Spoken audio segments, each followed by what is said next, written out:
Chapter 1. The Journey Through Time. The sky, a brilliant blue, was as pristine as a transparent mirror, adorned with thick, fluffy clouds that resembled cotton candy, rolling like waves. At that moment, what should have been a calm and sunny day was abruptly interrupted by an unidentified object streaking across the heavens like a meteor, accompanied by a sound reminiscent of a rending sky. In the sanctuary of offerings, a girl named Qian Renxue, on the verge of embarking on an undercover mission to Tiandou City, turned to her grandfather Qiandao Liu, her eyes wide with curiosity. "Grandfather, what is happening? That meteor-like object is plummeting rapidly." Qiandao Liu gazed intently at the celestial anomaly and, gently ruffling Qian Renxue's hair, replied, "Little Shui, allow me to investigate. If it were to crash to the ground, it could result in significant casualties. I promise to bring you your favorite oranges upon my return." Grandfather, please hurry. I fear that if we delay, innocent civilians may be affected." With a chuckle, Qiandao Liu reassured her, "Protecting the citizens of Doloa continent is our angel clan's duty. It brings me great joy to see you so aware at such a young age." "Grandfather, you must go now." Qian Renxue blushed at the praise, her only desire being for Qiandao Liu to intercept the falling star. All right, I shall depart at once." With that, Qiandao Liu activated his martial spirit and soared toward the meteor. As a 99th level limit Doloa, Qiandao Liu swiftly approached the object in mere moments. Just as he prepared to strike, he suddenly noticed the arm of an infant. He halted his movements and, instead, flew directly toward the child, ready to catch the little one. With great care, he secured the baby in his arms, only to be knocked back to the ground by the force of inertia. Looking down at the child nestled in his embrace, he murmured, "How could a baby survive such an impact? Where could this child have come from?" Yet, he did not dwell on it for long and promptly returned to the sanctuary of offerings. Upon his return, Qian Renxue stepped forward, her eyes sparkling with anticipation. "Grandfather, didn't you promise to bring me oranges? Where are they?" Her gaze then fell upon the infant in Qiandao Liu's arms. "Grandfather, who is this child?" "Little Shui, this child is what you just witnessed falling from the sky. I am baffled by how this infant has survived that ordeal," Qiandao Liu explained. As Qian Renxue observed the sleeping baby, who was drooling peacefully, she remarked, "Grandfather, could it be that this is a child of the gods? How else could it have remained unscathed and sleep so soundly after such a tumult? Perhaps it is indeed a child of the gods otherwise. Surviving such an event would be improbable," Qiandao Liu pondered, contemplating the circumstances. At that moment, Qian Renxue inquired, "Grandfather, what do you intend to do with this child?" "Let us first take him to the orphanage in Spirit City after all." Qiandao Liu hesitated, realizing the truth of his words, but refraining from voicing it, especially in front of his granddaughter, who was also without parents. Qian Renxue, understanding his unspoken thoughts, recalled her own mother, Bibi Dong, who had abandoned her immediately after birth, harboring nothing but disdain. "Grandfather, may I adopt him as my little brother?" Qian Renxue asked, her eyes glistening with hope. Recognizing her motives, Qiandao Liu smiled and agreed. "Very well, we shall do as you wish, little Shui." Thus, Bai Ying was embraced as Qian Renxue's brother. After taking the child into her arms, Qian Renxue noticed a slip of paper that had appeared on Bai Ying's back as he turned. "Grandfather, look, what is it, Shui?" Qian Renxue produced the note, revealing the name Bai Ying. "Is this the child's name?" "I believe it must be," she replied. In the sanctuary, Qiandao Liu had returned with an infant, catching the attention of Bibi Dong. "Yuguan Gue Mei," Bibi Dong called out from her throne. Immediately, two figures appeared, one clad in yellow and the other in black. "At your service," they replied in unison. Upon their arrival, Bibi Dong inquired, "I saw that the grand offering returned with an infant. I was occupied with affairs and did not catch the details. Do either of you know what transpired?" "Your Holiness, it appears there was a meteor in the sky. The grand offering went to intercept it to prevent innocent casualties," one reported. "Yes, Your Holiness, the child's circumstances remain unknown, but he seems to be a survivor affected by the meteor's passage," Yuguan added. "I see. You may return," Bibi Dong instructed, dismissing them, leaving her alone in the grand hall. Intercepting a meteor. A survivor, Bibi Dong mused.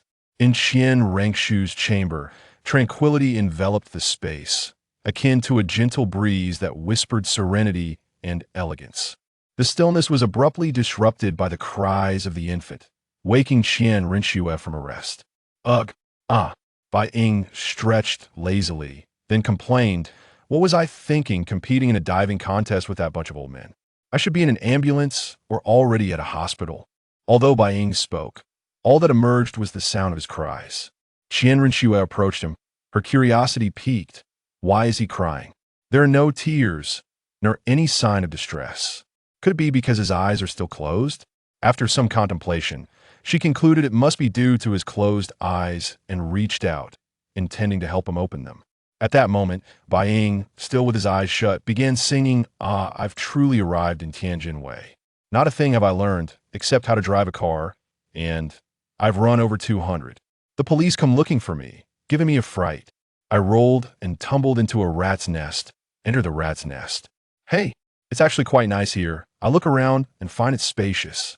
The rats see me and tremble, standing at attention and kneeling down, bowing their heads. Suddenly, feeling someone tugging at his eyelids, Bai Ying opened his eyes wide, startling Qian Renxue, who was trying to force him awake. Who dares disturb me? However, the words that escaped his lips were merely cries of an infant, and he remained oblivious to it. His gaze fell upon a young girl with golden hair and lavender eyes. Why did you suddenly open your eyes?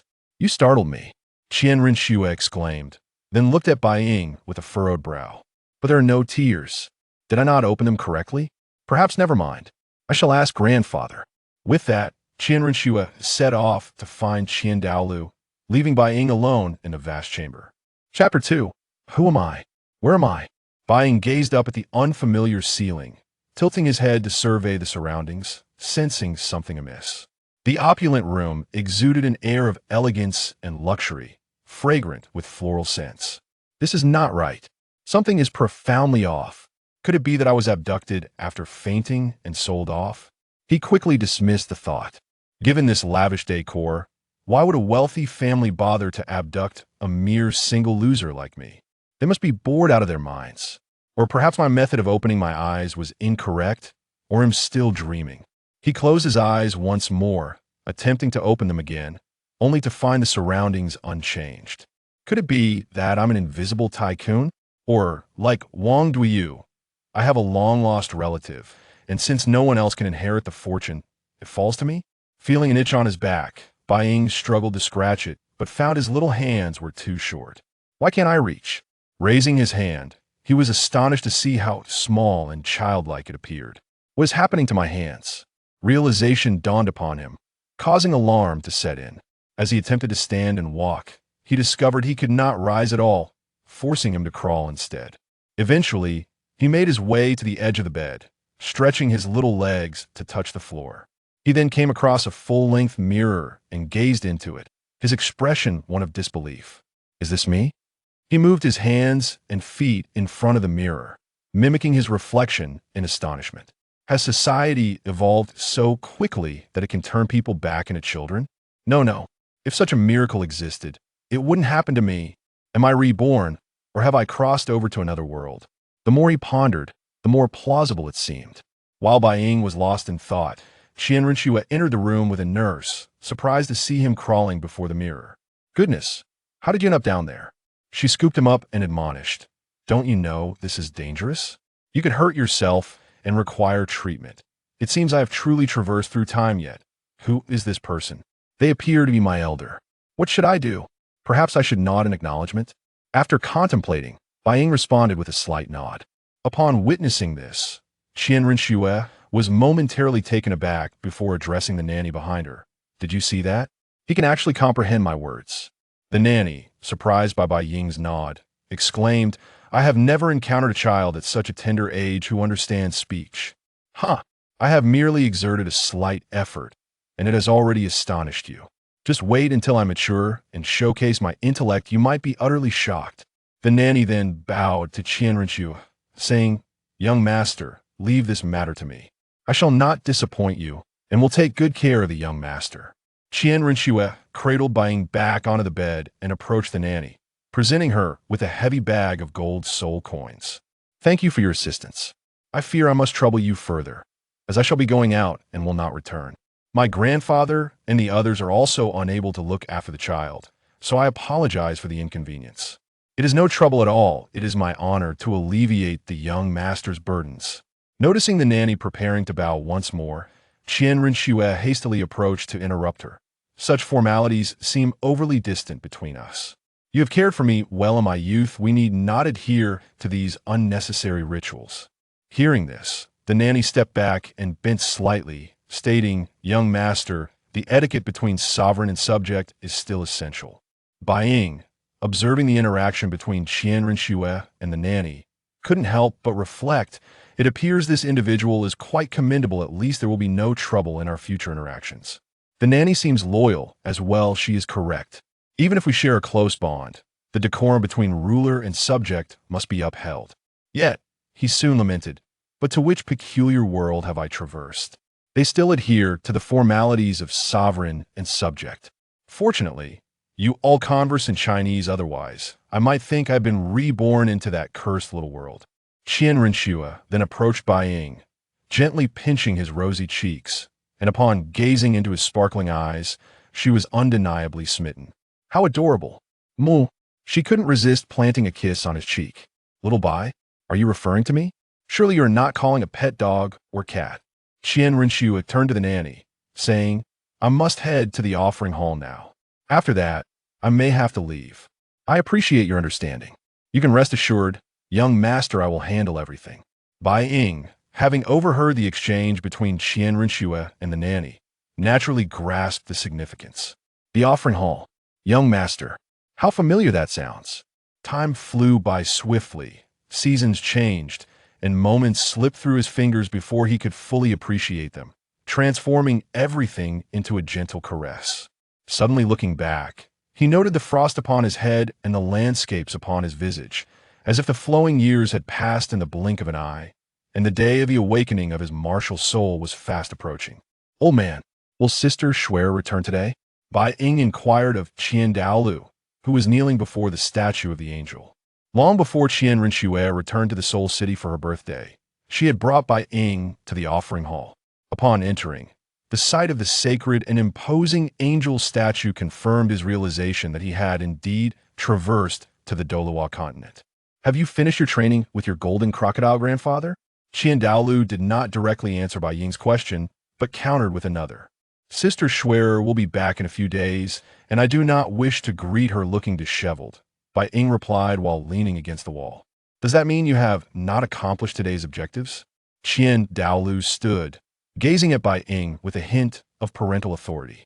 Over the past 6 years, he had observed Qianrenxue's treatment of Bai Ying and regarded him as his own grandson. Seeing Qiandao Liu rise, Bai Ying hastily asserted, I have completed it. I have completed it. Qiandao Liu's expression softened at the response, and he said, You have yet to awaken your martial soul, making this the perfect time for physical training. Once you awaken your martial soul, the opportunity for training will be significantly reduced. Bai Ying, hearing this, pouted and replied, Isn't it said that excessive training stunts a child's growth? Besides, it can be detrimental to one's health. Qiandao Liu approached Bai Ying and delivered a light chop to his forehead. Do you think soul masters are no different from ordinary people? Bai Ying, cradling his head, complained, What was that for? Considering the days, Shura should be arriving tomorrow. You need not train for the next couple of days. Take this time to rest and prepare for your martial soul awakening. Your other 6 grandfathers and I hold high hopes for you. Chapter 3. The System. Upon hearing this, Bai Ying made no further delay and walked outside, stating, Got it. I'm off now. Upon returning to the room, Bai Ying reclined on the bed, quietly gazing at the ceiling, murmuring to himself, I truly wonder what kind of martial spirit I will awaken in a few days. He then abruptly shifted his demeanor, venting his frustration. What the heck? Where is the standard system for a transmigrator? It's been 6 long years. If it doesn't arrive soon, I shall leave a scathing review. Despite his words, he secretly yearned for a system. After all, what if he turned out to be an unfortunate soul without any martial spirit? Leaving Martial Spirit City would be virtually impossible. System. He called out twice, but after receiving no response, despair washed over him. Alas, dear heavens, Buddha, God, please bless me with a fine martial spirit. Was it possible that I had been invoking it incorrectly all this time? After countless attempts over the years to summon a system, only one option remained now. He stood before the window, gazing at the radiant white light outside, and shouted, "System, activate." As Bai Ying's voice echoed, his eyes were instantaneously enveloped by the luminous glow. Within that light, two black characters appeared, subsequently transforming into English. With the vanishing of the English text, Bai Ying regained his vision, and a mechanical voice resonated in his mind. Ding. Verifying command. Verification successful. Please select between the daily sign-in system or the goddess captivation system. Ah, is it truly here? The system has arrived? Bai Ying seemed incredulous, for he had long awaited its arrival, and now, with merely a declaration of system, activate, it had materialized. As a child, I had no choice, but now, I want them all. Ding. Fusion in progress. Fusion successful. Welcome to the integrated daily sign-in and goddess captivation system. Would you like to proceed with the daily sign-in? Sign-in. Congratulations on successful sign-in. Reward. 1 spatial ring detected. Noting that this is your first use of the system, an additional novice gift pack has been awarded. Would you like to claim the rewards? Claim. As Bai Ying spoke, a ring appeared in his hand. Would you like to open the novice gift pack? Open. Ding. Opening. Congratulations. You have acquired the dragon-slaying martial spirit of both light and darkness. What does dragon-slaying martial spirit mean? I understand the literal sense, but what is its true essence? Bai Ying inquired, perplexed by the system. The dragon-slaying martial spirit is specifically designed for hunting dragons. Possessing immense lethality against dragon-type soul beasts and soul masters with dragon-type martial spirits. It allows combat against soul masters and soul beasts of higher levels than yourself, enhancing the sensitivity of your 5 senses. Note: soul masters with the dragon-slaying martial spirit cannot absorb soul bones but can grow stronger by hunting dragon-type soul beasts. Only after bathing in dragon blood can one truly be called a dragon slayer. Understood. But what do light and darkness signify? Is it a dual martial spirit? Indeed, host. It is a dual martial spirit. Light and darkness can be seen as 2 elemental forces. For instance, your light-type martial spirit can only utilize light-type soul skills, while the dark-type martial spirit can only employ dark-type soul skills. Additionally, you are immune to soul skills that match your own attributes and can absorb soul skills or objects of the corresponding elemental type, including black and white soul skills, objects, and food. Bai Ying could not help but exclaim, wow. If I fill my spatial ring with black and white items or food, wouldn't I be invincible? Host. It is not invincibility. You can only engage in significant cross-level combat with dragon-type soul beasts or soul masters and can only absorb soul skills or objects of your own attribute. If your opponent possesses fire or water attributes, especially at a higher level than you, victory would be quite challenging. I understand. I am already quite content to have such a top-tier dual martial spirit. With the system's explanation, Bai Ying comprehended the nature of his yet-to-be-awakened martial spirit. Meanwhile, in the divine realm, what was that fleeting aura? Such a formidable presence. As one of the 3 enforcers of the divine realm and a member of the divine committee, the god of Shura had been closely observing the situation in Dolua continent. The moment Bai Ying received his system rewards, it caught the attention of the god of Shura, of which Bai Ying remained entirely unaware. The god of Shura mused, interesting. This aura emanates from such a young child. Let me observe you for a while longer. At that moment, Bai Ying suddenly shivered. What is this chill on such a sunny day? Those old fellows in the offering hall must be scheming against me. The next day, Bai Ying rose early, tidied his appearance, and stood outside the offering hall waiting for Qian Renxue's return. Soon, a figure approached. It was indeed Qian Renxue. Upon seeing her, Bai Ying waved, and Qian Renxue's heart brimmed with genuine joy at finding him waiting. You have finally returned. I thought you might break your promise, Bai Ying remarked, somewhat reproachfully, as he looked up at the taller Qian Renxue. I had a hard time breaking free. Besides, little Bai, you are about to awaken your martial spirit, so I naturally had to return to witness that moment. I told you not to call me little Bai, but if I awaken a useless martial spirit, won't that be a source of amusement for you? Bai Ying said playfully. How could I ever find amusement in your misfortune? You are my only family aside from grandfather. And her. Bai Ying's words were interrupted by Qian Renxue, who swiftly replied, not her. At this, Bai Ying felt a twinge of helplessness in his heart. Even though they both regarded each other as irreplaceable family, neither would openly admit it. Qian Renxue had perfectly inherited Bibi Dong's stubbornness. In a nearby corner, Bibi Dong. Having since Qian Renxue's return, eavesdropped on their conversation. Upon hearing Qian Renxue's resolute words, devoid of hesitation, a sense of loss welled up within her heart. Mingled with guilt towards Qian Renxue, Bai Ying then declared, "I shall go out to buy some delicious food. Let's have a splendid feast later." Qian Renxue chuckled. Ruffling his hair, "You should stay here. You haven't even awakened your martial spirit yet. Let the servants handle it." Feeling embarrassed, Bai Ying scratched his head. "You're right. It would probably be quite troublesome if I went." Qian Renxue smiled gently. "All right, let us go inside and find grandfather."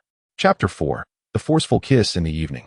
Bai Ying approached Qian Renxue, carrying a large platter filled with skewered lamb. "You, my friend, are truly a culinary master. Not only do you prepare delectable dishes, but you also cherish what one might call, oh yes, the essence of earthly delights. Enjoying these skewers outdoors adds to the experience." Bai Ying smiled gently before taking a seat across from Qian Renxue. "Indeed, it is far more enjoyable to savor barbecued delights under the stars, amidst the splendor of Wuhan city, than to dine indoors." "That is certainly true." Qian Renxue nodded in agreement. "If only we had some beer to accompany it." With a swift motion, Qian Renxue playfully struck Bai Ying on the head, reprimanding him. "At your young age, you wish to drink?" Bai Ying waved his hand in protest. "Oh, come on. There's a saying, barbecues are best paired with beer and fried chicken with cola. That is the perfect combination. How dare you argue? You are not of drinking age, do you understand?" I understand. Qian Renxue smiled with satisfaction. "Now, let us eat. Afterward, make sure to rest well. Tomorrow is the day you awaken your martial soul. You cannot afford to be late due to lingering in bed." Bai Ying retorted. "Late? Have I ever dared to be late in these past 2 years? Not to mention the old man, Jin Ao, who seems intent on training me to exhaustion. I am but 6 years old. I cannot fathom their reasoning behind such brutal training. What if I end up broken?" Hearing Bai Ying's complaints, Qian Renxue felt a pang of sympathy. She had witnessed Jin Ao's rigorous methods, which were indeed harsh, yet undeniably effective. All right. After you awaken your martial soul tomorrow, opportunities to train with the elders will be scarce. Most of your time will be devoted to cultivation. It will be challenging to find time to train with them. That may not be the case. If I awaken a useless martial soul, I may not have any chance to cultivate at all. Qian Renxue teased. "If you awaken a useless martial soul, I shall make you cook every day in the kitchen. After all, with your exceptional culinary skills, it would be a valuable talent. You will prepare meals for everyone in Wuhan City. But tell me, with your talent for cooking, could it be that your martial soul is a spatula or a kitchen knife?" Bai Ying played along, feigning surprise. "Really? You wouldn't be deceiving me, would you?" Qian Renxue giggled. "All right, just teasing you." The following day, in Wuhan City, all eligible individuals gathered in the square, awaiting the awakening of their martial souls. Among them were high-ranking officials from the Wuhan Temple, along with some assistants and elders, who observed closely to recruit those with potential. Dana, martial soul, steel sword. Soul power level 5. David, martial soul, owl, soul power level 6. Quite impressive. Xiaosheng, martial soul, frozen fish, soul power level 6. Xiaochang, martial soul, grouper. Soul power level 7. Not bad at all. Xiaolan, martial soul, orchid, soul power level 6. An auxiliary soul master with innate level 6 soul power is quite commendable. At the same time, Qian Renxue and Bai Ying arrived at the scene. Observing the throngs of people, Qian Renxue turned to Bai Ying and said, "Come. I will take you to the Hall of Offerings to awaken your martial soul." Bai Ying pondered for a moment and agreed, realizing that waiting here might take a while. It would be more practical to go directly to the Hall of Offerings for his awakening. Moreover, it would be prudent to inform the elders about his twin martial souls directly. After all, each elder was devoted to the Wuhan Temple and the Qian family. If he awakened here and later it was discovered he had twin martial souls, it would lead to complications. All right, let us head to the Hall of Offerings. Before long, they arrived at the Hall of Offerings. Upon seeing them, Qiandao Liu inquired, "What martial soul have you awakened?" "I haven't awakened yet," Bai Ying admitted, scratching his head awkwardly. Qian Renxue quickly interjected, "There are too many people over there. I would like my grandfather to help Bai Ying. Xiaoing awaken his martial soul." Qiandao Liu stood and looked at Bai Ying, saying, "Stand in the center. I will assist you in awakening your martial soul." Just as Bai Ying prepared to step forward, a voice resonated in his mind. "Meet the goddess Qian Renxue has been detected. Task issued. Forcefully kiss Qian Renxue. Reward, innate level 20 soul power. Task failure penalty, none." Bai Ying inwardly cursed. What the heck? I spent so long with her yesterday, and you didn't say a word. Now, when it's time to awaken my martial soul, you throw this at me. Is this a death wish? Does the host wish to abandon the task? Abandoning the task penalty? None. Forget it. I'll do it. After all, with innate level 20 soul power, Qiandao Liu won't say a word, right? As long as he helps me awaken my martial soul, this task will be a breeze. If he doesn't, I'll just return to the square. Fortune favors the bold. Xiao Ying, what are you thinking? Come over. Qian Renxue urged, noticing Bai Ying standing still. Bai Ying snapped back to reality, feeling slightly embarrassed. I was just nervous about awakening my martial soul. Qian Renxue replied, there's nothing to be nervous about. Besides, it's not like you haven't seen a martial soul awakening before. Sister Shuer, could you come here for a moment? Though unsure of Bai Ying's intentions, Qian Renxue walked over and asked, what is it? Just as she finished speaking, Bai Ying leaned in and kissed her soft, fragrant lips. Qiandao Liu was momentarily taken aback by the unexpected turn of events, quickly realizing that his precious granddaughter had been forcefully kissed. Feeling the shift in Qiandao Liu's energy, Qian Renxue instinctively stepped in front of Bai Ying, causing Qiandao Liu to halt his surge of soul power. Shuer, what are you doing? He asked, bewildered. Qian Renxue stammered. I. Bai Ying took a step forward, kneeling on one knee, declaring, I have come not only to awaken my martial soul, but also to ask for your blessing to court your granddaughter. Qian Renxue was left speechless by Bai Ying's declaration. Courting? What qualifications or conditions do you possess to propose such a thing? Once the grand offering assists me in awakening my martial soul, you shall see my qualifications. Qiandao Liu understood Bai Ying's intent and replied, Xiao Ying, over the years, my other offerings and I have regarded you as family. You are indeed a person of potential, and we hold you in high esteem. However, you speak of understanding your qualifications only after awakening your martial soul. That implies you have great confidence in your own talent. Do you even know Shuer's talent? Chapter 5, Marriage. Are you quite confident in your own talents? Qiandao Liu spoke with a hint of authority. Do you know how remarkable Shuer's abilities are? Bai Ying, having anticipated Qiandao Liu's remarks, raised her head to meet his gaze, displaying no trace of trepidation. I am well aware of Sister Shuer's talents. She possesses a divine-level martial soul, the six-winged angel, and boasts innate spirit power at level 20. However, I do not believe I am inferior. Upon uttering these words, Bai Ying felt a surge of vitality within her. What should I say next?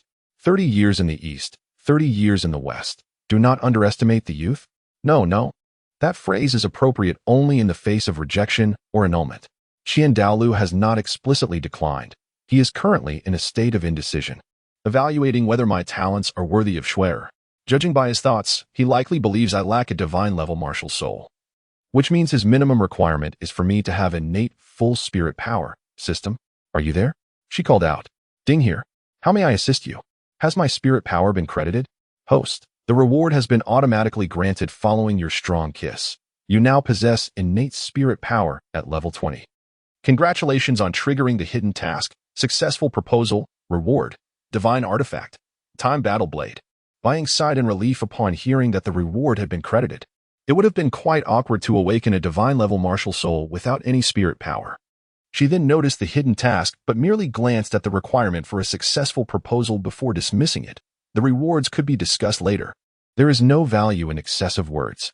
Please grant me the awakening of my martial soul so we may converse further.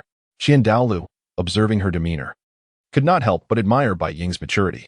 Although she was a mere 6-year-old child, her composure and reliability far surpassed her peers. Yet, he maintained his earlier sternness and said calmly, step forward. Bai Ying approached Qiandao Liu, and as she did, a golden light enveloped her, lifting her into the air. Suddenly, the entire sky above the Martial Soul City was shrouded in darkness. Qiandao Liu was taken aback. The Martial Soul City had been the ancestral home of the Qian family for generations and the sacred ground for the angel god's legacy. Now engulfed in darkness in an instant. Upon witnessing the entire city cloaked in shadow, Qiandao Liu recognized the significance of Bai Ying's martial soul, a phenomenon in the heavens. A divine-level martial soul. Abruptly, the darkness was dispelled, and the once-dim skies were flooded with blinding white light, rendering it impossible to gaze upon. After a moment, the sky returned to its azure hue, and the various elders of the Martial Soul Hall arrived. Great Elder, what is happening? Jin E, the second elder, whose strength was only surpassed by Qiandao Liu, inquired. As the foremost among the remaining 6, he remained silent, knowing that the others would not speak unless he did.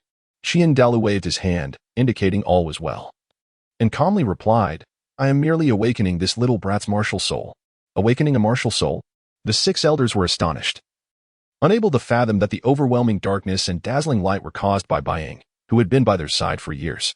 They turned to Bai Ying, who was now adorned with numerous intricate patterns. Even her face and hair had transformed due to the awakening. The left side of her body was marked with dark patterns resembling dragon scales, while the right side bore contrasting white patterns, with only her facial markings sharing a resemblance to the black ones. Behind her were 2 fearsome dragons, one black, embodying death, darkness, and malevolence, the other, a radiant white, exuding purity and divinity. What is this? A dual martial soul? Guangling exclaimed in astonishment. The brothers Jin Jun and Jiang Mo were equally taken aback, realizing that this child possessed a dual martial soul, a rarity in the entire Dolua continent. As Qiandao Liu felt the aura emitted by the white dragon, he knelt in reverence, murmuring, this is even more sacred than the angel martial soul. Seeing this, Bai Ying hastily retracted her martial soul and assisted Qiandao Liu to his feet. Once he stood again, he called for Qianrenxue. Shuer, come here, he beckoned. Qianrenxue approached her grandfather, puzzled. What is it, grandfather?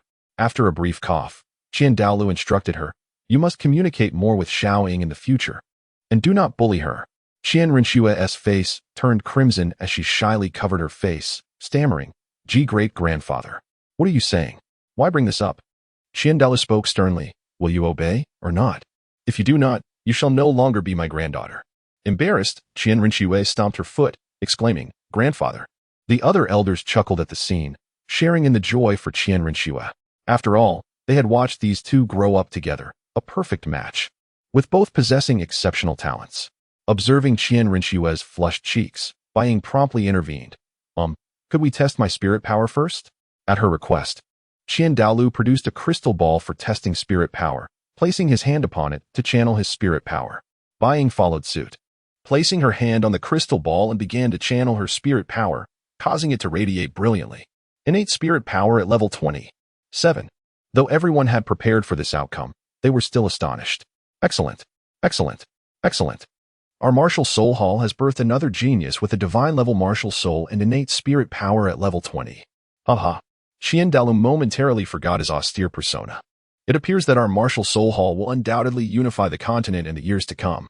2 geniuses with innate level 20 spirit power and divine level martial souls. The future belongs to the martial soul hall. Bai Ying, delighted to see Qiandao Liu and the other elders so pleased, interjected, but what about my relationship with Sister Shuer? Upon hearing this, Qiandao Liu promptly responded, what do you mean, your relationship? The 2 of you are but one matter. My grandson-in-law, what were you just saying? Qianrenxue, hearing this, blushed deeply, covering her ears and shutting her eyes, refusing to listen to their conversation. Bai Ying understood Qiandao Liu's intent and, with a slight bow, said, it's nothing. Without further ado, Qiandao Liu announced Bai Ying and Qianrenxue's engagement to the elders, filling the hall with laughter and joy that had long been absent. Yet, while some rejoiced, others despaired. The moment Bai Ying awakened her martial soul, the elders were aware of the events that had transpired. How could Bibi Dong, observing from the shadows, have missed such an extraordinary phenomenon? After the white light dissipated, Bibi Dong concealed herself near the hall.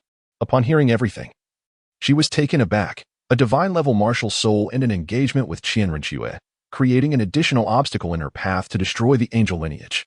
Chapter 6. The 10 Core Theories. Qiandao Liu approached Bai Ying, placing a large hand on his shoulder, and solemnly cautioned, Little Ying, remember, until you attain the title of a titled Dolua, never attach any soul rings to your second martial soul. Do you understand? I understand, Bai Ying replied. Seeing Bai Ying's understanding, Qiandao Liu nodded in appreciation and then inquired, don't you wish to ask why I discourage you from attaching soul rings to your second martial soul? Bai Ying, not wanting to feign ignorance, directly expressed, the existence of twin martial souls is exceedingly rare across the continent. There was once a soul master with twin martial souls, but he tragically perished when he attempted to attach a soul ring to his second martial soul. This is the inherent flaw of twin martial souls. If one does not pay attention to the age of the soul rings and the rejection of the martial souls during absorption, blind absorption can lead to the body being unable to withstand the pressure of the soul rings. Qiandao Liu and the other worshippers nodded in agreement. encouraging Bai Ying to continue. The reason you do not allow me to attach soul rings to my second martial soul is that you wish for me to attain soul rings of 1,000 years or more, Bai Ying surmised. Qiandao Liu, pleased with Bai Ying's knowledge of twin martial souls, praised him. Indeed, you are correct. It seems your frequent visits to the library have not been in vain. To possess such insight at your age marks you as a prodigy among prodigies. Bai Ying humbly responded, a prodigy, perhaps, but to be regarded as the greatest among them is too lofty a title. After all, there are always those greater than oneself. The worshippers, hearing Bai Ying's modesty, expressed their approval, acknowledging his lack of arrogance despite possessing a divine martial soul and innate spirit power of level 20. Have you decided which martial soul to attach the soul ring to first? Qiandao Liu inquired. After a moment of contemplation, Bai Ying reflected on the similarities between the white dragon and the shadow dragon. The white dragon specializes in both offense and control, while the shadow dragon excels in offense and agility. Thus, it would be more suitable to begin with the shadow dragon. I will attach the soul ring to the shadow dragon, the one with the dark hue, he declared. The worshippers, along with Qian Renxue and the eavesdropping Bibi Dong, were indifferent to which martial soul would develop first, as both dragons exuded a similar aura. Very well, in a few days. I shall take you out to hunt soul beasts for soul rings, Qiandao Liu announced. Bai Ying bowed slightly. I appreciate your guidance. May I ask which esteemed worshipper will accompany me on this hunt? Any of us may do so. After all, we are all within the worship hall. We can decide then, came the reply. Bai Ying nodded. Indeed, we shall discuss it later. However, what is it? The worshippers and Qian Renxue turned their gazes toward Bai Ying. With a sigh, he began. I wish to understand why the library in the Spirit City contains such subpar literature. What per literature? The assembly, including the eavesdropping Bibi Dong, was puzzled. The library was renowned for housing the continent's finest texts, and it seemed implausible that it would contain any inferior works. Bai Ying continued. While reading various matters and knowledge about soul beasts, I stumbled upon a book titled The 10 Core Competencies of Martial Souls. What a travesty of a book. Some among the worshippers were unfamiliar with this title, but Qiandao Liu and Jean E knew it well. It was authored by Yu Xiaojing, a former admirer of Bibi Dong. Upon hearing this, Bibi Dong clenched her staff tightly, unwilling to tolerate any disparagement of Yu Xiaojing or his work. Bai Ying continued. I recall the first assertion. The strength of a martial soul determines the level of innate spirit power. What nonsense is this? A powerful martial soul may indeed correlate with higher innate spirit power, yet it is not an absolute rule. If we were to adhere to this text, would not the 7 treasure glazed tile school be overflowing with soul saints possessing the 7 treasure glazed tile martial soul? Would the Blue Lightning Tyrant Dragon clan not be rife with titled Doluo, Soul Doluo, and soul saints? If the text were to state that powerful martial souls generally possess higher innate spirit power, that would be more acceptable, but to dismiss all others is simply erroneous. And the second claim, that there are no useless martial souls, only useless soul masters, is even more ludicrous. A useless martial soul is inherently just that. The idea of a useless soul master is a fallacy. No matter how diligently one trains a useless martial soul, utilizing all manner of rare materials, it remains a useless martial soul. I believe the author of this book has yet to surpass level 30. Truly. One who lifts a stone only to crush their own foot, labeling themselves as worthless. A chuckle escaped Qian Renxue as she could no longer contain her amusement, exclaiming, to be someone who cannot even break through level 30, yet to declare that there are no useless martial souls, only useless soul masters. Ha ha. Bai Ying glanced at Qian Renxue, encouraged by her mirth, and continued. Then there is the third statement. Martial souls are divided into 2 categories, beast martial souls and weapon martial souls. This assertion warrants a rebuttal. Who is the author of this 10 core competencies? Have they awakened martial souls in countless individuals or encountered every soul master? There are also body martial souls, parts of the body such as the eyes, mouth, arms, and ears, yet this was stated with such finality. I have no desire to elaborate further. Many accurate statements can be found in other texts. This individual merely plagiarized, adding their erroneous ideas and claiming them as original. How shameless, unaware of their own disgrace. A hypocrite obsessed with reputation and fame. In response, Qiandao Liu remarked, if that is the case, let us dispose of this book from the Spirit Hall. Not necessary. I believe it would be beneficial to publicly disclose it to the continent, serving as a warning to those harmed by this text and providing an explanation to the families affected. It would also alert the public that much of the content is erroneous and should not be studied lightly. Agreed. Let it be as you suggest. Bai Ying silently chuckled. Ah, Yu Xiaojing. Your days of ease are soon to come to an end. Meanwhile, outside, Bibi Dong was nearly seething with rage. Bai Ying's repeated insults toward Yu Xiaozhang's work and character had ignited her fury. Now, she merely wished to eliminate Bai Ying. Hearing that the 10 core competencies would be exposed to warn the public, a sly smile crept across her lips. Hiki, worship hall. You truly are digging your own grave. The entire continent hails Xiaozhang as a master. We shall see how the masses respond to you. Chapter 7. A being from another world. As twilight descended, Qian Renxue and Bai Ying remained seated on the balcony, gazing at the stars while sharing their evening meal. Each took turns feeding the other, basking in a serene and elegant moment, utterly content. However, nearby, Qiandao Liu and Bibi Dong covertly reminisced about their pasts. Observing the affectionate scene between Qian Renxue and Bai Ying, Qiandao Liu couldn't help but think of his time with Poseidon, wishing for a similar connection with her at that moment. Bibi Dong, on the other hand, recalled her memories with Yu Xiaozhang, but her thoughts quickly turned to Qian Xuanji, filling her eyes with a murderous intent. Though Qiandao Liu was aware of Bibi Dong's presence, he refrained from intervening, understanding that a mother's concern for her child was justifiable. Yet, upon sensing Bibi Dong's ominous aura, he readied himself to intervene if necessary. After finishing their meal, Qian Renxue and Bai Ying continued to admire the night sky. With a teasing tone, Bai Ying remarked, "Sister Schwer, you shall be my fiancée from now on." Qian Renxue blushed at his words and retorted, "Not a chance. I haven't agreed yet. But your grandfather has." He countered playfully. "What my grandfather says doesn't matter. My future is mine to decide."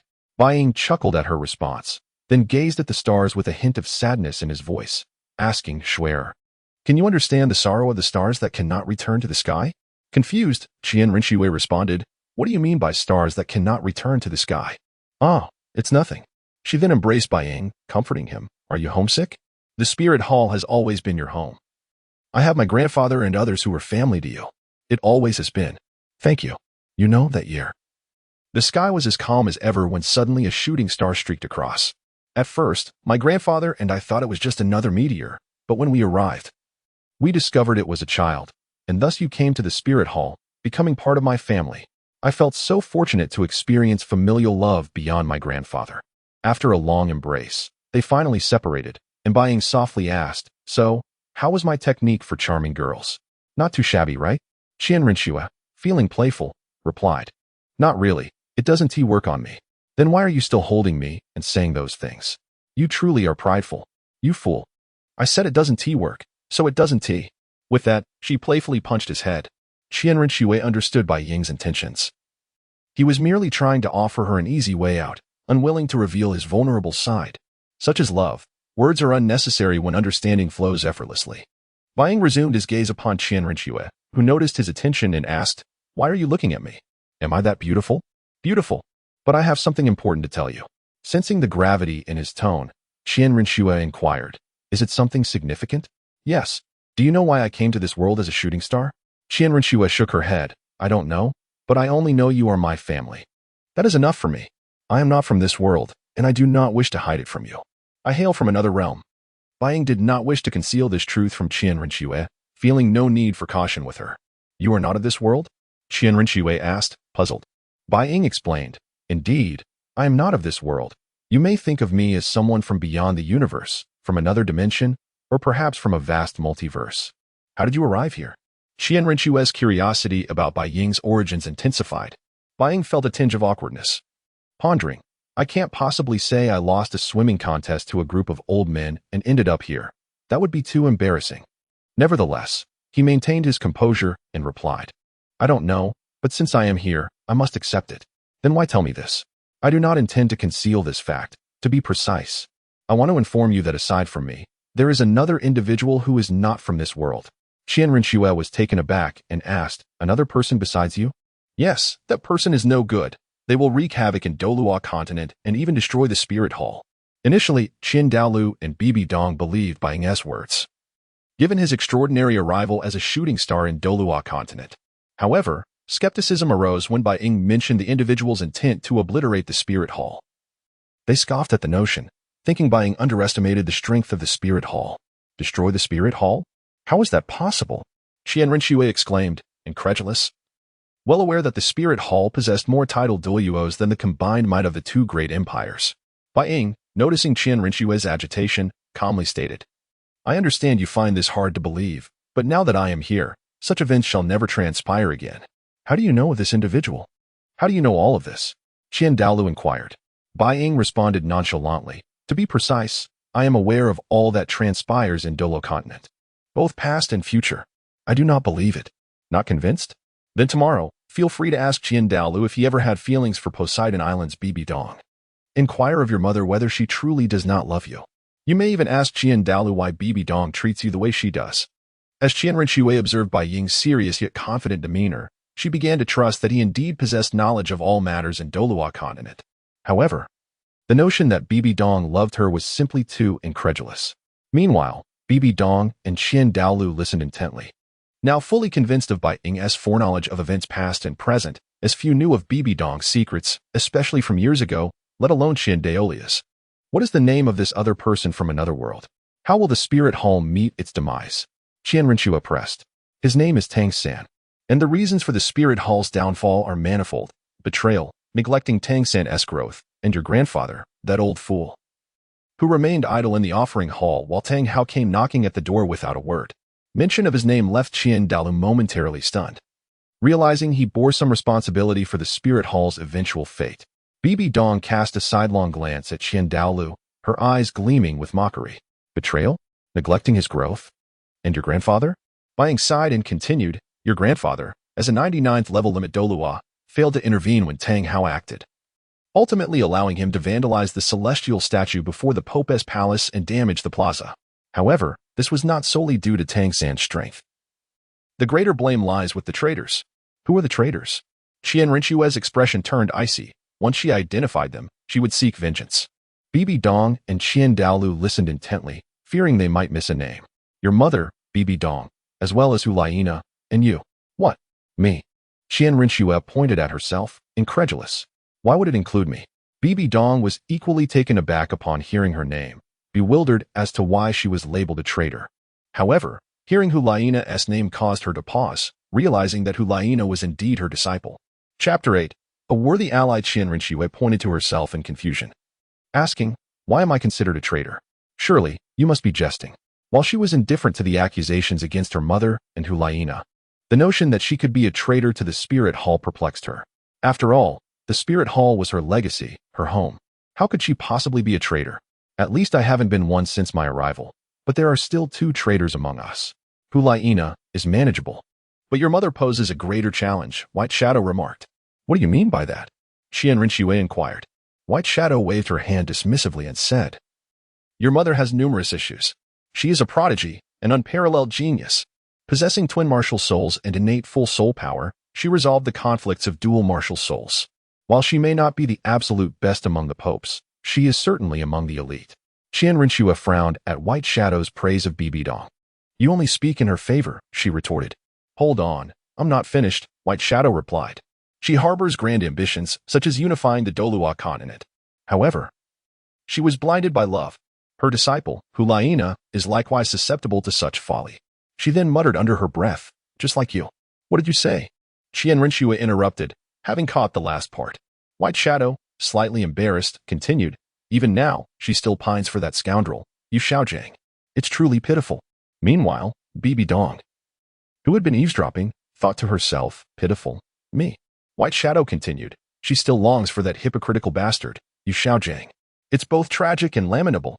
She professes her love for your mother, yet after parting ways, he immediately pursued her cousin, Lu Erlong, without a second thought. He has even gone so far as to exploit blood ties. Qianrenxue's anger flared at this revelation. Whether due to the man's betrayal of Bibi Dong or his disregard for his own kin, she stood abruptly, slamming her hand on the table, and demanded, where is Yu Xiaojang? How could he commit such acts? I will kill him. Seeing her agitation, White Shadow gestured for her to sit down. Once she complied, White Shadow continued. That scoundrel is currently just wandering about, living a life of indulgence. What a disgrace. Qianrenxue scoffed. His disciple, Tangsan, who is the son of Tanghao, is our greatest adversary, White Shadow declared. Qianrenxue replied resolutely, then why not assassinate him? With the elders of the offering hall and so many titled Dolua in the Pope's hall, how could we fear a mere Tanghao? I suspect he is not so easily eliminated, White Shadow stated. He may very well be the child of destiny on this continent. I shall first encounter him. If he truly is under the protection of fate, I will have to disrupt that fortune. Qian Renxue chuckled. You? Even if you know his past. You're merely a level 20 soul master. How could you stand against Tanghao? With a piercing gaze and a composed demeanor, White Shadow replied. That is why I must first retrieve my weapon. Qiandao Liu and Qian Renxue exchanged puzzled glances. When they discovered White Shadow, she had been unarmed. What weapon are you referring to? Qiandao Liu asked. I can't exactly say it was given by the system, can I? White Shadow mused. Do you know where your weapon is? Qian Renxue asked. I do, and it's not far, White Shadow responded. When do you plan to reclaim your weapon? In a few days. Aren't you worried that some lumberjack or fisherman might stumble upon it and sell it as scrap? White Shadow playfully flicked Qian Renxue's forehead, saying, Fool, that is my divine artifact. No one else can find it, let alone wield it. Not even a lumberjack or a fisherman. Qian Renxue and the two listeners were taken aback. They understood the significance of a divine artifact. Behind each divine tool stood a god. Qiandao Liu and Bibi Dong suspected that White Shadow might be a reincarnation of a deity. For how else could she so nonchalantly claim possession of such a sacred item? However, Qian Renxue was not as contemplative as the others. What does your divine artifact look like? She inquired. White Shadow glanced at the system's description and replied, It is a sword, broad-bladed, with a wide back and guard. And the hilt and guard are golden. Disappointed, Qian Renxue said, I expected a sword.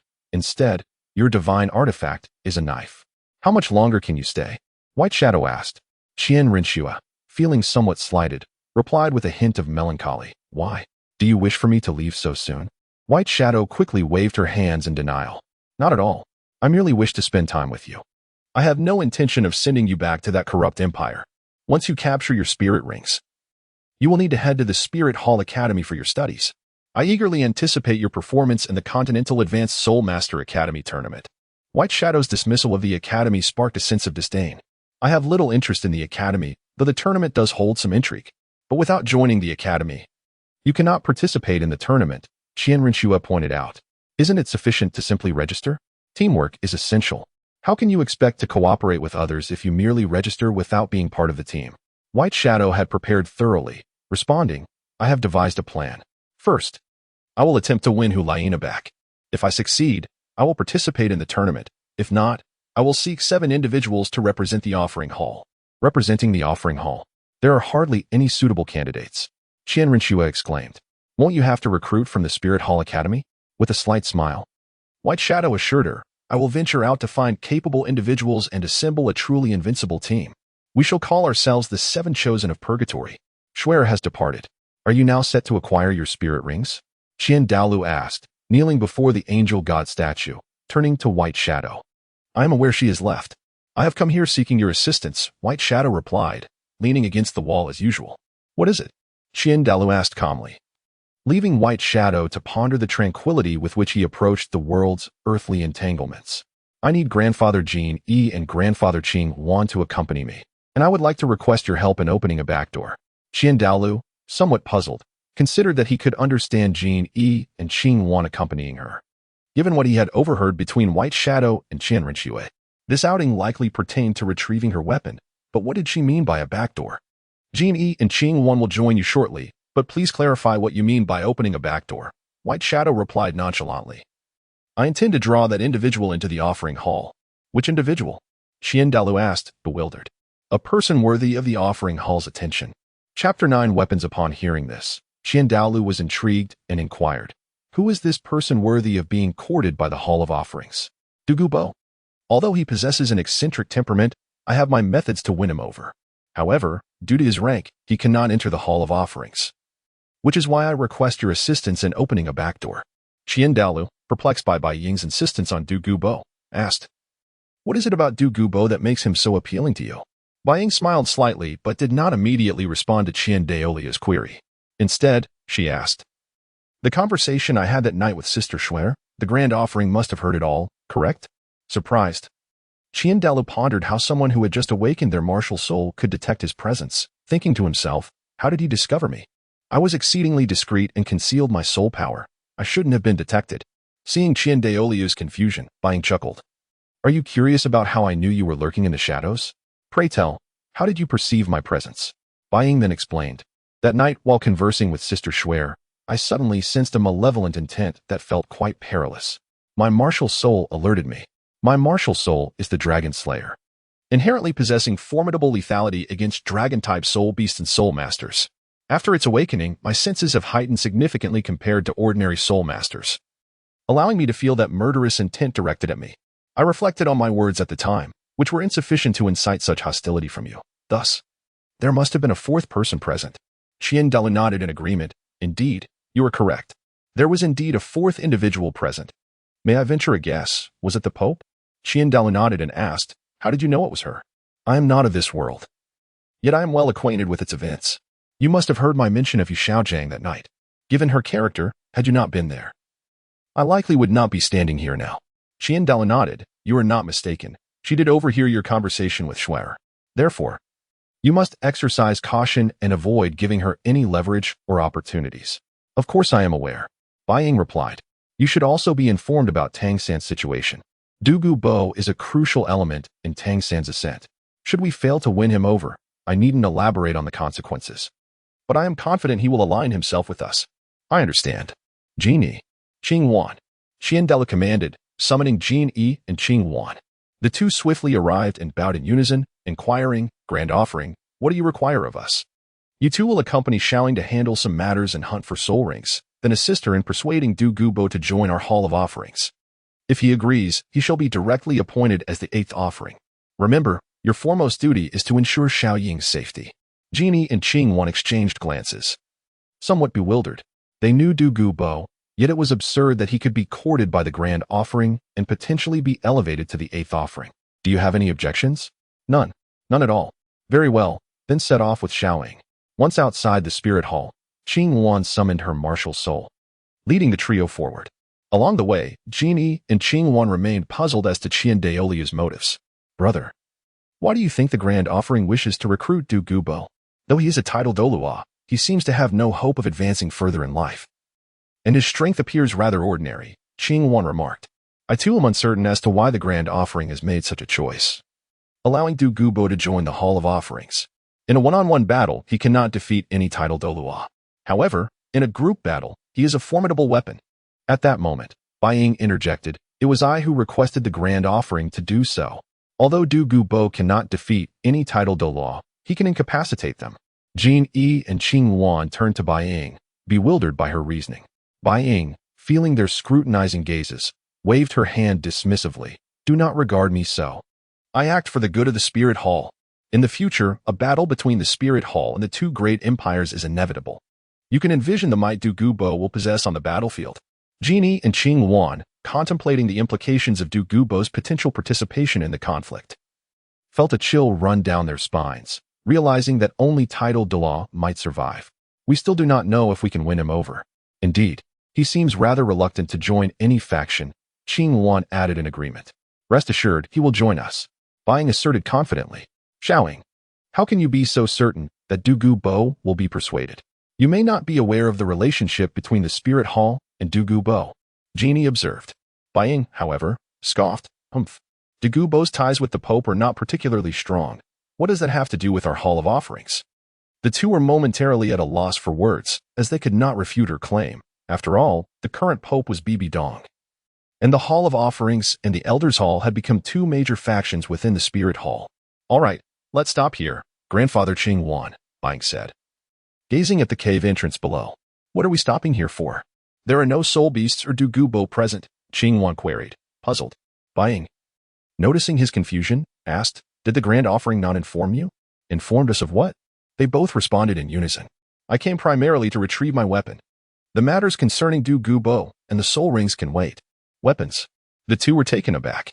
Xiaoling, you grew up in the Spirit Hall and were raised under our watch. Where would you have acquired a weapon? Indeed, even if you had one, it could not possibly be found in this desolate wilderness. Bai Ying momentarily faltered before explaining, when I was born, my weapon accompanied me. It was only after awakening my martial soul that I realized it was here. The three descended to the location, and Bai Ying pointed towards a nearby cave, saying, it is right there. Genie and Qing Wan approached the cave entrance, using their soul power to sense the interior, yet they could not detect any weapons within. As Bai Ying prepared to enter, Jin and Qingwan followed closely behind. Grandfathers, please wait for me here. I will retrieve my weapon and return promptly. Exchanging glances. They both said in unison, we must ensure your safety. What if something unexpected occurs? Do not worry, my weapon cannot harm me. You guarding the entrance will ensure my safety. Moreover, if my weapon senses any intruders, it may pose a danger to you instead. Genie and Qingwan shared a knowing glance and chuckled, shouting, do you know your grandfather Genie's strength? And do you know your grandfather Qingwan's strength? I am well aware of your strengths, but you may still get injured. Genie and Qingwan laughed, then said, go retrieve your weapon. When you return, we shall see what kind of weapon could possibly harm us. Haha. As Bai Ying noticed they were no longer entering the cave, she ventured deeper into its recesses. Chapter 10. The Doubts of Ning Fingxi. Upon entering the cavern, Bai Ying surveyed the desolate surroundings. Recognizing that this forsaken cave had once served as a refuge for weary souls seeking shelter from the rain, the interior was now cloaked in cobwebs. Still feeling uneasy, Bai Ying glanced back, fearing that the two guardians would follow him inside. Once assured of their absence, he quietly summoned his reward. System, extract the reward. Ding, extraction successful. Reward has been dispensed. Congratulations, host, on completing the task. You have received Time Battle Blade artifact.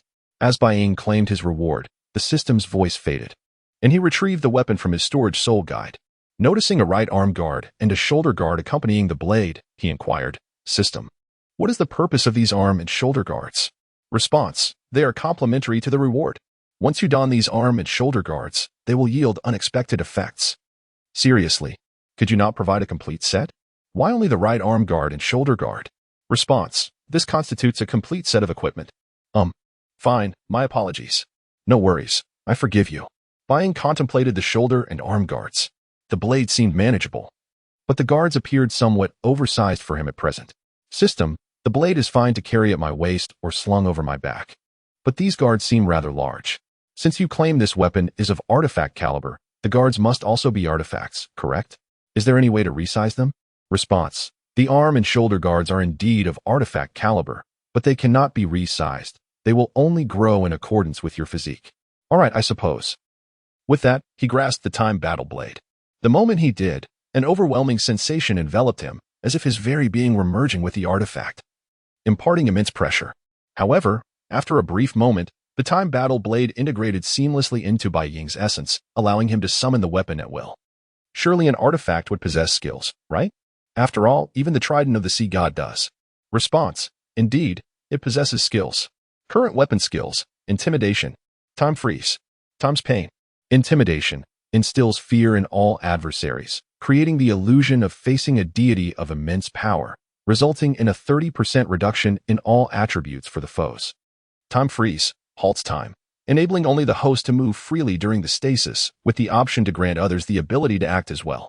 Times Pain inflicts all past injuries on the target simultaneously, tormenting them. Wow, this is remarkable. With these skills, who needs a martial spirit? I am the strongest in the world. Bai Ying exclaimed in astonishment as he perused the skills. The host can activate these skills using soul power. However, since the host has not donned the shoulder and arm guards, only these 3 skills are currently available. That is already quite impressive. Just then, outside the cave, Golden Crocodile Liu and Qingwan Liu rushed in upon hearing Bai Ying's exclamation, anxious that he might be in peril. Upon entering, they saw Bai Ying with the grand blade on his back, preparing to depart. They immediately inquired, what transpired? We feared you were in danger. Bai Ying bowed slightly and replied, I apologize for causing you both concern. I am fine now, and it appears I have acquired my weapon. Thank goodness. That grand blade on your back is your weapon? Qingwan pointed at the blade, curious. Bai Ying nodded affirmatively. Indeed, this is my weapon.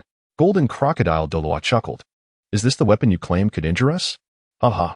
Do you not believe me, Grandfather Golden Crocodile? I wish to demonstrate these skills. You have been in the offering hall for so long. You must be familiar with the angel's sacred sword, correct?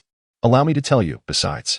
Suddenly, both Doluo felt an overwhelming pressure enveloping them, a powerful aura wrapping around the surroundings, rendering Golden Crocodile momentarily speechless. After testing the intimidation skill, Bai Ying activated Time Freeze, causing the entire world to come to a standstill. Within this suspended moment, only he could move freely. Quite effective. This is my solitary realm, Bai Ying mused. Surveying the scene, he then approached Golden Crocodile Liu and Qingwan Liu, releasing the time freeze. Upon lifting the time freeze and intimidation, the pressure vanished, and Bai Ying, who had been right before them, was now nowhere to be seen. Where did Bai Ying go? Yes, he was just here. Even space soul techniques cannot make someone disappear right beneath our noses. At that moment, Bai Ying's voice emerged softly from behind them. I am here. Startled, they turned to find him standing behind them, incredulous at how he had moved so swiftly without their notice. How did you achieve that, littling? Qing Wan inquired. Bai Ying explained, Grandfather Golden Crocodile must be aware of the angel's sacred sword and all that just transpired. Yes?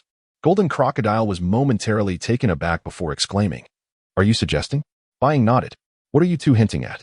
Stop with the riddles. Qing Wan urged. Golden Crocodile clarified for Qing Wan. The angel's sacred sword is an artifact, and the blade on Little Ying's back is also an artifact. What? An artifact? Qing Wan Dolua gasped in shock. Turning back to Bai Ying, he asked, but how did you move from your previous position to behind us so instantaneously? Bai Ying preferred not to disclose the artifact's inherent skills, believing fewer people should know about them. He smiled and replied, everyone has their little secrets, do they not? Qing Wan chuckled, scratching his head indeed. Ha! With your remarkable talent, and now wielding an artifact, what worries could the martial soul hall possibly face? Let us set forth to locate Dugu Bo.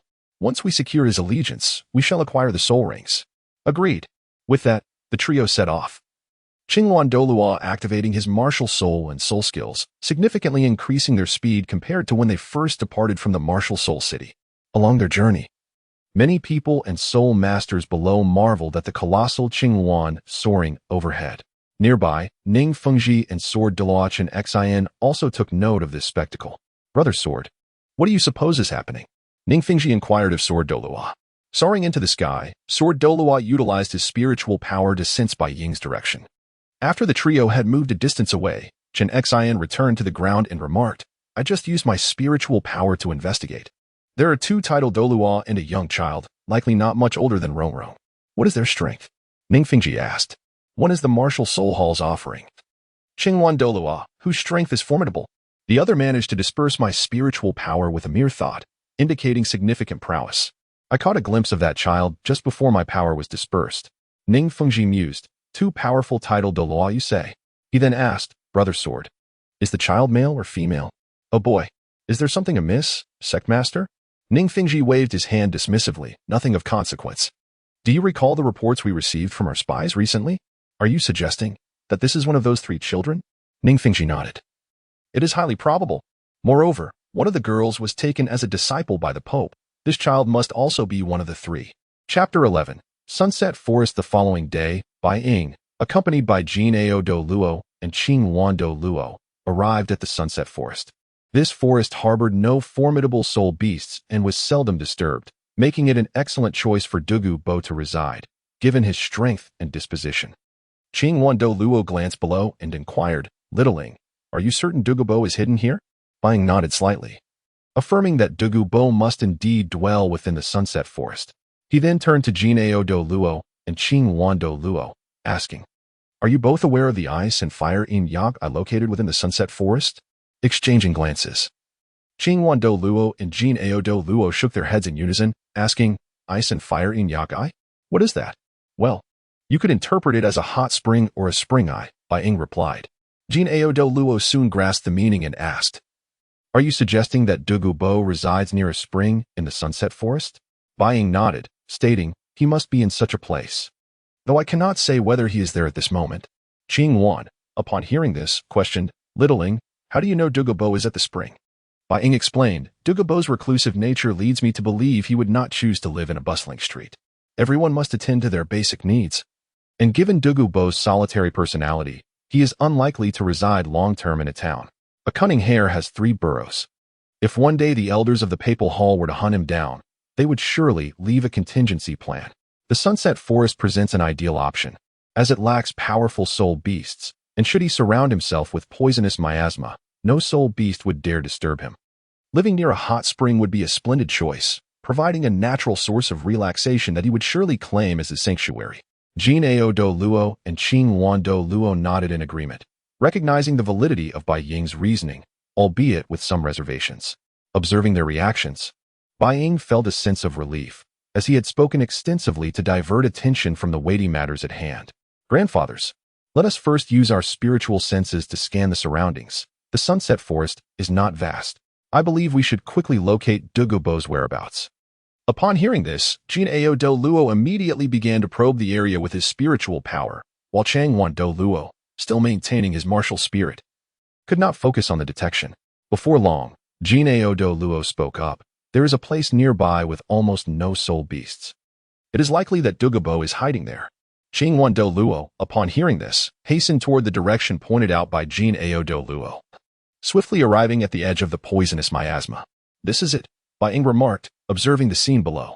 Hearing this, Qianrenxue Luo dispelled his martial spirit, gently catching Bai Ying as they descended to the ground. Little Ying, are you sure this is the place? Where is Dugu Bo? Qianrenxue Luo inquired.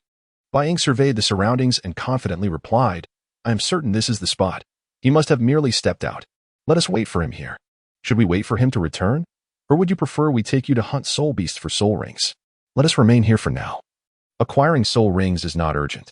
Qianrenxue Luo and Qianrenxue Luo contemplated saying more, but refrained, recognizing Bai Ying's resolute demeanor. However, Bai Ying contemplated first absorbing the celestial herbs before seeking higher age soul rings. System, can this soul guide device store living beings? Bai Ying inquired. Of course. It can not only store living beings but also allow them to continue growing. I see. With that, Bai Ying began to harvest the celestial herbs surrounding them, placing them into the soul guide device. This left Qianrenxue Luo and Qianrenxue Luo perplexed, although they recognized these as herbs. They were unaware they were the legendary celestial herbs. Little Ying, by doing this, you are destroying Dugu Bo's medicinal field, complicating our efforts to win him over. Qianrenxue Luo exclaimed in agreement. Yet, upon hearing this, Bai Ying intensified his efforts, hastening his pace even further. This scene left Qianrenxue Luo and Qianrenxue Luo dumbfounded. Was it not agreed that they were here to win him over? Why then was he causing destruction? After completing the gathering of all the herbs in the medicinal field, Bai Ying uprooted their roots and discarded them into the ice and fire yin yang before finally pausing his activities. Wiping the sweat from his brow, he turned to Qianrenxue Luo and Qianrenxue Luo, stating, These two herbs will require your assistance, grandfathers. Only then did Qianrenxue Luo and Qianrenxue Luo notice the last two herbs by the hot spring, their eyes widening at the chaotic state of the battlefield. They exhaled in exasperation. Are you intent on depleting his entire fortune? Otherwise, if he still has resources, how could he possibly join us? Qianrenxue Luo and Qianrenxue Luo exchanged glances, taken aback. It seemed there was some truth in this reasoning. If he still had resources, it would indeed be more difficult for him to join the Spirit Hall. Thus, severing his aspirations may yield a swifter resolution. Approaching Bai Ying, they queried, What should we do next? Simply retrieve the herbs for me once you have plucked them. As they approached the 8-angled ice crystal grass and the blazing apricot blossom, they were immediately struck by an overwhelming heat and cold, a testament to the potency of their abilities. Grandfathers, be cautious. Before long, the two herbs were presented before Bai Ying. Before Qianrenxue Luo and Qianrenxue Luo could inquire about the reason, Bai Ying consumed them without hesitation. This act nearly startled the two guardians into losing their souls, prompting them to rush forward in concern. Little Ying, are you all right? Little Ying, how do you feel? At that moment, Bai Ying pondered, how should I consume these two celestial herbs? I believe I should eat them together. After finishing, a wave of warmth surged through his body, and he remarked, I am fine, but I need to absorb some energy first. He then asked the system, should I directly enter the ice and fire yin yang now? Rest assured, host. With me here, you shall encounter not a single mishap. Then I shall trust you. With that, Bai Ying leaped into the ice and fire yin yang. Upon entering, he experienced alternating sensations of heat and cold. Yet soon his two martial spirits emerged, swiftly suppressing the energies of the ice and fire yin yang and the 8-angled ice crystal grass and blazing apricot blossom. Bai Ying felt the previous discomfort dissipate and inquired, System, have I completed the absorption? How could it be so rapid? To answer your query, host, the ice and fire yin yang is essentially the resting place of the ice and fire dragon king. Through the passage of time, it has gradually formed into what it is today. Your martial spirit possesses the ability to suppress dragon-type soul beasts, especially those that have long since perished. Is that so? Chapter 12. The 9 Trials of Shura. Is it my martial soul that suppresses this ice, the power of the fire dragon king's spirit? Indeed, this ancient and mysterious martial soul, which enables one to transform their body into that of a dragon, possesses the ability to shatter dragon scales, damage dragon organs, and subsequently hunt the souls of dragons, essentially making it a dragon slayer martial soul. Bai Ying surged forth from the eye of ice and fire, and upon emerging, two peculiar patterns appeared on his arms, one blue, symbolizing ice, on his left arm, and one red, symbolizing fire, on his right arm. System: what are these two patterns on my arms? The host's martial soul has undergone a mutation. You are now not only immune to light and dark attributes, but also immune to ice and fire attributes. Moreover, you can absorb ice and fire attributes to restore your soul power, thus enhancing your strength. However, ice and fire attributes are auxiliary attributes, and the soul skills of the host's martial soul will not exhibit ice or fire attributes. Is that so? Then I can now withstand attacks from 4 types of attributes. Yes, host. Just as the golden crocodile Dolua and the azure phoenix Dolua were about to inquire about Bai Ying's situation, a red light struck Bai Ying's body from the sky. Simultaneously, the Shura God in the divine realm was overjoyed, dancing with exuberance in the grand hall. Well, this is it. A dual martial soul, inherently suppressive against dragons. Not to mention the innate soul power of level 20. Now, having hunted the soul of the Ice and Fire Dragon King, the Shura trial can proceed. Should I expedite the transmission of my divine position? Then, he became serious. Ahem, it's not about transmitting the divine position, rather. My divine realm requires a deity specifically targeting the soul beast race. Achieving divinity through the righteous path is nearly impossible now, so I must begrudgingly relinquish my divine position. Hee, how clever am I? I must hasten to lower the divine trial to prevent others from seizing it. If I delay any longer, those for might take notice. A voice echoed in Bai Ying's mind. Young descendant, I am the Shura God, among the highest authorities in the divine realm. I am one of the 3 law enforcers and 5 divine kings, followed by first and second tier deities. As the Shura God, I shall directly grant you the Shura inheritance. Once you inherit my divine position, you will gain my divine realm's rights and status. I hold great admiration for you. Upon hearing this, Bai Ying replied, all right. Enough with the pretense. You merely seek a suitable successor to pass on your divine position, and though you claim to admire me, I suspect that your primary intent is to transmit the position swiftly. This statement left the Shura God perplexed. How do you know? Your martial soul possesses immense suppressive power over soul beasts, particularly against dragon-type soul beasts. During the wars in the divine realm, the beast god stood in opposition, leading to the fall of the dragon god, while the golden dragon king was suppressed by the divine realm, and the silver dragon king fled. Your abilities truly earn my admiration. With you in the divine realm, the silver dragon king will find it difficult to rise. I understand. This revelation utterly astonished the Shura God. You know? How is that possible? There is nothing impossible. You seek to escape your divine position to explore the universe and the myriad worlds beyond, do you not? I hail from one of those many worlds. Indeed. Beyond the universe lies a vast multitude of worlds. Bai Ying then addressed the Shura God. I promise to inherit your divine position, but do not be stingy. What do you mean? The Shura God asked, puzzled. Bai Ying, seeing the confusion, elaborated. You are aware of many matters concerning Doa continent, are you not? The Shura God nodded, indicating his awareness. Then you know our Pope of the Spirit Hall inherits from the Rakshasa God? The Shura God replied. I know of the Spirit Hall. It is the legacy left by the first angel god. Are you saying that the Pope is the successor of the Rakshasa God? Bai Ying nodded. Yes, she is the inheritor of the Rakshasa God. Yet, after undergoing the Rakshasa trial, she always exerts herself so fiercely, only to receive paltry rewards or none at all. Are you implying? Do not emulate the Rakshasa goddess stinginess. The tasks are already difficult enough. Rest assured, I shall not be as miserly as that Rakshasa god. Bai Ying continued, my fiancée E is from the Qian family, possessing innate soul power of level 20, and she is destined to become an angel god in the future. As for the first angel god, what has passed is past. I understand. The Shura God grasped Bai Ying's meaning, feeling reassured. Bai Ying then remarked, I am still young. I am not yet ready to face the first trial of the killing god domain. I am aware, the trials are set by me, and I will not require you to venture into the city of slaughter at this moment. Bai Ying promptly asked, what, then, is the first trial of Shura? The first trial of the Shura inheritance. Hunt 30 soul beasts with dragon bloodlines. Requirements. Must be no less than 100 years old. No assistance from others. Time limit. 6 months. Reward. 2 divine soul rings. How do you find this task and reward, little one? The Shura God asked triumphantly. One must bathe in dragon's blood to become a true dragon slayer. Ha ha ha. Excellent. With that, the Shura God vanished, and Bai Ying's consciousness returned to reality. A blood-red mark appearing on his forehead. Brother, what is happening? Azure Phoenix Dolua inquired of Golden Crocodile Dolua, as the red light dissipated around Bai Ying. Golden Crocodile Dolua noticed the conspicuous mark on Bai Ying's forehead, which was far more evident than the patterns on his arms. Divine trial? Are you saying? Azure Phoenix Dolua turned to Bai Ying, observing the blood-red mark on his forehead. Divinity, inheritance. Subsequently, Golden Crocodile Dolua and Azure Phoenix Dolua approached Bai Ying, asking, Little Ying, have you obtained the inheritance of a deity? Bai Ying nodded and gestured for silence. Golden Crocodile Dolua and Azure Phoenix Dolua understood the implication. The fewer who knew of this matter, the better, and they should keep it discreet. Golden Crocodile Dolua then whispered, Which trial is it? Of course, it is the 9 trials.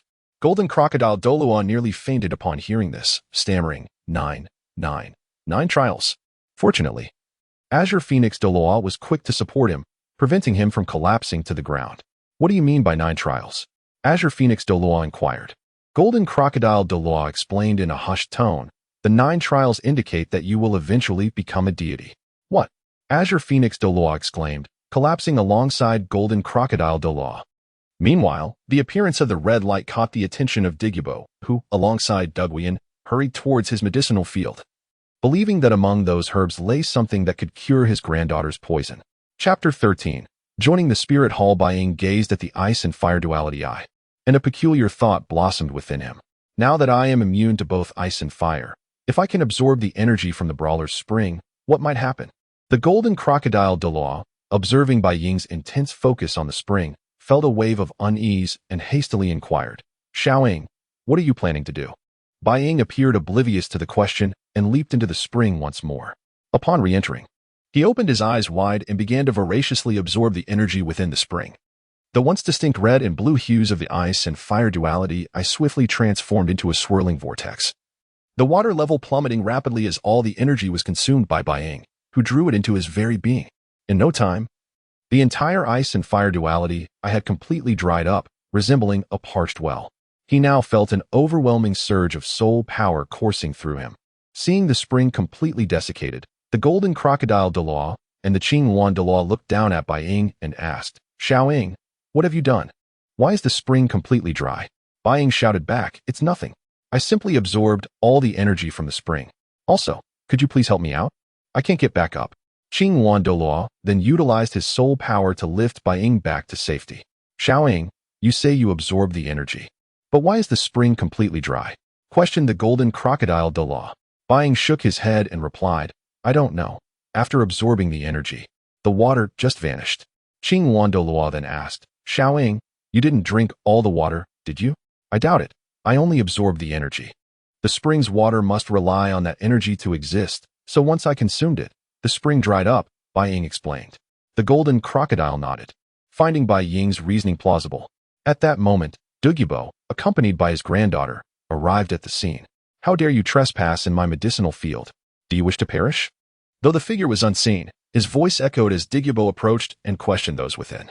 The Golden Crocodile and Qingwan Dolua scoffed at Dugu's outburst.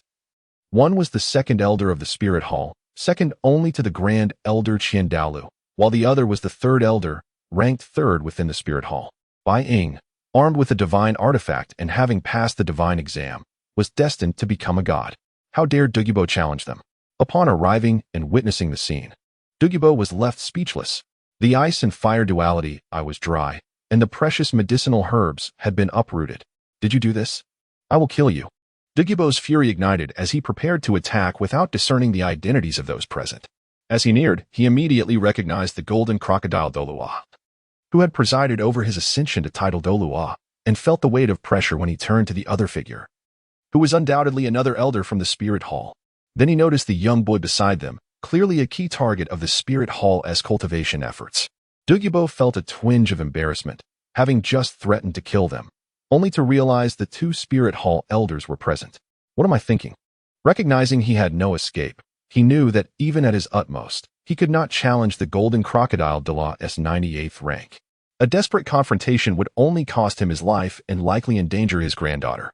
Thus, he conveyed a plea through his soul power. Please, do not let my granddaughter witness my demise.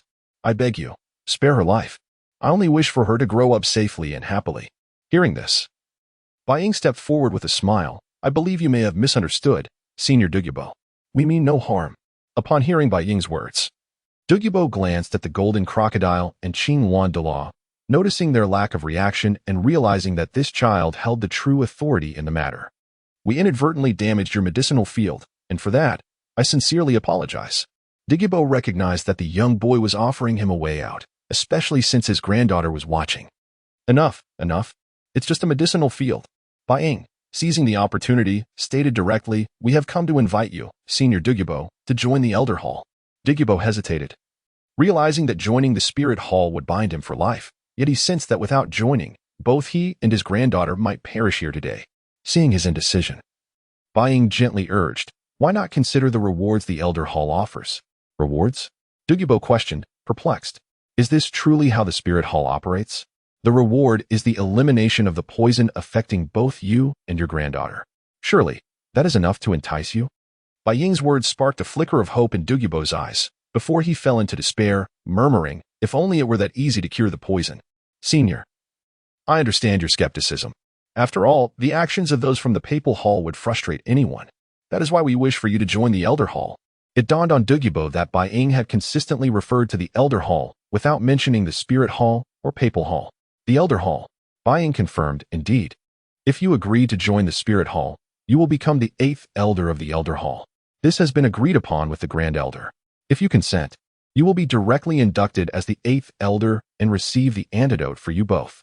He added, you will not be bound to follow any Elder's orders, nor will you need to heed the commands of the Pope or the Grand Elder. In essence, you would hold a nominal position, allowing you to live freely and enjoy life as you wish. Dugu pondered this enticing offer, joining the Elder Hall, receiving the antidote, and not being beholden to anyone.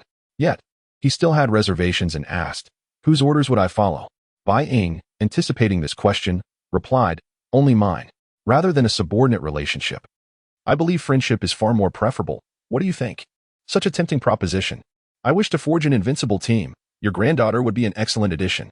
This way, you need not worry about her, as she will receive the highest treatment and the best resources from the Spirit Hall.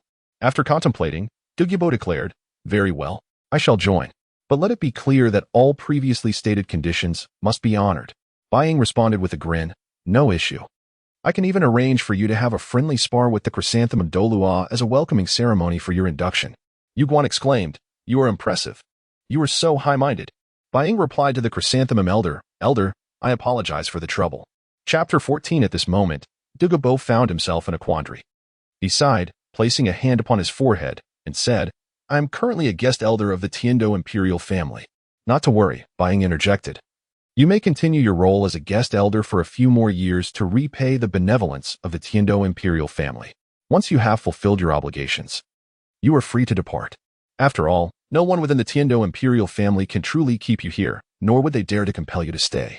Upon finishing his statement, Bai Ying turned his attention to the young Dugu Yan, who was of similar age to him, and inquired, may I ask where your granddaughter is currently studying?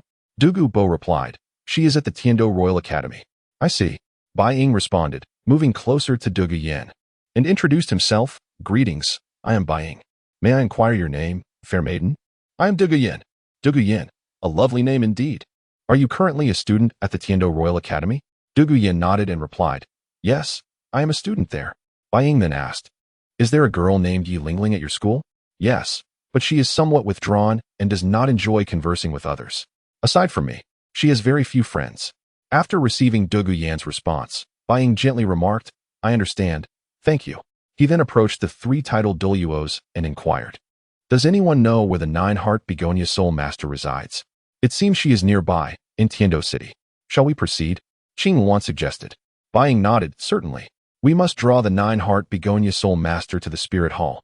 Just as Qingwan was about to summon her martial spirit, Bai Ying interrupted.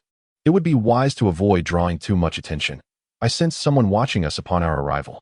The golden crocodile Dela scoffed. It is merely Jian Dao Qinshin. Best to remain discreet. The 3 titled Doluos, along with Bai Ying and Dugu Yan, proceeded without attracting undue attention, arriving at their destination shortly. Is this the residence of the Nine-Heart Begonia Soul Master? Dugu Bo surveyed the surroundings. The golden crocodile Doluo remarked. I never imagined the Nine-Heart Begonia would fall into such disrepair. How tragic, Qingwan echoed, observing the scene with a hint of sorrow. While the three lamented, a child peered through the door's crack, then dashed to fetch an adult. Moments later, an elderly woman and a middle-aged lady emerged, accompanied by Yi Lingling. Lingling, Yinzi, Dugu Yan, and Yu Lingling embraced each other upon meeting. The golden crocodile Doluo inquired, Where is your family head? Sensing the formidable aura of the three before her. The woman replied, You must have traveled far. Please, come inside. Inside the abode. I am the family head, the middle-aged woman announced. The golden crocodile Doluo was taken aback and asked, What of you jumping? My father has passed away long ago. A touch of sadness flickered in her eyes as she spoke. The golden crocodile lamented, I did not expect you jumping to have departed so soon, alas. He then inquired, You are his daughter. What is your name? I am Yi Xuejing. Who might you be in relation to my father? The golden crocodile waved his hand dismissively. I was once injured and your father treated me. I intended to repay this kindness during my visit. But I did not anticipate his absence. And you are? Yi Xuejing asked. I am the second elder of the Spirit Hall, Golden Crocodile. To be frank, I have also come to invite you to join the Spirit Hall and to repay the favor from years past, only to find your father is no longer with us.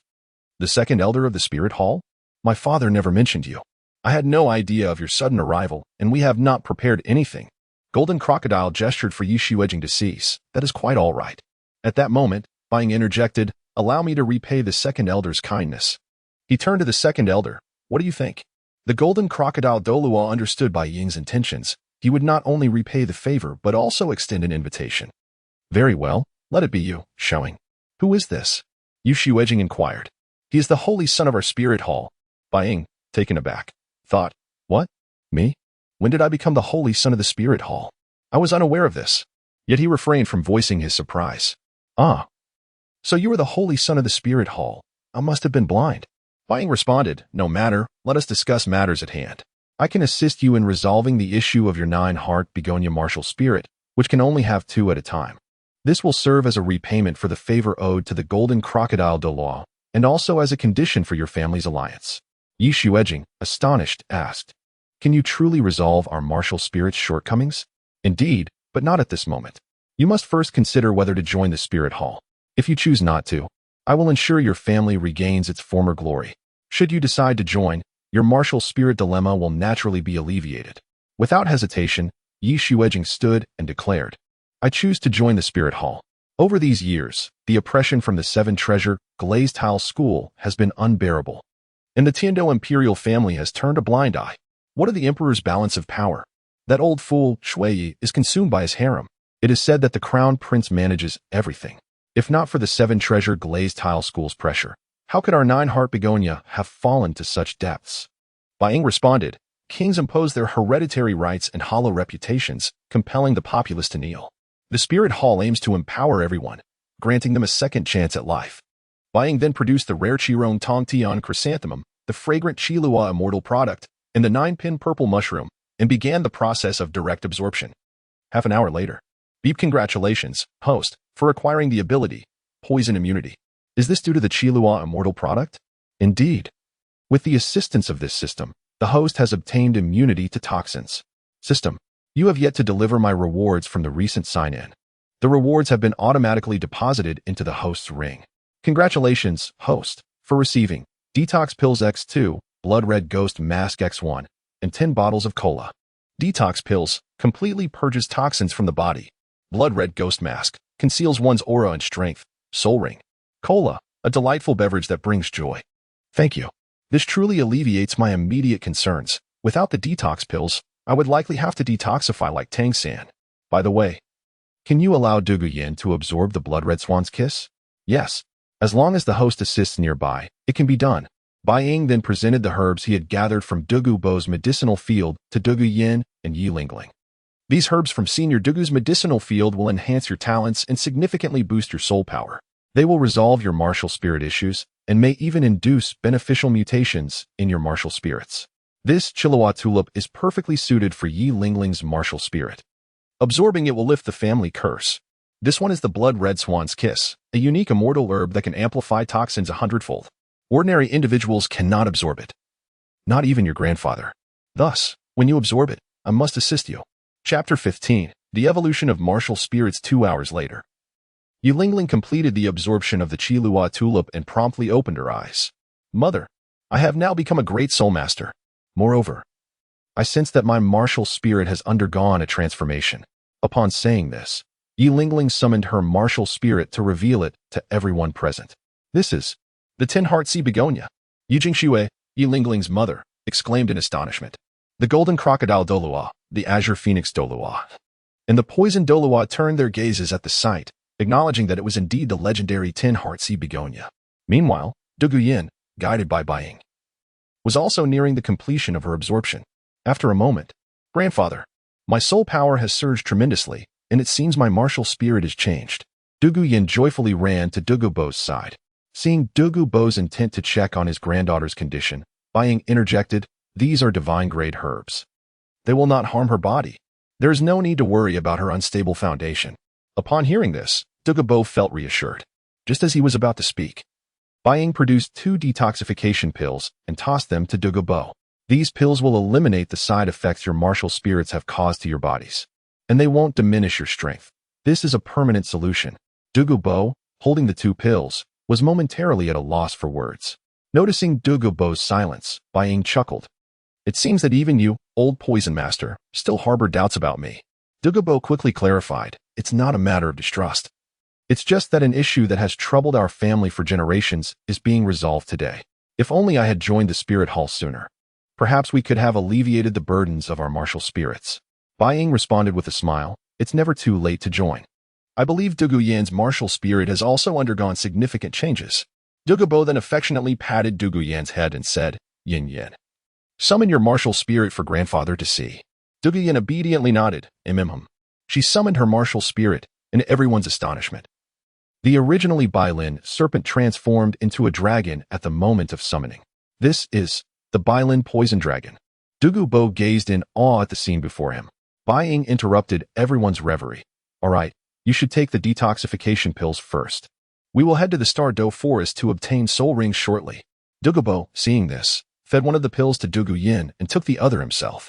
Both of their bodies expelled a significant amount of black substance, ridding themselves of years of accumulated toxins. However, compared to Dugu Bo, Dugu Yan had minimal toxins in her body, primarily inherited from her lineage. In no time, the 2 digested the pills, and upon seeing the black substances expelled from his body, Dugu Bo burst into laughter. All the toxins in my body have been eliminated.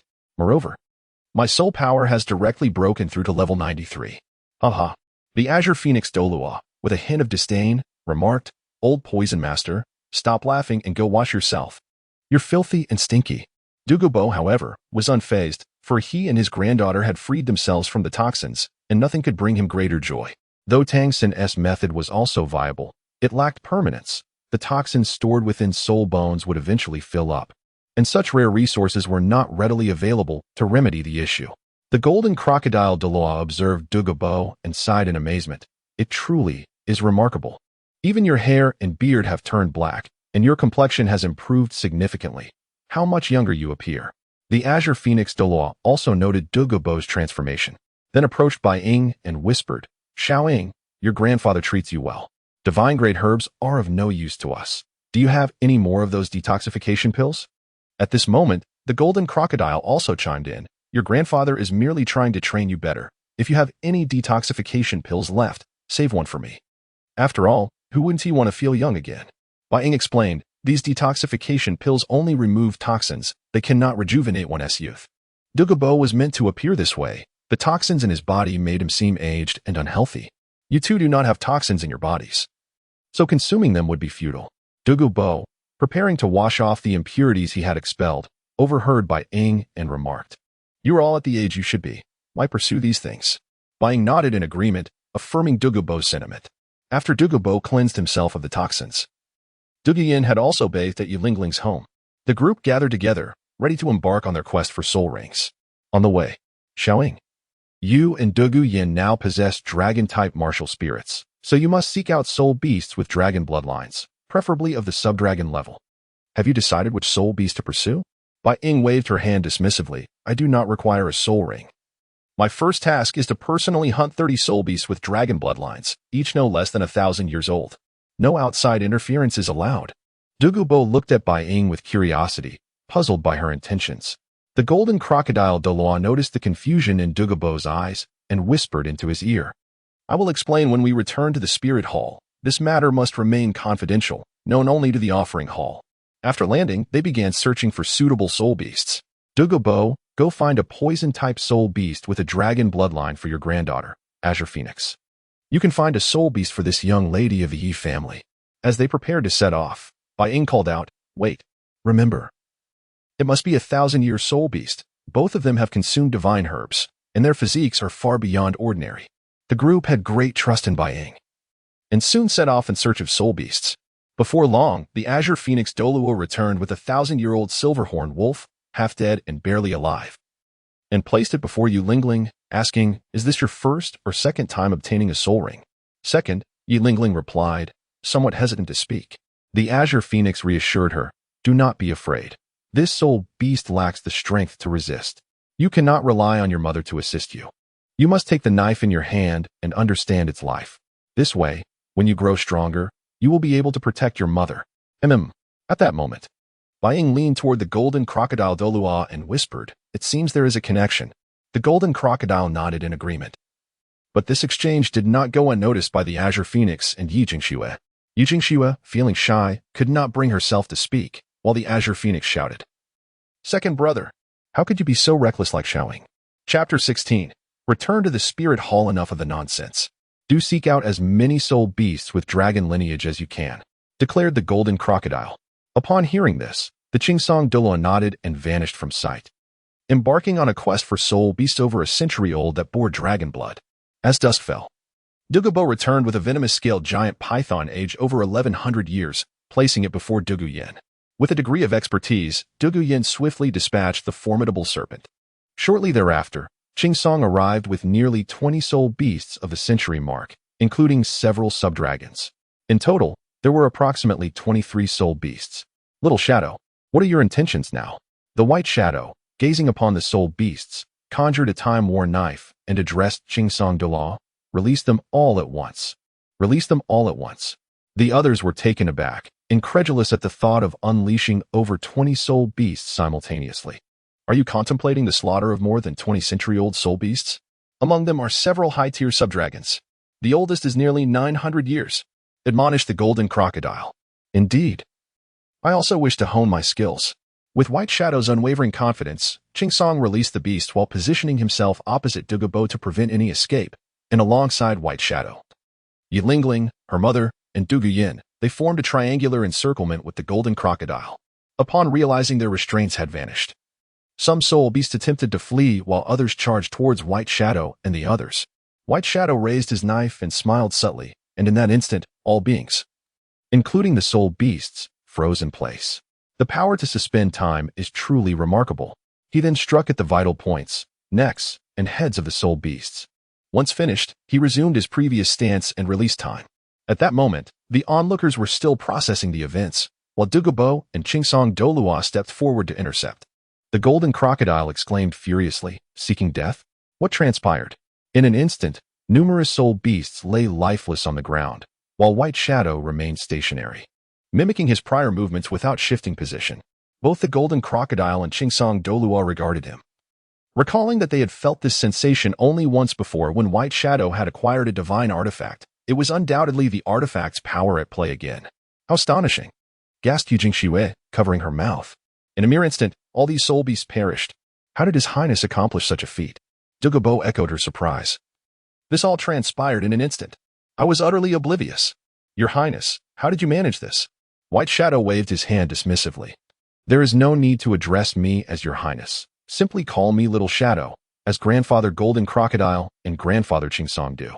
As for how it was achieved, that is a secret I cannot reveal. Everyone has their own mysteries, just as I do not pry into yours. Dugu Yan and Yi Jingxue nodded in understanding, refraining from further inquiry.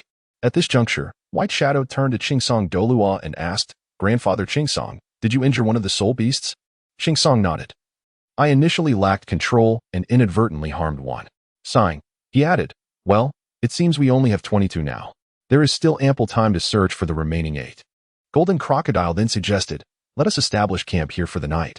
We shall return to the Spirit Hall tomorrow. The Spirit Hall harbors captive soul beasts, so finding 8 shall not be an issue. White Shadow inquired, then why did we come to the Stardoe Forest? Did you not suggest this location? His expression slightly awkward, he continued, what I meant was, why did that old man Qiandao Liu send me all the way to the Stardoe Forest to procure spirit rings? The Golden Crocodile playfully swatted White Shadow's head and rebuked, you call him old man behind his back? Have you ever referred to me in such a manner? Such disrespect must cease. The group then set up 2 tents to spend the night, preparing to journey back to the Spirit Hall the following day. Yu Jingxue, Yi Lingling, and Dugu Yan had already drifted into slumber, while Qingsong Doluo rested in another tent after 2 days of travel and soul beast hunting. Tomorrow, they would set off toward the Spirit Hall, requiring a night of rest to restore their spirit power and mental acuity. The Golden Crocodile and Poison Doluo leaned against the fire, closing their eyes in meditation, while White Shadow reclined against a tree, gazing at the night sky. At that moment, Dugu Bo sensed White Shadow's mood and approached, holding a piece of roasted soul beast meat and 2 bottles of wine. Tossing 1 bottle to White Shadow, he sat down and placed the roasted meat before him, slowly speaking, what troubles you? May I call you Grandfather Poison? Of course. What advice do you have for dealing with a mother-in-law? Dugu Bo chuckled, you are quite young to ponder such matters. However, as long as you possess strength, whether it be 3 wives and 4 concubines or a disapproving mother-in-law, these are trivial concerns in the face of power. In the Doluo continent, strength reigns supreme. True. It is indeed premature to consider such matters. However, I must counter your statement. Dugu Bo's interest piqued, he inquired. Oh, what do you mean? Not every mother-in-law values strength. There is a saying, mother-in-law, the great wolf. Though the Golden Crocodile remained in meditation, their conversation reached his ears. In a world where strength is revered, he believed the assertion that 3 wives and 4 concubines are minor issues held merit. Yet, upon hearing White Shadow's quip about the mother-in-law being a great wolf, he couldn't help but twitch his lips, fully aware that White Shadow was referring to Bibi Dong, the formidable matriarch. The next day, the group boarded Qingsong Doluo's spirit and swiftly arrived at Spirit City. As flying was prohibited above Spirit City, they disembarked and proceeded on foot to the offering hall. At this moment, a flamboyant voice rang out. Well, you old poisoner, how dare you show your face in Spirit City? Dugu Bo, observing the flamboyant Shiau Doluo descending from the sky, remained silent, merely watching him flaunt his authority. Seeing no response, Shiau Doluo turned his gaze to Dugu Bo, only to find 2 individuals glaring at him, which frightened him into landing and bowing. I pay my respects to the 2nd and 3rd offerings. Dugu Bo leaned closer to White Shadow and whispered, you know I have a long-standing feud with this fellow. Both the Golden Crocodile and Qingsong Doluo overheard this and, before White Shadow could respond, they promptly interjected, as an elder of the Spirit Hall, Shiau Doluo has violated the flying prohibition within Spirit City and dared to provoke the 8th offering. Dugu offering, go deal with him. The Spirit Hall upholds its commitments. What? Shiau Doluo exclaimed in shock. However, the Golden Crocodile and Qingsong Doluo swiftly ensnared him with their spirit power, discreetly transporting Shiau Doluo to a secluded area to preserve the dignity of the Spirit Hall's elders. After some time, Dugu Bo emerged, visibly satisfied, while Shiau Doluo soon followed, showing little sign of injury. Dugu Bo had primarily employed verbal provocation, leaving Shiau Doluo in a state of disarray. For it is often said that the mind is the battlefield. Chapter 17. The first trial completed despite being a level 95 titled Doluo and an elder of the Spirit Hall. Shiau Doluo found himself defeated. However, what infuriated him more was that Dugu Bo had unexpectedly become the 8th offering. He had worked tirelessly for many years without ever qualifying for such a title. In the Hall of Offerings, upon seeing Bai Ying return safely, Qiandao Liu finally breathed a sigh of relief. After arranging for Dugu Bo and his companions, Jean E. Doluo and Qing Wan Doluo could hardly contain their excitement to share this splendid news with Qiandao Liu. Shouting, it seems you truly deserve the title of the Holy Son of the Spirit Hall. Indeed. From now on, both grandfathers will keep a watchful eye on you. Both grandfathers praise me, but I am merely fortunate. Do not be so modest. Your achievement in the trial of the god of Shura has proven your exceptional talent. In the Stardoe Forest, your ability to swiftly eliminate so many century-old soul beasts is simply terrifying. Hearing such praise, even Bai Ying felt a sense of exaltation. Upon meeting Qiandao Liu, the two eagerly recounted everything that had transpired in recent days, startling even the unparalleled Dolaw. After dismissing the two, Qiandao Liu turned to Bai Ying and asked, "Have you truly completed the divine trial?" Gazing at the crimson totem on Bai Ying, he couldn't help but inquire further. "Of course it's true. Do you think this totem could deceive you?" Bai Ying replied, somewhat exasperated. "Old man, you are a peerless Doluo and the foremost offering of the Spirit Hall. Could you please be mindful of your image? Do you realize how arduous it is to obtain the legacy of a god?" Qiandao Liu could not help but recall his dear friend Tangsan, who had vanished while seeking the god's legacy, ultimately leaving his whereabouts unknown. "Isn't it merely a divine trial? Why are you so excited? It is I who has passed, not you.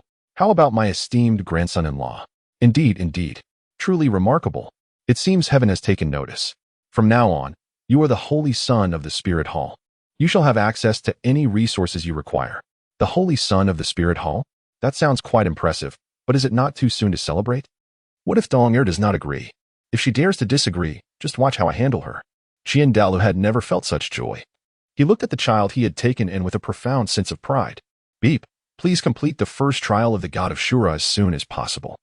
Upon hearing the system's voice, Bai Ying sighed. "Did you not see that I just returned? Must I not even be allowed a moment's rest?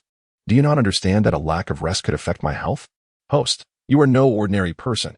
You are a soul master, so it will not affect you." "Old man, I must swiftly complete the first trial of the god of Shura, and I still need to hunt down 8 more soul beasts. If there are no matters at hand, then please take me. I have heard there are 8 soul beasts raised within the Spirit Hall." "Very well. I shall take you now." Qiandao Liu led Bai Ying to the area where the soul beasts were kept in an instant. Upon seeing Qiandao Liu, the guard immediately knelt and bowed. "Greetings, great offering. Are all the raised soul beasts here?" "Yes, they are all here." "Good, you may step back." With that, they swiftly arrived at the enclosure. "All right, old man, I shall take it from here." Qiandao Liu nodded and stepped aside, eager to witness just how powerful his grandson-in-law truly was, to be chosen as the inheritor of the god of Shura. While the raised soul beasts were indeed easier to handle than their wild counterparts, it remained a considerable challenge for a soul master without any spirit rings. Bai Ying, however, quickly located the 8 soul beasts with his heightened senses. "You intend to confront all 8 soul beasts at once? Have you lost your mind?" Qiandao Liu exclaimed, prompting Bai Ying to respond with a hint of exasperation. "Do not worry, old man. I will be fine. It would be far too tedious to face them one by one. It is better to take them all down at once. Allow me to demonstrate my true capabilities." Bai Ying swiftly drew the time battle blade. Time seal. As he activated the artifact skill, the surrounding time abruptly froze, as if the entire world had come to a standstill. The 8 soul beasts, previously meandering leisurely, suddenly found themselves unable to move, as if ensnared by an invisible force. Even the air seemed to solidify, rendering one breathless. Qiandao Liu observed this scene with a glimmer of astonishment in his eyes. Though he was a peerless Dolaw, he felt insignificant compared to the power of the artifact. He could distinctly sense the immense strength, yet was powerless to resist it. In that moment, Bai Ying sprang into action. Wielding the time battle blade, he darted like the wind between the 8 soul beasts. With each flash of his blade, a soul beast vanished. The entire sequence unfolded in an instant, dazzling all who beheld it. Instant disintegration. What just happened? "Old man, I activated the artifact skill, which allows me to briefly pause time." Pausing time is quite an overpowered ability, Qiandao Liu thought, then remarked, "Your first trial must be complete now, right?" "It should be considered so." Overhead, the crimson totem suddenly emitted a resplendent red light, as if flames were igniting or blood was boiling. The radiance intensified, saturating the entire space in a deep crimson hue. In that moment, Qiandao Liu felt as if a harbinger of death was descending, the terrifying aura causing even him, a peerless Doluo, to feel a chill in his heart. Soon after, 2 dazzling spheres of light materialized before Bai Ying, slowly rotating and exuding an aura that struck fear into the heart. Each sphere seemed to harbor boundless power, rendering one unable to gaze directly at them. At that moment, a voice, authoritative and laced with murderous intent, resonated through the space. "The first trial of the god of Shura has been completed. Reward, 2 divine soul rings." Goodness. Just as I mentioned Chow, he has appeared. Divine soul rings. To think that this young man has received 2. Even I only obtained 1 upon completing the 8th trial. His luck is simply extraordinary. Old man, envy me. These are divine soul rings. Considering your remarkable talent, I shall refrain from punishing you this time. My talent is naturally exceptional. If it were otherwise, how could I possibly become your grandson-in-law? Chapter 18. The second test of the Shura God. You, old man, must consider it a great fortune to have your eye on me. Do you understand? You ought to cherish it. It seems you haven't been disciplined for 3 days. Is that so? At this moment, the Shura God, far away in the divine realm, was filled with immense joy. He never expected the first test to be overcome so swiftly. It appears this young man's talent is indeed remarkable. I shall continue to provide him with opportunities, ensuring that he inherits my divine position promptly, allowing me to retire early. Life in the divine realm has become dreadfully dull. Even as the enforcer, the Shura God often feels a profound sense of solitude during these tedious days. Suddenly, the voice of the Shura God thundered in Bai Ying's mind. As if attempting to shatter his consciousness, Bai Ying felt an overwhelming roar in his head, followed by a torrent of information flooding into his awareness. The second test of the 9 trials of Shura. Endure for the duration of 2 incense sticks under the hands of the unparalleled law. The duration is 3 years. Each word struck Bai Ying's heart like a heavy hammer. He instantly realized that this trial would be far more arduous than the first. I never anticipated that my second test would be this. It appears there is no escaping this beating, young man.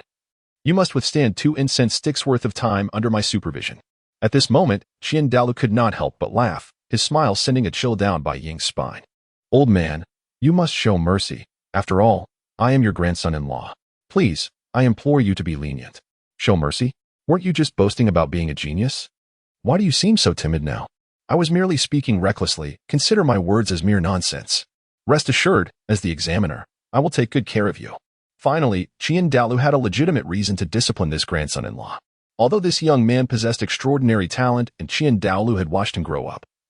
Having treated Shiau Wu kindly throughout the years, this test would be passed, albeit not without some hardship. The two returned to the spirit hall. Since the Shura God's second test requires you to endure for the duration of 2 incense sticks, starting today, I will personally train you. And this training will be more rigorous than before. Old man, you wouldn't be seeking personal vengeance, would you? This isn't fair. I am a titled Dolo-level powerhouse. Fear not. I will only assist you in completing the test, not take your life, I assure you. An ominous premonition washed over him. Why would that confounded Shura God act this way? Host, do not worry. He will not kill you. Besides, if he does, I can resurrect you. Rest assured. I am not concerned about failing the test. Rather, I fear the pain that may come. Never mind. I should quickly discuss this with Shiau Wu. Otherwise, this old man may not show me any mercy. With that thought, Bai Ying felt considerably more at ease. As he observed 2 divine soul rings appearing before him, Bai Ying spoke. Old man, may I trouble you for protection? Qiandao Liu nodded and replied, you still lack respect, don't you? Just wait and see how I deal with you in the second test. Bai Ying wore an expression that indicated he had expected as much. Absorbing divine soul rings grants one the most suitable soul skills, and unlike ordinary soul rings, these can evolve, provided one possesses sufficient strength. Soul rings of 10,000 years, or even 100,000 years may emerge.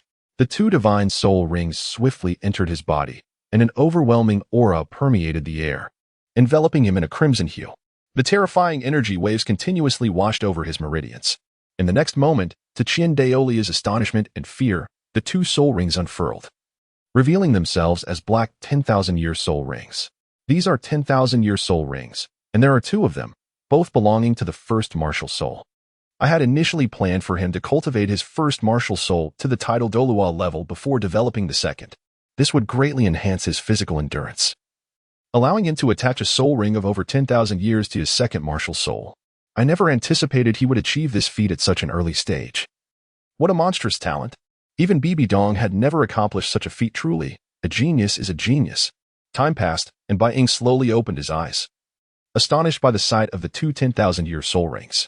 What are your first and second soul skills? Show me. Very well.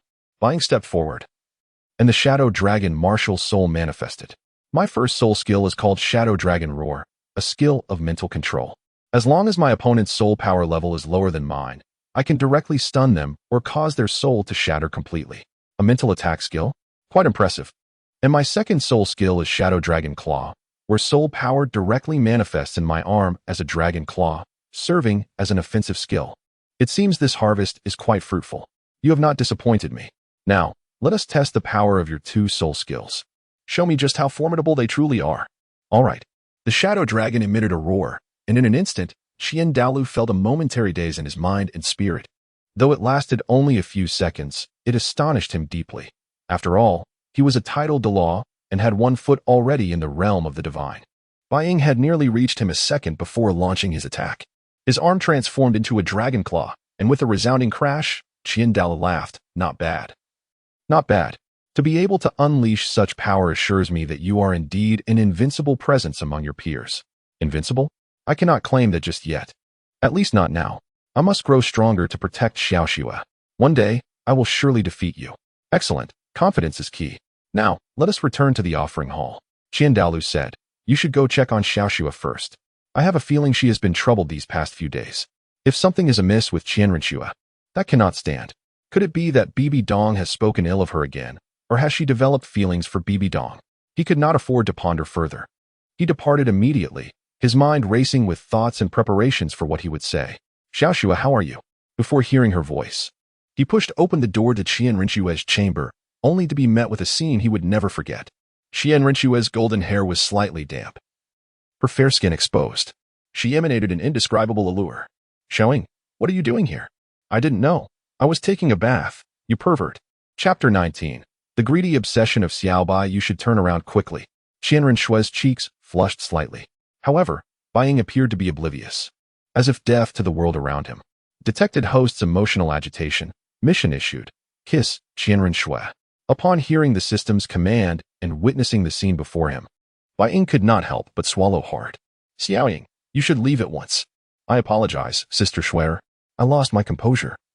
I will step outside while you quickly get dressed. With a resounding thud, the door slammed shut behind him. Bai Ying remained outside, momentarily dazed, his mind racing back to the scene within the room. Qianrenxue's figure was simply breathtaking.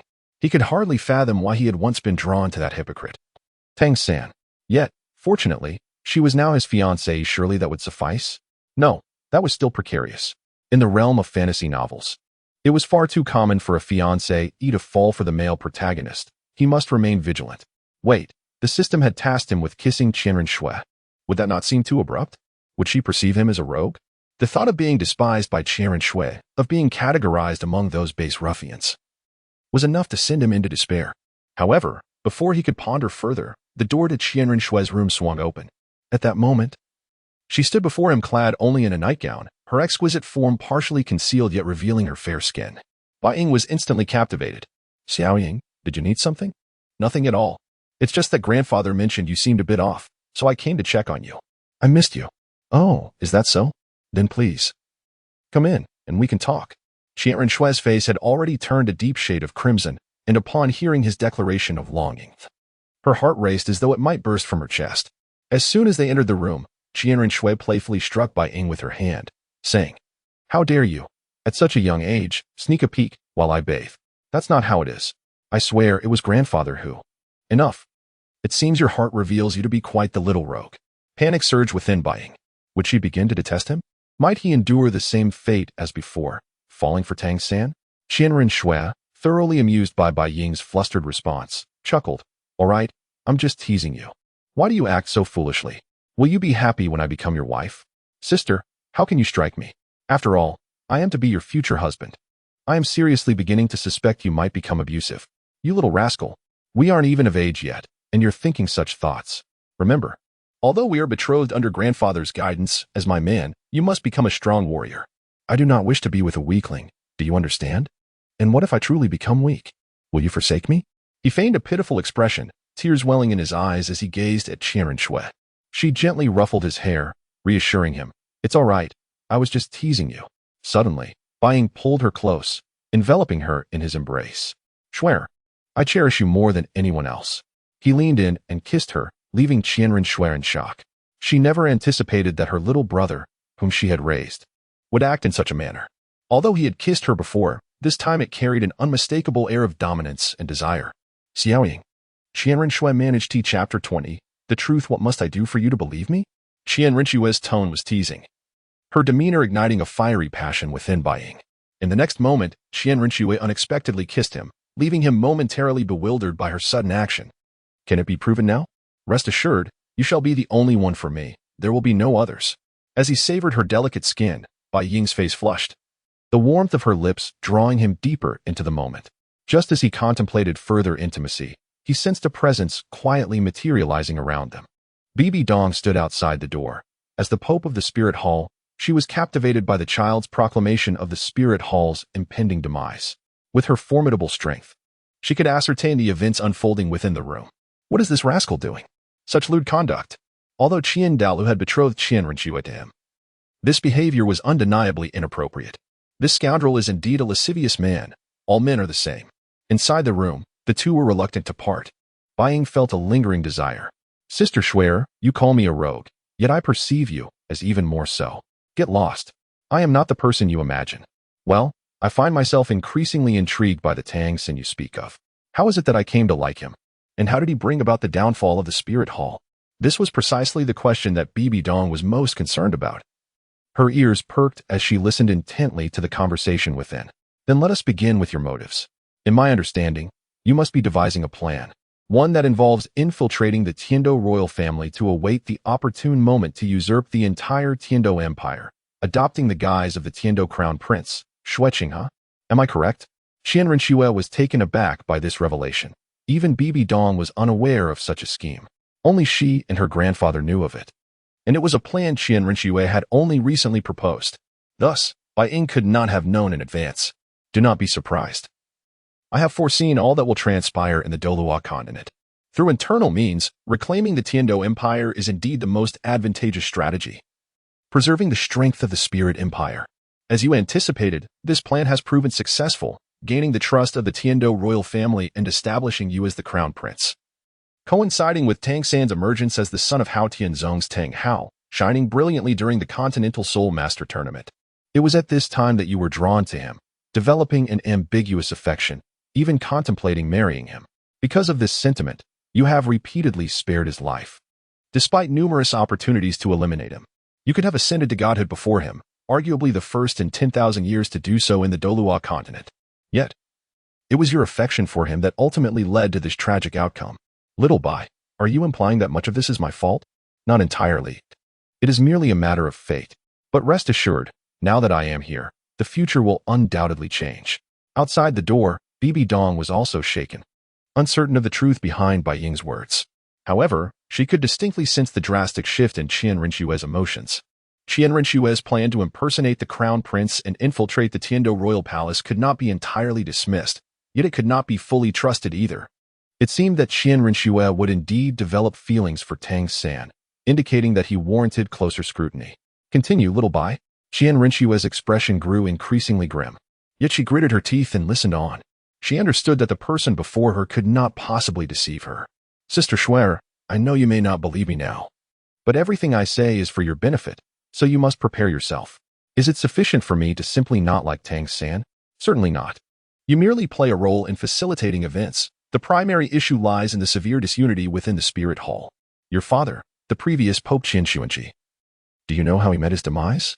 Upon hearing this, Qian Renxue's expression darkened, her teeth clenched as she spat. It was that woman's doing. Bibi Dong, witnessing her daughter's rage, felt an unexpected pang of sorrow. I was never favored by him, regarded as a stain upon his life. My grandfather informed me of this long ago. He assured me that one day, the position of Pope of the Spirit Hall would be mine. Shuer, you're mistaken. I have shared part of the truth with you, yet there remains much you do not know, but I do. As your mother, Bibi Dong does indeed love you. Love me? She is unworthy of that title.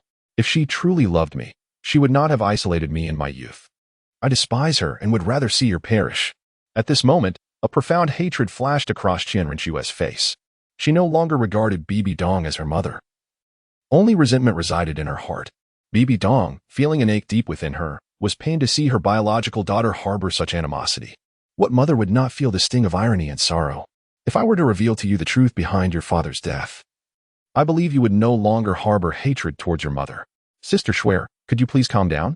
Taking a deep breath, Qian Renxue steadied her emotions, gritting her teeth as she continued to listen. She was determined to reveal the truth to Shuer, but it was imperative that she kept this information concealed for now. What impact would the revelation of the truth have on her? These questions abruptly surfaced in Bibi Dong's mind. Though she had always viewed Qian Renxue as a blemish upon her life, she could not deny that a sliver of affection for her daughter remained. From the moment Qian Renxue was born, Bibi Dong had contemplated eliminating her, but Qiandao Liu had intervened. After years of enmity, the undeniable truth remained: she was her flesh and blood, a fact that could not be altered. With this thought, Bibi Dong suddenly flung open the door and declared, "Enough." Chapter 21. The cruel truth of my biological mother. Upon the sudden arrival of Bibi Dong, Qian Renxue instantly stood up and inquired, "What brings you here?" "Leave. Qian Renxue, I am. After all, your mother. Is this how you treat your own mother?" "Mother?" Qian Renxue scoffed. "Do you believe you deserve such a title? I have long declared that I have no mother, only the murderer of my father. You are unworthy to be called my mother. Do you understand? Now tell me, what is it that you seek?" Bibi Dong replied, "Does a mother require a reason to visit her daughter?" "Enough of this." Seeing the tension escalate, Bai Ying interjected, "Little Shuel, it is a blessing that the Pope is here. It seems he must have been eavesdropping outside for quite some time. Kid, it appears you have already uncovered the truth. Let me tell you, there are certain matters you cannot disclose. What kind of truth could provoke such an emotional response from you? I am most eager to hear it." Qian Renxue expressed with growing interest. "Bai Ying, reveal the truth you know. Rest assured, with me here, he cannot harm you." "Qian Renxue, is this how you treat your own mother?" Once again hearing the word mother, Qian Renxue chuckled and said, "Your Grace, it seems you are deaf. I have stated that I have no mother, only the murderer of my father. From the moment you took my father's life, and from my childhood when I was forsaken, I have regarded you as an enemy, not a mother. Alas, we share the same blood. Why must we turn against each other so hastily? Little Shui, today, in front of His Grace, I will tell you everything. Bibi Dong was indeed your father's most cherished disciple. She was the first to possess a twin martial soul in the history of Dolua, and she was once hailed as the future pope of the martial soul hall. However, everything changed the moment she fell in love with Yu Xiaojing. She even sought to sever ties with the martial soul hall for him. Your father, of course, opposed this. To keep your mother, he resorted to despicable means, forcibly possessing her and bringing you into this world. Thus, your mother harbors resentment towards you." Both Bibi Dong and Qian Renxue's expression shifted dramatically upon hearing this. Bibi Dong's face darkened, a palpable killing intent surfacing as memories of her torment by the scoundrel Qiang Sunji flooded back. Those were the days she wished to forget. "Bai Ying, is what you say true? Was my mother coerced by my father into bearing me?" Qian Renxue questioned, disbelief still evident in her eyes, as she gazed at Bibi Dong, whose visage was marred by anger and fear, evoking a pang of sympathy within her. "Did my father truly commit such a monstrous act? Why have you never spoken of this? Why?" Qian Renxue's voice trembled as she repeatedly asked Bibi Dong. At that moment, Bibi Dong's grip on her scepter faltered, and she took a step back, pain evident in her gaze as she confronted Qian Renxue. "What difference does it make now that you know? What can you change? Now that you know the truth, are you satisfied? Had it not been for you, I would have long been with Xiaojing. If not for your grandfather, you would have already been dead. You are nothing but a cursed child. Do you truly despise me so?" "Of course," Bibi Dong replied without hesitation. "Seeing you reminds me of that person who tormented me. However, I have come to a realization. Since you have destroyed everything I held dear, I shall destroy everything you cherish in return. One day, I will kill you and obliterate your angel clan. Bibi Dong, I ask you one final question. Have you ever regarded me as your daughter? Was there ever a moment?" "Bibi Dong, I understand now. I am your blemish. I should not expect anything." In the face of Bibi Dong's indifference, Qian Renxue appeared exceptionally fragile. Standing there, her smile faded, replaced by boundless sorrow and resignation. It seemed she finally grasped her position in this world and the complexity of her mother's feelings towards her. Suddenly, her body swayed, as if all her strength had abandoned her in that instant. She squeezed her eyes shut, blood trickling from her lips, a manifestation of her inner turmoil. Her body gradually succumbed, akin to a wilting petal gently brushing the ground. The surrounding air seemed to freeze, leaving only Bibi Dong standing motionless, a myriad of complex emotions flickering in her eyes. She observed Qian Renxue collapse, yet refrained from stepping forward to offer support. Her heart wrestled with turmoil, but pride and anger immobilized her. "Shuai, are you all right?" Just as she was about to fall, Bai Ying swiftly steadied her. "What's wrong? I will fetch a doctor for you. You mustn't be harmed." "I'm fine." "Don't worry," Qian Renxue reassured, rising to her feet, her gaze towards Bibi Dong imbued with complexity. "Bibi Dong, I owe you a life, and I will repay it one day. Rest assured." Bibi Dong quietly regarded Qian Renxue, her eyes revealing a swirl of emotions. She bit her lip, seemingly striving to contain the turbulence within. Finally, she inhaled deeply and resolutely turned away, her her silhouette gradually blurring in the light until she vanished around a corner. Qian Renxue remained rooted, her gaze hollow as she watched Bibi Dong depart. Her heart brimmed with despair and helplessness, as if the entire world had crumbled at that moment. She recognized that the chasm between her and her mother was beyond repair, and their relationship was destined to reach its conclusion. The atmosphere around her felt suffocatingly still. Slowly, Qian Renxue lowered her head, tears welling in her eyes. She clenched her fists, attempting to numb her inner agony with physical pain. However, the torment surged like a tide, overwhelming her defenses. "Thank you, Bai Ying, for revealing everything to me. Sister Xue, please do not blame yourself. This is not your fault. It was all caused by your father. There is no connection here. You are innocent. Do not let this affect you. Otherwise, I will feel guilty." Seeing Bai Ying's concern, Qian Renxue managed to smile. "Fear not. I will not be affected." "That's good to hear." Meanwhile, Bibi Dong returned to the papal palace. In her chamber, she could no longer suppress her emotions and broke into a fit of tears. "What have I done? What have I truly done? Qian Renxue is, after all, my daughter. I am not a worthy mother." Uncertain of how long she wept, Bibi Dong eventually regained her composure, transforming back into the cold and resolute Pope. "Qiandao Liu, you were clever. You chose my daughter and him, intending to use them to restrain me. Yet, he is merely a child. I must become powerful quickly."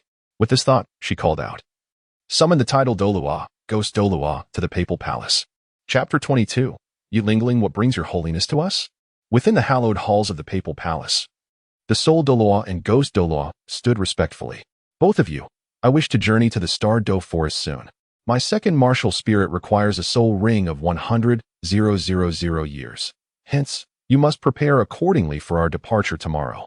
As you command, Your Holiness." "Sister Xue, allow me to present you with a gift." "A gift? What kind of gift?" "It is a celestial herb found within the Sunset Forest. One that can significantly enhance your innate talents and ease your cultivation journey. Behold, this herb is known as the Heartbreak Red. Its properties can restore life to flesh and bone. However, the Heartbreak Red can only be utilized by those who are mutually affectionate. One may also drop a single drop of blood upon it. If the blood belongs to lovers, the mystical stone attached to the Heartbreak Red will vanish. In other words, only those who truly love can claim the Heartbreak Red as their own." "Very well, I shall give it a try." Qian Renxue pricked her finger and let a drop of blood fall upon the Heartbreak Red. In the next moment, the herb burst forth with a dazzling red light, causing the stone upon it to shatter. It truly succeeded. "Xue, consume it quickly. With this herb, I assure you that your soul power will rise by at least 5 levels. Qian Renxue gazed at the Heartbreak Red, but chose not to consume it, instead saying, "This flower appears quite exquisite. It would be a pity to eat it. Since this is your decision, I shall respect your choice. On another note, I must discuss something with you. Could you refrain from going undercover in the Tiandou Palace? Honestly, it is not suitable." "Not suitable? Why not? Please, elaborate." "Your time will be squandered as an undercover agent in the Tiandou Palace. Given your talents, if you remain in the Spirit Hall with grandfather's assistance, you could potentially inherit the title of Angel God within a decade. Once you ascend to divinity, the Spirit Hall would unify the continent, and your role would be paramount. There is a saying, in Dolua continent, strength reigns supreme. I need to contemplate this further. You need not worry about it. Is there anything else?" "Of course. I have gained the recognition of the Shura God, who wishes for me to inherit his divine position. The second trial lies in enduring 2 incense sticks of time in Qiandao Liu's presence. I believe you can certainly achieve this. If there's nothing else, you may leave." "I wish to be alone for a moment." Bai Ying sighed. "Very well, but if you require anything, do not hesitate to inform me. Do not bear it all alone." "Rest assured, I will." After Bai Ying departed, he sought out Yulingling. "How are you finding your stay?" Bai Ying inquired, observing Yulingling. "Not bad, thank you." Yulingling replied coldly, fixing her gaze on Bai Ying, then added, "Is there something you wish to discuss?" "Nothing prevents me from coming, does it?" Bai Ying smiled. "By the way, I have noticed a rather serious issue. Have you always been so reticent? Such a disposition is rather unfortunate. It gives an impression of being distant and unapproachable. I worry whether anyone will come to court you in the future."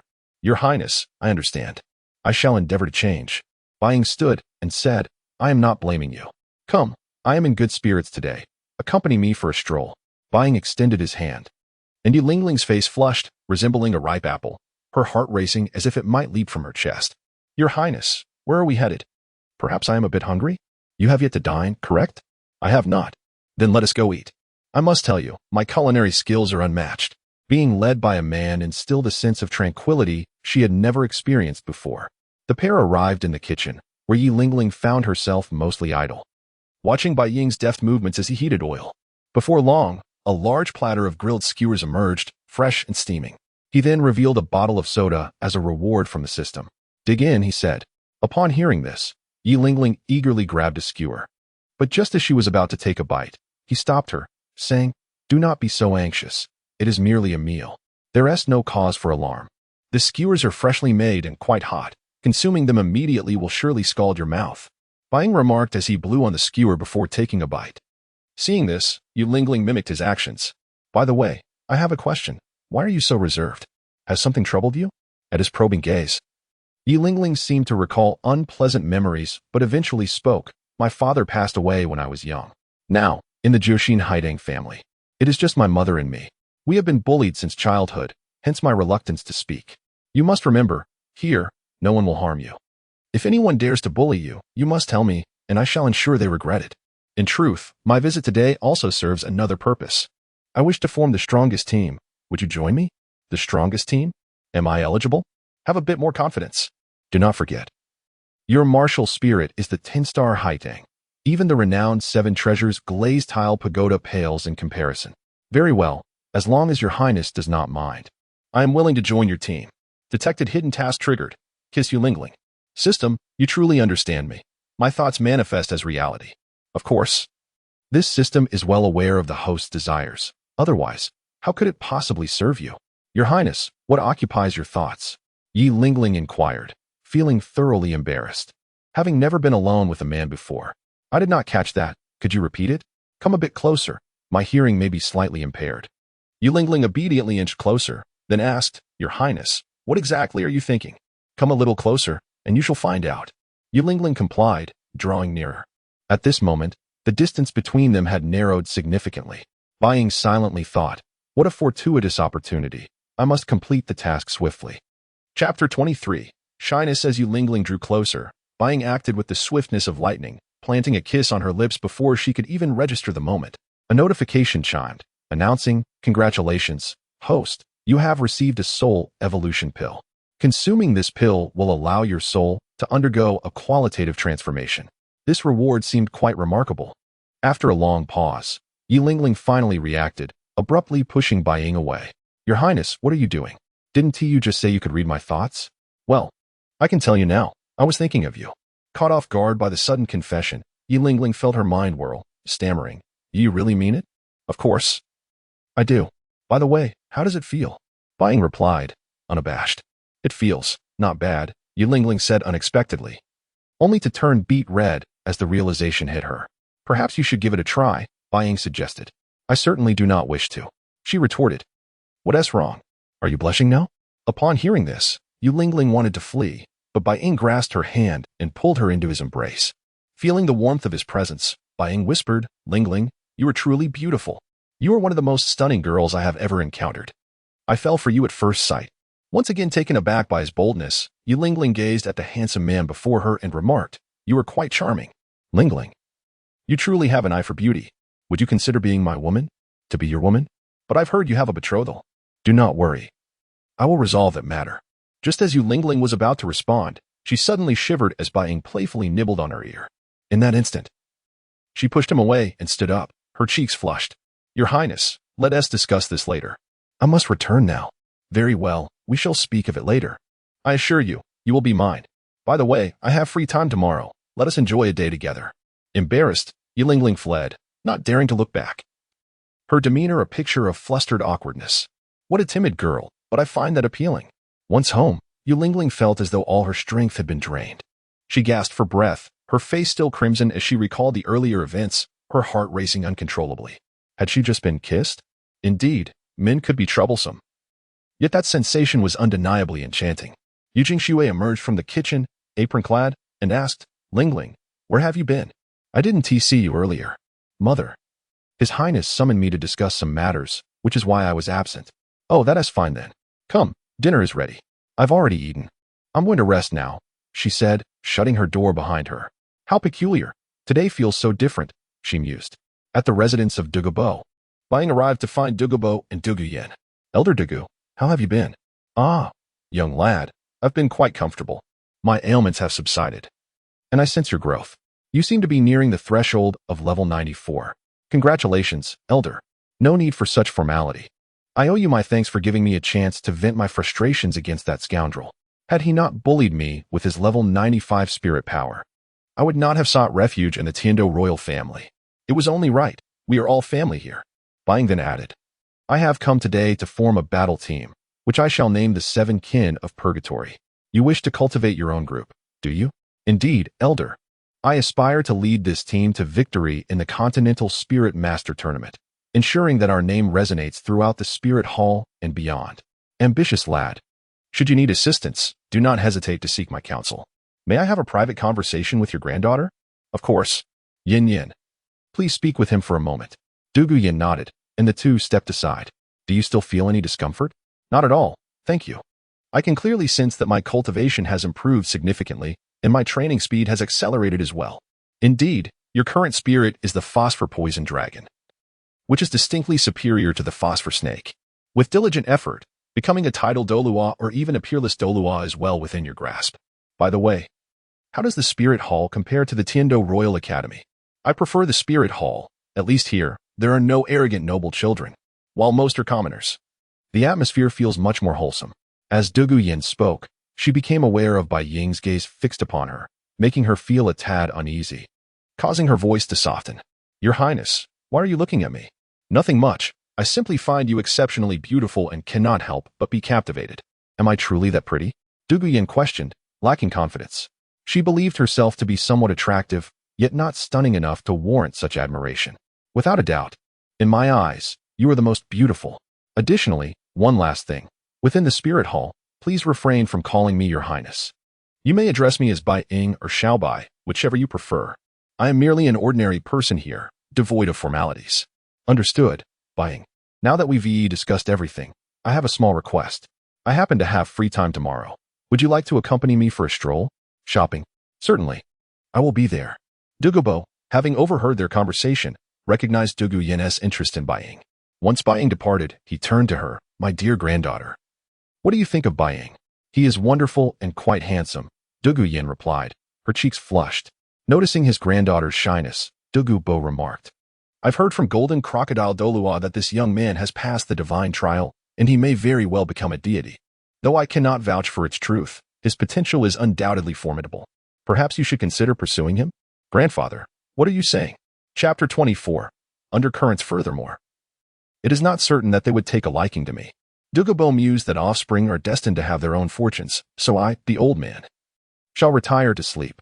The following morning, the system prompted, has the host claimed the reward? Claim it.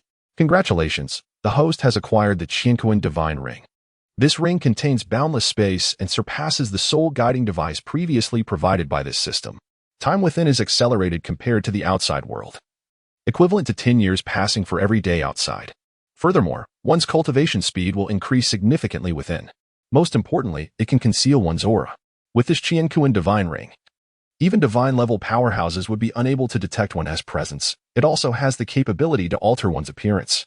A ring then materialized in Bai Ying's hand. After stowing it away, he proceeded to the worship hall. Old man, how do you intend to train me? Qiandao Liu queried, kneeling before the statue of the angel, his gaze resolute. The best training is through real combat. Are you suggesting I battle with you? I am merely a level 20 soul master, while you are a 99 level unparalleled Dolua. This is hardly equitable. Moreover, I have ample time for the second trial of the Shura God. Why the rush? Qiandao Liu's gaze shifted toward the silver direction, heavy with intent, as he spoke. I wish for you to grow rapidly. Did you not mention that a person named Tangsan would bring ruin to the Spirit Hall?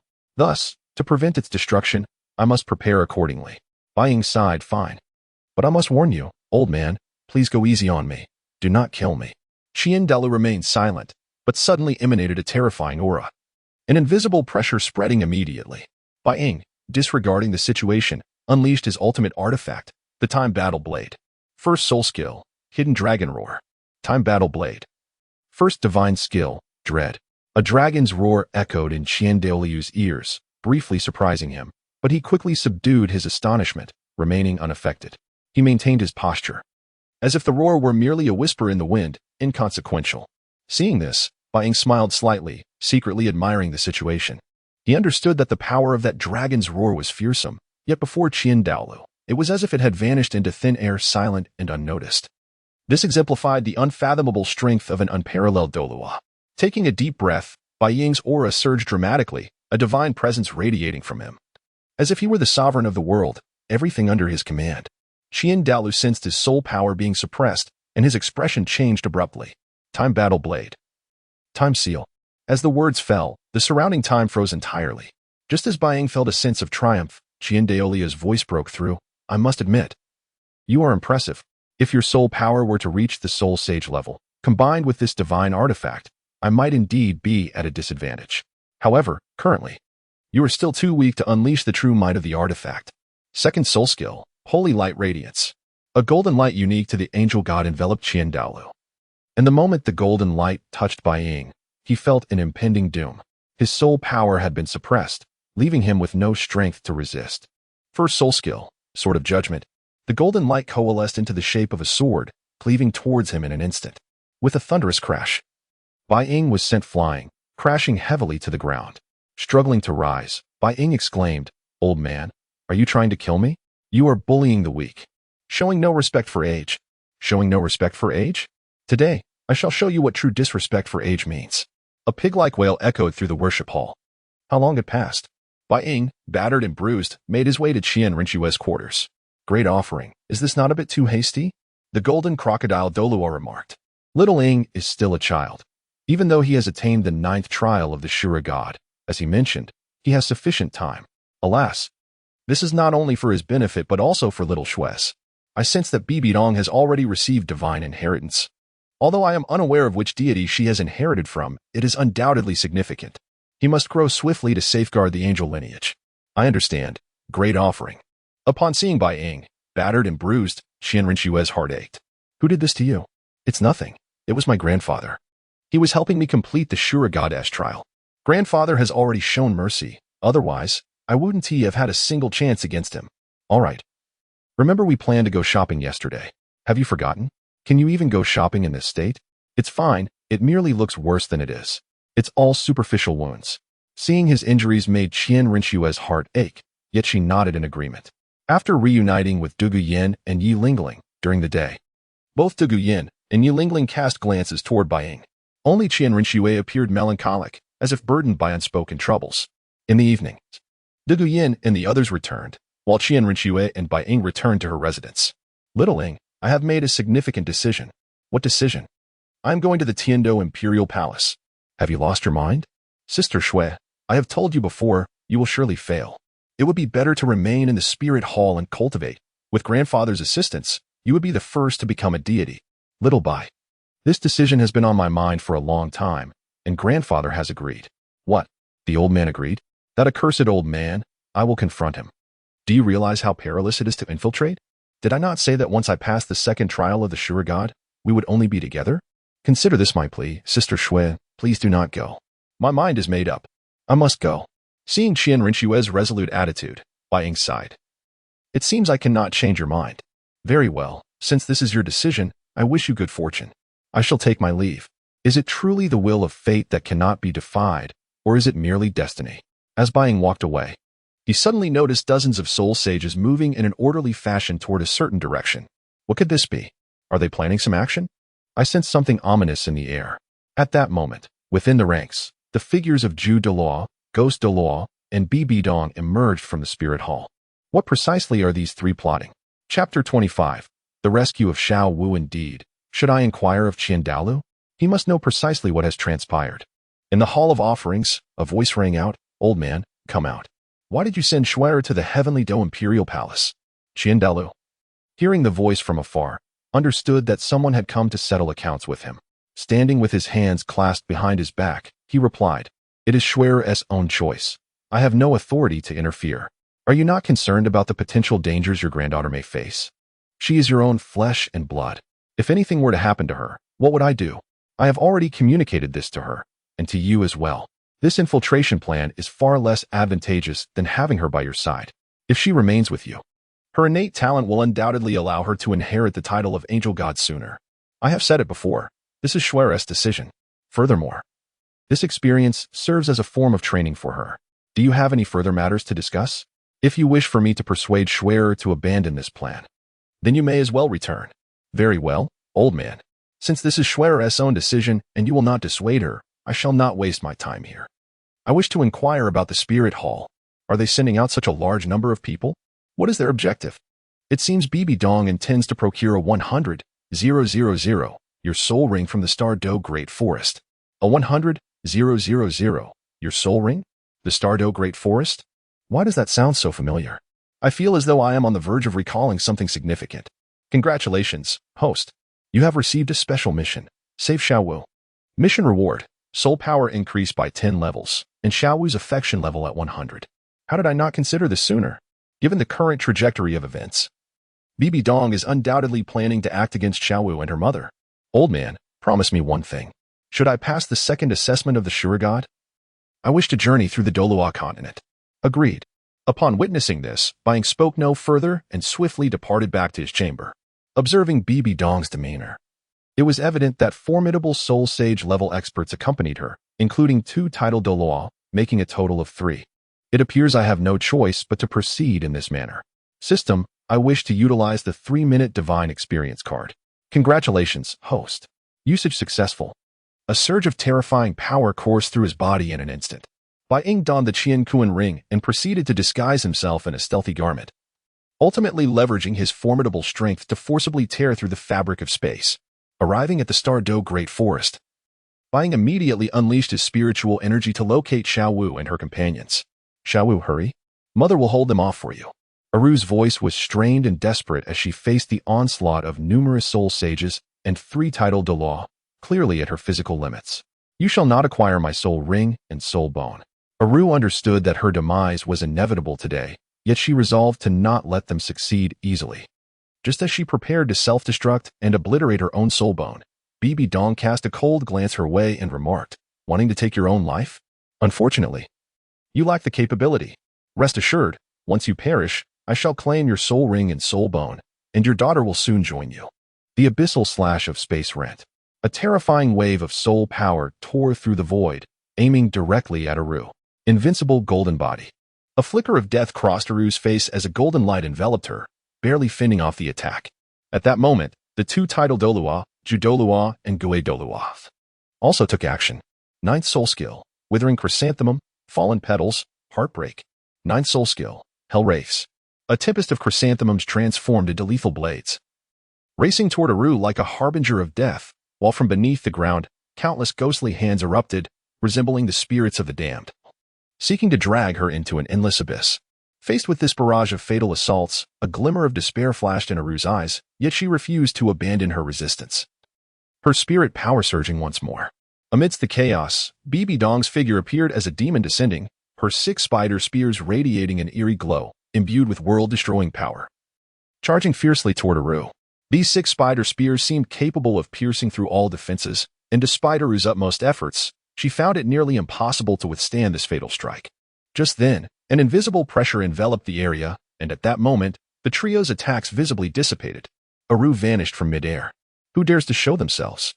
Bibi Dong scanned her surroundings with heightened vigilance, and at that moment, a figure clad in dark clothing, obscured from clear sight, appeared.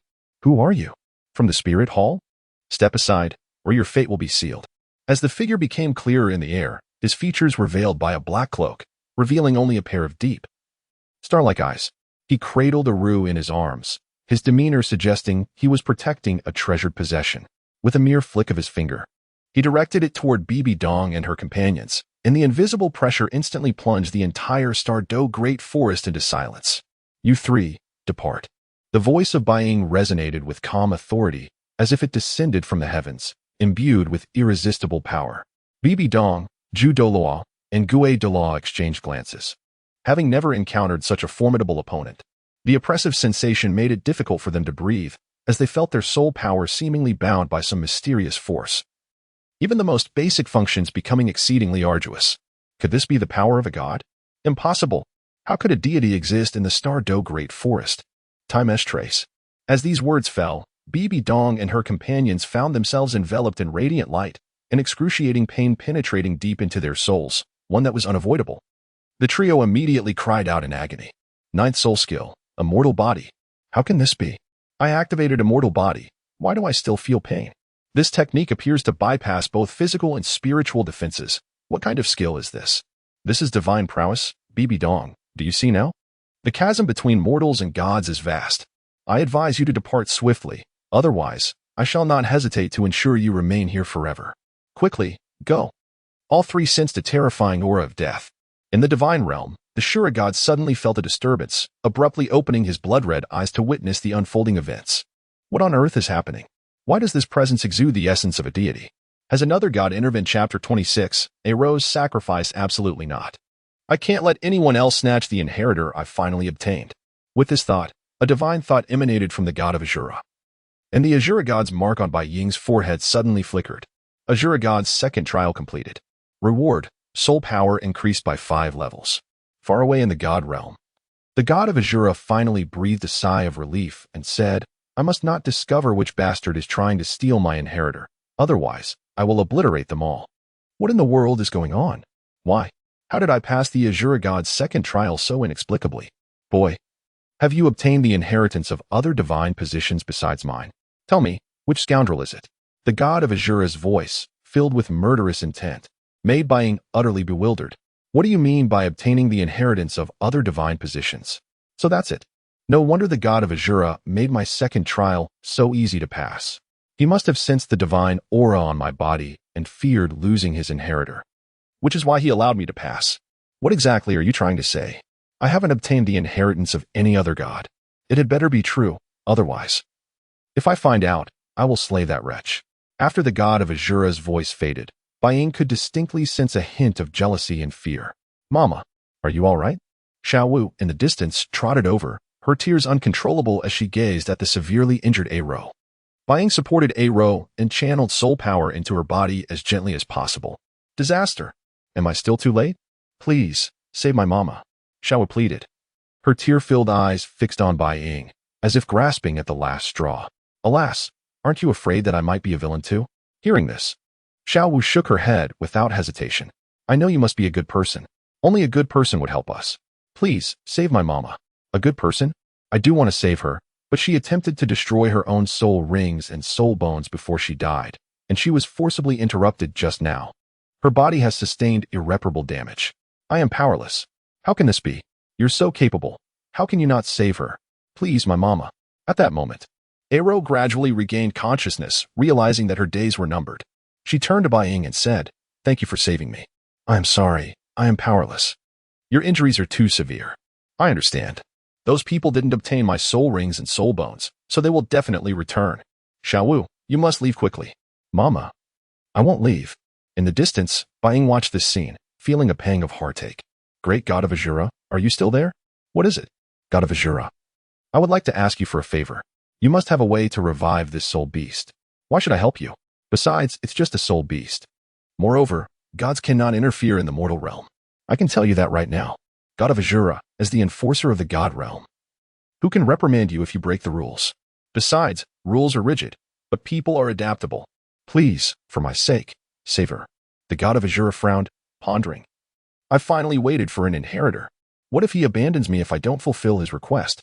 In that case, my retirement would be indefinitely postponed. If I were to find a new inheritor, who knows how long I would have to wait. But I really don't want to interfere in mortal affairs anymore. There is a way, but for the sake of you being my inheritor, I will tell you. However, this method will be somewhat difficult. I understand. Tell me, what is the method? As soon as he finished speaking, the god of Azura's crimson phantom suddenly appeared in the star, Do Great Forest. 100,000 year, old soft-bone rabbit. I am the god of Azura. I will give you an opportunity to become a god. Are you willing? Shiau Wu and A-Ro were both startled. But they immediately realized that the god of Azura meant a true god. As a 100,000 year, old soul beast, A-Ro had some understanding of gods. Moreover, the phantom before them was incredibly powerful. Annihilating them would probably be as simple as a thought. Shiau Wu immediately knelt down, her eyes filled with tears, and said, Please, save my mama. Seeing this, Bai Ying immediately helped her up and said, "The god of Azura is very powerful. He will definitely be able to save your mama. Don't worry." "Really?" "Yes, really. The god of Azura is a god, a true god." "That's wonderful." Aro was also very happy at this moment. She didn't want to leave Shiau Wu either. After all, what mother wouldn't want to see her children more? "Senior, what is the method?" The god of Azura's icy voice echoed. "The method is both simple and difficult, and the decision lies with you. Concentrate your soul into your own soul rings and offer it as a sacrifice to my inheritor. When he inherits my divine position in the future, you will be able to revive." Sacrifice. Aro hesitated for a moment, understanding that voluntarily sacrificing one's own soul rings and soul bones, even merging one's soul into them, would allow even the weakest person to fully absorb them. Looking at Shiau Wu's tearful face, Aro, as a mother, understood that she had no choice. Rather than wasting her own soul rings and soul bones, she might as well take a gamble. "I understand, Senior. I know what to do." Bai Ying and Shiau Wu both heard the method, and Shiau Wu felt a deep sense of despair, utterly helpless. Bai Ying never expected the god of Azura to devise such a method. With his abilities, he certainly had other ways if he were willing. But he was doing this for Bai Ying, to ensure that he could inherit his divine position more smoothly. "Benefactor, may I ask you for a favor?" Bai Ying took a deep breath and said respectfully, "You have agreed." Aro nodded and said, "Rather than wasting them, I might as well give them to you. I can tell that you are a kind person. May I ask you for something? It's very simple. I hope that after I die, you will not harm my daughter. That is my only request." Aro's only concern was her daughter, Shiau Wu. "You can rest assured about that. I am not that kind of person. I can swear a binding oath that I will never harm your daughter." "Very well, thank you." Aro's body began to tremble as her life rapidly ebbed away. She knew that her final moment had arrived. She took a deep breath, a resolute glint in her eyes. Then, her body burst into flames, the color of blood. Like the sunset scorched by the blazing sun, magnificent and poignant. These flames were not ordinary. They were the special flames that appeared during a soul beast sacrifice, representing Aro's determination and sacrifice. The flames spread rapidly, engulfing her body completely, her figure becoming blurred in the flames.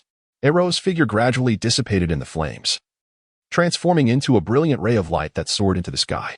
Within this light, a 100,000, your soul ring instantly solidified, as if absorbing all of Aro's essence and vitality, radiating a dazzling light. This soul ring was unique. It was not only a symbol of Aro's strength, but also a condensation of her boundless maternal love for Shiau Wu. The soul ring slowly ascended, like a mysterious vortex, rotating gently in the air. Bai Ying felt a powerful attraction, his body involuntarily rising and flying toward the soul ring. The 100,000, your soul ring actively merged into Bai Ying's soul rings. The sacrifice concluded. Shiau Wu was utterly devastated, staring blankly at her mother's disappearance. "Mama, I apologize. Had I been swifter, your mother would undoubtedly still be alive." Upon hearing this, Shiau Wu wiped away her tears and replied, "It is not your fault. It is they who took my mother from me. I am called Bai Ying. And you, dear sister, what is your name?" "Shiau Wu." "That is a lovely name. It is evident that your mother cherished you deeply. Fear not, for your mother shall surely return. One day, when I ascend to divinity, I shall bring her back to your side." "Very well, I believe you." "Congratulations, host. Mission accomplished. Soul power increased by 10 levels. Congratulations, host. Shiau Wu's affinity has reached 100. Our meeting is indeed fateful. Why not consider me your brother? Being my sister would be to your advantage. Though your mother has departed, I have inherited her soul ring. Thus I am duty-bound to care for you. Would you accept me as your brother?" "Brother." Chapter 27. Adopt me as your sister. Are you genuinely willing to be my elder brother? Little Wu inquired with utmost earnestness. "Assuredly. I am never one to prevaricate. If it is your desire, I shall be your brother." Bai Ying registered profound satisfaction upon hearing this response. As the adage goes, proximity begets opportunity. Tangsan, that lad, likely never conceived that his future wife was now confirmed, with me as her elder brother. This is for you. Within this ring resides a dimension where cultivation for a single day equates to 3 years in the outside world. Furthermore, this ring possesses the ability to conceal your aura as a soul beast. Thank you, elder brother.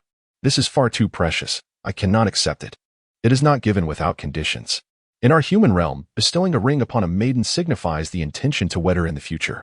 Thus, by accepting this ring, you signify that I shall take you as my wife. Marry me, elder brother? Would you truly take me as your wife? Little Wu. inherently innocent and having spent her years within the Stardow forest, was easily swayed by Bai Ying's eloquent words. Indeed. However, this ring is solely for you. Remember, wearing this ring is an affirmation that you are mine. Little Wu, enamored with the ring, reverently placed it upon her finger. Very well. I am willing to wed elder brother. Are you certain of your words? Such matters are not mere games, but rather commitments of profound significance. Mother is past. Now, aside from Ming and Ming, I have only you. I trust that elder brother would never deceive me. I shall safeguard you, little Wu. I shall ensure that no harm befalls you. Should anyone dare to injure you, they shall first have to traverse my corpse. Mother said that when I find a man willing to comb my hair, I am to give him this comb. Elder brother, you have given me a ring, and I have little to offer in return. This is the sole memento left by my mother. As she spoke, little Wu retrieved a small wooden comb from her rabbit-shaped backpack. This is for you. Upon beholding the comb, Bai Ying promptly accepted it, declaring, Fear not. I shall safeguard this comb with utmost care. Bai Ying stowed the comb away and then procured a celestial herb from his soul-guiding device.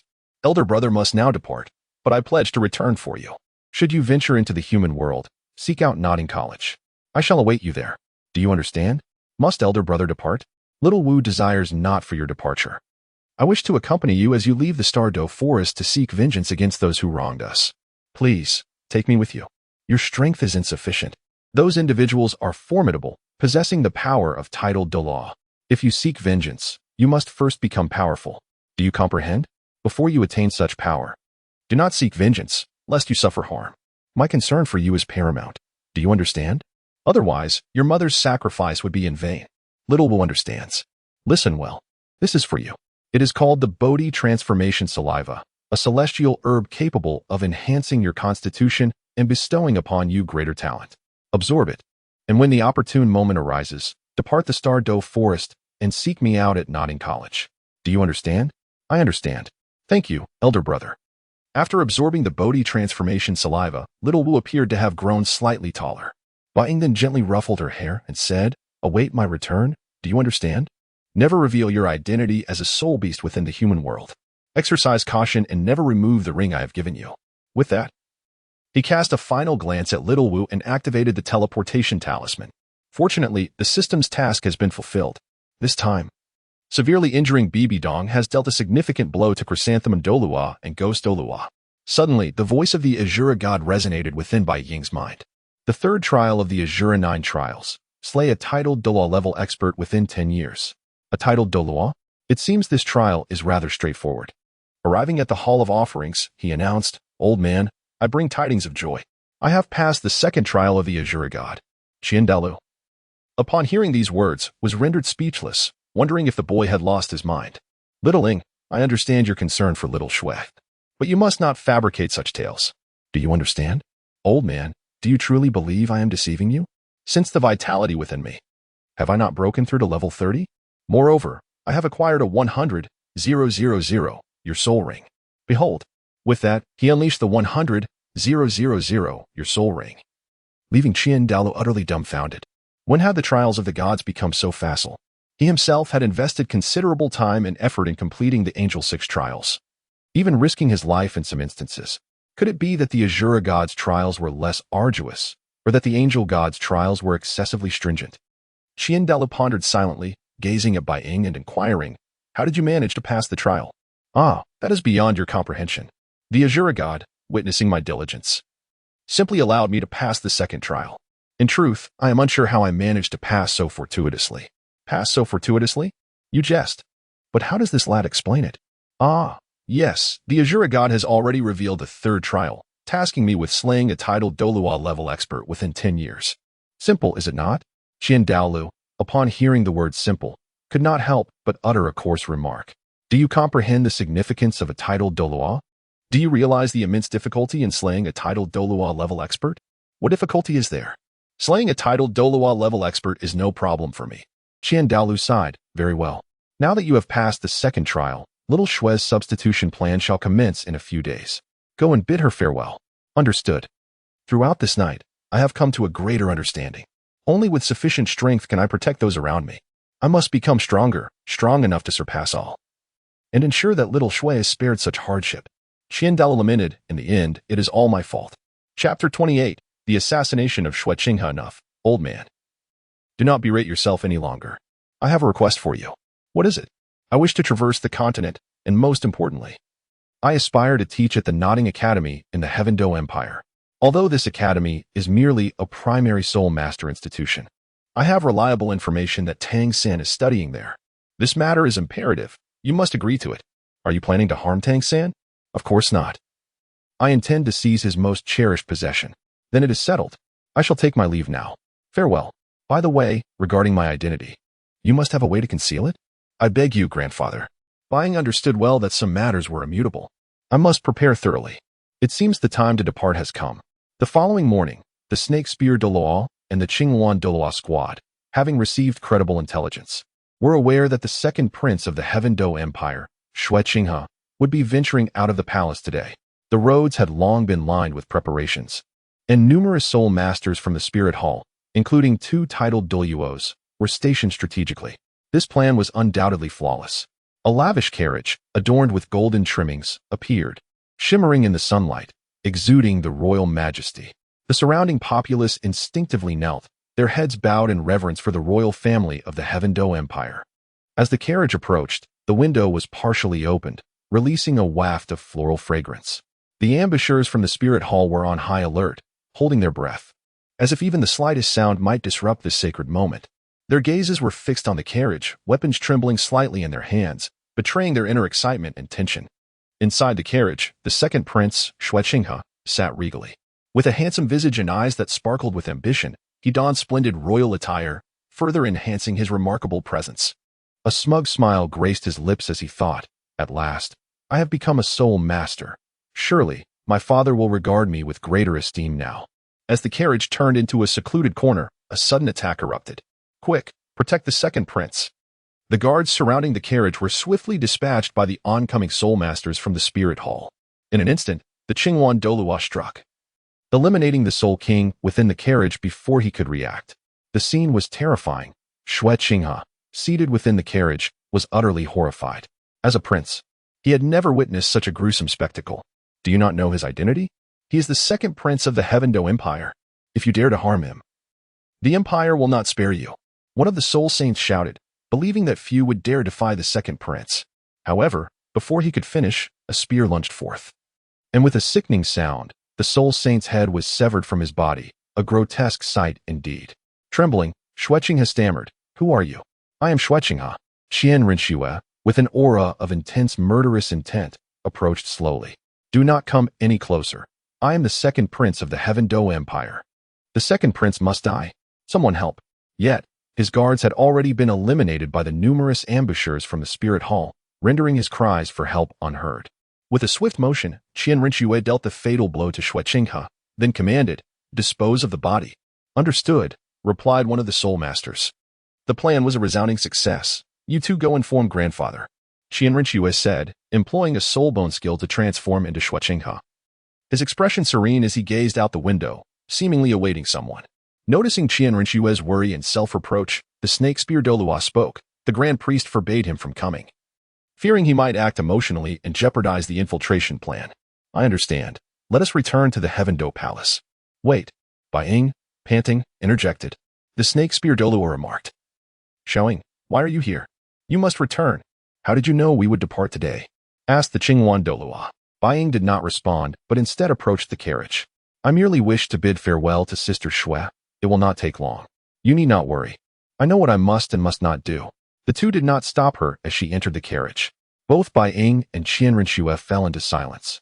An unspoken multitude of words hanging in the air, yet none could be articulated. Sister Xue, take care. Qian Renxue nodded. Do you have anything else to say? Seeing the plan successfully executed, I am at a loss for words. Yet, please remember, everyone has their own path to tread. Since you have made your choice, I respect it. Rest assured, I shall grow stronger swiftly, and when that time comes, I will protect you well. With that, Qian Renxue observed Bai Ying and spoke. Do you harbor resentment towards me? I apologize. However, she remained silent. Turning to the Snake Spear Dolua and the Qingwan Dolua, her expression returning to one of utmost respect. Esteemed elders, please return and inform the Grand Priest that I wish to explore the Dolua continent. You need not worry for me. I shall return in time for the Continental Elite Soul Master competition. I seek to become stronger. Upon hearing this, Bai Ying wept inconsolably in the carriage. While the Snake Spear and Qingwan Dolua exchanged solemn nods, the carriage resumed its journey toward the Heavendo Palace. Congratulations, host.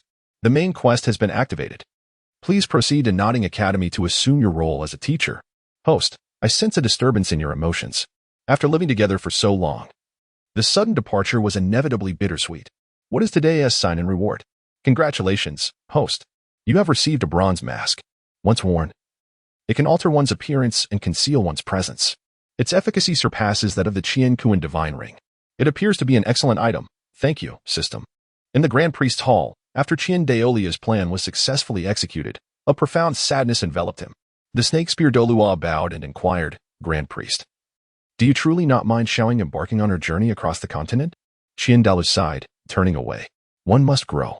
If one remains in a comfortable environment, true growth will never occur. She is destined to be a formidable force. I believe she shall become strong in the future. Chapter 29, Becoming a Teacher, Nodding Academy.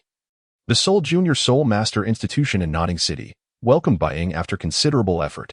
From a distance, he spotted a grand archway. And although the academy's area paled in comparison to other junior institutions, it stood as a beacon of hope in this forlorn little town. Bai Ying approached, but was halted at the entrance by a young man. What business do you have here? This Soul Master Academy is not a place for country bumpkins like you. He scoffed. Taken aback, Bai Ying replied, I am an intern teacher sent by the Spirit Hall. Here are my credentials. The young man merely glanced at the documents before derisively retorting, You, a mere child, an intern teacher from the Spirit Hall? Do you expect me to believe that?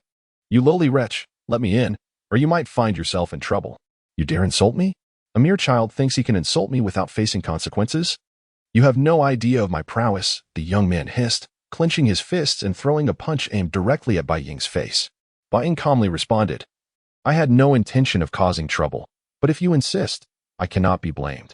In a swift motion, he seized the young man's fist with a firm grip, causing him to stagger backward. Let go of me, or you'll regret it. The young man threatened. Very well, I shall release you now. With a resounding slap, Bai Ying struck him, sending the young man crashing to the ground, clutching his now swollen face, clearly enraged. You dared to hit me, he exclaimed. I warned you. All you had to do was let me in, yet you chose to provoke me. Thus, I had no choice but to retaliate.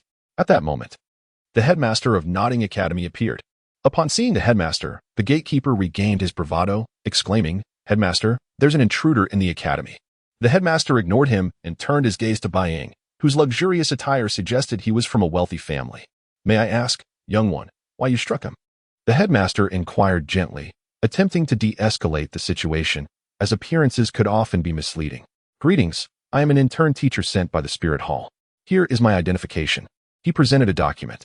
The headmaster was taken aback, staring at the young boy before him, bewildered. This is no jest. Although the Spirit Hall has indeed sent soul masters to assist our faculty, I never anticipated it would be a child. Examining the credentials, he sighed, realizing the necessity of extending courtesy, regardless of his reluctance. Ah, so you are indeed a teacher dispatched by the Spirit Hall. My apologies for not welcoming you sooner. Despite his reservations about the boy, the headmaster understood the importance of maintaining a faade of respect, as even the most unremarkable envoy from the Spirit Hall deserved acknowledgement.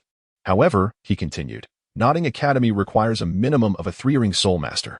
If you do not meet this criterion, while we may not be particularly renowned, we cannot overlook your lack of demonstrated strength. 3 rings are but a trifling matter. Observe closely, Bai Ying declared, his posture becoming regal, an indescribable aura emanating from him, enveloping the academy in its intensity. This formidable presence, reminiscent of the calm before a tempest, compelled onlookers to hold their breath. An ethereal dragon shadow materialized behind him, oscillating between realms. It opened its vast maw, unleashing a thunderous roar that reverberated through the air. Students emerged from their classrooms, astonished by the spectacle. Bai Ying's 3 soul rings ascended, each radiating brilliant light. Hidden behind a bronze mask, the rings alternated in hues of yellow and purple, resplendent as a rainbow. The headmaster's eyes widened in disbelief, his mind swirling with tumultuous thoughts. May I now enter? The headmaster's demeanor shifted dramatically, his tone now filled with deference. Of course. Allow me to escort you to your faculty quarters. This prodigious talent, nurtured by the Spirit Hall, could yield significant benefits if he fostered even the slightest connection with such an individual. Thank you for your kindness. Not at all. It is our duty. Upon arriving at the quarters, Bai Ying found the accommodations rather modest yet adequately furnished with essentials. The headmaster cautiously inquired, "Is there anything else you require? Please do not hesitate to ask, and I shall attend to it immediately." Bai Ying scanned the room and replied nonchalantly, "I would like an additional bed." The headmaster, perplexed, responded, "But there is already one bed here. Why do you need two?" With a mysterious smile, Bai Ying replied, "That is not for you to concern yourself with. Simply fulfill my request." Though the headmaster was curious, he dared not press further and nodded in agreement. He hurriedly departed, soon returning with several workers and a brand new bed. Upon hearing the system's notification, Bai Ying paid it no mind. His attention focused on the freshly prepared bed. He sat upon it, gently caressing the bronze mask, seemingly lost in contemplation. According to the original narrative, the agile rabbit, Shiau Wu, should be arriving shortly. The first encounter between Tangsan and Shiau Wu took place in these very quarters. He was eager to witness how Shiau Wu would perceive Tangsan. It was time to seek out the so-called Master Yu Xiaojing. As he entered the faculty dining hall, all eyes were drawn to the enigmatic figure before them. Bai Ying, adorned with his bronze mask, obscuring his visage yet exuding an air of transcendent mystery, captured their attention. "This is the faculty dining hall, not the student canteen." A teacher interjected, "I am indeed one of the faculty members, albeit a new addition. It is only natural that you do not recognize me." A new teacher? He appears to be no older than the students. Chapter 30, The Nonsensical Master Yu Xiaojing. Teacher Bai, will you join us for dinner? The dean rushed in, his demeanor exuding humility. Did the dean recognize this teacher Bai? Questions swirled among the onlookers. Yet the dean promptly introduced the individual as a newly appointed intern from the Spirit Hall. Despite his youth, he had already ascended to the status of a rank 3 Spirit Master, with a future brimming with potential. A rank 3 Spirit Master. This was indeed remarkable. Upon hearing the dean's words, the gathered crowd grasped the significance. This individual was undoubtedly a key talent nurtured by the Spirit Hall. After the meal, Bai Ying was about to depart, when suddenly a voice called out from behind, "Teacher Bai, please hold on." The speaker was a middle-aged man, exuding a calm demeanor, with a hint of stubble on his face. Bai Ying looked at him and suddenly recalled something, turning to inquire, "Hello, may I ask what you need?" This must be Master Yu Xiaojing, Bai Ying thought. What could he possibly want from me? "Hello, Teacher Bai, may we have a conversation?" he asked. "Of course." Bai Ying replied politely. The two made their way to Yu Xiaojing's residence, which was predominantly filled with books. "May I inquire what you wish to discuss?" Bai Ying asked. Yu Xiaojing, however, did not respond immediately, his gaze fixed intently on Bai Ying. In his heart, he mused about the extraordinary talent before him. If he could take this person as a disciple, his own renown could soar. Instead of rushing to respond, Yu Xiaojing adopted an air of inscrutable wisdom. "Bai Ying, is it? Your martial soul is the Shadow Dragon. Your certification indicates you possess innate spirit power, correct?" "Yes. Is there a problem?" Bai Ying queried. "Not at all. However, it appears there is an oversight in your certification. You should be classified as a dual martial soul wielder, with innate spirit power reaching level 20. Am I correct?" Bai Ying, intrigued, asked, "How did you know that?" Yu Xiaojing, concealing a smirk, thought about how to impress him without revealing his sources. "It's quite simple. I am a master, not merely a teacher. While I am not a faculty member of this academy, I am a mere resident. I wish to take you as my disciple. I have conducted research on many martial soul bearers, yet I have never encountered anyone with your level of talent. Therefore, I am confident that you possess another martial soul. Am I not impressive? Will you not consider becoming my disciple?" Bai Ying understood Yu Xiaojing's intentions. He sought to take him as a pupil. However, he maintained a demeanor of utmost politeness, stating, "I appreciate the offer, but I already have a teacher and cannot accept your mentorship. I hope you understand." Disappointment flickered across Yu Xiaojing's face, though he quickly masked it. Indeed, a spirit master with dual martial souls is bound to receive the utmost cultivation from the Spirit Hall. "Who is your teacher?" "Bibi Dong." Upon hearing that name, Yu Xiaojing's expression transformed, filled with astonishment. "You are her disciple? I did not foresee this. No wonder you possess dual martial souls. Well, I am Yu Xiaojing. Should you encounter any issues at the academy, do not hesitate to seek my assistance." "You are Yu Xiaojing, the very creator of the 10 core theories?" Bai Ying inquired. "Indeed, that is I," Yu Xiaojing replied, pride evident in his tone. "Master, you crafted the 10 core theories? No wonder you are merely a charlatan." My teacher once mentioned a fraudulent individual who pursued her and pinned the 10 core theories, parading them about. I never imagined it would be you. How dare you speak to me in such a manner? Yu Xiaojang retorted. That is precisely how I choose to speak. I expected you to be a figure of great wisdom, yet you are nothing more than a fraud. The first principle of your 10 core theories is already flawed. Martial souls are either beast martial souls or weapon martial souls. And the second principle, that there are no worthless martial souls, only worthless spirit masters, is nothing but nonsense. You are precisely that worthless, yet you aspire for me to call you master? Do you believe you are worthy? Those words rendered Yu Xiaojang speechless. He yearned to defend himself, but found no words. Instead, he clenched his fists. A manifestation of his inner fury. I initially thought you summoned me for a purpose, yet you merely wish for me to acknowledge you as my master. I assure you, even if I had no teacher, I would never submit to a charlatan like you. You mislead the young and have no comprehension of martial souls. The notion that there are no worthless martial souls is mere childish folly. Seeing Yu Xiaojang's anger, Bai Ying decided to stoke the flames further. My teacher, Bibi Dong, once spoke of a fraud who pursued her for many years. He nearly swayed her, but fortunately, her teacher, Qian Renxue, ended up with her. Otherwise, with his talent, he would have undoubtedly hindered her progress. I never imagined it would be you. Enough. Did Bibi Dong truly say that? Why would I lie to you? Since you claim you have no further business, I shall take my leave. And allow me to offer you a piece of advice. You should review your 10 core theories. The Spirit Hall has deemed them mere fabrications for children and should not be trusted. Lastly, I advise you to refrain from pinning so many theories without sufficient strength. True theory must be grounded in experience. You merely compile what others have discovered and claim it as your own. Such actions are theft. Genuine theoretical knowledge is earned through diligent effort. With that, Bai Ying departed, leaving Yu Xiaojang fuming. In a fit of rage, he overturned the books on his desk, attempting to mask the turmoil within. Curse you, Bibi Dong. One day, I shall prove myself, and you will regret this. Yu Xiaojang, a spirit master deemed worthless, fancied himself a master of theory. In the original narrative, he similarly paraded under the guise of a master, claiming credit for the prodigious Tangsan, while insisting upon the supremacy of his theoretical framework. Upon arriving at the dean's office, Bai Ying was greeted with a smile. Teacher Bai, what brings you here? Dean, I must inquire about this Yu Xiaojang. Who is he, truly? Oh, him?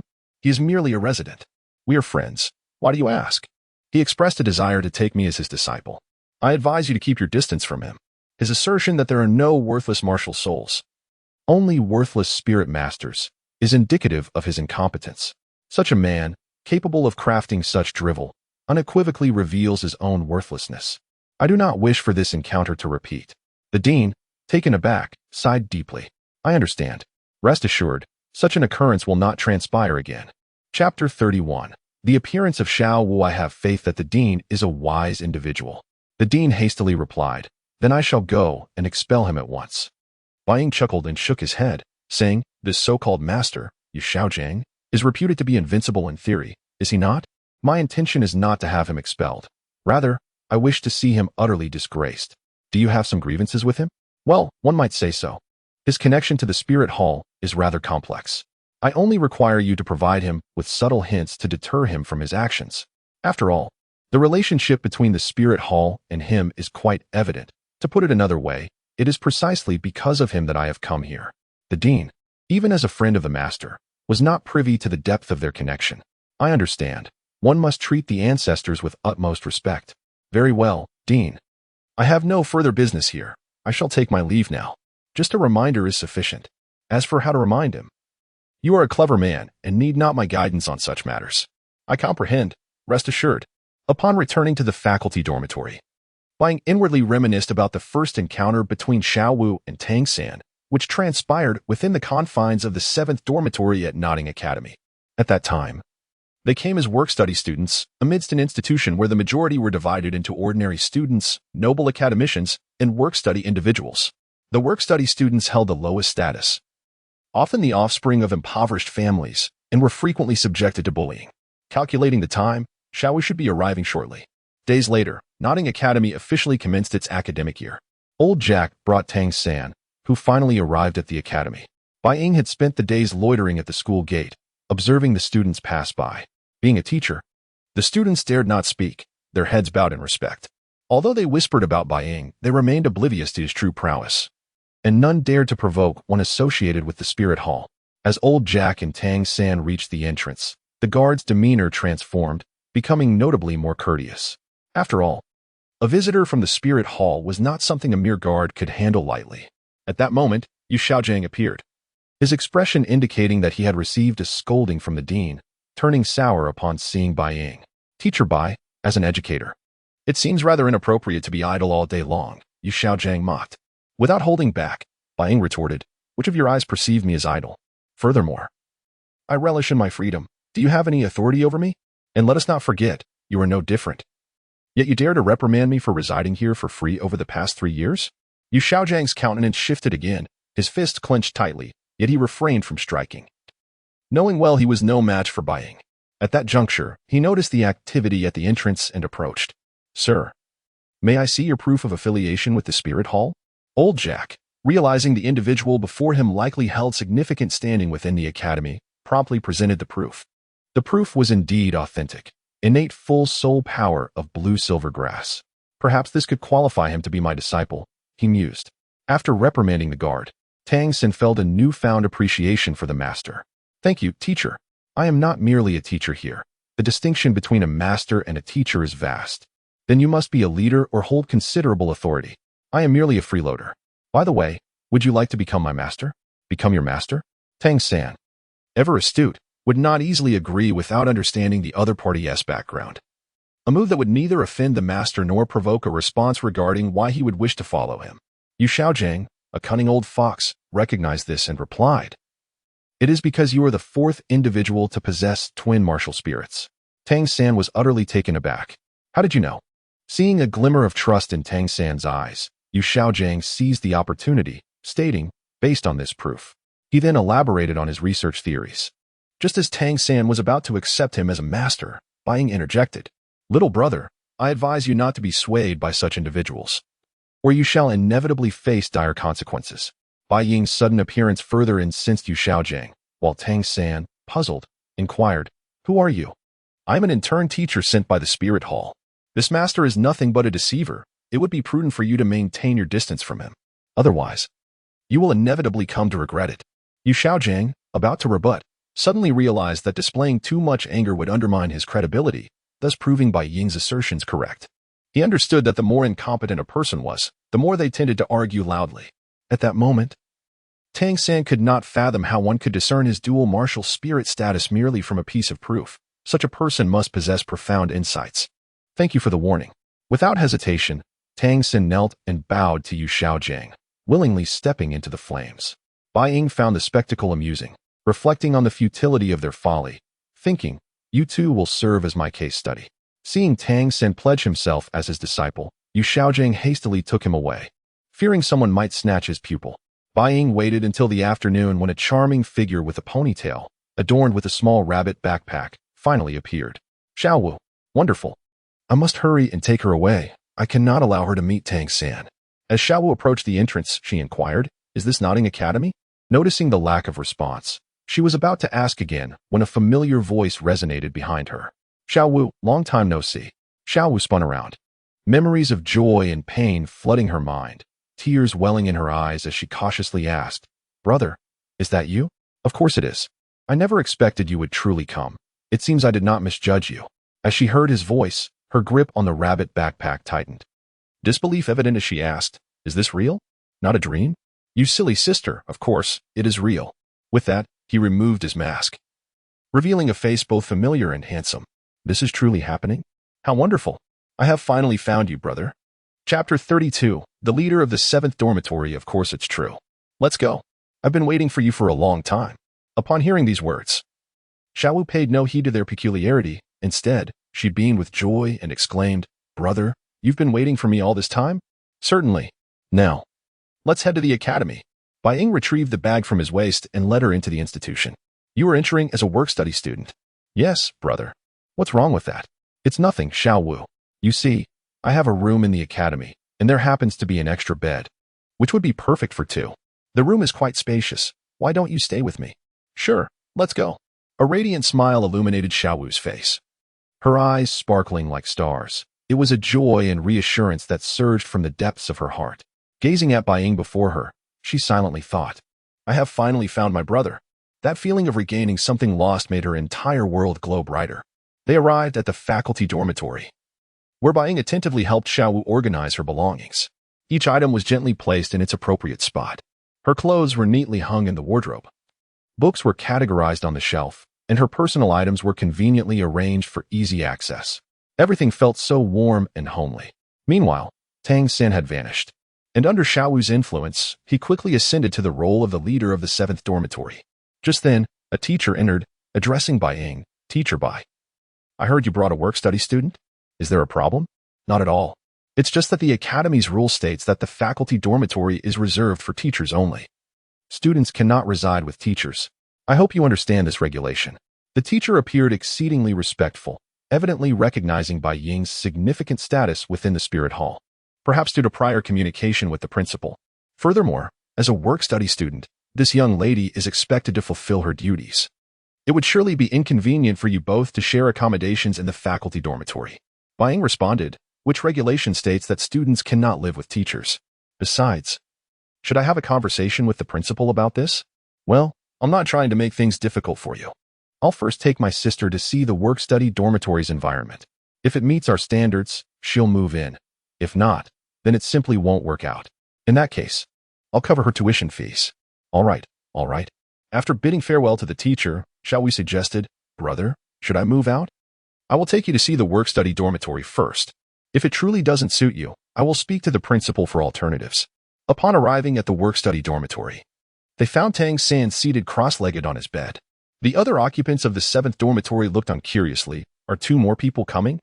Tangsan opened his eyes and immediately recognized the familiar voice, jumping off the bed to respectfully greet, Hello, teacher. Bai Ying nodded. What? He's actually a teacher? This must be a mistake. He can't be much older than us, yet he has become a teacher. Is this really the work-study dormitory? It looks lively. Shiau Wu exclaimed. Hello everyone. My name is Shiau Wu, with the character for dance. I am also a work-study student. Are work-study students like us? Tangsan cleared his throat and explained, Yes, everyone who enters this dormitory must engage in a friendly sparring match. Teacher, would you allow it? The winner will become the leader of this dormitory. The notion of sparring appeared entertaining. Brother, can I participate? All eyes turned toward Bai Ying, who nodded in approval. I also wish to see the extent of your abilities. Great. Before Tangsan could react, Shiau Wu lunged at him, her right foot aimed at him. True to his reputation, Tangsan swiftly sidestepped her kick and seized her ankle, tossing her forward with force. Were she an ordinary person, she would have been thrown out effortlessly. However, Shiau Wu's remarkable flexibility allowed her to quickly recover and employ her agility. She swiftly wrapped her legs around Tangsan's neck, leveraging her own dexterity to send him flying. Bai Ying observed clearly that Tangsan had not exerted his full strength. Were he to do so, Shiau Wu would likely not last around. According to our dormitory's rules, you are now the leader of the 7th dormitory. Leader? This seems quite interesting. Brother, am I impressive? Impressive indeed. Just then, the principal rushed in, having received news, and upon seeing Bai Ying, he quickly inquired, Teacher Bai, what brings you to the work-study dormitory? Nothing significant, merely some playful interactions among the children. By the way, my sister and I need to reside in the faculty dormitory. Is that permissible? The principal glanced at Shiau Wu and replied, Of course. Is there anything else you require? Then, if there are no further matters, please excuse us. I have other concerns.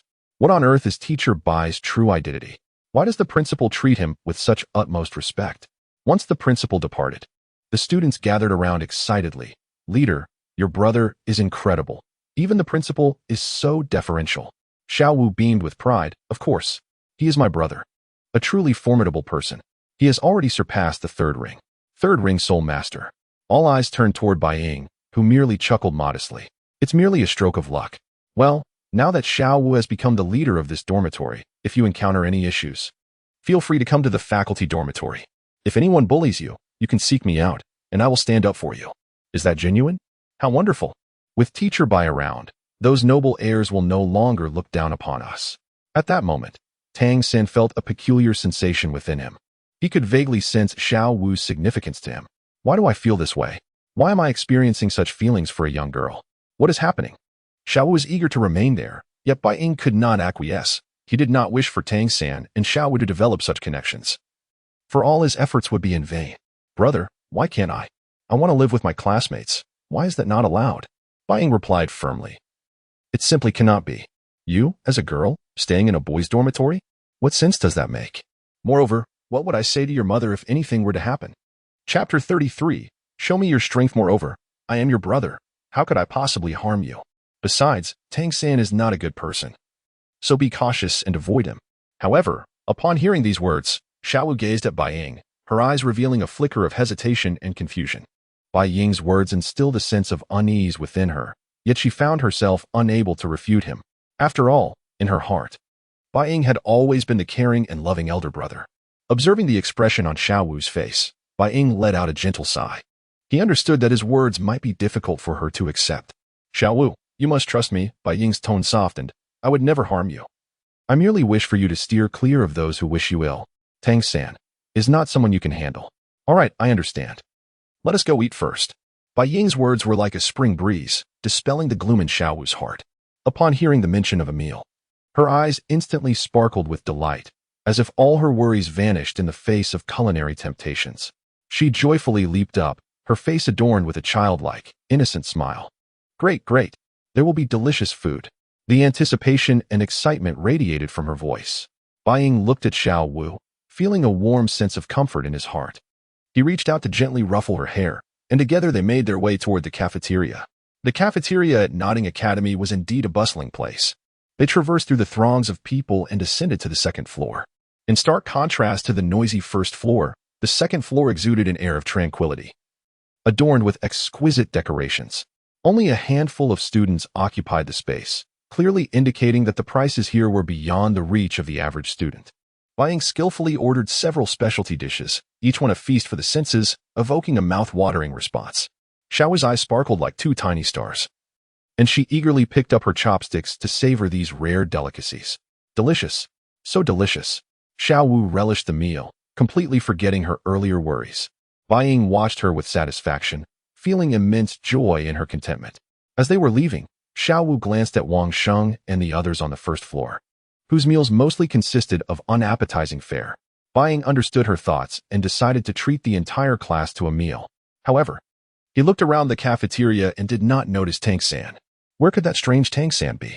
Upon exiting the cafeteria, they spotted Yu Xiaojing and Tangsan together. Arriving at the teacher's dormitory, Bai Ying officially began instructing Shiau Wu in her training. Over the years in the Wuhan Hall's library, he had not been idly passing time. His understanding of Wuhan theory far exceeded that of ordinary individuals, especially with the Grandmaster Duoyuos from the Offering Hall frequently sharing their wisdom with him. Their experiences were incomparable to those of Yu Xiaojing. From today onwards, I will guide you in your training. You must listen to me, understood? Brother, will you really guide my training?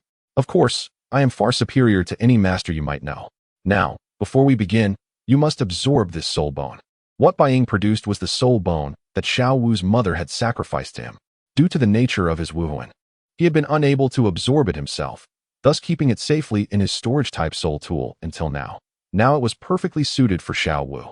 Upon seeing the soul bone, Shiau Wu's expression shifted and tears streamed down her cheeks. Through the aura emanating from it, she understood that this was the soul bone left by her mother for Bai Ying. This soul bone belonged to your mother. Using it on you is akin to returning it to its rightful owner. Brother, but this is something left to you by mother. I cannot take it. Bai Ying sighed and gently tapped Shiau Wu's head. What are you doing, brother? You truly are a foolish little sister. My Wuhan is rather unique. I cannot absorb any soul bones. Thus, this soul bone is of no use to me. Moreover, your mother's gift of a 100,000.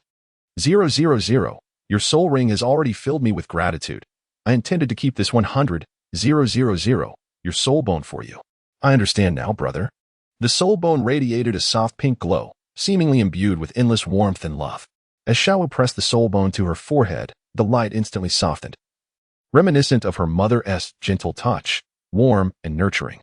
Shiau Wu closed her eyes, fully immersing herself in the process of absorbing the soul bone. Her body gradually emanated a faint pink halo, harmonizing with the light of the soul bone. In no time, she had completely absorbed it. Brother, I succeeded. Shiau Wu exclaimed with excitement. Bai Ying casually replied, Good. Shall we have a sparring match? Remember to unleash your full strength. Do not hold back. I want to see the extent of your abilities. Shiau Wu nodded, her eyes sparkling with anticipation and curiosity. She too wished to discover just how powerful she had become with her mother's soul bone, the 100,000 your soul bone skill teleportation. In an instant, Shiau Wu appeared before Bai Ying, swiftly employing her graceful technique, her foot shooting towards him with lightning speed. Second soul skill, Dragon Claw. Third soul skill, Invincible Golden Body. Bai Ying enveloped himself in a layer of golden light, yet his right arm transformed into a horrific sight, shrouded in ominous black mist. Shiau Wu's attack was utterly ineffective.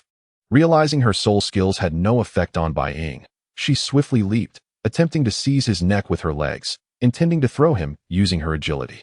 In the next moment, Bai Ying reacted even faster, launching himself into the air. Her technique momentarily halted, and he seized that fleeting moment to pull her down forcefully. Is this truly your full strength? If so, you are no match for me. Inwardly, he marveled at her agility. Indeed, Shiau Wu's limberness was unparalleled, far exceeding that of any model from his past life. Such slender legs, this sensation is delightful. At this moment, Shiau Wu laughed. Brother, you're too slow. Watch me. In an instant, one foot landed on Bai Ying's neck while the other followed suit, both feet constricting his neck firmly, and she executed the 8 technique. Once the first throw was executed, there would be no possibility of resistance. Perhaps this time, victory was hers. However, a mischievous smile crept across Bai Ying's lips. First soul skill, Dragon Roar. Third soul skill, Invincible Golden Body.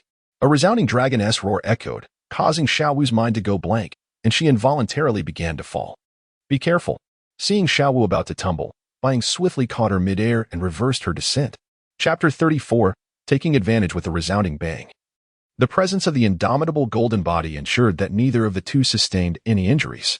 Upon seeing that Shiau Wu was unharmed, Bai Ying let out a sigh of relief. Gazing at the unconscious Shiau Wu in his arms, he implored, Wake up, Shiau Wu, please wake up. As her slumber persisted, Bai Ying's anxiety began to mount. He feared that her soul might have suffered irreparable damage. Should he resort to artificial respiration? The mere thought sent a thrill through him. Shiau Wu, if you awaken, please do not blame your brother. I had no choice. He found himself curious about the taste of her lips. The more he pondered, the less he could contain the primal instinct stirring within him. Suddenly, he lunged forward, kissing her fervently. He pressed on her heart, uncertain if his actions would bear any fruit. Surely, a rabbit's heart must be similar to that of a human, he mused. Shiau Wu, in her dazed state, felt something within her mouth and instinctively began to suckle. This action sent a jolt through Bai Ying, awakening the beast within him that had been sealed away. What is this? It's so sweet, Shiau Wu murmured as she slowly opened her eyes, only to find Bai Ying sprawled over her, their position alarmingly intimate. Brother, what has happened to me? Just as she was about to voice her confusion, realization dawned upon her. She instinctively pushed Bai Ying away. Though she had only just entered the human realm, her actions made clear to her the nature of their encounter, something that animals do when reproducing. The thought caused her cheeks to flush crimson. Are you all right? Is there anything discomforting you? She asked, her voice barely above a whisper. I'm fine, Shiau Wu. Bai Ying replied, feigning innocence. You were unconscious, and that is why I acted as I did. There was no ulterior motive. At this confession, Bai Ying's face betrayed a hint of guilt, for the act they had just engaged in was now witnessed by its principal participant. Hearing his words, Shiau Wu's face reddened even further, akin to a burning sunset. Her heart raced like a drum, and shyness enveloped her. She lowered her gaze, clutching the hem of her clothing tightly as if seeking solace. I understand, brother, she finally whispered. Bai Ying, observing Shiau Wu's bashful demeanor, felt an inexplicable surge of emotion. He fought to suppress his feelings, gently stroking her hair, and softly said, It is a relief that you are well, Shiau Wu. Now, let us return to our previous discussion. I have discerned your physical condition. You have absorbed a soul bone from a 100,000-year-old spirit beast, significantly enhancing your physical prowess.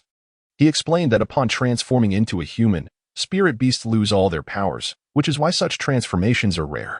However, there are advantages, generally. Transformed spirit beasts can generate their own soul rings, acquiring skills that suit them best. Each individual has a different limit for absorbing soul rings, dependent on their physical state. For instance, my twin martial souls allow me to have soul rings of a 10,000-year caliber. Now that you have obtained your mother's 100,000-year soul bone, coupled with the blessings of my Bodhi transformation, your capabilities will surpass those of a typical transformed spirit beast. Therefore, when you reach level 20, you must generate at least a 1,000-year soul ring. I understand, brother, Shiau Wu replied. Just remember, aside from me, never disclose your identity as a spirit beast to anyone. And do not appear before a titled Dulaw. Bai Ying cautioned, in this academy, there are likely no titled Duluos, and with the ring I provided. As long as I remain silent, no one will know. However, one can never be too careful. If someone were to discover your identity, I may not be able to protect you. I have my reasons for keeping you away from Tangsan. Aside from his character, his father is a titled Doluo. Shiau Wu gasped in disbelief. Is it true? Tangsan's father is a titled Doluo? How can that be? There is no mistake. His father is the renowned Haoyan Doluo. Tanghao, you must not come into contact with him. A titled Doluo possesses exceptional insight. Keep your distance from Tangsan as much as possible. Shiau Wu felt a wave of fear wash over her. If her identity were to be exposed, not only would she be in danger, but those she cherished would be at risk as well. Seeing her crestfallen demeanor, Bai Ying's heart ached. He sighed gently and reached out, tenderly stroking her rabbit ears. This unexpected gesture caused Shiau Wu to look up, meeting his concerned gaze, and her unease seemed to dissipate slightly. Bai Ying smiled softly, his eyes filled with warmth. Do not worry too much, Shiau Wu. As long as we remain cautious, your identity will not be revealed. I will always be here to protect you. As Bai Ying contemplated Shiau Wu's rabbit ears, he recalled the alluring outfits of the rabbit girls he had seen in his past life. And he couldn't help but imagine how delightful Shiau Wu would look in such attire. The thought excited him, but he admonished himself to remain composed. Now was not the time for such musings. Gradually, as he continued to caress her ears, Shiau Wu began to squirm, her expression shifting to one of discomfort. Brother, please stop rubbing my ears. It's becoming unbearable. Realizing that he had been too vigorous, Bai Ying promptly ceased his actions. As night fell, Shiau Wu, fearful of the dark, requested to share a bed. Mother, I have found my brother. If only you were still here. I truly miss you. Do not worry. I will ensure that your enemies pay for their heinous deeds, Bai Ying vowed. Chapter 35. Lessons the following day, Bai Ying rose early and stepped outside. What was the system's sign and reward today? Congratulations, host, for signing in for the celestial alchemy technique. Upon hearing this, Bai Ying's previously indifferent expression transformed instantly. The celestial alchemy technique was highly revered, often featured in fantastical novels where many organizations primarily consisted of alchemists, who frequently garnered favor from characters, particularly enchanting women, by assisting them with antidotes. Arriving at the cafeteria, he packed a meal and returned to the dormitory, where he found Shiau Wu still deep in slumber. He gently rubbed her rabbit ears and said, Little rabbit, it's time to wake up. Have you forgotten you need to clean the back garden of the playground? Hurry up. Slowly, Shiau Wu opened her sleepy eyes and, upon seeing the lavish spread on the table, her earlier displeasure vanished, replaced by eagerness to indulge. Brother, this is delicious. Then you should eat more, he replied. By the way, remember your current status as a work-study student. You still need to clean the playground. Upon hearing this, Shiau Wu's heart sank, and she exclaimed, Brother, I have to go now, before dashing out hurriedly. Meanwhile, on the playground, Tangsan was laboriously sweeping, panting from exertion. Unlike Shiau Wu, Tangsan had very little money, in fact none at all, as most of it had been squandered by Tanghao on drink. Forcing him to work at the blacksmith shop. Observing from the shadows, Bai Ying felt an inexplicable thrill. Sorry, Shiau-san, I arrived late. Shiau Wu expressed her guilt. But Tangsan waved it off. It's fine. Since you've helped me clean for so long, take this. He produced a gold soul coin from his rabbit-shaped backpack. Is this really a gold soul coin? This was given to me by my brother. He said that when one receives kindness, they should extend it to others. It's called sharing. As Shiau Wu handed over the coin, Tangsan felt a pang of disappointment. Take it. I have plenty more. You see, since we're the same age, your body should at least appear older than mine. I have never received such a benefit from Master Yu Xiaojiang. He would never give me this much money. All he offers is theoretical guidance, which, for Tangsan at this moment, pales in comparison to the pressing need for money. Thank you, Tangsan said. I never expected you to be so affluent. I will definitely repay you. You silly one, I am the leader of the 7th dormitory. It is my duty to take care of my younger siblings. If you ever encounter issues you can't resolve, feel free to seek my assistance. Even if I can't help, my brother will surely have a solution. After a moment's contemplation, Tangsan proposed. I need to go to the soul hunting forest to obtain a soul ring in the coming days. Could you help me clean for a few days? Upon my return, I will take care of a week's worth of cleaning. What about a month's worth? Shiau Wu agreed readily, and time passed swiftly. Brother, what will you teach me today? Bai Ying pondered before asking, what level has your soul power reached? Almost 20. I am confident I can break through to level 20 in these few days. Good. Then prepare your mindset and work diligently.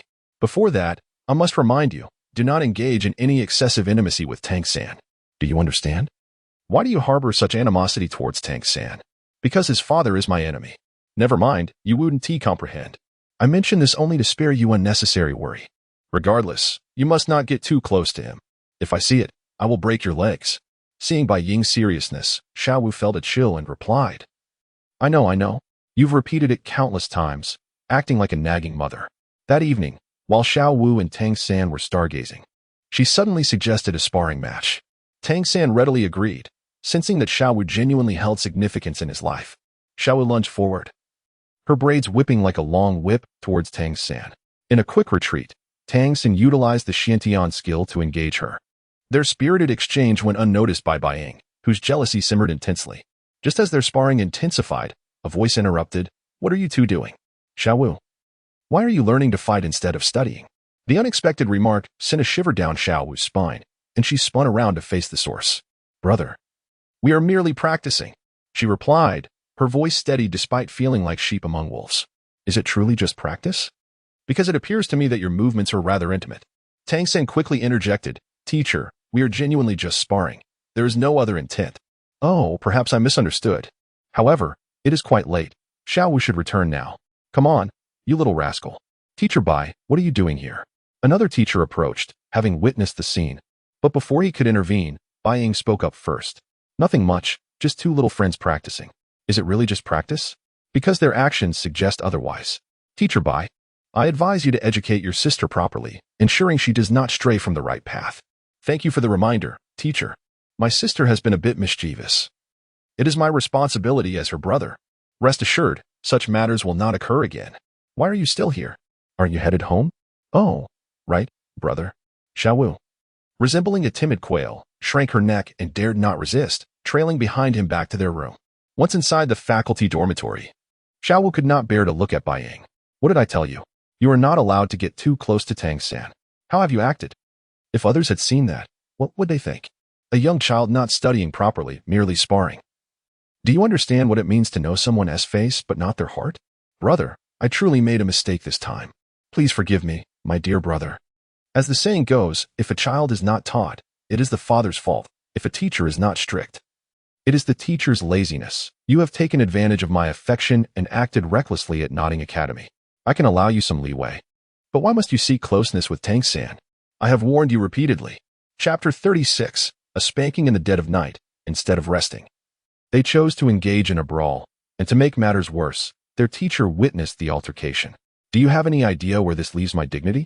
Bai Ying exuded an intense aura, articulating the simplest yet most direct statement. One must face the consequences of their actions. Upon hearing those words, Shiau Wu felt a surge of foreboding. She immediately took off running. However, before she could even gain her footing, Bai Ying appeared before her in an instant. Shiau Wu's heart raced like thunder, and she made a quick decision. Utilizing her exceptional agility, she leaped forward, attempting to evade Bai Ying's grasp. Within the confines of the room, her figure resembled that of a nimble rabbit, tracing an elegant arc through the air. Yet, at that moment, a hand, as firm as an iron clamp, seized her mid-flight. Shiau Wu lost all control, tumbling heavily into Bai Ying's embrace. His breath brushed against her ear, carrying a weight of undeniable seriousness and depth.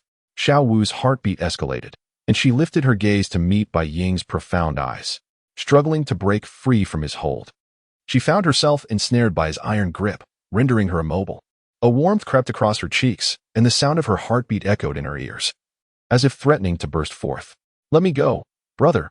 I truly regret my actions. Shiau Wu's voice trembled as she bit down on her lower lip. Striving to control her emotions, Bai Ying regarded her with a flicker of complex feelings in his eyes. He leaned closer, his voice low and almost enchanting, causing Shiau Wu's body to stiffen involuntarily. Do you truly understand the gravity of your mistake? In an unexpected twist, Shiau Wu smiled mischievously, a glint of cunning flashing in her eyes. She swiftly adjusted her position and launched another attack. This time, however, Bai Ying's response was swifter. He smiled subtly, his finger pressing precisely on her acupoint. Unexpectedly bold, aren't we? It seems you have yet to learn your lesson. Initially, I intended only to frighten you. But your defiance has ignited my ire. You refuse to acknowledge your wrongdoing and still harbor intentions of violence. It appears I must impart a proper lesson. Rest assured. I have merely pressed your acupoint. It will only render your body immobile. Shiau Wu's body stiffened instantly, as though held fast by an unseen force. Her eyes widened in disbelief as the numbing sensation rapidly spread throughout her form, making movement exceedingly difficult. Although restrained, her expression conveyed an audacious defiance. As if daring him to strike, Shiau Wu was confident that her brother would not truly harm her. At worst, he would only frighten her. Observing her expression, Bai Ying felt a surge of triumph. It seems he will not shed tears until faced with the consequences. He then approached the bed, gently placing her across his lap. Mother always said that naughty children must be spanked. At these words, Shiau Wu's countenance fell, panic flickering in her eyes. As the leader of Confronting Academy, her authority was indisputable. If others were to learn that she had been spanked by her own brother, how could she maintain her standing within the academy? Wouldn't her reputation and position be utterly obliterated? In that instant, Bai Ying's fingers lightly tapped her backside. Though the gesture lacked force, it struck her as if she had been struck by lightning, rendering her rigid. She felt a sharp sting radiating from her dairy truly. It was the posterior of a protagonist, a sensation simply exquisite, like striking a sponge, so delightfully soft. Please, don't hit me. I truly regret my actions. Shiau Wu's pleas elicited no sympathy. Bai Ying's voice resonated above her like that of a devil. Did you consider the consequences of your actions? Knowing you would face my discipline, why did you not heed my warnings? Let me assure you, there is no escaping this punishment. The sound of slaps echoed in succession. And Shiau Wu burst into tears. Now you understand pain, don't you? Where were you just moments ago? Did you genuinely believe I wouldn't strike you? Did you think I would be overly lenient? Time slipped away, and eventually, Bai Ying seized his hand and released the acupoints on her body. Shiau Wu sprang up immediately. Yet the fiery sensation on her backside caused her to grimace in agony. Brother, you are such a pervert. Can't you strike a little gentler? Besides, it wasn't intentional. Enough. If you wish to avoid further punishment, keep silent. Your injuries need tending. I'll fetch some medicine. You are to remain here and not wander about. Regarding your and Tangsan's work-study arrangement, I will communicate with the school. From this year onwards, I shall take care of your living expenses.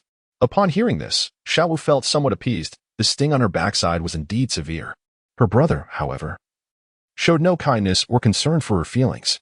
What are you daydreaming about? Lie down. I shall apply the medicine. As Shiau Wu reclined, a blush crept upon her cheeks while the cool ointment was applied to her sore backside, evoking an unusual sensation that elicited involuntary moans. Bai Ying, momentarily taken aback, struggled to contain the beast within him, especially with the enticing sounds filling the air. He exerted every ounce of self-control to maintain composure. Once the application was complete, Bai Ying set the ointment aside and earnestly instructed Shiau Wu, should you dare to engage in overly intimate interactions with Tangsan again, your fate will be far worse than this. Do you believe me? This time, Shiau Wu fully believed him. She had no desire to experience the sting of a spanking once more. She nodded vigorously, knowing that even if she were seen with Tangsan in the future, the shadow of this day would linger in her memory. The pain on her backside quickly subsided under the soothing balm. All right, it should be fine now. It's quite late. It's time to sleep. As Bai Ying spoke, he lay down beside Shiau Wu, wrapping an arm around her waist. Shiau Wu shrank slightly at the contact, but quickly settled. Observing her brother, she couldn't help but exclaim, "You are truly a wicked person. Had I known, I would never have claimed you as my brother." What did you say? Chapter 37. Disturbance. What did I say? At this moment, Shiau Wu's heart was in a state of turmoil, silently pondering why he had not yet fallen asleep. Bai Ying's hand, resting gently on her waist, slowly descended as his deep, magnetic voice resonated. I heard you. It seems you intend to deny me as your brother, right? Let me tell you, that is impossible. Our bond has already been established. You promised you would marry me. Have you forgotten? Feeling his touch, Shiau Wu could no longer hold back and spoke. Of course. I haven't forgotten. I was merely speaking out of jest. However, I dislike such talk in the future. Do you understand? Brother, will you truly marry me? Before she could finish, Shiau Wu felt herself ensnared. As she slowly opened her eyes, she was met with Bai Ying's gaze, akin to the brightest stars in the night sky, emanating a gentle yet resolute light. Within those eyes lay a myriad of unspoken words, profound affection, and an endless promise. In that moment, Shiau Wu's heart was utterly captivated, as if drawn into the world contained within his eyes, unable to extricate herself. I have said it. I will definitely marry you. Do not forget, you have seen my wedding ring. In our human world, A wedding ring signifies our commitment. I understand, brother. Suddenly, Shiau Wu felt a warm, moist sensation upon her lips. Bai Ying had pressed himself against her, passionately kissing her, a sensation that left him entranced. Shiau Wu's heart raced, yet she found immense delight in this feeling, and they continued to share the kiss. After what felt like an eternity, they finally parted. Shiau Wu, promise me you will never leave me. Do you understand? Rest assured, brother, I will never leave you. That is good. Tomorrow, I will assist you in acquiring your second soul ring. From then on, leave everything to me. The next day, in the room, Shiau Wu sat cross-legged, fully immersed in a state of profound relaxation. A layer of pink light unexpectedly enveloped her, as the sparkling lights gradually coalesced into a purple thousand-year soul ring. Bai Ying felt a surge of pride upon witnessing the purple soul ring. Indeed, his assumptions were correct. The moment Shiau Wu absorbed the 10,000-year soul bone left by her mother, her physical limits had long surpassed those of ordinary humans. Even now, with Tangsan present, the second soul ring could only be a 100-year yellow soul ring. Brother, I succeeded. Truly, you were right. Each individual's physical constitution varies, and so does their capacity to absorb soul rings. It is just unfortunate that my second soul ring is a 1,000-year soul ring. What is there to lament? Relax. Your second soul ring is a purple 1,000-year soul ring, which already surpasses most of your peers. As long as you put in the effort, you will undoubtedly become a title Dola-level powerhouse. You must strive hard. Brother, please do not mock me. Your first and second soul rings are both of the 10,000-year level. And even your third soul ring is of the 100,000-year level. Though it was sacrificed by my mother for you, you are truly remarkable. You live up to being my brother. It is nothing. You have already reached 2 rings by the age of 10. Work diligently, and one day, you will avenge your mother. At the mention of revenge, Shiau Wu's expression shifted to one of sorrow. Brother, do you think if my mother were still here, she would feel comforted? I believe if she could see you, she would indeed take pride in your growth. You should go to class now. After Shiau Wu left, Bai Ying felt entirely at ease. This should resolve any issues. Host, there is something I am uncertain whether I should say. Speak your mind, system. Host. If you continue to flirt like this, and then your cultivation stagnates, if you are surpassed by Tangsan, you cannot blame me. Do you think I desire this? I feel as though I have hit a bottleneck in my training. My soul power has reached level 27, and I am just a hair's breadth away from breaking through level 30. Yet, despite countless attempts, I cannot seem to advance. Your martial soul is a true divine-level martial soul, so breaking through cultivation bottlenecks will be more challenging than for ordinary individuals. However, with me by your side, as long as you diligently complete tasks, I will certainly find a way to enable your rapid advancement. But you have not issued any tasks lately. Instead of dwelling on that, Bai Ying decided to procure various herbs, for in every fantastical tale, the protagonist always comes prepared. After browsing the market, Bai Ying purchased an array of ordinary herbs and began concocting potions. After an entire afternoon, he finally gathered all the necessary ingredients, only to be interrupted by a sudden, loud knocking at the door. Not good, teacher. Shiau Wu, something has happened. What has transpired? That girl has stirred up trouble again. It's Xiaoqing Yu from a higher grade. He is bullying us. Shiau Wu went to stand up for us. Xiaoqing Yu? I have heard his father is the Lord of Nodding City. It seems the tiger does not roar, and they truly consider me a sick cat. Where are they fighting? The student gasped, saying it's at the back mountain. Understood. Rest assured, I will handle this matter. Those who dare bully me shall face the consequences. You little girl. I see you are quite appealing. How about becoming my underling? I am in need of a follower. Xiaoqing Yu wore a smug expression. As the leader of the academy, he knew well that Shiau Wu was merely a first-year student. His soul power level was the highest in the entire academy. Xiao, are you afraid of me? Are you worried about losing and having to become my subordinate? Enough with the nonsense. If you wish to fight, then let us do so. Do you still remember what it means to be a man? Shiau Wu's face clearly displayed her impatience, and Xiaoqing Yu replied, What a little girl. Humph. Today I shall beat you to the ground.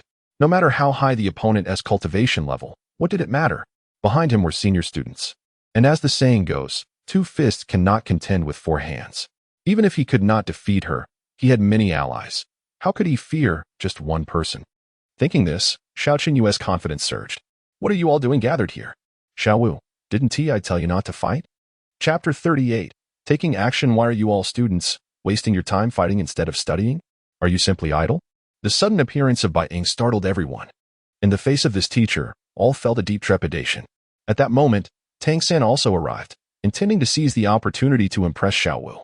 Yes, it was Zhu Xuching who instigated this. I truly did not initiate it this time. My little followers were bullied. As the leader, how could I not stand up for them? Bai Ying fixed a stern gaze on the visibly flustered Zhu Xuching.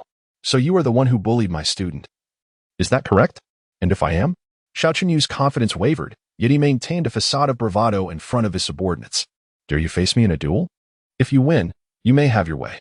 But should you lose, you must return to class immediately. Rest assured, you may all come at me together. Upon witnessing Bai Ying's calm demeanor, Zhu Xuching realized he had encountered a formidable opponent. Dare you? Give me a clear answer, or admit defeat quickly. Teacher, are you truly willing to fight us? Even if your level surpasses ours, you are likely around our age, perhaps just a year or two older. We have so many people. Enough with the idle chatter. If that is the case, I invite you to engage in a lesson. The students surged forward in unison. Bai Ying laughed, stating, as the saying goes, it is unethical to bully the weak. Today, I shall teach you a lesson on behalf of your parents. With a swift motion, Bai Ying leaped into the air and delivered a heavy kick to one student. Lu Long cried out in pain and collapsed to the ground. Utilizing him as a springboard, Bai Ying unleashed a flurry of punches. Echoing slaps resounded, leaving clear marks on the faces of all except Zhu Xuching. Your father is the lord of Nodding City. Out of respect for him, I shall refrain from striking you. However, if you continue to associate with upperclassmen and allow my sister to be bullied, you will know the consequences. Even if your father kneels before me, it may not save you. As she spoke, Bai Ying emanated an overwhelming aura, and 3 soul rings slowly rose around her, revealing the spectral form of a dragon. 3 rings, 2 of which were a millennium old. This is not something to be trifled with, they thought. Teacher, I was wrong. I truly regret it. Since you recognize your mistake, let us adhere to the agreement you made with Xiao Ji. However, I must remind you, this matter will end here. Should you provoke trouble again, you know the consequences. At that moment, Tangsan was genuinely baffled. Even he could not comprehend the identity of this teacher who had achieved the rank of a soul master at such a tender age. It was hard to believe she lacked any background. All right, everyone disperse. Brother, you are so impressive. Of course. Tangsan hurriedly caught up, somewhat shyly addressing her. Teacher Bai. What is it? She replied, her youthfulness evident, barely a year or two older than him. The teacher wishes to see you at your convenience. Yuxia Gang wants to see me. What could this rascal be up to? I understand, thank you. Shiau Wu, you and Xiao Sen go ahead. Upon arriving at Yuxia Gang's study, he demanded, why have you called for me? Facing this hypocritical master, he could hardly muster a pleasant demeanor. I wish to discuss a transaction with you. A transaction? What business do you and I have to discuss? You previously claimed my 10 core theories were erroneous. Do you possess any evidence? I am genuinely curious. Just for that, I shall inform you today, as I am in a good mood, that you are indeed mistaken. Yuxia Gang would never truly admit fault. He merely sought to glean any useful theoretical knowledge from Bai Ying, as well as information regarding Bibi Dong. Did you not bestow the Mandala Snake's soul ring as her first soul ring? Bai Ying reclined comfortably, like a lord. Is there an issue with that? Indeed. There is a significant problem. You fail to grasp the true essence of martial spirit theory. Do you understand the conditions necessary for the emergence of twin martial spirits? Remember, only martial spirits of similar qualities can give rise to twin martial spirits, although I do not know what her second martial spirit is. I can sense it is extraordinarily formidable. Can a soul master possessing twin martial spirits truly have an ordinary blue silvergrass as their first? Furthermore, each individual's limits vary, and thus their capacity to absorb soul rings differs. As long as the body can endure, absorbing soul rings over 10,000 years old is entirely feasible. And as for you, the so-called master, have you ever truly practiced? Genuine theory requires a solid foundation to be considered authentic. I understand, thank you. May I inquire about one more thing? Is Bibi Dong well? If she confides in you regarding my matters, I trust you are indeed her confidant. Could you share her circumstances with me? Mind your own affairs, her matters do not require your concern. With that, he abruptly left. That evening, Shiau Wu. Can you attempt to enter the Qian God ring with your soul? I will try, brother. Shiau Wu slowly exhaled, and as she entered the Qian God ring, she felt an overwhelming vitality, far exceeding that of the outside world. Very well, starting today, you need not attend classes at the academy. I shall excuse you with the teacher. For the next few days, you will focus solely on your training here. However, the most crucial aspect is your physical form. Your ability to absorb high-quality soul rings depends on your physical resilience, which is currently far too weak. Thus, you should prioritize enhancing your physique over mere cultivation. I expect you to reach the level of 3 soul rings before graduation. What? I will be exhausted. Shiau Wu had no choice but to accept. Hello everyone. In this chapter, I struggled somewhat with the writing. Originally, I intended to proceed directly to Shrek Academy, but I felt it necessary to include this segment. Hence the quality may not be up to par. I hope for your understanding. The next chapter will undoubtedly contain what you wish to see. Chapter 39. The rescue of Zhu Xuching. The following day, Shiau Wu arrived at Nodding Academy, her eyes resembling those of a panda. Shiau Wu, did you not sleep well? It's not that I didn't sleep well. I was simply exhausted from training. Time passed swiftly, and under the influence of Bai Ying, Shiau Wu's relationship with Tangsan had shifted, no longer as intimate as depicted in the original novel. As graduation approached, Bai Ying felt increasingly troubled. For Yu Xiaojiang had mentioned more than once that Shiau Wu would attend Shrek Academy after graduation, in a bid to escape his entanglements. Bai Ying decided to take Shiau Wu away just days before graduation. Brother, why are we leaving at this time? Because you are graduating, and besides, I need to carefully consider whether to return to the Spirit Hall or continue exploring the continent. Brother, I refuse to go to the Spirit Hall. My mother died because of that woman. I will never go there. Rest assured, I will not lead you into a den of wolves. Our destination is Sodo City. According to Yu Xiaojiang, there is a Shrek Academy, a place reserved for geniuses. Really? That's wonderful. Bai Ying held no fondness for Shrek Academy, in truth. It was a deceptive institution. However, he was compelled by the system's requirements to go to Shrek Academy and join it. Though reluctant, he ultimately took Shiau Wu on the journey to Shrek Academy. As night fell, after a day of arduous travel, Shiau Wu was truly asleep. Please complete the hidden task to rescue Zhu Xuching. Reward: Zhu Xuching becomes the most loyal servant of the host. Upon hearing of this task, Bai Ying's spirits lifted as he followed the system's guidance towards the distant woods. Second miss, do not blame us. Blame your royal birth. In the distance, dozens of figures clad in black completely surrounded Zhu Xuching. Elder sister, do you truly wish for my demise? Zhu Xuching's expression was cold, betraying no hint of fear. At that moment, her left arm had been pierced by a sharp weapon, blood staining her leather attire, and she swayed dangerously. Yet, she knew she could not falter. To do so would seal her fate. With a slight bow, she prepared to charge at the group of black-clad assailants. However, the odds were against her, and she ultimately sustained injuries. Am I truly to perish here? Zhu Xuching, you are unwilling to accept this fate. Boss, she's not bad-looking. Why not let the brothers have some fun? What are you thinking? Do you realize the significance of this person? If the Zhu family learns of this, you will be in deep trouble. One black-clad man said to another, Boss, if you don't say anything, who will know? Besides, she can't escape in this desolate place. Don't you want to taste her? One of the black-clad men wore a lecherous grin, his gaze landing on Zhu Xuching, causing her to feel repulsed. You dare treat me this way? The Star Luo royal family will never let you off. Second miss, do you still not grasp the situation? Once you are dead, no one will know. Even if they do, it will only serve as a lesson for us. Oh dear, second miss, you are truly pitiable. To search for that useless prince, you have come alone to the Heaven Do Empire, and now you are dying here in the wilderness. I genuinely feel it is a shame for you. I heard that the useless Prince Daim Mubai spends his days indulging in debauchery to avoid the competition for the throne. Does he even deserve you? The black-clad men revealed sinister smiles as they approached Zhu Xuching step by step. Zhu Xuching gripped her dagger tightly. Though injured, she was still capable of launching a counterattack. You big men bullying a young girl, do you not feel ashamed? A sudden voice pierced the stillness of the night. The black-clad men froze at the unexpected sound, halting their advance as they scanned their surroundings for the source. Meanwhile, Bai Ying appeared utterly relaxed, as if he had emerged from the shadows, seamlessly blending with the night.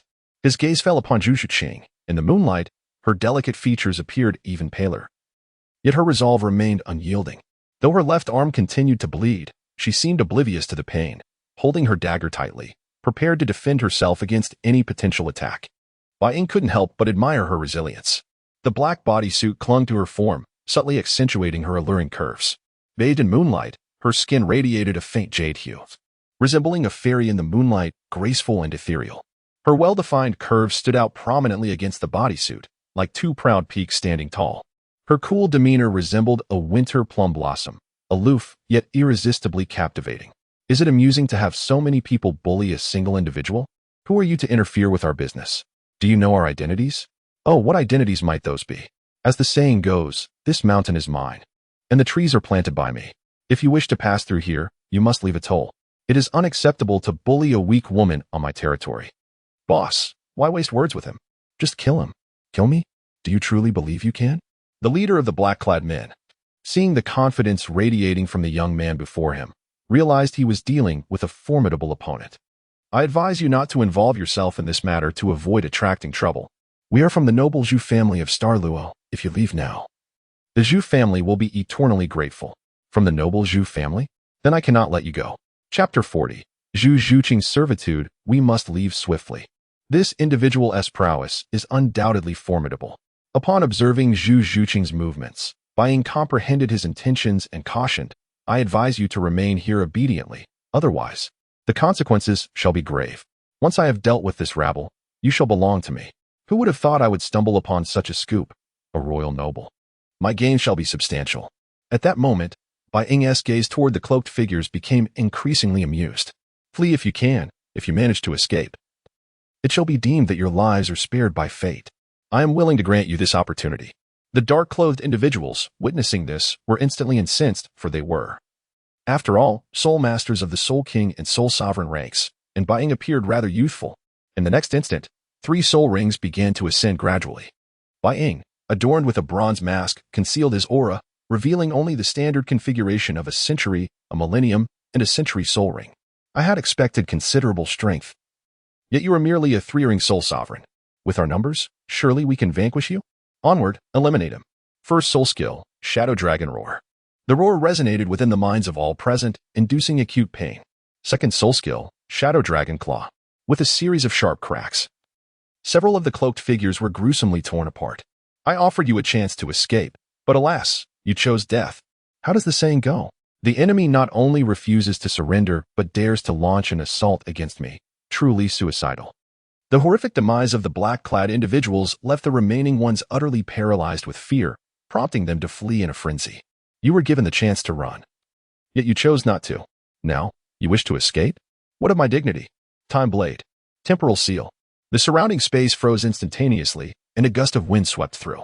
As time resumed its flow, the onlookers were stunned to find their heads severed from their bodies, a true separation of corpse and spirit. How is this possible? Who are you? Surprising that the deceased still have much to say. After resolving the matter with those individuals, Bai Ying's attention turned to Zhu Xuching, who bore the marks of injury. He felt a pang of sympathy. What if she were to bear scars from this encounter? That would detract from the enjoyment of this delightful little cat. Congratulations, host, on completing the task. The slave mark has been issued. Would you like to use it? Yes.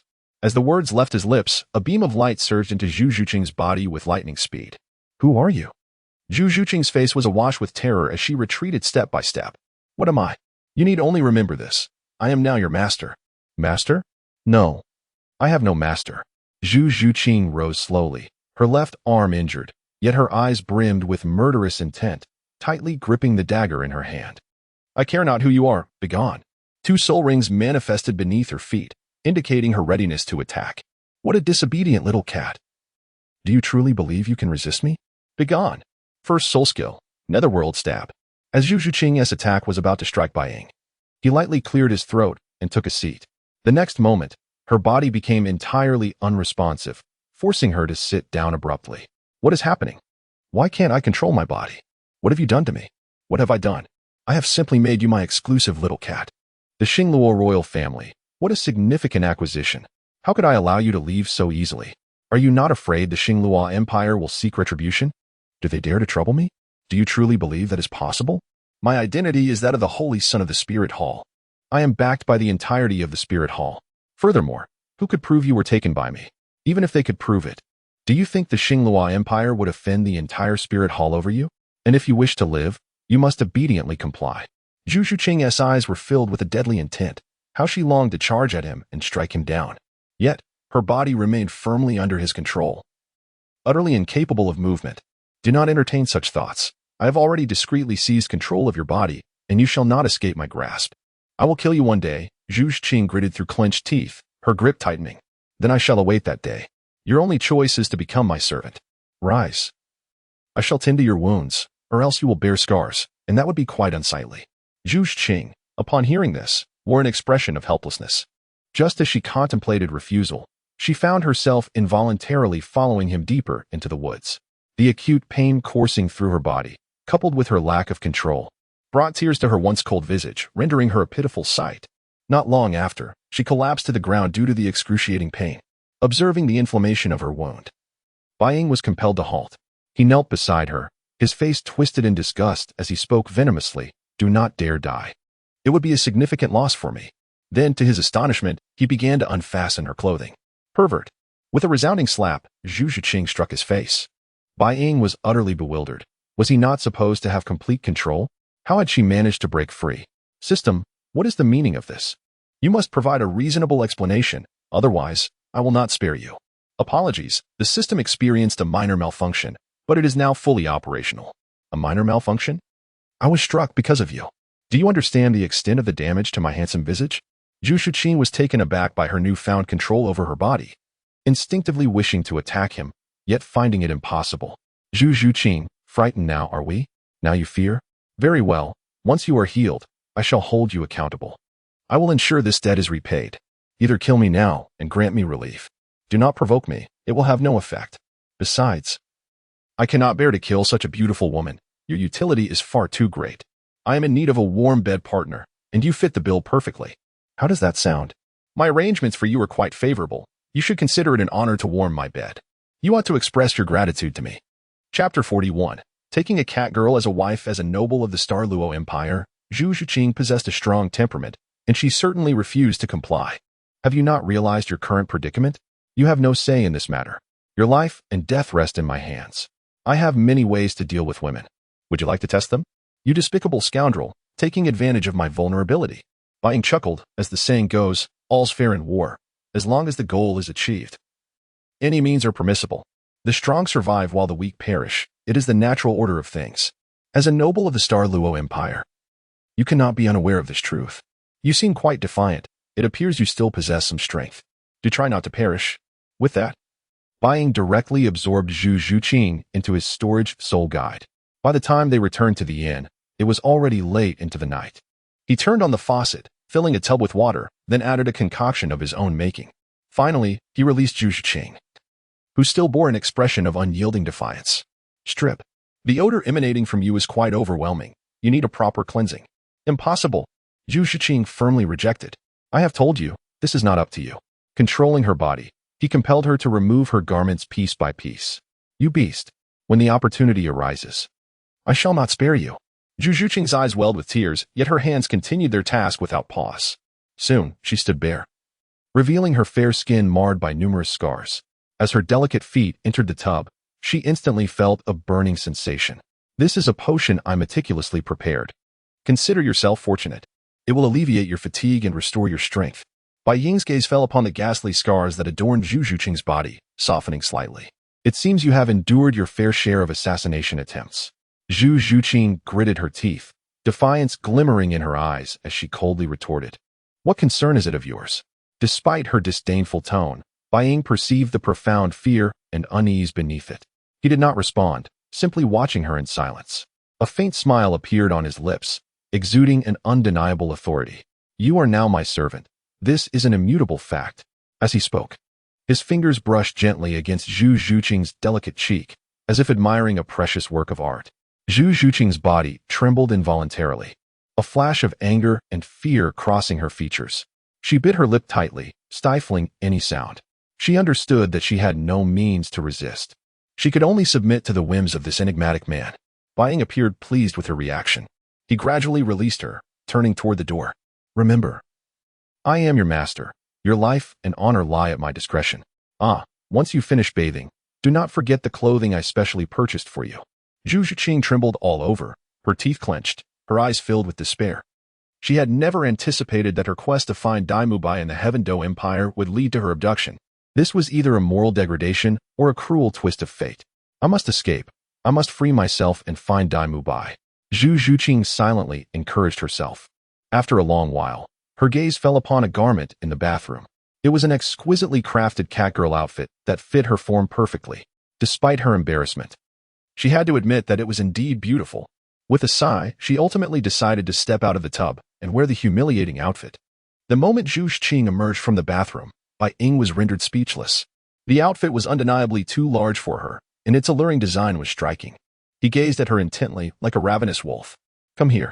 The simplicity of those two words caused Zhu Xuching's previously relaxed demeanor to shift into one of tension as she nervously approached him.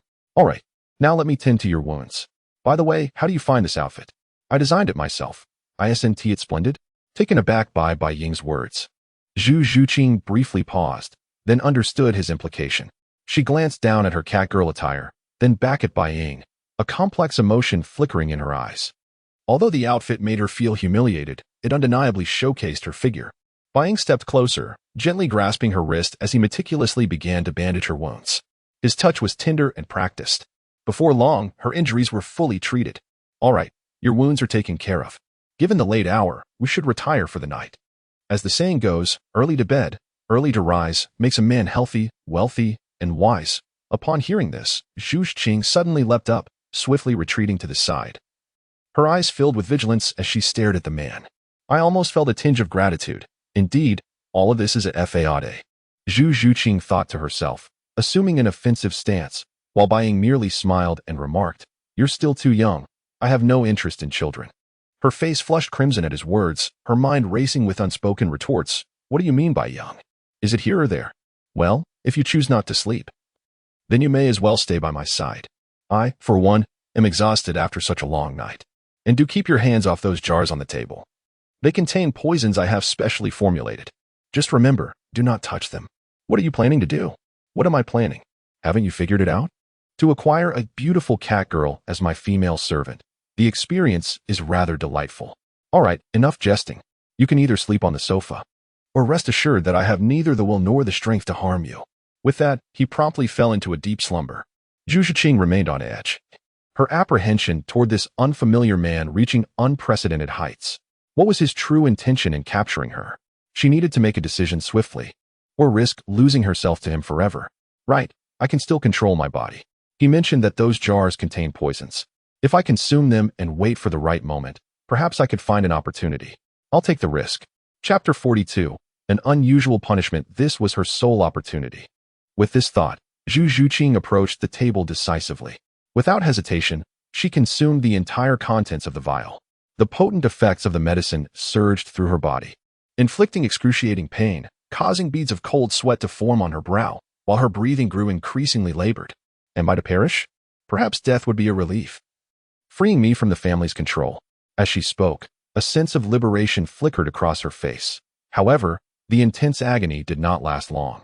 To her astonishment, could it be that this poison would not kill me? Has he deceived me? Was it all a ruse? Lost in despair, Zhu Xuching's intermittent sobs echoed throughout the room, awakening Bai Ying from his stupor. "Enough of the tears," Bai Ying said as he rose from the bed, intending to comfort Zhu Xuching, only to realize that all of his meticulously concocted medicines were gone. Gazing at the empty vial, his heart ached as if it were bleeding. "Do you have any idea how much effort I put into those?" he lamented. "You wished to consume poison and end your life, didn't you?" Zhu Xuching's silence was an implicit admission. Bai Ying covered his face in anguish, a mix of relief and profound regret etched across his features. "Why didn't I secure the vials? All of my carefully prepared medicines, gone, vanished, everything is lost." Suddenly, a crucial thought struck him, and he turned to Zhu Xuching. "How are you feeling now? Is there any discomfort?" Most of the concoctions were restorative, and only a few contained poison, which I had already used up. Therefore, none of it could possibly harm you. Upon hearing this, Zhu Xuching was at a loss should she feel elated or despondent, delighted to be alive, yet disheartened to still be at the mercy of this demon. Slowly, she rose to her feet and confronted the man before her. "What do you intend to do with me? Kill me if you wish. I will not resist." "Humph, how naive. If I were to kill you, my efforts would be in vain. I do not engage in futile transactions. After consuming so much, do you believe your body can withstand it?" Bai Ying continued. "My Tian Shan snow silkworm, my millennium ginseng, and my ice spirit and fire spirit fruits. Do you realize that the medicines you ingested were crafted from these exquisite herbs? Do you not feel anything at all?" Zhu Xuching, with a defiant demeanor, retorted, "What could possibly happen to me? I'm perfectly F. Chapter 43. What do I have to fear? What do I have to fear?" Zhu Xuching clung to the last vestiges of her sanity and declared, "If I lose my purity, I will kill you first, and then take my own life." Bai Ying replied, you stubborn duck. Let us see how long you can hold on. As time passed, Zhu Xuching felt an increasingly intense heat enveloping her body. She gasped for breath, her gaze becoming increasingly dazed. Her crimson lips involuntarily swallowed saliva, and she found herself succumbing to temptation. I must leave quickly. With this thought, Zhu Xuching forced herself to rise from the bed, trembling as she leaned against the wall, making her way toward the door. Just as she steadied herself and took a step forward, her body suddenly weakened, threatening to collapse. In that instant, Bai Ying caught her firmly. Leaving now won't resolve anything. And rest assured, as my woman, you will not be mistreated. Do you understand? Zhu Xuching's mind was a chaotic blur as she protested, No, I must go. Yet the strange sensations coursing through her body compelled her to stop, her gaze lingering on the man before her. Bai Ying leaned closer, his entire being pressed against hers, and Zhu Xuching subconsciously leaned in closer, feeling the heat radiating from him. How can you endure for so long? Zhu Xuching succumbed completely, her eyes sparkling with alluring charm, transforming her into a vision of seduction. It's so cold. Come closer. My body is burning. Zhu Xuching's voice sent a shiver down Bai Ying's spine, and he swallowed hard, murmuring, My little kitten, you brought this upon yourself. I cannot be blamed. The longer they delayed, the more muddled Zhu Xuching's intentions became, leading her to suddenly embrace Bai Ying and kiss him passionately. What is happening? Although my little kitten has taken charge, Bai Ying exclaimed, You are still Daim Mubai's fiancée. Are you truly willing to give yourself to me? The sight of Zhu Xuching's eagerness ignited Bai Ying's suppressed desires, and he could no longer restrain himself, pinning her down. Their struggle was fierce and intense. Before they knew it, dawn broke. Zhu Xuching jolted awake, her body marked with disheveled traces and a crimson stain on the sheets. What have I done last night? The thought of her experiences plunged her into despair. Gazing at the slumbering Bai Ying beside her, a surge of murderous intent swelled within her. Sensing her hostility, Bai Ying slowly opened his eyes. Chapter 44. Confrontation. The wildcat can certainly inflict harm, Zhu Xuching declared with a hint of pride, implying that she had cleverly ensnared him. If you cannot treat me well, I shall ensure we meet our demise together. Bai Ying, with a slight exertion of his left hand, playfully smacked Zhu Xuching's pert backside, responding, Do not utter such ominous words. Fear not, everything will be fine. In fact, I have a particular fondness for feisty wildcats like you. Zhu Xuching felt a warm flush as his hand made contact, emitting an unexpected sound. Regardless, I am steadfastly attached to you, she asserted, leaning in for a kiss, catching Bai Ying off guard. Soon, the room was filled with the sounds of spring's awakening. Meanwhile, Shiau Wu finally roused from her slumber, having tidied herself up. Brother, are you still asleep? You used to tease me for being a lazy bug, yet now it seems you sleep like a log, she mused, deciding to rouse him given his previous kindness towards her. As she approached the door, she was startled by another voice. Brother, are you awake? Upon hearing Shiau Wu's voice, the two inside responded in unison. Bai Ying replied, I am not awake yet, but I am preparing to rise. Who is that outside? Sounds unpleasant, Zhu Xuching interjected. You don't have another woman besides me, do you? She questioned, a tinge of unease creeping into her voice. Ah, what if my fiancé is outside? Would you believe me? Bai Ying retorted, dismissing her concern as he hurried to dress. Zhu Xuching felt a strange emotion swell within her. She had long suspected that this man would not be exclusive to her, yet hearing him voice it stirred a sense of disappointment within her. After all, she had finally found a man who satisfied her, only to realize he could not be hers alone. Brother, are you all right? I'm coming in, Shiau Wu announced. Pushing the door open, the two women exchanged glances, and Shiau Wu froze upon seeing them. Dressed, Shiau Wu pointed at Zhu Xuching and asked, Who is she? Bai Ying introduced her. Allow me to present Zhu Xuching, my newly acquired maid. A maid? Brother, have you done something wrong? Shiau Wu questioned, her eyes widening. You truly are a fickle man, having another woman besides me. Do you no longer want me? A barrage of questions forced Bai Ying to clarify. I do not wish to cast you aside. It's simply a matter of irresistible temptation. Rest assured, I have no intention of going back on my promise to your parents. Zhu Xuching regained her icy demeanor, her expression shifting slightly at the mention of maid, but quickly returning to normal. Humph, indeed a maid. I am of noble lineage. Not just any maid. Besides, do you think there exists a maid as stunning as I? Is that true? You mustn't deceive me, Shiau Wu chimed in. When have I ever deceived you? Bai Ying replied, swiftly leaning in to kiss Shiau Wu. She shivered, her body responding before her mind could catch up, succumbing to an uncontrollable impulse. Even Zhu Xuching, known for her resilience, felt a twinge of embarrassment at the scene. Are you not aware there are others present? You rogue. You bully me and flaunt your affection for another woman right in front of me, as if I do not exist. Shiau Wu exclaimed. Her face flushed as they slowly parted. You smell delightful, brother. I really like it, she said, feeling reassured that he still harbored feelings for her. Bai Ying sighed internally. Recognizing the challenge of managing the affections of two women was more formidable than he had anticipated. Host, please continue your efforts. This system has high hopes for you. After all, a harem is prone to ignite tensions, the system quipped. Enough of your jests, system. What reward awaits me today? Bai Ying inquired. Congratulations, host. You have gained a 3-level enhancement in soul power, the system replied. As the announcement faded, Bai Ying sensed a breakthrough in his previously stagnant power, elevating from level 32 to level 35. Level 35. This system is quite commendable, he mused. Thus, the trio continued their journey. However, Bai Ying couldn't shake the feeling that the atmosphere was tense. Although Shiau Wu and Zhu Xuching appeared unaffected, their glances toward him were unsettling. This is it. I am truly doomed. Even with their utmost speed, it took them 2 days to reach Sodo City. Throughout this time, Shiau Wu and Zhu Xuching were locked in a fierce rivalry for Bai Ying's affection.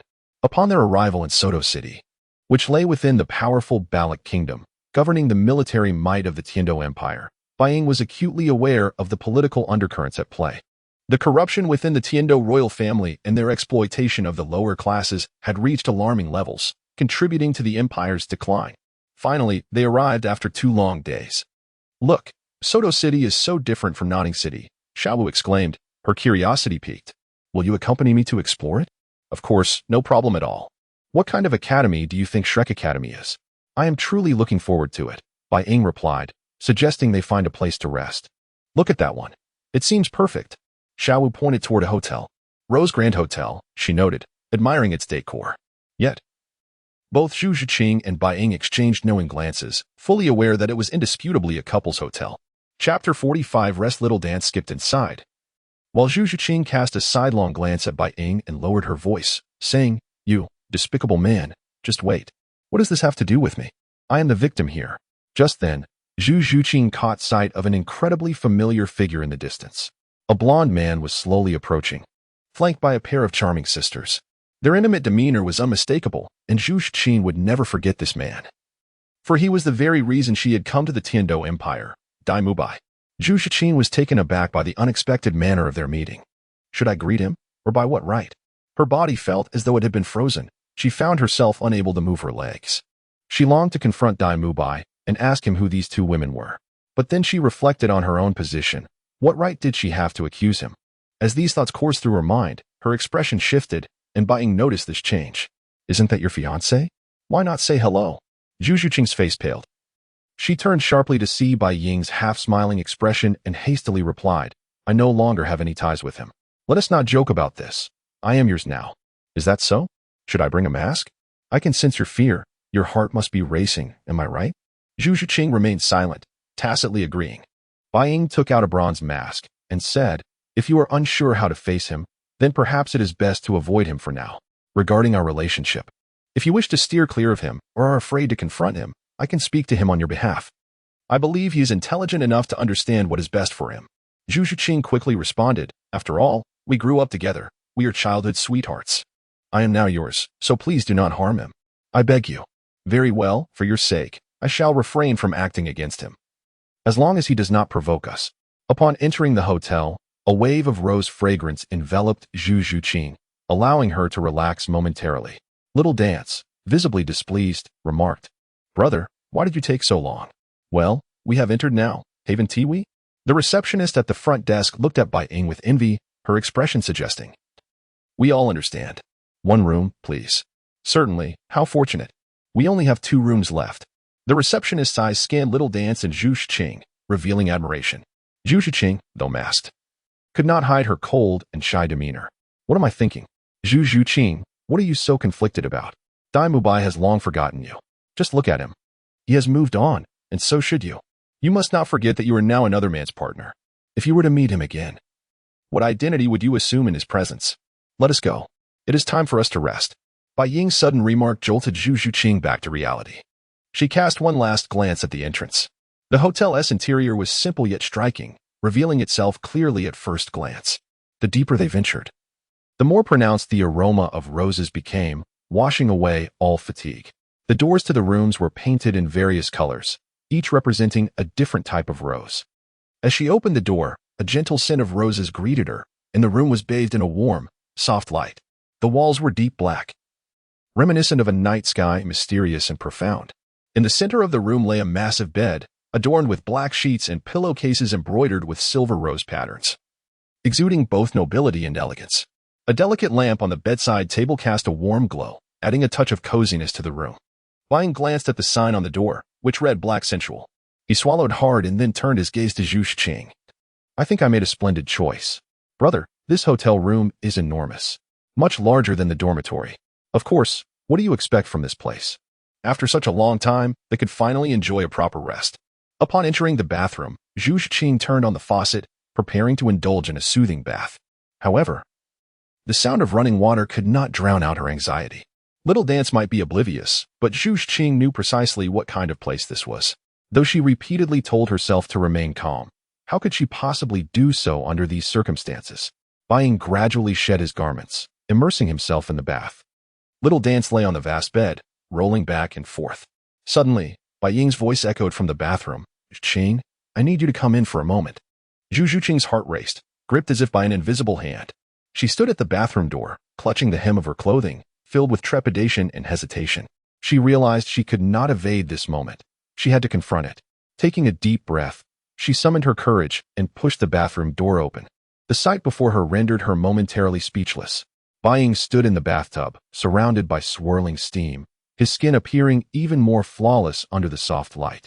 His deep gaze was fixed on her, as if he could see through to her very soul. Zhu Xuching's heart raced anew. She felt irresistibly drawn to his gaze. Unable to look away, she bit her lip, struggling to conceal her fluster. Xuching, what are you thinking?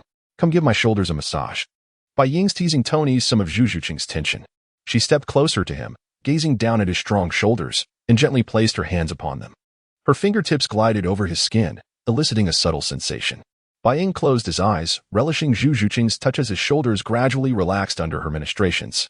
He felt the softness and delicacy of her fingers, igniting a flame within him. Xuching, your fingers are so soft, he murmured, his voice rich and magnetic. Drawing her into a trance, a blush crept onto Zhu Xuching's cheeks. She remained silent, focusing intently on massaging Bai Ying's shoulders. Do not be so shy. It's not our first meeting. With that, he suddenly grasped her hand and turned to kiss her in one fluid motion. The commotion immediately caught Little Dance's attention. What are they doing? Chapter 46. Resolution, could they be up to no good again? No, I must go and see for myself. I cannot allow outsiders to steal my man. The very thought ignited a fiery rage within Shiau Wu, prompting her to kick open the door. At that moment, Bai Ying and Zhu Xuching, upon seeing Shiau Wu, relaxed their tense postures. Shiau Wu, what brings you here? Bai Ying inquired. I came to take a bath. Shiau Wu replied, her cheeks flushed. Bai Ying and Zhu Xuching exchanged glances, and Zhu Xuching, understanding the situation, stepped outside while casting a brief glance at Shiau Wu. Now he is yours. Do well, she advised. With only Bai Ying and Shiau Wu remaining in the bathroom, an awkward silence enveloped them. After a long pause, Bai Ying finally spoke. Shiau Wu, weren't you here to take a bath? You can go first. I'll be out shortly. Shiau Wu, feeling indignant, retorted, Brother, you're being unfair. Why can he go while I cannot?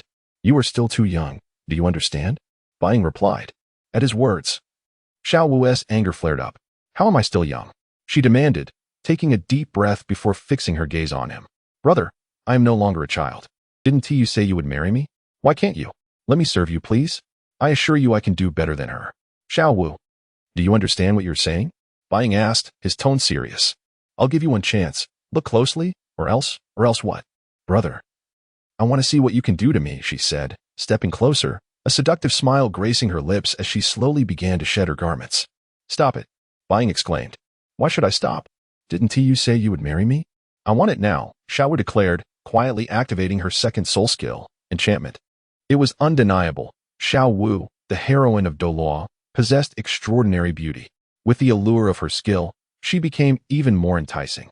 Detecting hesitation from the host, the system has issued a task. Dual cultivation with Shiau Wu. Reward, soul power increased by 5 levels. The system's voice rang out, underscoring his internal conflict.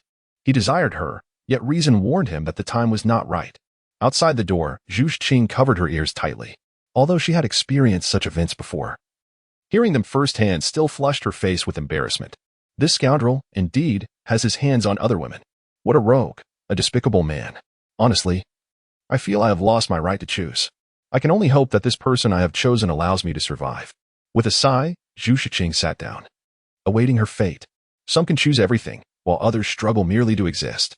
Inside the room, Bai Ying's expression grew serious as he gently grasped Shiau Wu's shoulders, causing her body to tremble slightly. His voice was deep and powerful, each word laden with profound responsibility. Shiau Wu, are you truly willing to be with me? His gaze was penetrating, as if he could see into her very soul. This was no jest, but a solemn promise. I am a man, but I am also a responsible one. If you are willing, I shall use all my strength to protect you, cherish you, and love you. Shiau Wu met his gaze, her eyes sparkling with determination. She nodded and softly replied, I am willing. Since Haru's death, Shiau Wu's world had revolved solely around Bai Ying. In her heart, she had already regarded him as her man, thus she willingly accepted her fate. Her eyes shone with resoluteness as her hands slowly climbed to Bai Ying's neck. At that moment, their gazes intertwined, and it felt as though the entire world had come to a standstill. She gently kissed his lips, and in that instant, all emotions surged forth like a torrent breaking through a dam. Bai Ying embraced her tightly, as if he wished to merge her into his very being. Their heartbeats resonated in the tranquil air, akin to a magnificent symphony. In that moment, they seemed to meld into one another's souls, becoming indispensable to each other's lives. Time slipped away unnoticed. Shiau Wu curled weakly in Bai Ying's embrace. She was astonished that this insidious system had propelled her soul power directly to level 40. Now, she needed to acquire a fourth soul ring. As she pondered this, Bai Ying glanced at the now slumbering Shiau Wu, gently lifting her and exiting the bathroom. He laid her down on the bed and tucked her in. Is it all done? Can we talk? Zhu Xuching's voice called from behind Bai Ying. At that moment, Zhu Xuching seemed to have come to a realization. Of course. Let us step outside. Shiau Wu is very tired. Seated on the sofa, neither spoke for a moment. Speak your mind. Why do you gaze at me so? Bai Ying prompted. I wish to discuss my situation with Daim Mubai. I want to clarify things with him, Zhu Xuching stated. An air of silence enveloped them, as if time had frozen. Zhu Xuching, sitting on the sofa with her hands clenched tightly, took a deep breath and finally broke the stillness. I've come to understand that rather than evade the issue, it is better to confront it directly. Her voice, though low, brimmed with determination. She raised her head, courageously meeting Bai Ying's gaze, and continued, I recognize the special bond between you and Shiau Wu. I do not wish to disrupt it or compete for anything. I simply hope you can assist me in escaping from Daim Mubai and the Star Luo royal family. Are you suggesting that you wish to sever ties with Daim Mubai? Bai Ying inquired. If you have already resolved your feelings regarding Daim Mubai, then I can assist you now, he replied. Please help me. I do not wish to perish, nor do I want my siblings to turn against each other. I will clarify things with Daim Mubai and inform him that I have joined the Spirit Hall, but you must ensure he gives up all hope. Your reasoning is sound. Daim Mubai is too weak. He has Davis above him, and with his capabilities, it is impossible for him to inherit the throne. If you follow him, you will only find ruin. Rest assured, I will help you. Let us go. Daim Mubai should still be downstairs. I will accompany you to speak with him now, Zhu Xuching suggested. Try not to resort to violence. I desire a peaceful separation, not to witness him harmed, as we have shared a bond since childhood. Understood. Chapter 47. Falling for him slowed down, Dai Xiao. In the lobby of the Rose Hotel, Daim Mubai was playfully embracing two women. Slowed down? How can I? They're a pair of stunning sisters, tall and undeniably captivating, though not exactly breathtaking. Dai Xiao. You haven't visited in quite some time. We've missed you. Indeed, it's been a while. What have you been up to? Daim Mubai chuckled as he replied. I've been occupied with the Soul Arena in Sodo. After such a long wait, I intend to let loose tonight. You two shall serve me well, and rest assured, your rewards will be ample. At that moment, Zhu Xuching and Bai Ying descended the stairs. Bai Ying knowingly patted Zhu Xuching's shoulder and whispered, Let us see your performance. You won't disappoint me, will you? With that, she walked away. Upon spotting the familiar figure, Daim Mubai's carefree demeanor shifted dramatically. Zhu Xuching, what are you doing here? He pushed aside the two women beside him, focusing intently on Zhu Xuching. He had envisioned numerous scenarios for their reunion, yet never anticipated it would occur in such a setting. Why can I not be here if you are? Zhu Xuching replied coldly, her gaze unwavering. While she had felt a flicker of fear in Daim Mubai's presence moments ago, that apprehension had evaporated. Before encountering him, a sliver of guilt had lingered within her. But now it was entirely absent. What could a prince, who squandered his days in debauchery, offer her? Relying on him would only lead to her demise. For Zhu Xuching, survival was paramount. Only by living could she contemplate anything else. This was something Daim Mubai seemed utterly incapable of comprehending, as he could barely safeguard his own existence. Daim Mubai, I wish to have a word with you. Oh, Dai Xiao, is this your little sister? She appears to be of similar age. Did you actually develop an interest in this type? The sisters teased, but Daim Mubai felt no amusement, only remorse towards Zhu Xuching. As a prince of the Xinlua Empire, he was acutely aware of the royal customs of the Xinlua Empire, where each generation's heirs were doomed to battle one another until only one remained. While the vanquished faced the destruction of their martial souls or death, both outcomes of fate worse than death. Daim Mubai could only imagine the sacrifices Zhu Xuching had made to seek him out, rendering him incapable of confronting her. Zhu Xuching remained silent for a moment before speaking softly. I once thought your avoidance was temporary, but I never imagined you would descend into such depths. As a prince of the Xinlua Empire, knowing the rules, why do you choose to run? Do you realize the profound impact your actions have had on me? Daim Mubai found himself at a loss for words. Since the death of his second brother, he had lived in fear, unwilling to contest his elder brother, Davis, and had resorted to indulgence as a means to numb the pain, hoping to forget. Xuching, I am sorry. Let me explain, it is not as you perceive. He grasped her wrist, but she forcefully shrugged him off. I do not wish to converse with you any longer. Speaking with you is simply a waste of time. Since being born into the Zhu family, I have been bound to you without any choice. I am exhausted, truly exhausted. For all these years, I have asked for nothing but to live, yet even that trivial request remains unfulfilled. The lobby of the Rose Hotel had been cleared by the manager. Xuching, please let me explain. It is not as you think. I have tried, but all has failed. Yet, I believe that with enough effort, I will surpass my elder brother. Surpass your brother? What guarantees do you have? You, the idle wastrel, what can you offer me? Daim Mubai, please, release me. For you, I have attempted to resist. But now I understand. You are merely a talented, indulgent heir who knows nothing of the cruelty of royal strife. Please, let us both be free of one another. Daim Mubai responded vehemently. No, you are my fiancée. I cannot allow you to face this alone. Trust me, one day, I will prove you wrong and ascend to that position, and you will be the exalted princess. Zhu Xuching laughed, saying, Daim Mubai, how naive you still are after all these years. Do you truly believe I would trust your empty promises? It is impossible. Disappointment washed over her. A prince lost in indulgence versus Bai Ying, who possessed both talent and support from the spirit hall, an obvious choice. Enough. I have a boyfriend now. We must cease all communication. I do not want my boyfriend to misunderstand. A boyfriend? Who dares to steal my woman? Zhu Xuching, you must be deceiving me to make me reconsider. You cannot be serious. I am not lying. It is true. I do not wish to continue this charade. I want to live for myself this time. That man is my boyfriend, the one I truly care for. Therefore, Daim Mubai, we are truly finished. Impossible. I refuse to accept this. You are mine. This cannot be real. That man has bewitched you, has he? Think what you will. But do not appear before me again, Zhu Xuching declared, feeling as if a massive weight had been lifted from her shoulders. Daim Mubai stood frozen, stunned by the revelation. Could it be that he was truly so worthless? Zhu Xuching had grown up alongside him, yet now she chose a stranger over him. His temper flared. How could he tolerate such an affront? I must see who this man is, the one who has driven Zhu Xuching to defy me. I will prove that I am the superior choice. As he exited the lobby, Bai Ying swiftly wrapped her arms around Zhu Xuching. Is everything settled? Chapter 48. The Battle of Men. As Bai Ying spoke, he pressed himself closer, prompting a subtle change in Zhu Xuching's expression. She playfully chided, clarify yourself. You must cease this behavior. What is wrong? You appear quite anxious, Bai Ying teased. Zhu Xuching thought to herself, how could I not be anxious? At that moment, Daim Mubai, who had chased after them, witnessed the scene. The sight of his betrothed engaged to him in a formal agreement.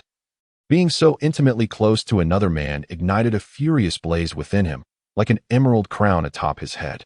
Clenching his fists, he fixed a glare upon the two, causing them to separate hastily upon feeling his gaze. When Zhu Xuching noticed Daim Mubai, her demeanor shifted back to its usual coldness as she asked, what brings you here? Did we not agree to part ways? Daim Mubai pointed at Bai Ying, accusingly stating, "Is this the boyfriend you sought?" "Merely a pretty face, I see," Zhu Xuching retorted. "I had expected more of you. It appears you are nothing but a mere pretty boy. Do not forget, you are a noble of the Star Luo Empire. Who else, aside from me, could possibly be worthy of you? Let us disregard what you just said and return to our arrangement." Bai Ying chuckled. "You truly believe yourself to be a paragon of excellence? As if everyone else is a fool. The prince of the Star Luo Empire may seem exalted in others' eyes. Yet to me, you are insignificant. We need not seek your approval. Zhu Xuching is mine, my fiancée. Bound by a promise made long ago by our elders, a promise you cannot alter. You, a person of dubious origins, are unworthy of her. Whether I am worthy is not for you to decide. I have made myself clear. Zhu Xuching no longer harbors feelings for you, so kindly depart. As for our relationship, it is of no concern to you," Bai Ying asserted, taking Zhu Xuching's hand in a display of affection, their fingers intertwined. Zhu Xuching's cheeks flushed. Yet she offered no resistance, allowing the moment to unfold, which only served to further incite Daim Mubai's fury. How could he endure seeing his betrothed so readily claimed by another? Have you heard the saying that only the unloved are the third parties? From this day forth, we shall be together openly, while you remain here indulging in debauchery. I trust your time in this lifestyle will be brief, according to the customs of your royal family. Even if you attempt to evade it, you will ultimately have to face the consequences. Rest assured, considering your long-standing friendship with Zhu Xuching, when your time comes, I will ensure she pays her respects at your grave, granting you a semblance of dignity. Very well. You are the first to dare speak to me in such a manner." Daim Mubai's eyes blazed crimson, his fist clenched as if to shatter the very air around him. Veins bulging in his arms like twisted worms. His garments rustled in the wind, poised to tear under the weight of his seething rage. His breath quickened and deepened, akin to a beast on the brink of eruption. His gaze, sharp as a blade, sliced through the clasped hands of Bai Ying and Zhu Xuching, revealing a flicker of madness. His body began to tremble, a terrifying force surging within him, threatening to burst forth. Each step he took resonated with thunderous intent, shaking the very space around him. Seeing Daim Mubai's reaction, Bai Ying felt a surge of delight. Daim Mubai's character was utterly despicable. As a prince of the Star Luo Empire, he had embraced countless women, yet ultimately remained with Zhu Xuching, achieving divinity. Even Zhu Xuching, in the end, forgave him. If she were in his position, she would have slapped him twice, teaching him that he was not to be trifled with.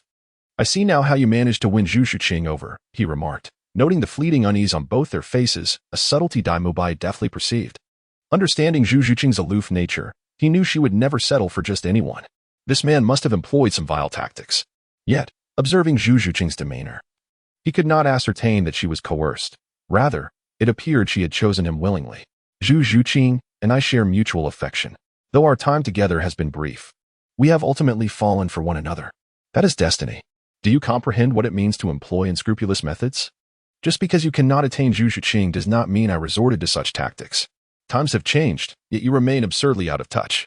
Furthermore, since you have chosen a life of excess and evasion, Zhu Xuching's change of heart is inevitable. Do you truly believe she would pin her hopes on you? A worthless prince? Even without me, she would likely seek another. I shall not let this pair of scoundrels escape." Upon hearing the term scoundrels, both Bai Ying and Zhu Xuching's expression shifted. Zhu Xuching attempted to speak, but Bai Ying silenced her, then decided to stoke the flames of anger further. He wrapped his left arm around Zhu Xuching's waist, pressing a kiss to her cheek.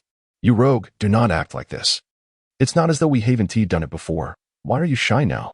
It seems your fiancé remains oblivious to our activities." As his words trailed off, even the dimmest of minds could discern the implication, and Daim Mubai, at that moment, interjected, "So you two have been involved all along. I am but a fool, am I not? You're just realizing this. It appears you are not entirely dull. You seek death." A phantom of the white tiger materialized behind Daim Mubai as 3 soul rings appeared beneath his feet. "Do you dare to face me in combat? Very well. Let us see just how formidable you truly are. We shall step outside for a proper duel. My word, Dai Xiao is truly enraged. This is a rare sight indeed." Daim Mubai's identity remained shrouded in mystery. Even the manager of the Rose Hotel, who had hosted him several times, only knew he was a soul master, unaware of the extent of his power. Now, witnessing the manifestation of 3 soul rings, the manager recognized him as a soul sovereign. "I shall return shortly." Chapter 49, Defeating Daim Mubai. Be cautious. His strength is truly formidable, Zhu Xuching cautioned, unable to contain her concern. Bai Ying disregarded her warning and followed Daim Mubai into a secluded corner. Without hesitation, Bai Ying unleashed his martial soul, and Daim Mubai observed that, like his own. Bai Ying's soul ring configuration consisted of 3 rings. You appear younger than I am. Impressive. Your strength indeed grants you the audacity to challenge me. However, this does not imply that you can defeat me. Have you heard the adage, wisdom does not correlate with age, and ambition alone does not merit a long life? Why waste breath? Let us commence the battle. Your defeat was sealed the moment I released my martial soul. You arrogant brat. Today you shall learn the extent of my power. With a thunderous shout, Daim Mubai charged forward, delivering a powerful punch, mirrored by Bai Ying's own attack. When their fists collided, a resounding bang echoed, causing both to stumble backward. To Daim Mubai's astonishment, he nearly fell to the ground. I expected more from you. It seems you are not as formidable as I imagined. Bai Ying's intent was twofold, to strip Daim Mubai of his composure and to demonstrate that there are always greater talents beyond one's own. Daim Mubai, stunned, stared at his hands. His physical prowess was renowned, yet he found himself bested by someone younger than himself. Despite having the initiative, he could not capitalize on it. Zhu Xuching watched in awe. Bai Ying was indeed powerful.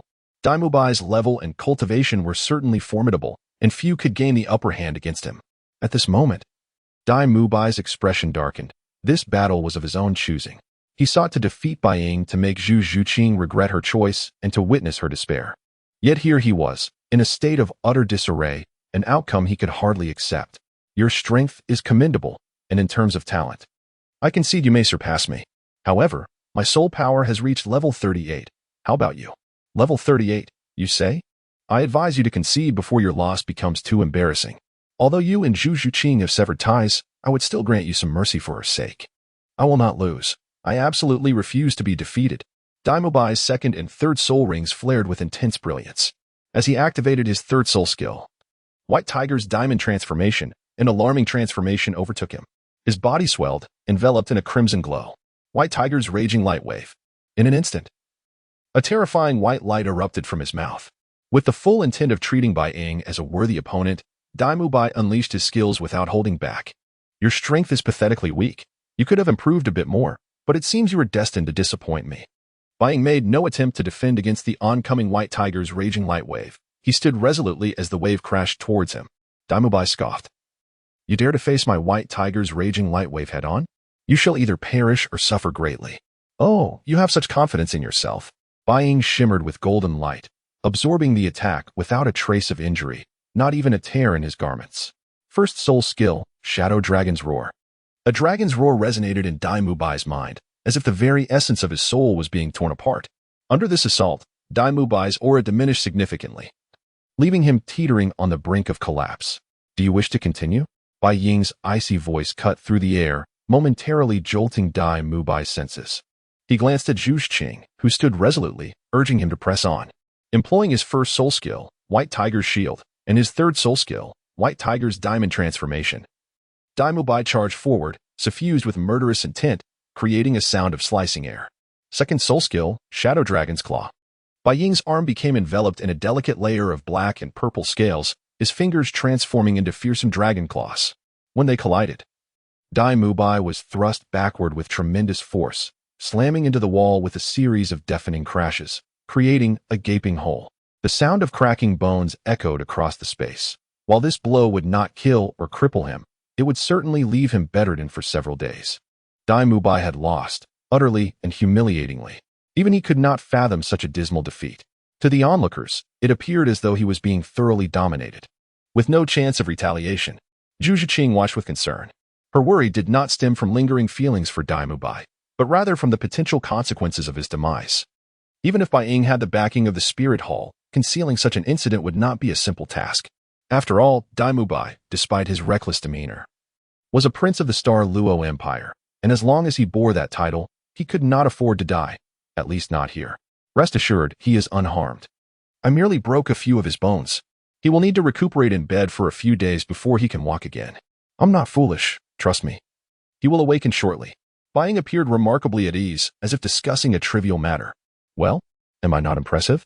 Did I not meet your expectations? Zhu Xuching cast a frosty glance at Bai Ying, responding, You are indeed formidable. Her reticence was not due to a lack of admiration, but rather her naturally reserved demeanor. which seldom allowed her to offer compliments. Bai Ying smiled subtly, his eyes glimmering with eager anticipation, as if he awaited a precious gift. He leaned closer to her ear and whispered, "The reward I desire is you." With that, his hands became audacious, wandering across her form. Stop. Chapter 50. The fury of Daim Mubai. At this moment, Zhu Xuching was genuinely terrified, for she understood that this individual was capable of anything. To describe Daim Mubai's cunning in a single word would be to say it is terrifying. The events of the past few days only served to corroborate this notion, leaving her with no alternative but to acquiesce to him. Who else could employ such ruthless tactics? Now that the matter had been perfectly resolved, it was time for her to unwind. Hand in hand, the two retreated to their chamber. Upon reaching an enormous sofa, spacious enough for several individuals, Zhu Xuching felt a rush of excitement mingled with shyness. Bai Ying embraced her, his warm breath grazing her neck, igniting a tingling sensation throughout her body. Her face flushed crimson. "What if Shiau Wu wakes up? What should we do?" she inquired. "Relax," he replied, disregarding her concerns and pressing forward.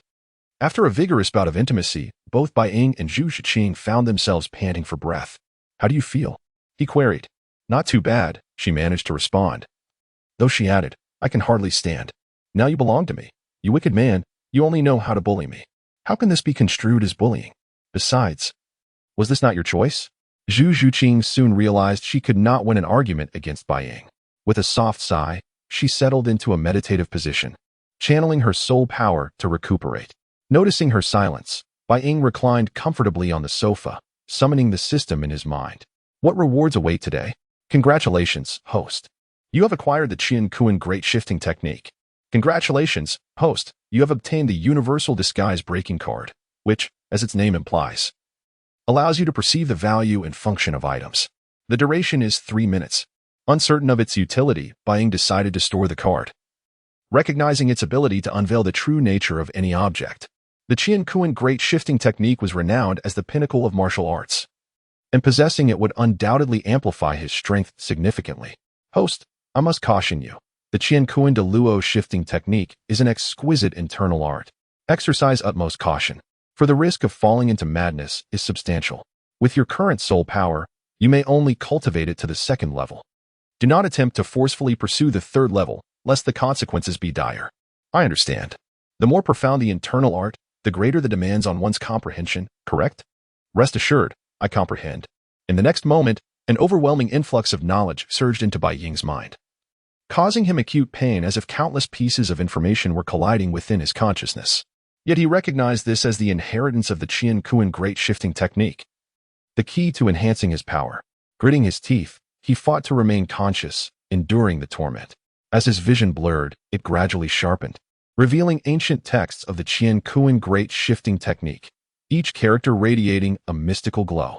He closed his eyes, inhaling deeply, striving to stabilize his mind. Following the patterns and words in his mind, he commenced the slow cultivation of the Qianrenxue Great Shifting Technique. His internal soul power began to surge, flowing along the prescribed route, each movement engendering a marvelous force within him. As time passed, Bai Ying's body began to transform. Waves of internal energy emerged, coursing through his meridians and gradually settling in his dantian. The Qianrenxue Great Shifting Technique proved to be exquisitely intricate. Even after enduring the trials of the ice and fire springs and absorbing 2 10,000-year soul rings and 100,000-year soul ring, his physical prowess could only bring him to the 2nd level of cultivation. Bai Ying slowly opened his eyes, a glimmer of brilliance illuminating them. He felt as though his body was infused with an immense power, a sensation he had never experienced before. He lightly clenched his fist, feeling that energy pulsate at his fingertips. At that moment, Shiau Wu awakened and, upon descending from her bed, spotted Bai Ying and Zhu Xuching. "Brother, you both are awake. Why didn't you call me?" "I thought you might want to sleep a little longer," Bai Ying replied. "Humph. I'm starving. I want to eat." Bai Ying nodded. "All right. Once Zhu Xuching completes her cultivation, I will take you both out for a meal. You should take this time to recuperate. In 2 days, we shall head to Shrek Academy. You can relax during this time." After a while, Zhu Xuching slowly opened her eyes, and the three then proceeded to dine together. Meanwhile, Daim Mubai was growing increasingly irate as he reflected on the recent events. Not only had he been beaten, but it had occurred in front of his fiancée, which was a blow to his pride. He could not forget the humiliation of being carried back by the hall manager. As a student of Shrek He had never faced such disgrace. At that moment, a chubby figure entered the room. Boss Dai, what happened to you? I heard you were carried back. At first, I thought it was a joke, but it seems to be true. Ma Hongjun observed Daim Mubai's wounds, growing more convinced that he had been severely beaten. Fatty, quit with the sarcastic remarks, or I'll knock you out. At this, Ma Hongjun shrank back, cautiously inquiring, who did this to you? Was the assailant's soul power level higher than yours? Should we seek out Teacher Zhao for justice? No need. This is a personal matter for me, and I prefer not to involve others. Besides, even if Teacher Zhao were to learn of it, he likely wouldn't assist me. It's infuriating to think I was beaten by a soul master younger than me. Could it be that you were beaten while pursuing a girl? Ma Hongjuan's words only served to fuel Daim Mubai's anger further. Mind your own business. He snapped. Oscar entered next and echoed the same sentiments. Boss Dai, are we still brothers? Why don't the three of us go together to seek retribution? Oscar suggested cautiously, aware of Daim Mubai's strength, which surpassed all others in their cohort at Shrek Academy. Fine, if you refuse to confront him, eat Oscar's sausage. It will help you recover faster. Once you're well again, we shall seek justice for you. Daim Mubai pondered for a moment before sighing. It seems I have no choice. This debt will be settled sooner or later. Bai Ying was accompanying Shiau Wu and Zhu Xuching on a shopping excursion when he suddenly felt a chill run down his spine, a sneeze escaping him without warning. How peculiar. Why would I sneeze? Could someone be thinking of me? Chapter 51. Treasure brother, what's wrong? Hurry up, Shiau Wu urged, and Bai Ying could only follow her helplessly. The streets were lined with a plethora of shops, each filled with a variety of wares. At every store, Shiau Wu would purchase numerous items. Shiau Wu, your brother's money does not fall from the sky. If you keep spending like this, we might run out of funds before we even reach our destination, Bai Ying remarked, marveling at the formidable purchasing power of women. Eventually, the trio arrived at a shop, where three peculiar signs hung at the entrance, depicting a sword, a dragon, and a hammer. Let us go inside and take a look. I have a feeling there are treasures within, Shiau Wu suggested. As they approached the shop, they felt a distinct fluctuation of soul power. Upon entering, they were greeted by a familiar figure. Tangsan, what brings you here? Bai Ying exclaimed. Tangsan turned around, spotting the three and inquiring, Teacher Bai, what are you doing here? Don't call me Teacher Bai anymore. I feel old. It's not my intention to be your teacher, but Yu Xiaojing sent me to Shrek Academy, which is why I'm here. Why are you here as well? According to Yu Xiaojing, Shrek Academy is a school for monsters. And I was curious to see it for myself, Tangsan replied. The master suggested I should apply to Shrek Academy. Tangsan's gaze lingered on Shiau Wu, his eyes reflecting awe. In his 2 lives, he had never encountered someone who could captivate him so completely, as if time itself had slowed in her presence. Teacher Bai, I must be on my way, Tangsan said hastily, clutching a crystal before departing. Brother, didn't you say that Yu Xiaojing is just a name-dropper? Why should we go to Shrek Academy? Shiau Wu questioned. Can't we just take a look? Besides, I enjoy being around monsters. Conversing with them is quite entertaining. The shopkeeper, who had been dozing in a reclined position, had a face resembling a shoe, donned a pair of nonchalant glasses, and wore a sly expression. Unmistakably a shrewd merchant. Alas, in the original novel, Flinder is indeed a con artist, a true rogue. Here, if you buy anything, it's akin to throwing a meat bun to a dog, no return. Boss, do you have anything of value here? Flinder, still feigning sleep, coldly remarked. Can't you see for yourself? What kind of attitude is that? Shiau Wu retorted, visibly displeased with the middle-aged man, while Zhu Xuching glared at Flinder, equally incensed. You mentioned you were going to register at Shrek Academy, correct? And if so, what business is it of yours? Shiau Wu scoffed, turning to Bai Ying, brother. I think this man is a rogue. He doesn't seem like a good person at all. Don't worry, Shiau Wu. I've told you before, one must not judge by appearances. Manners are paramount, do you understand? Flinder, upon hearing their intention to register at Shrek Academy, sat up straight and slowly arose from his recliner. So, you were recommended by the master? Your talents should be noteworthy. Yu Xiaojing, have you finally decided to meet me? With that thought, Flinder approached and said, Today, my mood is splendid. Take whatever you fancy, I'll give it to you for free. How does that sound? Bai Ying felt a surge of exhilaration at Flinder's words. As a shrewd businessman, he relished the idea of Flinder being outsmarted and losing his fortune. Yet he maintained a composed demeanor, inquiring, Are you not concerned about potential losses? I'm curious, why would you give us anything for free? It seems unconnected to anything. It may not seem related now, but it certainly will in the future. Do you want it or not? Today, I'm in a good mood, so I'm giving it away. Don't blame me if I change my mind later. In that case, I shall accept your generosity. The shop was filled with ancient items, predominantly minerals and peculiar stones.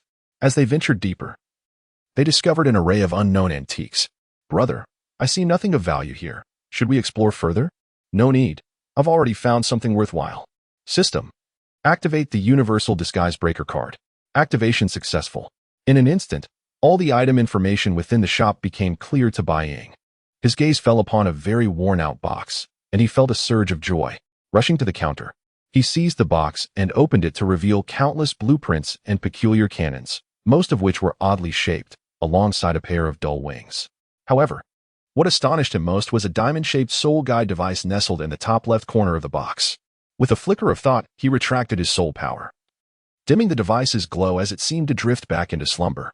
He looked up at Flinder, a glint of cunning in his eyes, and said, "Boss, this soul guide device seems far from ordinary." Flinder's eyes widened momentarily in surprise but quickly regained his composure, chuckling, "Oh, you've noticed? It is indeed an extraordinary item, but it has lost its function. I merely regard it as a decorative piece." A decorative piece? Bai Ying's lips curled slightly, though doubt lingered within him. He could distinctly sense the immense energy contained within the soul guide device. Though currently dormant, it was anything but a mere ornament. "Take these things away. They're nothing but rubbish here. Then I shall thank you in advance." "No need for thanks. We shall meet again." Bai Ying, Shiau Wu, and Zhu Xuching left the shop, carrying the battered box filled with blueprints, peculiar cannons, and the diamond-shaped soul guide device. Flinder stood at the shop's entrance, watching them depart with a sly glimmer in his eyes. As they strolled along the bustling street, Shiau Wu excitedly shook the box in her hands, curiously asking, "Brother, do you know what these items are for? Especially that diamond-shaped thing. It seems quite extraordinary." Bai Ying smiled and shook his head, saying, "I'm not entirely sure of its specific use, but I can feel the immense energy within that diamond-shaped soul guide device. Today, we've struck gold." "And what exactly is a 9th-level soul guide device? You seem quite thrilled." Chapter 52, Repairing the Soul Guidance Devices in a Flurry of Urgency. Bai Ying returned to the hotel, hastily dumping the large box onto the floor and beginning to rummage through the other soul guidance devices within. Aside from the blueprints and a pair of flying wings, there was this rhombus-shaped soul guidance device. As Bai Ying's fingers explored the contents of the box, they brushed against a hard object. Intrigued, he carefully extracted it. It was a carving knife, its blade elongated, approximately 30 centimeters in length, adorned with intricate, ghostly patterns on the spine. The blade gleamed with a cold light, as if it could pierce through the very essence of a soul. Grasping the handle, a chill coursed through his palm, penetrating to the core of his being. Astonished, Bai Ying recognized that this carving knife was no ordinary tool, but rather the masterpiece of a master craftsman. "Brother, look at how excited you are. To me, these appear to be mere junk." "These are far from junk. They are soul guidance devices capable of slaying a tidal Dolua." "Killing a tidal Dolua? How is that possible?" "Most soul guidance devices today are merely auxiliary tools, as the majority of soul guidance technology has been lost to time." "Do you think I would deceive you?" "Enough. For now, you two should enjoy yourselves. But do not disturb me." After sending the two away, Bai Ying was unable to contain his excitement. Others may not grasp the true potency of these soul guidance devices, but as a seasoned fan of novels, he certainly understood the formidable power of soul guidance technology in a millennium to come. It seemed these were remnants from the Sun and Moon continent. In 1,000 years, as soul guidance technology advanced rapidly, even tidal Doluos could find themselves in peril before some of these powerful devices. Though many of these devices were damaged, as long as their core formations could be restored, they could undoubtedly be made functional once more.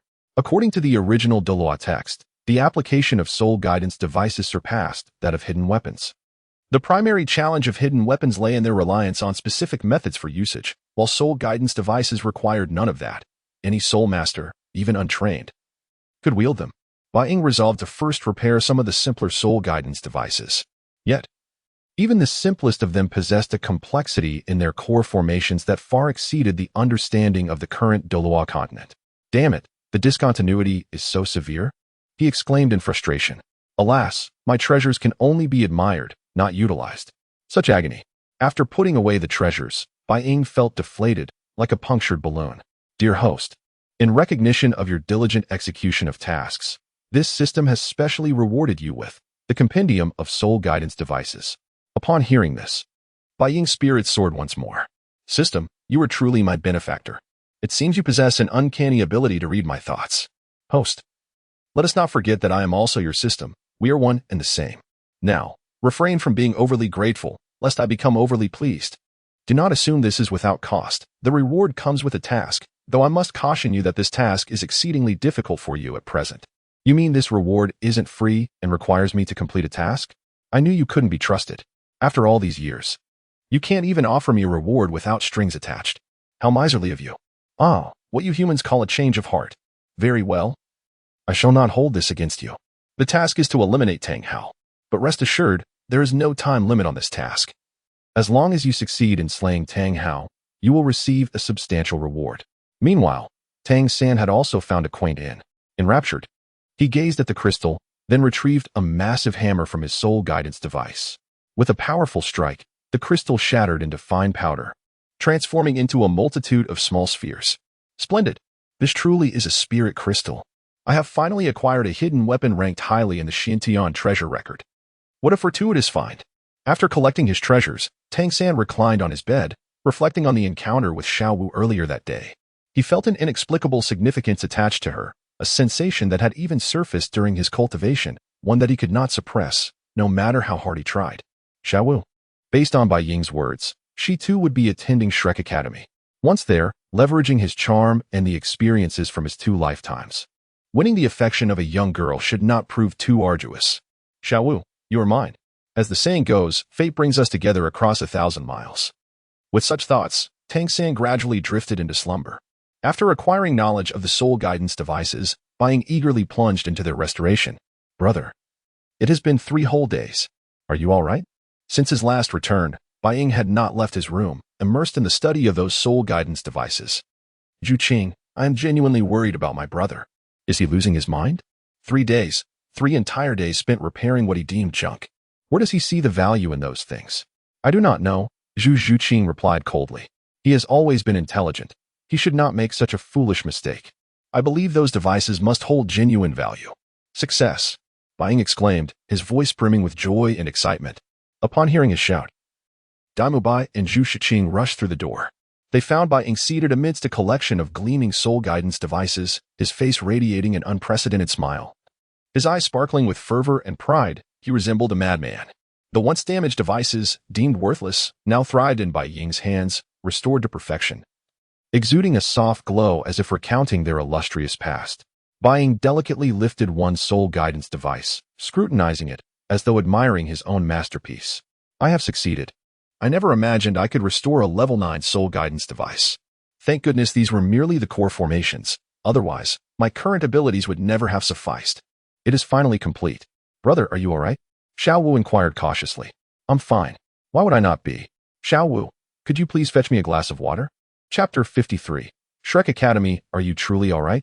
At that moment, even Zhu Xuching spoke up. Bai Ying, seeing her concern, immediately embraced Zhu Xuching and kissed her without hesitation. Zhu Xuching was taken aback for quite a while before she finally reacted and pushed Bai Ying away. Bai Ying grinned and said, See, I told you I'm fine. There's no need to worry so much. At this moment, Shiau Wu had returned and, noticing the unusual atmosphere, inquired, What happened just now? Are you all right? Bai Ying presented 3 pairs of wings to Zhu Xuching and Shiau Wu, saying, These are gifts for you both. Try them on and see if they suit you. Zhu Xuching and Shiau Wu accepted the wings, their eyes shimmering with excitement. The wings appeared to be composed of the purest moonlight, shimmering with a gentle silver glow. And when they fluttered, they seemed to stir the surrounding air. Zhu Xuching donned the wings first, which contrasted sharply with her form-fitting black attire, enhancing her cold and noble demeanor. Shiau Wu, not to be outdone, adorned her wings and danced gracefully in the sunlight, resembling a beautiful and agile fairy. This is a flying soul guide. You can fly by harnessing soul power. Give it a try. All right. Zhu Xuching and Shiau Wu stood on the ground, their eyes glinting with anticipation for the unknown. Taking a deep breath, Zhu Xuching spread her wings and gently leaped into the air. Initially, her body swayed like a drifting leaf, but soon she found her balance and began to soar effortlessly. Shiau Wu followed closely behind, her wings sparkling with a myriad of colors in the sunlight, transforming her into a dancing butterfly. The two twirled and intertwined in the sky, reveling in the exhilaration of flight. The speed of the flying soul guide was astonishing, soon drawing gasps of amazement from passers-by. Before long, the trio arrived at the Shrek registration area. Looking ahead, they saw an endless line of people. Shiau Wu remarked, "When will it be our turn? You need to be a bit more patient. If you are truly dissatisfied with this academy, we can simply leave. After all, my interest in Shrek Academy is rather minimal. Besides, given our talents, we have plenty of options if we truly wish to join." As they conversed, Daim Mubai spotted three very familiar figures. "It's them." Upon seeing Bai Ying, Daim Mubai's anger flared. He jumped down from the tree and stood before Bai Ying. Well, you chose to come here when there is a path to heaven. I never sought you out, yet you come to me uninvited." Daim Mubai's sudden appearance made Zhu Xuching somewhat anxious. Bai Ying approached Daim Mubai and said, "So you are a student of Shrek Academy? I expected the students here to be formidable, but I see you're just one of them. What a disappointment." "You." Daim Mubai gritted his teeth in anger. His fists clenched tightly as he repeatedly reminded himself not to lose his temper. At that moment, Li Yusong, the admissions teacher, noticed the commotion and slowly approached the two. "Mubai, what is going on with you today?" "Teacher Li, he was the one who hit me last time." "Mubai, with so many people watching, if you want to fight, you can wait until after the registration is over." Li Yusong turned to Bai Ying and asked, "Are you here to register as well?" "Of course. If I weren't here to register, what business would I have here? I just didn't expect to encounter the person I detest the most." "You struck Daim Mubai." Li Yusong's expression grew serious, while Bai Ying maintained a nonchalant demeanor and replied, "What of it? If you seek revenge, feel free to try." "What an intriguing little monster. Shrek Academy seeks individuals like you, capable of defeating Mubai at such a young age. You truly are a prodigy. May I see your hand?" "Sure." Bai Ying extended his hand, and Li Yusong examined it closely, even tapping his leg. "Not bad. Now what is your martial soul?" "Shadow Dragon." A colossal dragon materialized behind him, its terrifying aura causing the elder to flinch slightly before he instructed, "Mubai, take him inside." Daim Mubai, visibly reluctant, ultimately complied with the teacher's authority and led Bai Ying inside. Zhu Xuching and Shiau Wu were similarly accepted and followed suit. Daim Mubai muttered under his breath, "Just wait until we enter the academy. I will show you. I'm so scared, a failure trying to show off in front of me. Let me tell you, don't provoke me, or you might find yourself paralyzed again. I doubt you want to experience that sensation." This threat effectively intimidated Daim Mubai, who was both fearful and enraged. Taking several deep breaths to regain his composure, Zhu Xuching and Shiau Wu moved to the side, and Zhu Xuching asked, "Are you all right? Did he do anything to you?" "Don't worry, I'm fine. In such a public place, he wouldn't dare. Besides, if he did, I would simply retaliate. With his strength, he is no match for me." Shiau Wu nodded. "My brother is truly formidable." Meanwhile, Daim Mubai watched Zhu Xuching lingering near Bai Ying, not even sparing him a glance, and his heart ached. "I cannot allow him to bully me on my own turf. Once I become stronger, I will make you submit and suffer." With a clenched fist and a darkened expression, Daim Mubai contemplated his resolve. As the registration continued, Shrek Academy could only be described as dilapidated. Most of the buildings were old and crumbling, reminiscent of hazardous structures on Earth. The roofs were missing tiles, and the walls leaned precariously, as if a gust of wind could topple them. The ground was uneven and dusty, and the trees lining the path were withered and lifeless. At that moment, Tangsan also arrived. Upon seeing Shiau Wu, his expression transformed with excitement, as he found himself utterly defenseless before her. "Shiau Wu, I can't believe you arrived even earlier than I did." "Who are you calling Shiau Wu?" "You should call me Sister Shiau Wu." "Tangsan, our relationship isn't that close yet. Don't let my brother misunderstand." Tangsan nodded, acknowledging. "I forgot. I should indeed call you Sister Shiau Wu. That's better. Rest assured, I will continue to protect you as I always have." Chapter 54, The Immutable King. Zhao Wujing at this moment, Tangsan found himself enveloped in a sense of melancholy, perplexed by the nature of this feeling.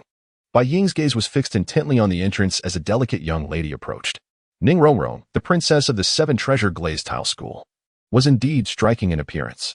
"Brother, I wish to have some sausages," Shiau Wu exclaimed, her eyes drawn to a nearby sausage stall bustling with eager customers.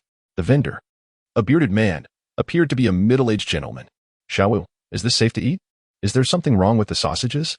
Tangsan inquired, sensing an opportunity. "What could possibly be wrong with a mere sausage? I shall buy one for you."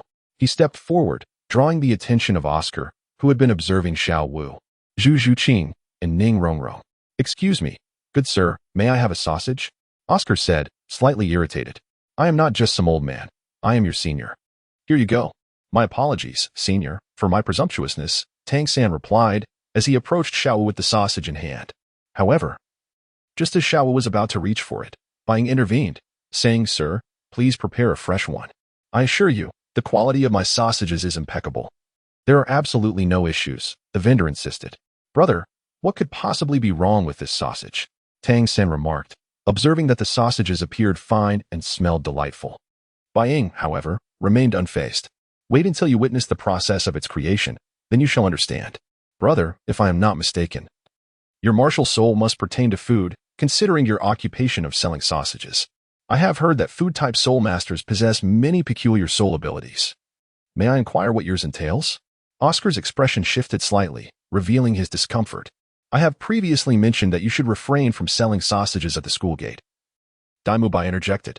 "You are truly bringing shame to the academy. Quickly, prepare a new one." Bai Ying's intense gaze seemed to bore into Oscar, as if seeking to consume him whole. Accepting his fate, Oscar sighed and declared, "I have a large sausage." Upon hearing this, Shiau Wu appeared momentarily stunned, finally grasping why her brother had claimed there was an issue with the sausage, as Oscar's expression revealed his disdain. At that moment, Tangsan felt as if he had jumped into the Yellow River and could not cleanse himself of the ensuing embarrassment. Despite maintaining a polite facade, he was internally furious. After all this effort to showcase himself, everything had unraveled. "Enough, let us proceed to the examination," Daim Mubai urged. "Could you guide us?" Daim Mubai was genuinely astonished by the knowledge displayed by the individual before him. How could he possibly discern that Oscar's sausages were problematic? Originally, he had intended to wait until Oscar finished eating before informing him of the issue, hoping to elicit some discomfort, but he had underestimated Bai Ying's perceptiveness. Casting a glance at Bai Ying, Daim Mubai felt a pang of dissatisfaction, yet he led the way. "Teachers, they need not partake in the second trial. I will take them directly to the fourth," he stated. Some individuals voiced their discontent, questioning why these 5 were allowed to bypass the second trial. Daim Mubai then produced a crystal ball for testing soul power. Bai Ying was the first to test his soul power, impressively measuring at level 40. Shiau Wu followed, reaching level 29. Zhu Xuching matched that level, while Tangsan also attained level 29. Lastly, Ning R measured at level 26. Those who had been skeptical were instantly silenced, their spirits dampened as they resigned themselves to the second trial. As Tangsan conversed with Daim Mubai, Bai Ying began to survey the surroundings. Most of the teachers at Shrek Academy boasted soul powers exceeding level 60, with the highest reaching the formidable rank of Sodo, making it one of the most prestigious institutions on the continent. Nevertheless, was it still insufficient? Daim Mubai and Tangsan continued their dialogue. "The dean has stated that at Shrek Academy, we shall only admit prodigies, never failures, even if it means closing our doors. Previously, the academy had enrolled 26 individuals. Yet only 14 had graduated, with the most outstanding among them having ascended to the status of elder in the spirit hall." "Haha, you truly amuse me, Daim Mubai. Do you fabricate tales without a shred of evidence? An elder of the spirit hall? You expect me to believe such exaggerated claims? Do not push your luck." Daim Mubai retorted, his patience wearing thin. However, in the face of Bai Ying's formidable prowess and the pain he had endured, he ultimately chose to restrain his anger. "I have heard of many elders from the spirit hall within my family, some even maintaining close ties with us. Which elder are you referring to? To be an elder of the spirit hall, one must either be a theoretical master or possess a soul power reaching level 90, achieving the title of Title Dolua. Yet, I have never heard of any Title Dolua emerging from Shrek Academy. You simply lack knowledge. Very well, I shall not bother to enlighten you further." Before long, they arrived at the final trial. Seated upon a chair was a man whose physique resembled a small mountain. "Teacher Zhao, I have brought them for their assessment," Daim Mubai announced. "Unexpectedly, we have 5 this time. Greetings, I am Zhao Wujing. Since you have all advanced directly to the 4th trial, I trust you are all geniuses. I shall not belabor the point. Let us engage in a little game. You have 1 incense sticks time to ensure that at least one among you does not fall. Should you succeed, you will pass." "The immutable king? I did not anticipate encountering you here," Bai Ying remarked, eliciting a hint of pride from Zhao Wujing. "Youngster, have you heard of my illustrious name? Younger members of my family have mentioned it in passing, but I did not expect to find you teaching here. May I inquire if any means are permitted in this 4th trial?" Zhao Wujing nodded. "As long as you can withstand my challenge for the duration of an incense stick. You may employ any tactics you choose. Then let us begin. The inexperienced are often fearless. If you have heard of my name, then you should be aware of my strength. Let us dispense with the formalities and engage in battle. I am eager to face a worthy opponent. Teacher Zhao, how about this? I shall take you on one-on-one. If I lose, I will willingly depart from Shrek Academy. However, if I prevail, do my companions also pass the trial? Certainly. Chapter 55, The Power of the Ninth Level Soul Guidance Device. At this moment, Daim Mubai's heart was filled with cold disdain as he thought, how foolish. Soon you shall witness what true domination entails. Daim Mubai harbored deep resentment towards Bai Ying, who had stolen his fiancée and publicly humiliated him. The combination of these grievances would drive any man to retaliate, yet his strength was significantly inferior to that of his opponent. Brother Bai, do not act impulsively. Cautioned a companion. Rest assured, I am confident this will be resolved swiftly. Well, I have witnessed arrogance before, but not to this extent, Shiau Wu remarked. You may deliberate amongst yourselves. Since he has chosen a path to self-destruction, I must subdue him. Bai Ying's eyes gleamed with an inscrutable amusement.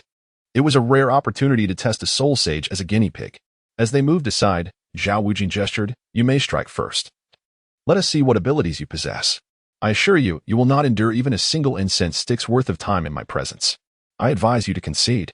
Such flowery words. Fear not, you shall soon experience the taste of defeat at my hands, Bai Ying replied confidently. Shiau Wu chuckled, for he was a formidable unmoving king. A level 76 soul sage. How could he possibly lose to a mere boy of tender years? Tangsan observed the unfolding scene. Thinking Bai Ying must have lost his mind. A soul sage was not to be trifled with. Even a concerted effort from their group would likely fall short against him. Everything must turn out fine. It has to be fine, Shiau Wu murmured anxiously. Suddenly, Shiau Wu charged forward, unleashing a powerful kick, even without utilizing soul power. The sheer force of his physical prowess was terrifying. Bai Ying countered with a punch, and to everyone's astonishment, Shiau Wu staggered back several steps. The sight left Daim Mubai and the others in disbelief. The illustrious unmoving king, a level 70 soul sage, how could this be? The first layer of the spatial transfer technique was supposed to grant overwhelming strength capable of splitting mountains, yet it had merely forced Shiau Wu back a few steps. It appears my own power is woefully inadequate, Shiau Wu remarked, somewhat smugly. Is this truly all your strength? Shiau Wu continued, reveling in his apparent superiority. He mused that lasting even a short while against him attested to Bai Ying's innate talent. I shall ease off a bit shortly. It was time to demonstrate the might of his 9th level soul guidance device. As Bai Ying retrieved a diamond-shaped artifact radiating with vibrant hues, the crowd's attention was captivated. Shiau Wu furrowed his brow, puzzled by the uniqueness of the soul guidance device. What purpose does this serve? Shiau Wu inquired, cautioning himself. Bai Ying smiled softly. Channeling soul power into the device, which erupted into a blinding white light. As the light flickered, the block began to transform, exuding an aura of unfathomable magic. The crowd watched intently as it expanded into a grand, ancient cannon. The cannon pulsated with intense soul power, as if ready to tear through the very air. Shiau Wu's eyes widened with astonishment. He sensed the extraordinary nature of the soul guidance device. In a swift motion, Bai Ying pulled the cannon's trigger, producing a thunderous boom as a terrifying beam of soul power surged forth, aimed directly at Shiau Wu. Shiau Wu's expression shifted dramatically. He had not anticipated such overwhelming power from what seemed an inconspicuous device. He hastily activated his martial soul, the mighty diamond bear transforming into a colossal bear. Muscles rippling with newfound strength. Crossing his arms defensively, he braced for the impending onslaught. In that instant, a blinding flash accompanied by a deafening explosion ensued as the soul power beam collided with Shiau Wu's defenses. He was propelled backward, crashing to the ground in a cloud of dust, the very air trembling from the shockwave, resonating with a low rumble. Silence enveloped the crowd, as if time itself had paused. Shiau Wu, the seemingly indomitable soul sage, appeared alarmingly vulnerable in the aftermath of that single strike. Tangsan's eyes widened, his thoughts spiraling into confusion. How could this be? This was Shiau Wu. How could he possibly be defeated so easily? Shiau Wu covered her mouth in disbelief, while Daim Mubai gaped, as if he could swallow an entire egg. His shock was more profound than anyone else's. Bai Ying, whom he had always deemed arrogant, had truly achieved the impossible. Bai Ying, undeterred, approached Shiau Wu, extending a hand to assist him. Shiau Wu's visage bore signs of bruising, blood trickling from the corner of his mouth, indicating he had endured significant harm. Yet, admiration and respect sparkled in his eyes as he gazed at Bai Ying, whispering, "Well done, young man. Today, I, Shiau Wu, concede, You have indeed impressed me. Zhao Wujin stared wide-eyed at the cannon in Bai Ying's grasp. An indescribable turmoil surging within him. A 9th-level soul guidance device. He had never heard of such an advanced artifact. It surpassed his comprehension. Unable to contain his astonishment, he stammered, What is this? Bai Ying, noticing Zhao Wujin's incredulity, replied with an air of nonchalance. This is a 9th-level soul guidance device known as the Doomsday Cannon. He caressed the cannon's surface as though nurturing a cherished child. You should consider yourself fortunate at present. I cannot unleash its full potential, and it remains partially unrefined. Otherwise, a soul sage like you would have been reduced to ashes. With that, the Doomsday Cannon reverted to its diamond-shaped crystal form. Had this statement been made earlier, few would have believed it. Yet now, all were convinced. Teacher, does this mean we have passed? Zhao Wujin's face turned pale. He never expected to be defeated by a mere child. You have all passed. Chapter 56. Tanghao, then I shall thank you, master. At that moment, Bai Ying glanced at Zhao Wuji's disheveled figure, a faint smile threatening to break free. Turning to Tangsan, he declared, It is resolved. Tangsan stood frozen, utterly astonished that a soul sage could be so effortlessly defeated. The power of that cannon was unparalleled, rivaling their finest hidden weapon, the Rain of Pear Blossoms, and perhaps even surpassing it. As he contemplated, his gaze toward Bai Ying grew increasingly wary. The might of such a weapon was immense, far exceeding that of the Tang Sect's concealed armaments. Bai Ying then addressed Daim Mubai, Take me to the dormitory. Daim Mubai, genuinely frightened, respectfully escorted him to his quarters. Watching Bai Ying depart, Tangsan couldn't help but lament, what a rare opportunity lost. As evening fell, Daim Mubai, Ma Hongjun, and Oscar appeared in the plaza of Shrek Academy. Bai Ying is simply terrifying, far beyond ordinary comprehension, Daim Mubai remarked. You didn't see how Zhao Lao was injured with a single shot. Those soul-guided devices are astonishingly powerful. Daim Mubai, you should be grateful they harbored no intent to kill you, or you would be doomed, Oscar added. At this moment, Daim Mubai fully grasped the vast disparity in strength between himself and Bai Ying. Such a person could not possibly hail from an ordinary family. He was likely cultivated by a grand family or a powerful faction with considerable resources. Even as a prince of the Xinglua Empire, he had never encountered such soul-guided devices. Oscar comforted Daim Mubai with a pat on the shoulder, advising, I suggest you steer clear of that woman by his side. Otherwise, the consequences could be dire. At this juncture, Daim Mubai dared not entertain thoughts of Zhu Xuching, for though she was his fiancée, his life took precedence. Within his room, Bai Ying was utterly exhausted. Utilizing a 9th-level soul-guided device with his recently attained soul power of level 40 was exceedingly strenuous. Tomorrow, he would need to procure materials for crafting soul-guided devices. With this thought, he succumbed to a heavy slumber. The next morning, Bai Ying arose early and made his way to the cafeteria for breakfast, which was primarily prepared by villagers. After finishing his meal, he headed directly to Sodo City, aiming to seek rare materials, particularly for powerful soul-guided explosives. System, what is today's sign-in reward? Congratulations, host. You have received a defensive soul-guided device, the Qianrenxue Shield. The Qianrenxue Shield? It appears quite formidable.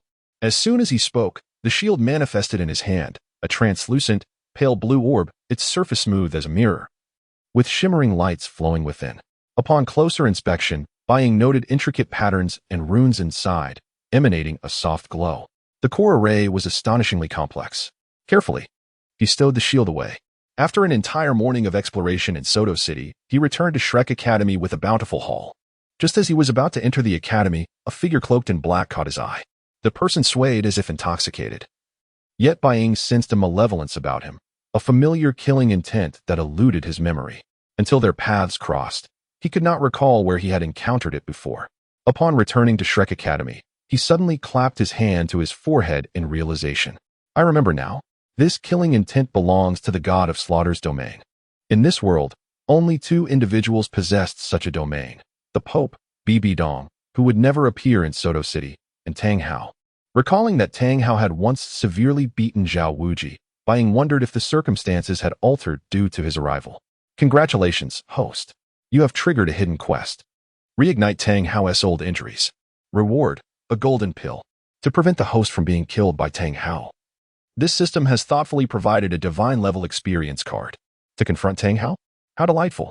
Qian Renxue's father was once grievously injured by him. Thus, Tanghao and I share a vendetta.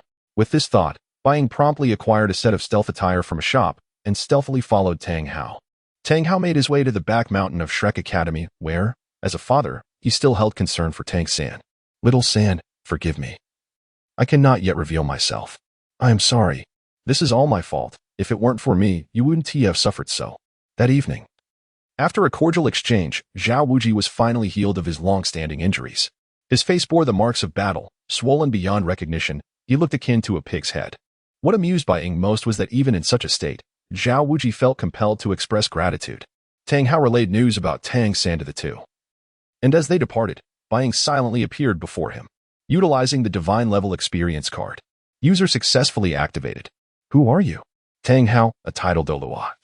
Recognized that anyone capable of approaching him undetected must also be a title Doluo. You are not yet worthy to know my name. I am here to settle an old debt from years past. An old debt? Tanghao was baffled. When did I owe a title Doluo anything? I am completely unaware. Bai Ying advanced step by step, and Tanghao felt an overwhelming sense of peril. The opponent's strength was formidable. He was acutely aware that he was no match. I must ask, what is your purpose here? When have I ever owed you a debt? 10 years ago, you grievously injured the then Pope of the Spirit Hall, Qian Renxue. Over a soul beast. Surely, you remember? You are from the Spirit Hall? Tanghao seethed with hatred for the Spirit Hall. Had it not been for them, he would not have witnessed his wife's sacrifice or suffered the loss of his mother during Tangsan's childhood. A lackey of the Spirit Hall. How dare you show your face here? The esteemed Qiandao Liu has fallen to this? If word of this spread, no one would believe it. Today, I wish to inquire about the prowess of the youngest title Doluo. Chapter 57. Tanghao faints as soon as the words were spoken. The white shadow surged forth with astonishing speed. A powerful punch struck Tanghao squarely, sending him staggering back several steps. He barely managed to stabilize himself using his soul power. Impressive, the white shadow remarked. You truly embody the spirit of the current Qiandao Liu. If you can withstand my punch. And you are one of them. At this moment, Tanghao comprehended the formidable prowess of the figure before him. His strength was likely far beyond his own. The opponent had not employed any soul rings, placing Tanghao at a distinct disadvantage. Suddenly, a Haotian hammer materialized in Tanghao's grasp, shimmering with a faint electric glow. As if it held boundless power. He gripped the hammer tightly, and 9 soul rings gradually unfurled around him, each radiating a brilliant light, resembling 9 resplendent stars encircling him. An overwhelming aura of dominance emanated from him, akin to an awakened tiger, fierce and unapproachable. Tanghao's gaze became resolute and profound. He clenched the Haotian hammer. And in an instant, his form vanished, leaving behind only an afterimage. The next moment, he reappeared before the white shadow, swinging the Haotian hammer with the might of thunder. You possess commendable power, the white shadow stated, but this is where it ends. With a swift motion, the once mighty Haotian hammer halted mere centimeters from the white shadow, refusing to budge despite Tanghao's exertion. Who are you? Why is your strength so overwhelming? Who am I? The white shadow replied. You are not worthy to know. But since I am in a good mood today, I shall tell you. I am a worshipper of the Spirit Hall. Weren't you quite arrogant when you were bullying the weak just now? You even claimed not to need soul rings. Yet here I am, not using my soul rings against you. If you can endure for the duration of a single incense stick's burning time, I shall let you go. At that moment, Tanghao never imagined he would find himself in such a dire predicament, utterly unable to retaliate. The presence before him exuded a sense of divine retribution. They were in entirely different realms of power. What kind of strength does this person possess? Could they be a peerless Doluo? Within the Spirit Hall, there exists only one peerless Doluo, the Grand Worshipper Qiandao Liu. Could this individual be Qiandao Liu? Before he could ponder further, Tanghao was launched away like a cannonball, crashing violently through several trees before regaining his footing.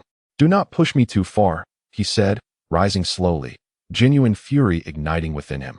The Haotian hammer in his hand transformed to a crimson hue, a chilling aura of murderous intent enveloping him.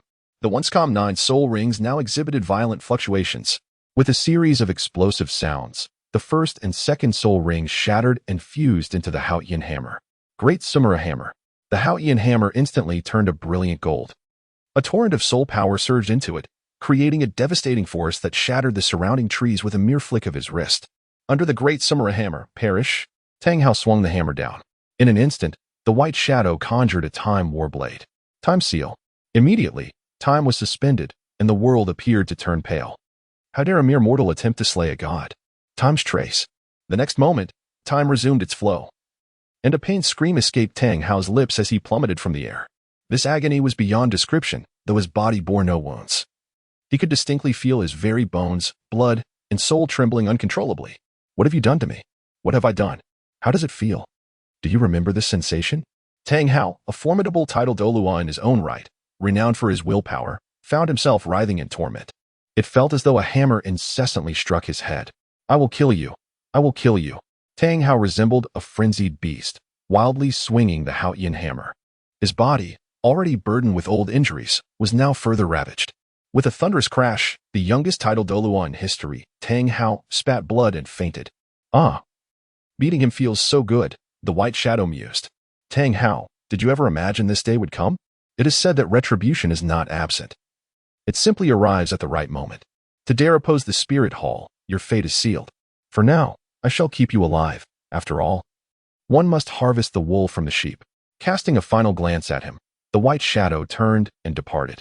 Upon returning to Shrek Academy, the White Shadow did not head to his dormitory, but instead made his way to Zhu Xuching and Shiau Wu's quarters. Time War Blade, Time Seal. Instantly, time was once again halted. Pushing open the dormitory door, he beheld Zhu Xuching and Shiau Wu preparing for bed. After glancing at them, his gaze settled on Ning R. It must be said, although Ning R might not match Zhu Xuching in stature or Shiau Wu in temperament, she possessed her unique charm. Zhu Xuching embodied an icy elegance. Shiau Wu exuded vivacity, while Ning R was the quintessential spoiled young lady. Fresh from a shower, Ning R emanated a delicate milky fragrance, mingling with the refreshing scent of her body wash, creating an indescribable comfort. Her long hair, damp and glistening as if just pulled from water, sparkled under the light, radiating an enchanting sheen. The White Shadow approached Ning R's bedside, his gaze lingering on her serene and peaceful sleeping face, her long lashes casting a gentle shadow on her cheeks. Unable to resist, he reached out to caress her cheek, but withdrew his hand at the last moment. Is this inappropriate? With that thought, he turned his attention back to Zhu Xuching. As the saying goes, one who eats from the bowl cannot help but think of what's in the pot. The White Shadow could not convince himself, and with a sigh, he murmured, You will eventually be mine. Gently nudging Zhu Xuching, she instantly awakened. What are you doing here? What happened to them? Zhu Xuching inquired. Do not worry. They are fine. I merely froze their time. They will return to normal shortly. The White Shadow gazed at Zhu Xuching with fervent eyes. My little kitty. It has been so long since I have had the pleasure of petting a cat. Zhu Xuching's face flushed, despite having shared many such moments. She still felt a wave of shyness. We have classes tomorrow. Do not overdo it, or others will notice. Rest assured. I promise I will ensure no one suspects a thing. Xuching, at this moment, you are my favorite. Chapter 58. The willful and headstrong Ning R. Upon encountering his fervent gaze, Zhu Xuching instinctively recoiled slightly. Without hesitation, Bai Ying leaned in and kissed her, causing her to completely relax. After a considerable time, Zhu Xuching's complexion gradually flushed. In the next moment, she boldly approached him. Let Xuching serve her master well. Zhu Xuching had received guidance in the past, and with their prior encounters still fresh in her memory, those lessons resurfaced in her mind. At this moment, Bai Ying was entirely at ease. The following day, both Bai Ying and Zhu Xuching appeared at the Shrek Academy Plaza, bearing dark circles under their eyes. Xuching, did you not sleep well last night? Ning R inquired. It's nothing, just had a bit of trouble falling asleep, Zhu Xuching replied. Noticing her demeanor, Ning R teasingly remarked. You wouldn't have been up to something bad behind our backs, would you? Zhu Xuching's face turned crimson, and she remained silent. While Bai Ying couldn't help but marvel at the endurance of this little feline. My back is killing me. I should have known better, he grumbled. Soon, the academy's headmaster, Flandra, appeared. Mubai, you may inform them of the academy's rules. You all should return to rest. The first class begins tonight, except for Ning R and Oscar. Bai Ying understood that this class involved heading to the Sodo Great Soul Arena for a soul fight, which was essentially a contest among soul masters to hone their skills and earn some coin. With a sigh, he sought a quieter spot nearby to begin inscribing the core magic array. According to the unfolding narrative, they would soon venture into the Stardow Forest to acquire soul beasts. It was imperative to have everything prepared, for opportunities favor the well-prepared. Oscar, how much further do we have to run? Although Ning R frequently exercised, she had never felt this exhausted before. We're just getting started. I told you this is an impossible task, Oscar replied. But you needn't worry about hunger. I am a food-type soul master. Would you like a sausage? I have a large sausage. He added, I still have 2 loaves of bread. What are you complaining about? Upon hearing this, Ning R immediately protested. What is so great about Shrek Academy? I'm not running anymore. I'll just see what you can do to me. With that, she turned and left, leaving Oscar dumbfounded. Bai Ying saw his chance and quickly followed her. As Ning R headed towards Sodo City for a feast, a voice called out from behind. I recall the headmaster instructed you to run. Why have you not completed your task and left? What business is it of yours? Mind your own affairs, or I'll teach you a lesson, Ning R retorted. From a young age, she had been cherished by Ning Fingxi and the Bone Dolua, both titled Dolua, and had grown accustomed to being treated like royalty. This upbringing had fostered her haughty and capricious temperament. As the most gifted individual from the 7 Treasures Glazed Tile School, she looked down upon others. I am merely reminding you that someone has been watching you since the moment you left the playground, Bai Ying said. You truly are oblivious to kindness. Don't deceive me. You're merely infatuated with my beauty, aren't you? I've encountered many like you, she scoffed. Bai Ying was rendered speechless, unable to counter the little witch's formidable wit. In the real world, she would undoubtedly excel in verbal sparring. Believe it or not. I am only looking out for a fellow student. If you don't trust me, consider my warning as mere bluster, he stated. How could the daughter of the illustrious 7 Treasures Glazed Tile School be so crass? It seems the legacy of the current generation truly has diminished, he added. How dare you speak such nonsense? The 7 Treasures Glazed Tile School is an existence beyond your comprehension. Who do you think you are to claim we have fallen? She snapped. I merely speak the truth. I no longer wish to converse with you. Talking to a dog is a waste of my time, he retorted. As the little witch of the 7 Treasures Glazed Tile School, Ning R had never encountered anyone who dared to speak to her in such a manner. His words likening her to a dog infuriated her. You dare insult me? Are you seeking death? She exclaimed. A mere 7 Treasures Glazed Tile School cannot intimidate me. If you cannot endure this level of training, I suggest you return home. What a pity it is to see the direct descendant of the 7 Treasures Glazed Tile School reduced to a proud and useless individual. Stop right there. Ning R shouted as she caught up with him. Her temper was notorious for being tempestuous, and she could not tolerate anyone insulting the 7 Treasures Glazed Tile School. As they left Shrek Academy and walked along the road, Bai Ying intentionally slowed his pace and addressed her. Do you have something to say? Why do you call me useless? She demanded. On what grounds? I am the most extraordinary genius of the 7 Treasures Glazed Tile School. Do you know what it means to reach rank 2 at the age of 12? Do you know? Is that so impressive? You must understand that there are always those greater than you. Your so-called talent is worthless in comparison to those who surpass you. Here, everyone is a monster, like Oscar, who possesses innate full soul power as a food-type soul master. Innate full soul power. How is that possible? She gasped. There is nothing impossible in this world. Your ignorance is astounding. If you wish to grow stronger, I advise you to train diligently. But if you're only here to play, I suggest you leave soon. Your father has already sent someone to Shrek Academy. My father has been here? Ning R gasped. How do you know this? What is your motive for telling me? Classified information, Bai Ying replied, casting her a glance. What hope does a willful and capricious young lady have to achieve greatness? Ning Fingxi, despite your brilliance, you are foolish in this regard. At this moment, Ning R was truly enraged. On what grounds do you say that? Who do you think you are to speak to me this way? You will come to regret it. I will show you my true strength. Bai Ying paid her no mind and continued on his way. Upon arriving in Sodo City, he gathered some materials and returned to Shrek to commence his work. For him, inscribing such a core magic array was a simple task. Soon, he successfully developed a soul-guided bomb, designed to be deceptively ordinary in appearance, blending in with everyday items. I've been searching for you for so long. I never expected to find you here. Chapter 59. Ning R transformed into a frightful figure at this moment. Ning R glared at Bai Ying, her indignation escalating with each passing thought.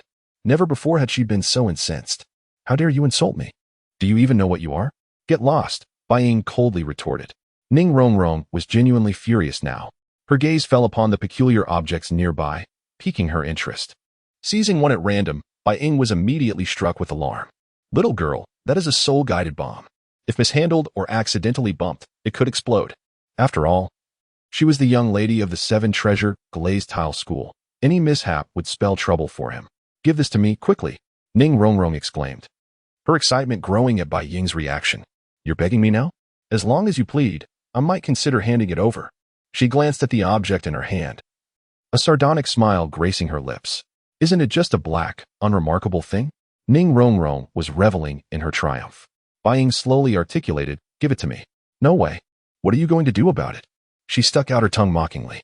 You just called me useless. What does that make you? A wild child born without a mother. Bai Ying was taken aback by her words. Was this something a young girl would utter? Surely he must have misheard.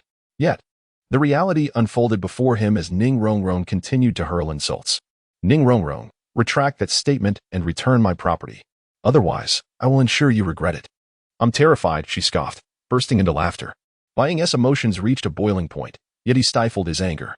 As the saying goes, one can know a person's face, but not their heart. He had never anticipated Ning Rongrong to be so willful and obstinate. She shook the spherical soul-guided bomb in her hand. Is this what you developed? It looks rather dull. Observing the device, Bai Ying deduced that the core formation was incomplete, thus its power would be minimal.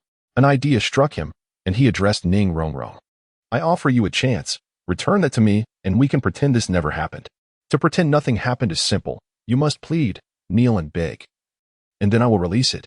Ning Rongrong was confident that Bai Ying would not dare to retaliate, emboldening her insolence. Bai Ying's anger flared anew, shifting from initial rage to a calm smile. You squandered your opportunity. It's your fault now. He had long wished to test the power of these soul-guided bombs. By infusing some mental energy during the core formation, he could trigger an explosion directly. The bomb in Ning Rongrong's hand began to heat visibly.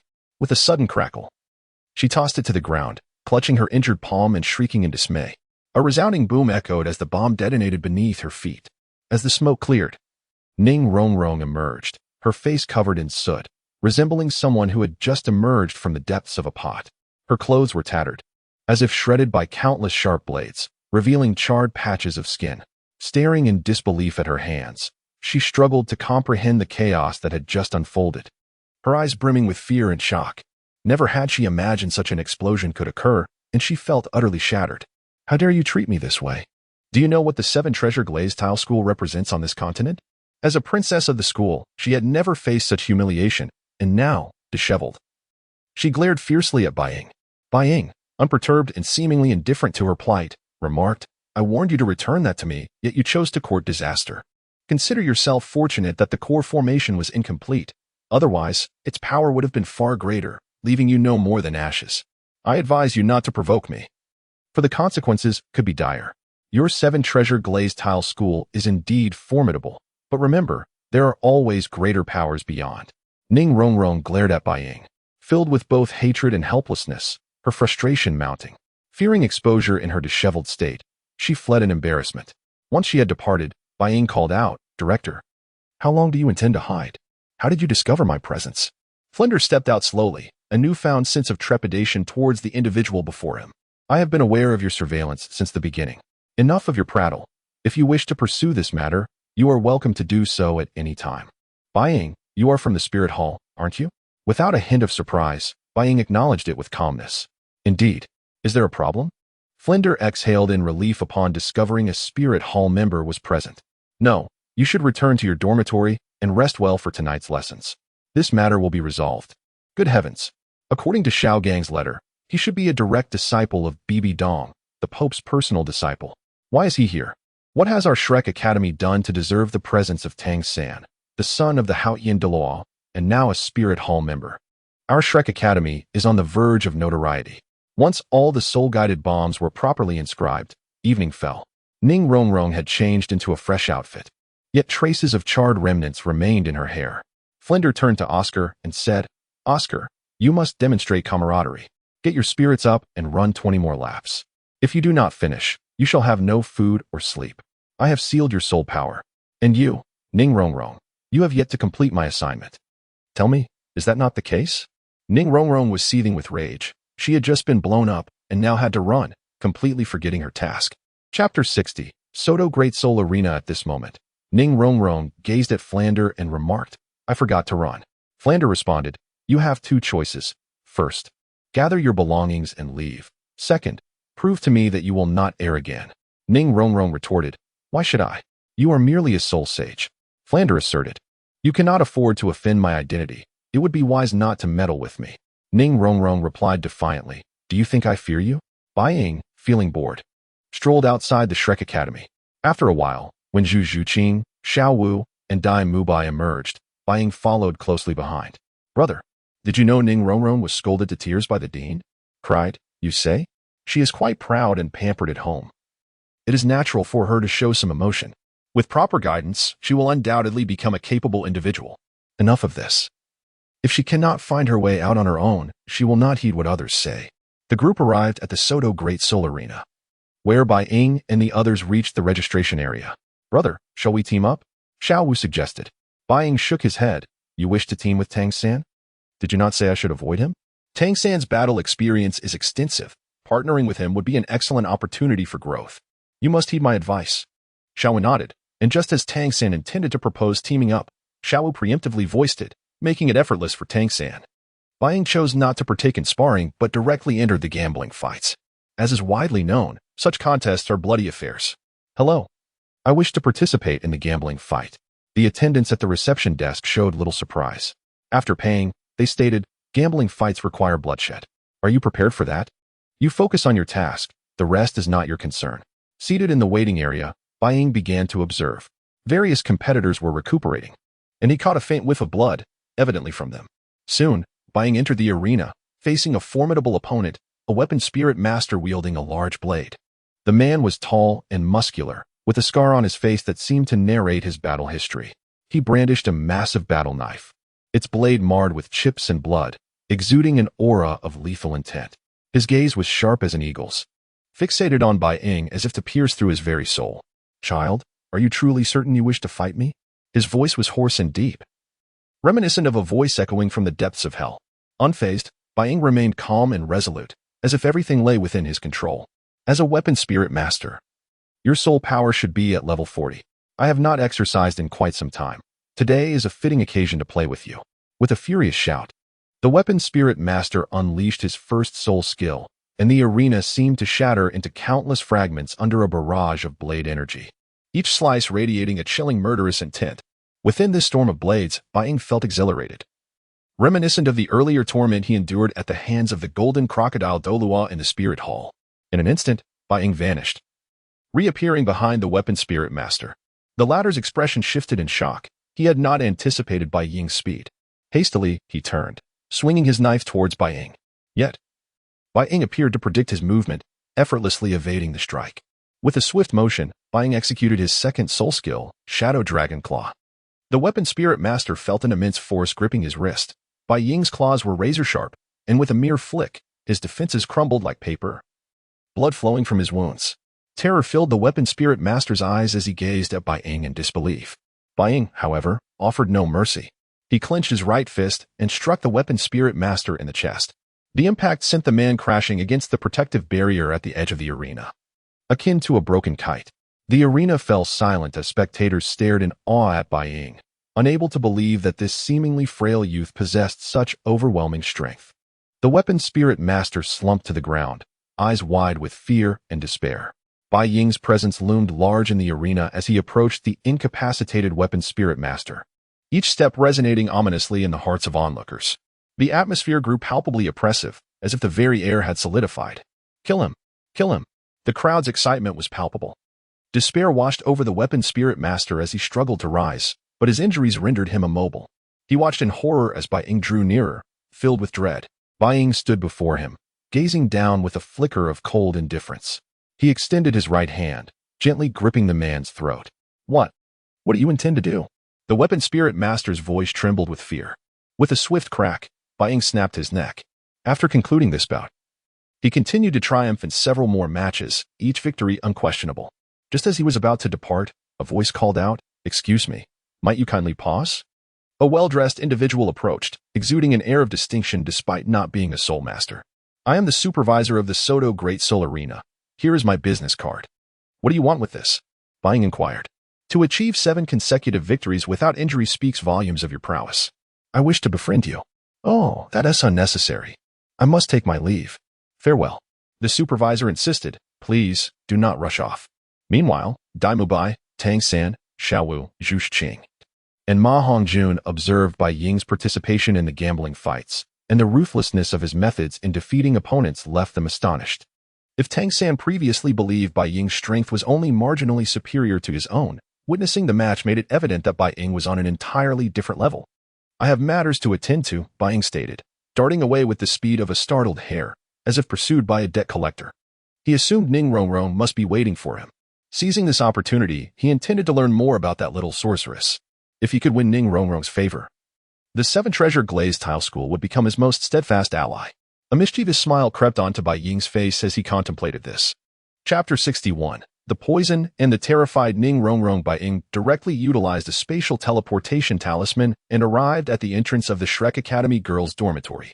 Gently knocking on the wooden door, Ning Rongrong's voice inquired, "Who is it?" Bai Ying remained silent, his knocking incessant. This time, Ning Rongrong was thoroughly incensed.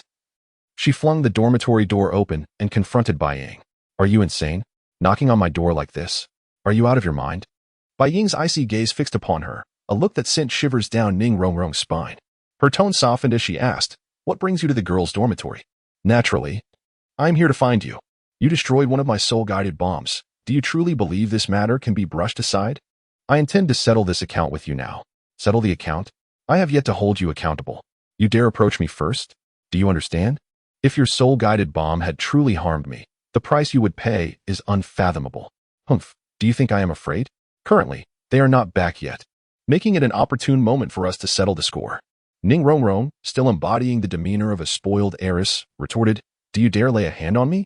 Can you even do that? My father is Ning Fingxi, the lord of the seven-treasure glazed tile school, and my grandfather is the sword Dolua, Qian Renxue, and the bone Dolua, Gu Rong. If you harm me, they will never let you go." "Humph. A coward hiding behind others' power. If I were to kill you now, who would ever know?" As she spoke, Bai Ying seized Ning Rongrong's wrist. She was taken aback, realizing he was genuinely willing to resort to violence. Yet she refused to back down, saying, "You truly dare to lay a hand on me? I advise you to leave quickly, or I will call for help." "You think I am unprepared?" Suddenly, a Qian shield materialized in Bai Ying's hand. It expanded instantly, enveloping the entire dormitory building in a barrier. Within this barrier, no amount of screaming would be of any use. Ning Rongrong's bravado dissipated, replaced by genuine fear as she cried out, "Help! Help! Save your energy. This barrier is soundproof. Shall we discuss compensation now? All right, I will give you whatever you want. Just do not harm me. I can offer you money, lots of money." Ning Rongrong realized she had indeed provoked a formidable opponent. She had encountered someone not easily intimidated. Her priority was now her own safety. Bai Ying looked at her and said, "It would have been better to have done this sooner. Let us step inside." He strode into the dormitory, dragging Ning Rongrong along by her wrist. "Speak. What can you offer as compensation? If I am not satisfied, I shall end your life right here." Ning Rongrong swallowed hard and nervously proposed, "I can give you 1,000. No, 3,000 gold soul coins. How does that sound?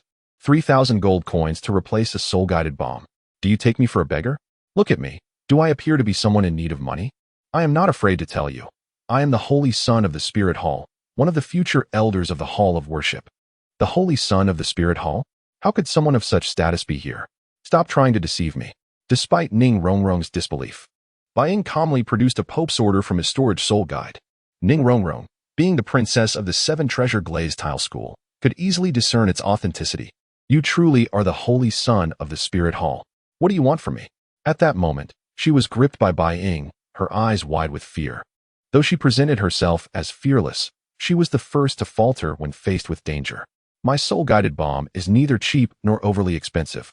You must know that attack-type soul-guided devices have been lost to history across the Dolua continent. As for gold coins, I can procure as many as I desire. So, what can you offer that would satisfy me? What do you truly desire?" "I will give you anything I have," Ning Rongrong pleaded. "Are you certain?" Bai Ying tightened his grip on her wrist. Pain flickered across Ning Rongrong's delicate face, tears welling in her expressive eyes. "It hurts. I beg you. I shall ask you once more, whatever you say you can give me. Is that correct?" "Yes," she sobbed, her face streaked with tears. "Please let go. It hurts so much. You are going to break my hand." "Very well." Chapter 62. Ning Rongrong's bewildering behavior. Rest assured, if something truly befalls you, I shall find a suitable place to bury you. Bai Ying observed the gradual disintegration of Ning Rongrong's composure and continued, "Moreover, this is not poison. How could anything happen to you? If this is not poison, then what is it?" Ning Rongrong inquired. At this moment, Bai Ying replied nonchalantly, "You will find out shortly." As excruciating pain coursed through her body, tears streamed down Ning Rongrong's face. At that moment, she could hardly fathom that she might meet her demise here. Father, had I known, I would not have fled. Father, where are you? Bai Ying, I shall haunt you even in death. I shall not spare you. Her voice became increasingly faint, and Ning Rongrong felt as though something was seeping out of her entire being. She curled her body tightly. For the fear of death is a common affliction, especially for someone as sheltered as Ning Rongrong. At this juncture, she could no longer maintain her composure. I was wrong. I should not have offended you. I beg you, spare me. After uttering these words, Ning Rongrong felt a warm current surging through her, flowing into her dantian. Her soul power, originally at level 26, ascended 4 levels. I have broken through to level 30. Enough, stop lying on the ground. Bai Ying's words jolted Ning Rongrong back to reality. She asked, why do you want to help me? Help you? Don't be foolish. I am not helping you, but rather assisting myself. What you have consumed is a golden elixir, along with a specially refined martial soul evolution pill. I have bestowed upon you these 2 extraordinary elixirs. Consider it an investment that requires remuneration. Ning Rongrong slowly rose, gazing at Bai Ying with a hint of trepidation. What kind of remuneration do you seek? Did I not mention it before? What I desire is you, the daughter of the 7 treasures glazed tile school, to serve as my attendant. That is my reward. Bai Ying cast a dispassionate glance at her and added, now, hurry and take a bath. You truly reek. Upon hearing this, Ning Rongrong finally realized the state of her appearance, looking at the foul, black substance covering her body, and she could not help but weep. What is this? It stinks. This is the impurity within you. Now that your body has expelled these toxins, go wash up, and I will explain further. Without a second thought, Ning Rongrong rushed to the bathroom. As she bathed, she pondered, why is this person helping me? What could he possibly gain by making me a servant? Being naturally perceptive, Ning Rongrong could see that Bai Ying must have ulterior motives, and his desires were undoubtedly intertwined with the 7 treasures glazed tile school. After her bath, Ning Rongrong, trembling with fear, looked at Bai Ying and asked, what do you truly want? I have already stated it. What I want is you. You want me? Ning Rongrong's cheeks flushed as she bit her lip and asked, why do you want me? Ning Rongrong herself was astonished to find such words escaping her lips. Bai Ying chuckled softly.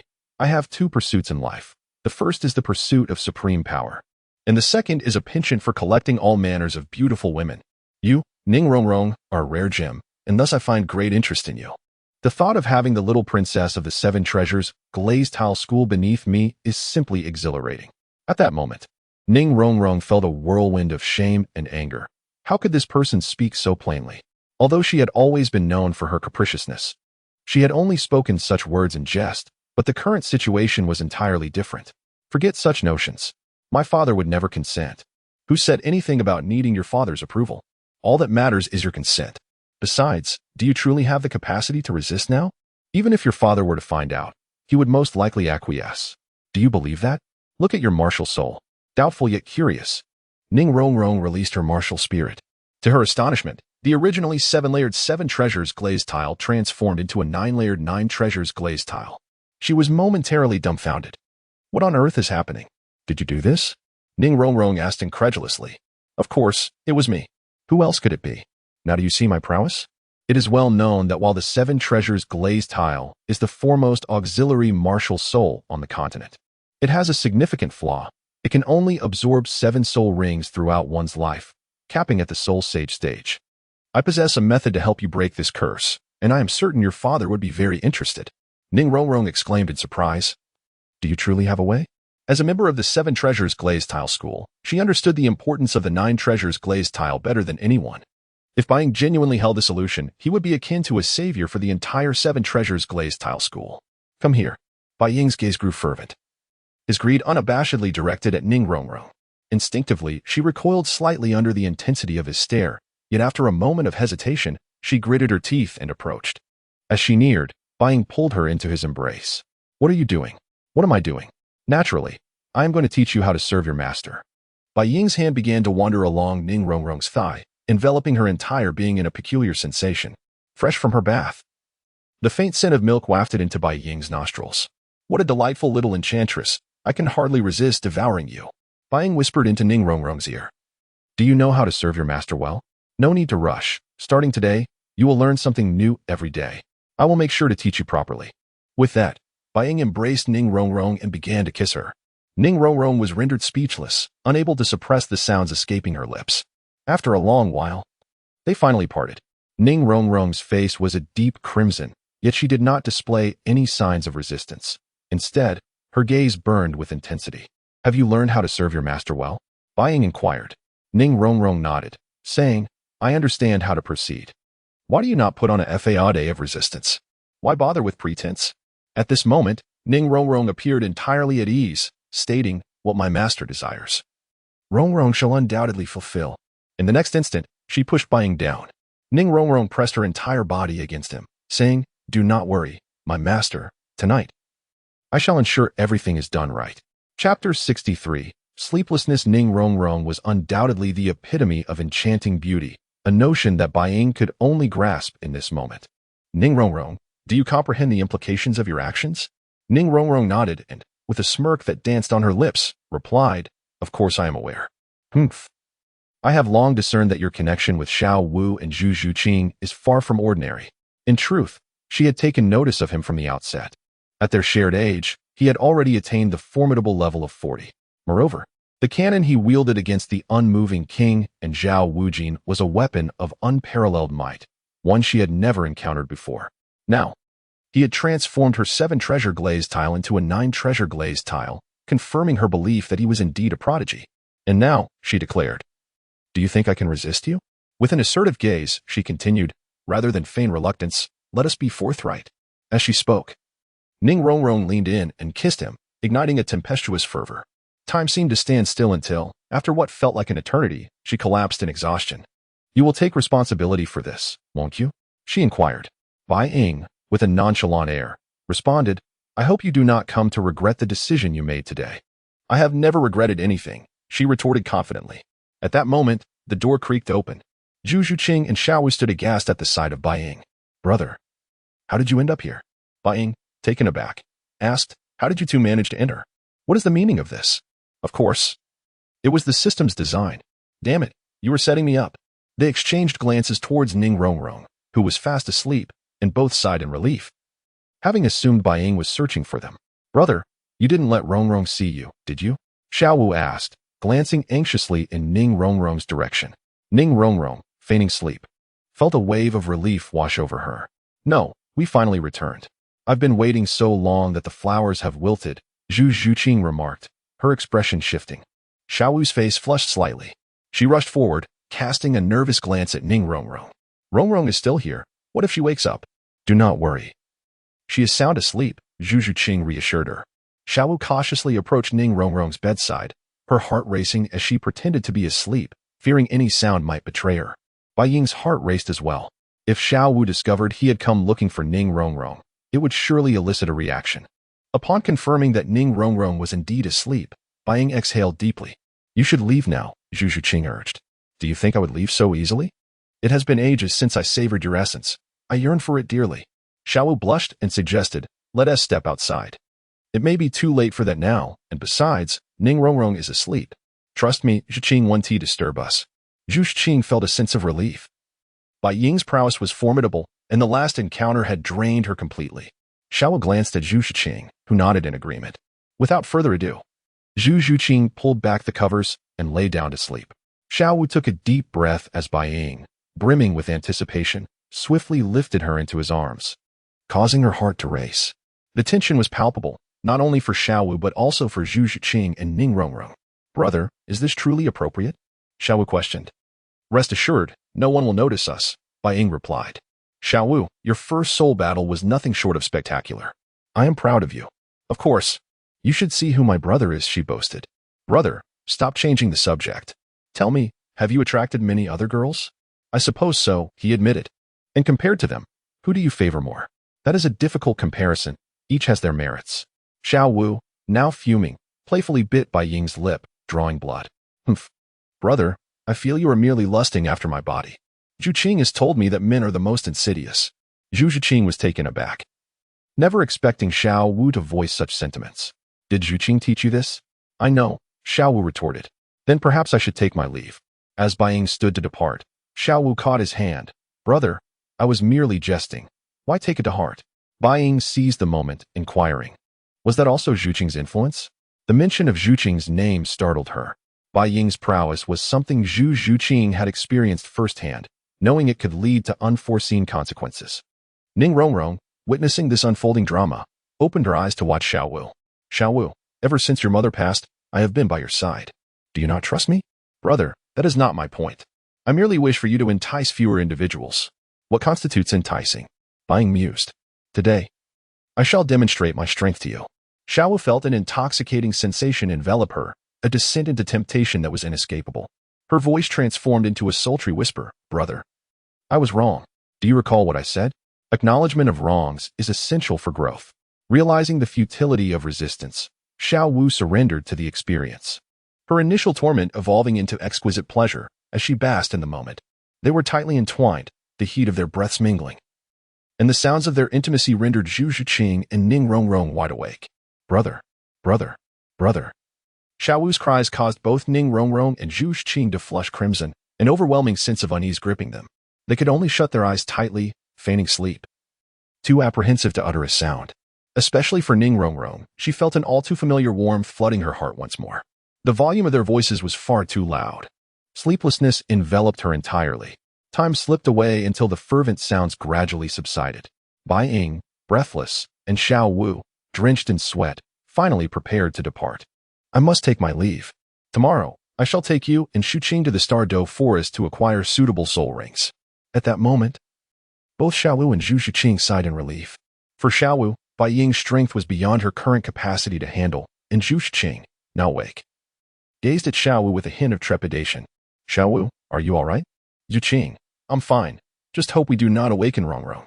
They turned their attention to Ning R, who hastily closed her eyes, pretending to be asleep. Thank goodness she did not wake. If anyone were to witness me in this state, I would be at a loss for how to face them. Had I not begged for mercy midway, he might have truly drained me. Shiau Wu, I confess, I felt a twinge of fear. Zhu Xuching shared in this sentiment, recognizing the gravity of their situation. Beside him, Ning R opened her eyes, inwardly exhaling a sigh of relief. The sound from moments ago had stirred a carnal desire within her. The following day, they noticed the absence of Oscar. The immediate assumption was that he was indulging in sloth and oversleeping, just as Flander was about to erupt in anger. Oscar's elated voice echoed through the air. Where have you been? Flander questioned. Headmaster, I've broken through to level 30. Oscar exclaimed. Marvelous. Flander's fury gradually subsided upon hearing this news. It was then that Flander, in his capacity as headmaster, announced the second lesson, to consume one of Oscar's sausages. Bai Ying's words held no surprise, but rather a hint of excitement. After all, these sausages were hygienic and clean. One could argue that if such sausages existed on Earth, their business would undoubtedly flourish. Subsequently, Tangsan, Daim Mubai, Zhu Xuching, Ning R, and Shiau Wu all finished their sausages. Chapter 64. The Fight Finding a Modest Hotel. Shiau Wu Jie booked a room for himself and ascended the stairs. With a grand gesture, Bai Ying arranged for everyone to have their own single rooms. Oscar, witnessing this, promptly complimented, what a generous spirit. A wealthy person indeed. Far richer than Big Brother Dai. Ma Hongjun chimed in, indeed. How about you treat us today? Bai Ying replied. Since we are heading to the Star Do forest to procure soul beasts, we must indulge ourselves today in fine food and drink to ensure we have the energy. Ma Hongjun responded, since you insist, we certainly won't hold back on expenses. With that, Ma Hongjun began ordering dishes, predominantly selecting the more expensive items. Bai Ying was exceedingly generous, showing no signs of restraint. Bai Ge, how can you be so affluent? Tangsan inquired cautiously. My grandfather is a highly esteemed elder within the spirit hall, a figure of considerable influence. Even the Pope Bibi Dong must show him utmost respect, Bai Ying explained. Tangsan then understood, recalling the master's warning about Bai Ying's extraordinary background, advising against forming a close relationship with him. Daim Mubai, wearing an expression that suggested he owed him millions, scoffed, what is so impressive about that? Just a mere elder from the spirit hall. Daim Mubai, do you wish for another lesson? He retorted, recalling the painful memory of having several ribs broken. Fear gripped him, causing him to swallow hard and fall silent, his veins visibly throbbing in defiance. As the second prince of the Star Luo Empire, he was accustomed to being a prominent figure among his peers, and no one dared speak to him in such a manner, leaving him feeling utterly humiliated. The atmosphere grew lively, with people drinking and dining in high spirits. Suddenly, The hotel's door was forcefully kicked open. A group entered, exuding disdain and arrogance, led by a balding man, followed by 8 men and 1 woman.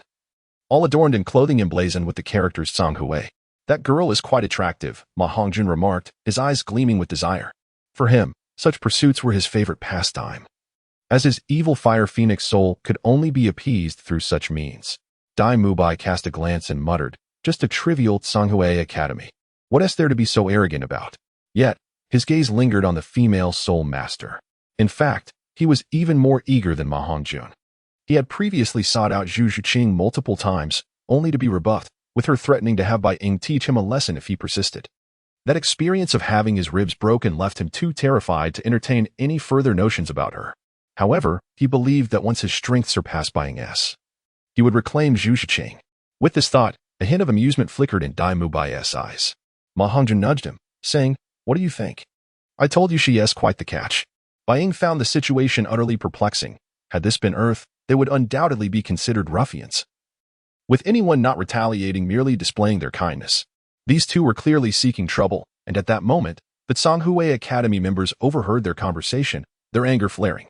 How could they tolerate such open mockery of their students? Yi Zhiqiu whispered into one of his students' ear, who then stood up. Noticing the waiter was about to serve Daim Mubai and the others, he followed closely and, as the waiter presented the dishes, he abruptly shoved them. Just as the waiter was about to drop the tray, Tangsan swiftly employed the technique from his Xiantian skill, deftly catching it. "Apologies," one of the Shanghue Academy members said, before attempting another underhanded move by stealthily kicking Daim Mubai's chair. At that moment, Daim Mubai's fury erupted. "A tiger does not show its might. Do you take me for a sickly cat?" He retaliated with a swift kick, sending the student hurtling backward. Thus, the conflict erupted. Yi Zhiqiu commanded the students to confront Shrek. "You two are truly looking for trouble," Bai Ying remarked, rising with an enigmatic grace that rivaled the ghostly shadows. With a swift motion, several of the assailants were sent flying before they could even reach the front. Yu Zhiqiu had no time to react before witnessing his comrades sprawled on the ground, their faces marked with red handprints. Bai Ying resumed his meal leisurely, unfazed. "Brother, it's been ages since I had a good fight. I want to join in," someone exclaimed. "What fight? Do you not understand the importance of decorum?" Oscar and Ma Hongjun were bewildered, having barely seen what transpired before witnessing their peers being thrown out. The defeated students, seething with rage, were silenced by a fierce glare from Bai Ying, radiating an indescribable terror. 3 soul rings gradually emerged beneath his feet, startling not only the Shanghue Academy members but also his companions from Shrek, with the exception of Shiau Wu. All 3 rings were black, indicative of 10,000-year soul rings. 3 black 10,000-year soul rings? Was this even possible for a human? This was a monstrosity beyond comprehension. Daim Mubai was taken aback. He had initially thought their strengths were nearly equal, but now it was clear there was a vast chasm between them. Just a glance had sent them retreating in fear. "May I ask who you are?" Yu Zhiqiu inquired. "I am Yu Zhiqiu, the director of Shanghue Academy." "Leave," Bai Ying commanded, producing a token. The moment Yu Zhiqiu laid eyes on it, his demeanor shifted to one of obsequiousness. "The Pope's order. I apologize for my lack of recognition and for offending you. Leave." "Did you not hear me?" Bai Ying reiterated. Yu Zhiqiu, with utmost respect, returned the Pope's token to Bai Ying and promptly retreated with his group, their heads hung low. The significance of the Pope's order was well understood by Ning R and Daim Mubai. It represented the highest authority of the Spirit Hall, granting the bearer the same reverence as the Pope himself. Chapter 65, The Misfortune of Daim Mubai Possessing the Papal Edict. The identity of Bai Ying was undoubtedly extraordinary. Daim Mubai snorted and spoke. "I initially wanted to vent my frustration, yet you allowed them to escape so easily. They are merely worthless. Their efforts were utterly beneath me. True masters remain hidden, never revealing their prowess." He could not help but scoff. "Do you consider yourself a master? Do not feign superiority. Your age is not significantly greater than ours. I am at least stronger than you." This remark from Bai Ying rendered Daim Mubai silent, his demeanor turning cold as he stood and walked toward the door. At that moment, Tangsan hurriedly inquired, "Where are you going?" "To find a place to vet." He replied, "Fatty, do you wish to join?" This statement made the members of Shrek aware of his intentions, and at that moment, Ma Hongjun could no longer contain himself, immediately exclaiming, "Of course, why not?" Upon hearing this, Bai Ying realized that these two intended to seek out such a place, which soured his appetite.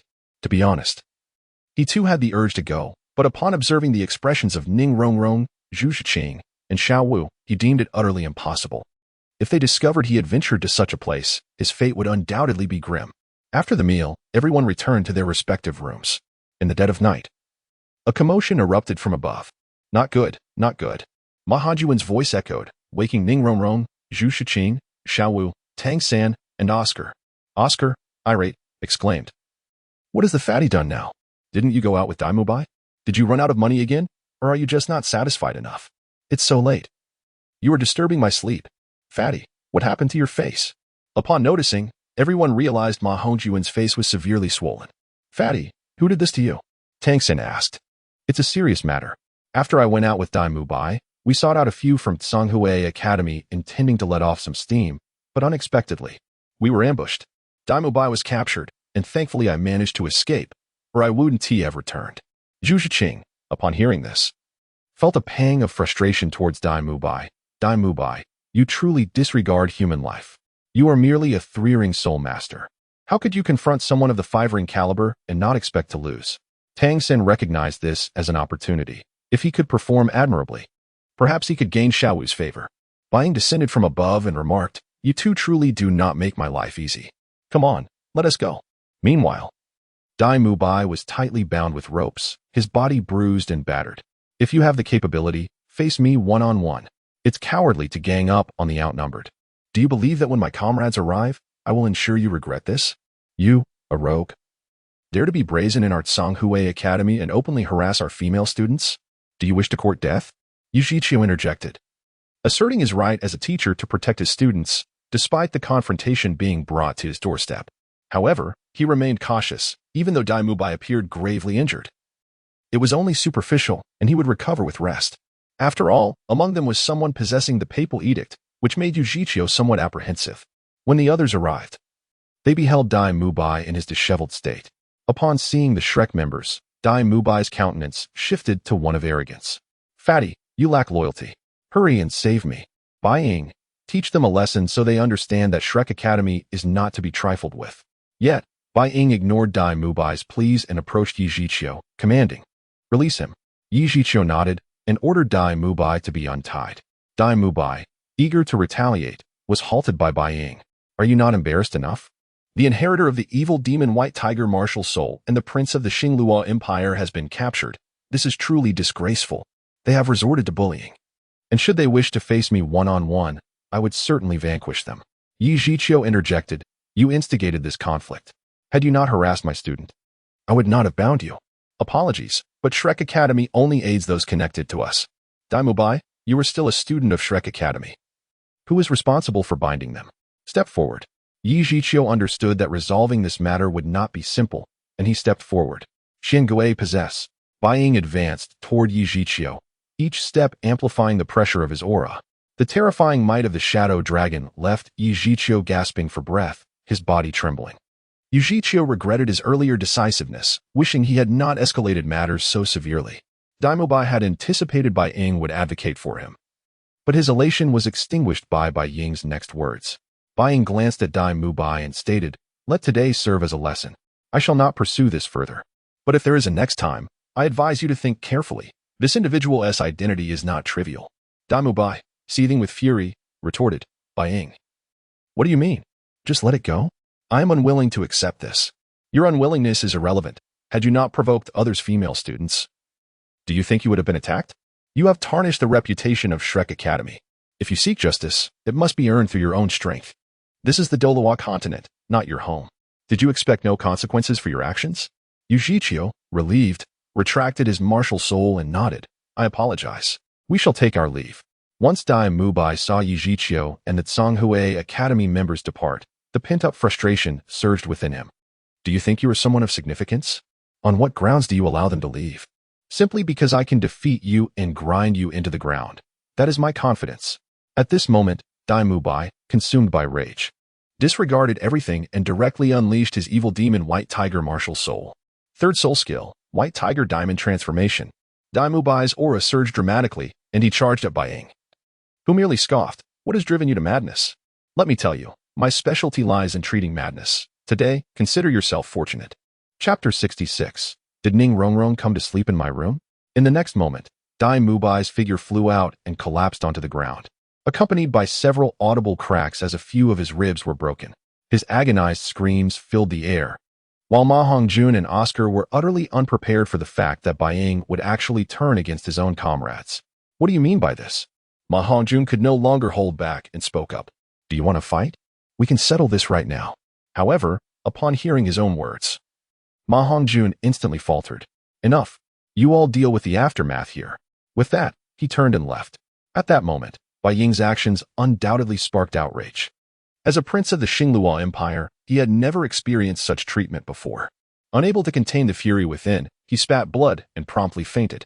Seeing Daim Mubai in such a state, Ning Rongrong felt a sense of joy. After all, it was Daim Mubai who once declared he was unworthy to remain at Shrek Academy. Witnessing his current predicament brought her immense satisfaction. Upon returning to the hotel, Bai Ying headed straight to his room.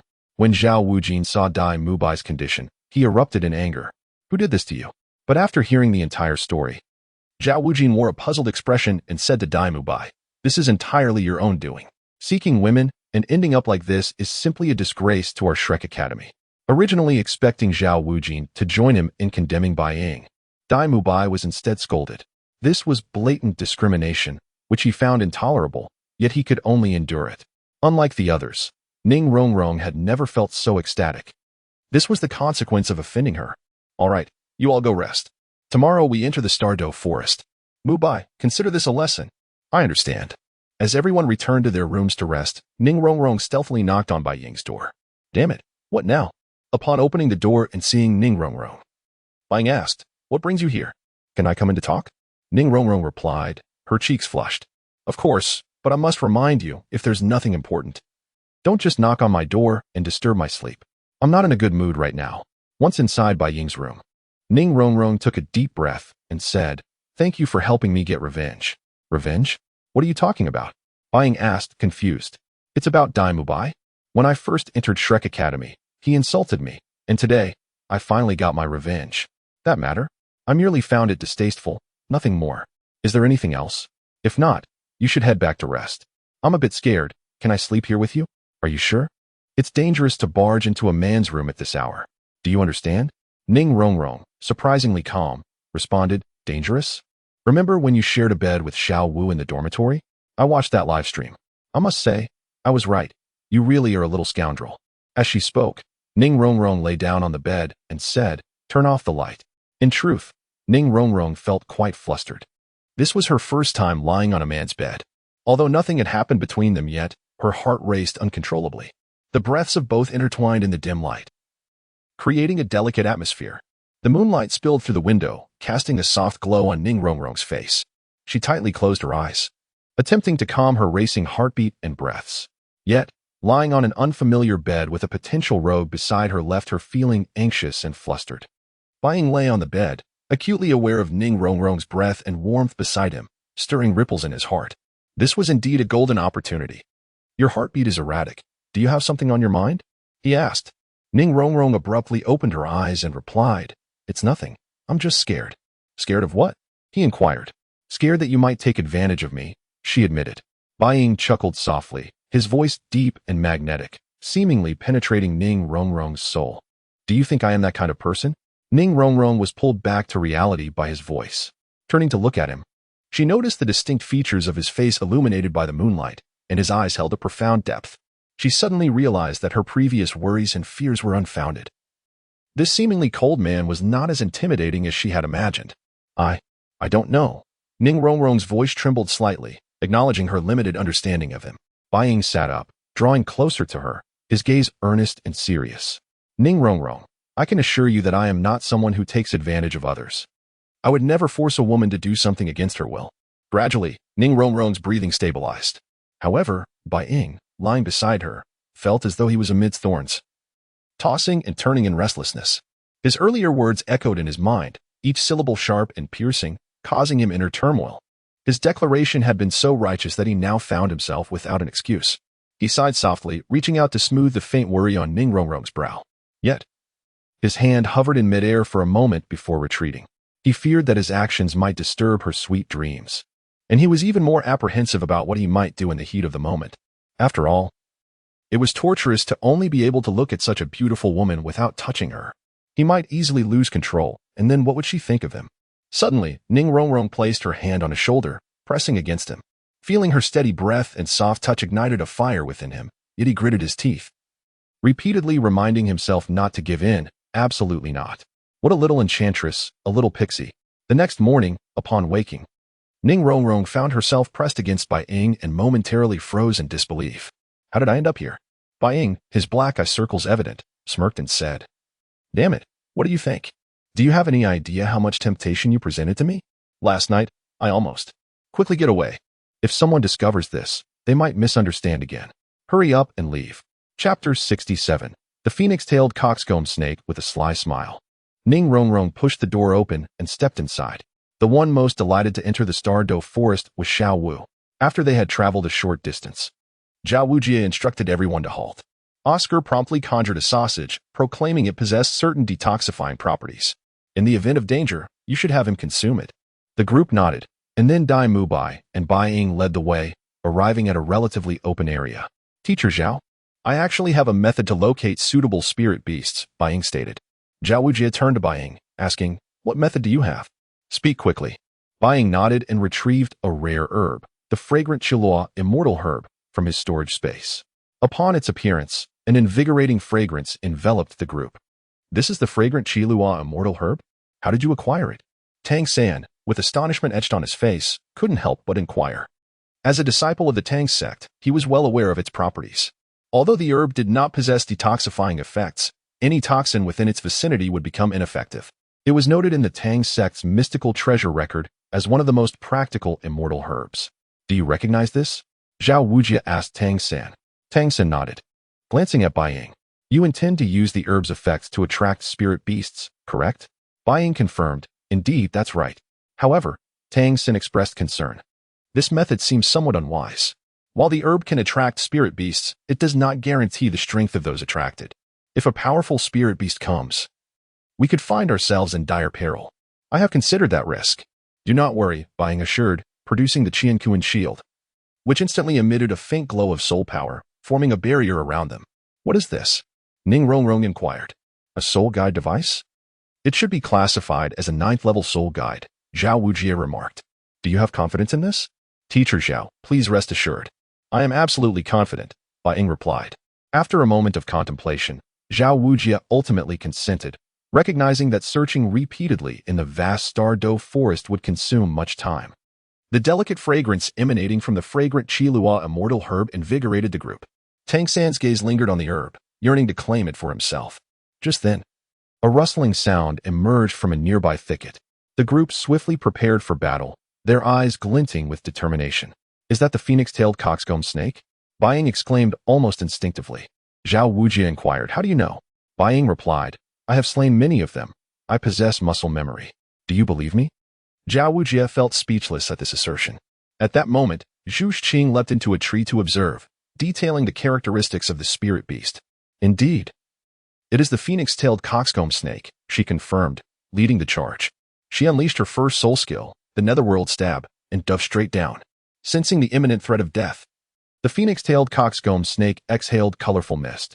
A shadow surged forth, and 3 soul rings rapidly appeared beneath it. The shadow dragon claw tore a massive gash in the snake's body, blood streaming down. The phoenix-tailed coxcomb snake let out a pained cry, its struggles intensifying. It was already injured, and the next moment shocked everyone. Bai Ying, relying on sheer strength, forcibly brought the phoenix-tailed coxcomb snake down. The creature attempted to resist, but the aura of Bai Ying's martial soul rendered it helpless. With a resounding thud, Bai Ying yanked off the snake's wings. An intensely gruesome scene that left the onlookers feeling uneasy. "Bai Ying, your actions are rather bloody," Oscar murmured. "In this world, the strong survive while the weak perish. This is the natural order. Since ancient times, it has been a matter of course for spirit masters to hunt spirit beasts.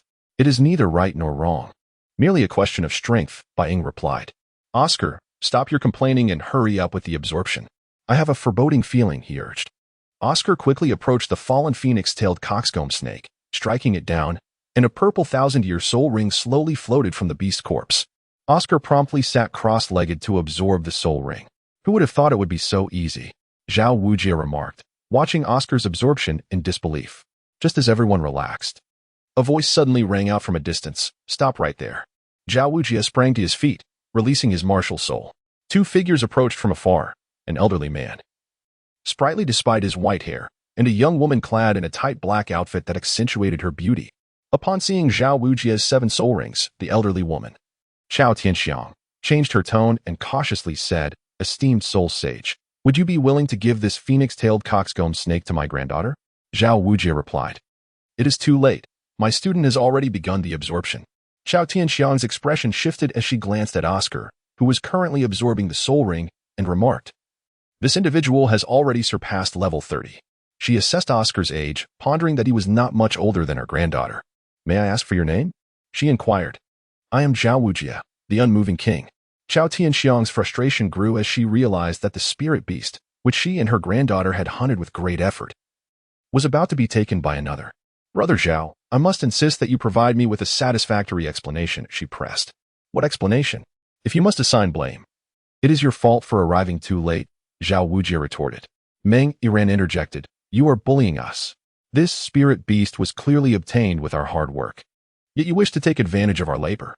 Is it merely a spirit beast? I can compensate you," Zhao Wujie stated dismissively. "Compensate us? Are you jesting? Finding a suitable spirit beast is exceedingly difficult." "Jesting? You will know soon enough if you wait here," Bai Ying asserted confidently. "And who might you be?" Xiao Tianxiang asked. "I am merely a student from the academy," Bai Ying replied. "If you desire a suitable spirit beast, you need only wait a while. One will soon appear. By the way, let me caution you. Should you wish to take action, I advise against it. This barrier would even require considerable time for a title Dolua to breach. Let alone you mere soul emperors. Ridiculous. My grandmother is a soul emperor. Do you know how long we have searched for this spirit beast?" Qiao Tianxiang retorted. "Who cares how long you searched? Whoever obtains it is the rightful owner." Chapter 68, The Rules of the Soul Master Realm. Furthermore, I must remind you that even if you two intend to cause us trouble, you must first ensure that you can survive to do so. What does Qiao Tianxiang mean by this? While it may be somewhat challenging for a soul sage to deal with a soul emperor, it is still feasible. Qiao Tianxiang fears that Zhao Wujing might suddenly strike, and now that her husband, Long Gong Mingshu, is absent, she knows that she stands no chance against Zhao Wujing alone, especially with her granddaughter Ning R by her side. "Brother Zhao, what do you mean by this? Do you intend to attack this old woman?" Zhao Wujing replied, "Of course not. What I mean is that soon many soul beasts will gather here. Given your strength and the need to protect your granddaughter, you might find yourself in quite a predicament." As Qiao Tianxiang pondered this, a distant roar of soul beasts drew nearer. A swarm of soul beasts surged forth like a black tide, their eyes gleaming with ferocity, their roars echoing like thunder. Qiao Tianxiang and Ning R's faces turned pale. They had never witnessed such a terrifying scene. Qiao Tianxiang clutched Ning R tightly, her heart filled with dread. She knew that as merely a soul emperor, she stood no chance against so many soul beasts. Moreover, her responsibility to protect her granddaughter left her feeling utterly helpless. At that moment, Zhao Wujing's figure appeared before them, his eyes radiating unwavering resolve, exuding a formidable aura. Taking a deep breath, he charged forward, directly confronting the horde of soul beasts. Zhao Wujing immediately unleashed his martial soul, transforming into a formidable golden bear, and launched an attack against the mass of soul beasts. Yet, despite his might, he found himself overwhelmed by their numbers. At this juncture, Tangsan swiftly advised, "Quickly recall your Yoxiang Chilua immortal item, or we will be in trouble." Bai Ying, understanding this, complied and withdrew, pulling Ning R into a protective barrier.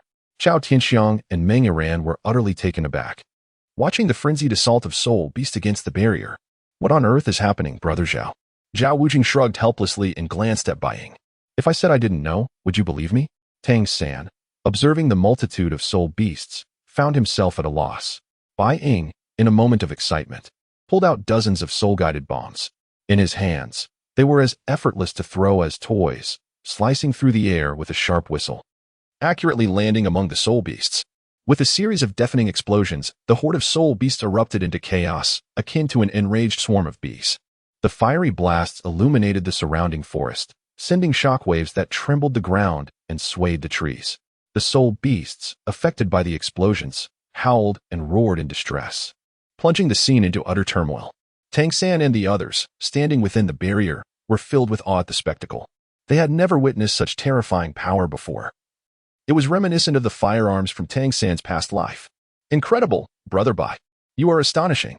Just one small bomb has taken down so many soul beasts. It's truly unimaginable.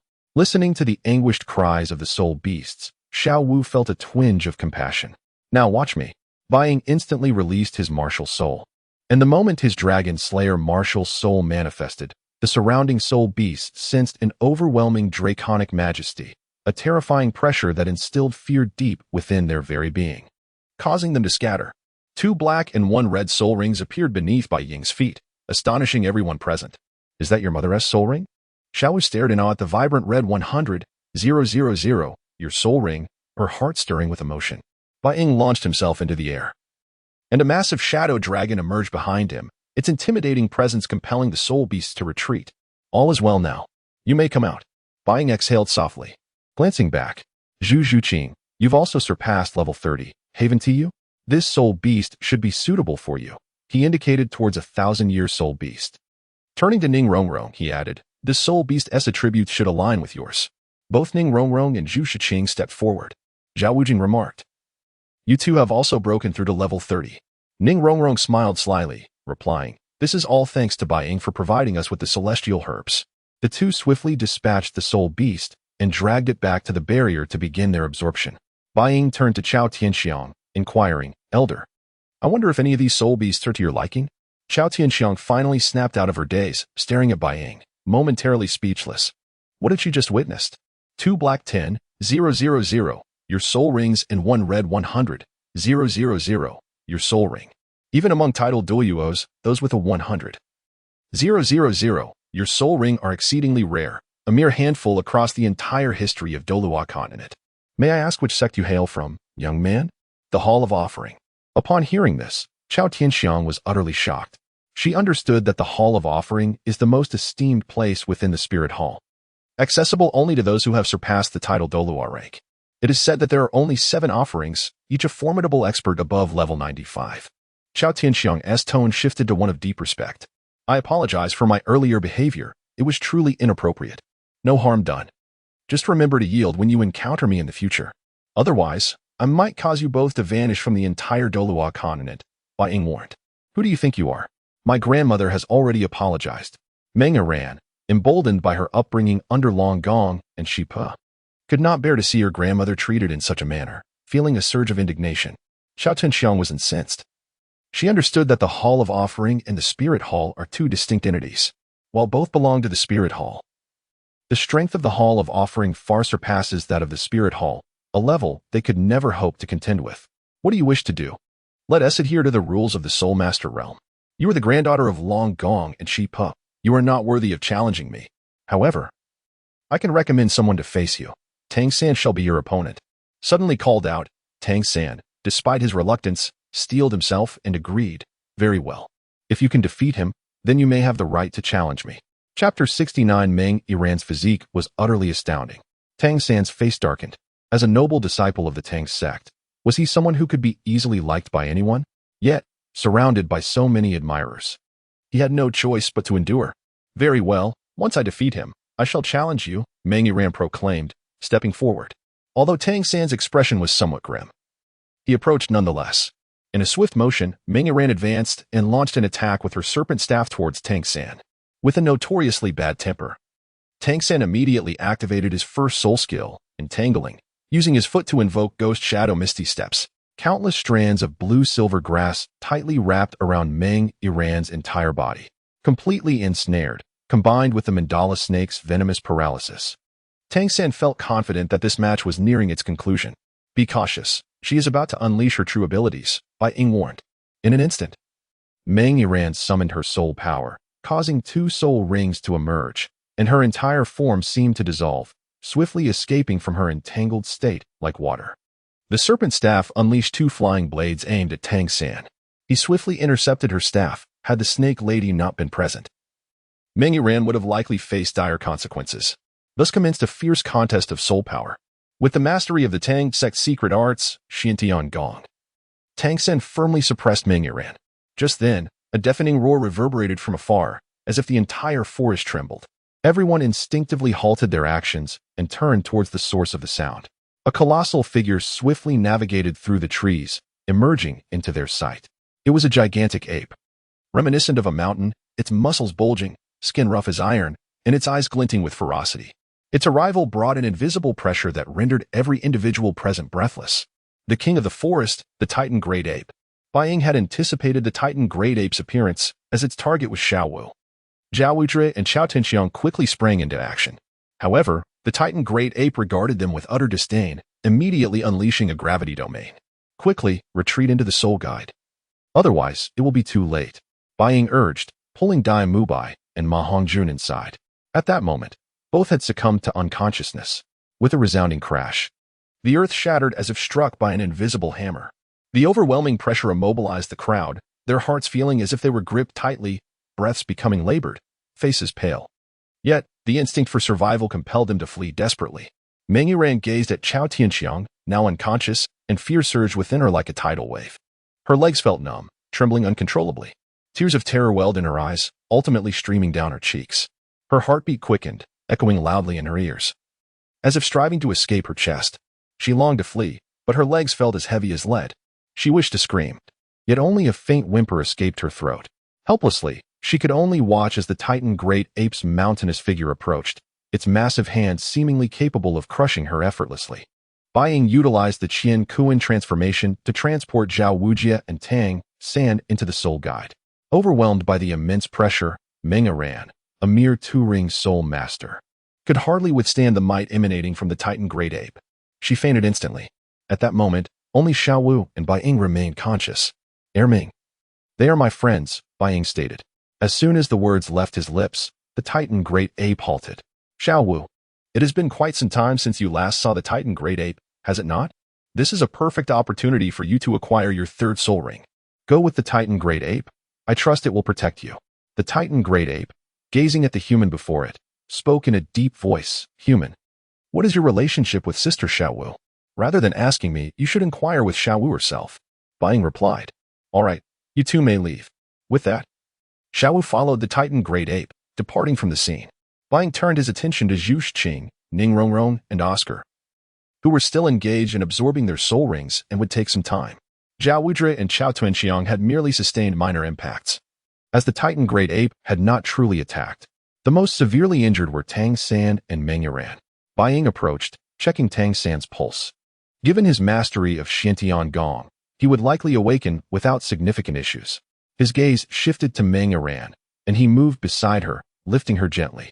Ning R possessed a captivating beauty, cool and aloof, yet with a hint of the fiery temperament characteristic of Ning R. Observing the unconscious individuals, Bai Ying exhaled softly. I cannot be blamed. You were injured, and I was merely tending to your wounds. As he adjusted her position and channeled his inner power, an overwhelming surge of potent energy flooded into her body. Ning R coughed lightly and gradually regained consciousness. Due to the immense energy from the Qian transformation, her previously damaged clothing was instantly reduced to ashes. One could not deny that Ning R's figure was truly remarkable, her skin smooth as water. To describe her, one might say she was as delicate as if she were devoid of bones. In another world, she would undoubtedly excel as a ballet dancer. Her flexibility was simply extraordinary. However, Bai Ying knew this was not the moment for such thoughts, especially considering her grandmother was still present. If he were to act inappropriately now, the consequences would be dire. Upon opening her eyes, Ning R immediately spotted Bai Ying. When she realized her clothing was missing, she abruptly shouted, "You scoundrel!" With a resounding slap, Bai Ying's face bore the mark of her hand. Ning R quickly stood up, retreating defensively, while eyeing Bai Ying warily. I was saving you. Had it not been for me, you would have perished, Bai Ying retorted. Ning R recalled her recent ordeal. Without him, she might indeed have met her demise. Yet, thinking of her attire, she replied, You shouldn't have removed my clothing. Please, who would want to undress you? At my age, I wouldn't even glance your way. And that slap? I shall remember it, Bai Ying shot back. Had I known, I wouldn't have saved you. Ning R exclaimed, glaring at Bai Ying. Who asked you to save me? I see you as nothing more than a rogue. For the first time, Bai Ying found himself at a loss for words in response to a woman's retort. This was a classic case of a dog biting El Dombin, unable to recognize a good-hearted person. Nevertheless, he vowed to settle this score. Chapter 70. The Fourth Soul Ring. Grandma, are you all right? Qiao Tianxiang slowly regained consciousness, supported by Ning R as she rose. We must hurry. This place is unsafe, and the Titan Giant Ape may return. We need to find your grandfather. Meng R nodded and helped Qiao Tianxiang away. At that moment, Zhu Xuching and Ning R were the first to awaken, observing the ruins around them. They could not help but wonder what had transpired. You all have completed your absorption. Now, Shiau Wu has been taken by the Titan Giant Ape. I must go find her. You all should leave the Stardow Forest immediately after Teacher Zhao wakes up, Ning R stated. And what about you? She inquired. Do not worry, I will be fine. With that, she activated her flying soul device and soared towards the distance. The heart of the Stardow Forest lay within a vast lake, teeming with life energy. Few had ventured here, for it was home to two great soul beasts, the Sky Blue Bull Python and the Titan Giant Ape. At that moment, Bai Ying was utilizing a flying soul device, its speed rivaling that of several aerial soul beasts. Closer, ever closer, Bai Ying sensed the presence of the Titan Giant Ape. Under the influence of this terrifying aura, all soul beasts fled in fear, leaving the path devoid of any creatures. Soon, Bai Ying spotted Shiau Wu and the Titan Giant Ape. From afar, he saw Shiau Wu enveloped in a blood-red glow, with a yellow 100-year soul ring and a purple 1,000-year soul ring manifesting around her. However, beneath the crimson light loomed a third soul ring. It seems my theory holds true. His sudden exclamation startled the Titan Giant Ape, which turned abruptly to face Bai Ying. The Titan Giant Ape roared, unleashing an overwhelming aura. But to its surprise, the unique presence of the Soul Beast King had no effect on this human. Rest assured, I bear no ill will. I simply wish to take Shiau Wu home. I am aware of her Soul Beast identity, and I have no intention of harming her. I am her friend, Bai Ying declared. The Titan Giant Ape, with eyes like lanterns, scrutinized the unexpected human. This human knows Shiau Wu's Soul Beast identity? Who exactly is he?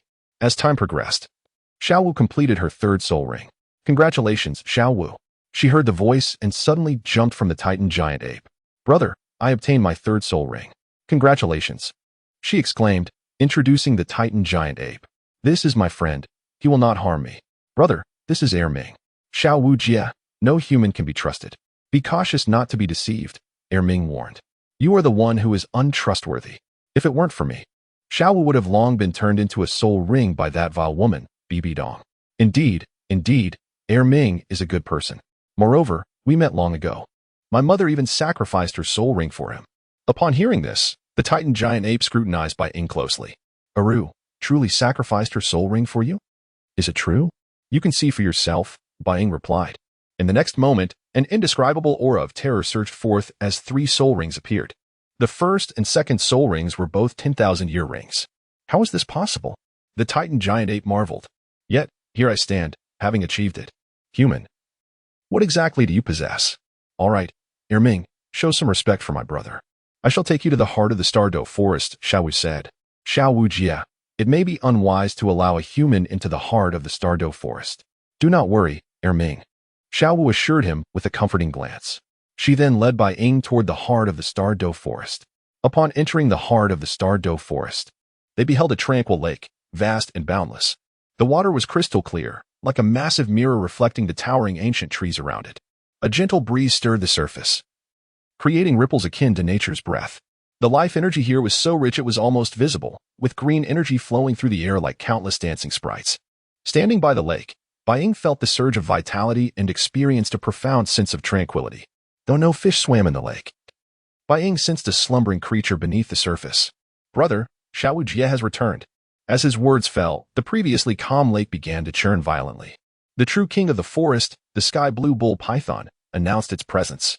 It possessed the body of a serpent, yet bore the head of a dragon. An invisible aura engulfed the area, forcing even the Titan Giant Ape to retreat. Its eyes seemed to contain the vastness of a starry sky, deep and enigmatic. Bai Ying stood firm, feeling the oppressive force yet unperturbed. Taking a deep breath, he stepped forward and met the Sky Blue Bull Python's gaze with unwavering resolve. Shiau Wu approached and spoke softly, after which the Sky Blue Bull Python addressed Bai Ying. You are the human Shiau Wu spoke of? Its voice resonated with the weight of ancient wisdom, yet carried an undeniable authority. Bai Ying nodded and responded fearlessly, Yes, I am Shiau Wu's friend. I have come only to take her home, with no malicious intent. The Sky Blue Bull Python coiled its massive body around Bai Ying, unleashing an intimidating dragon's might. Yet he remained unaffected, for he wielded the Dragon Slayer martial spirit, the very embodiment of resistance against dragon might.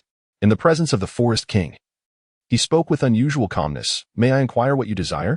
A human, So young, capable of absorbing two 10,000-year soul rings and a 100,000-year soul ring. Your potential is unfathomable.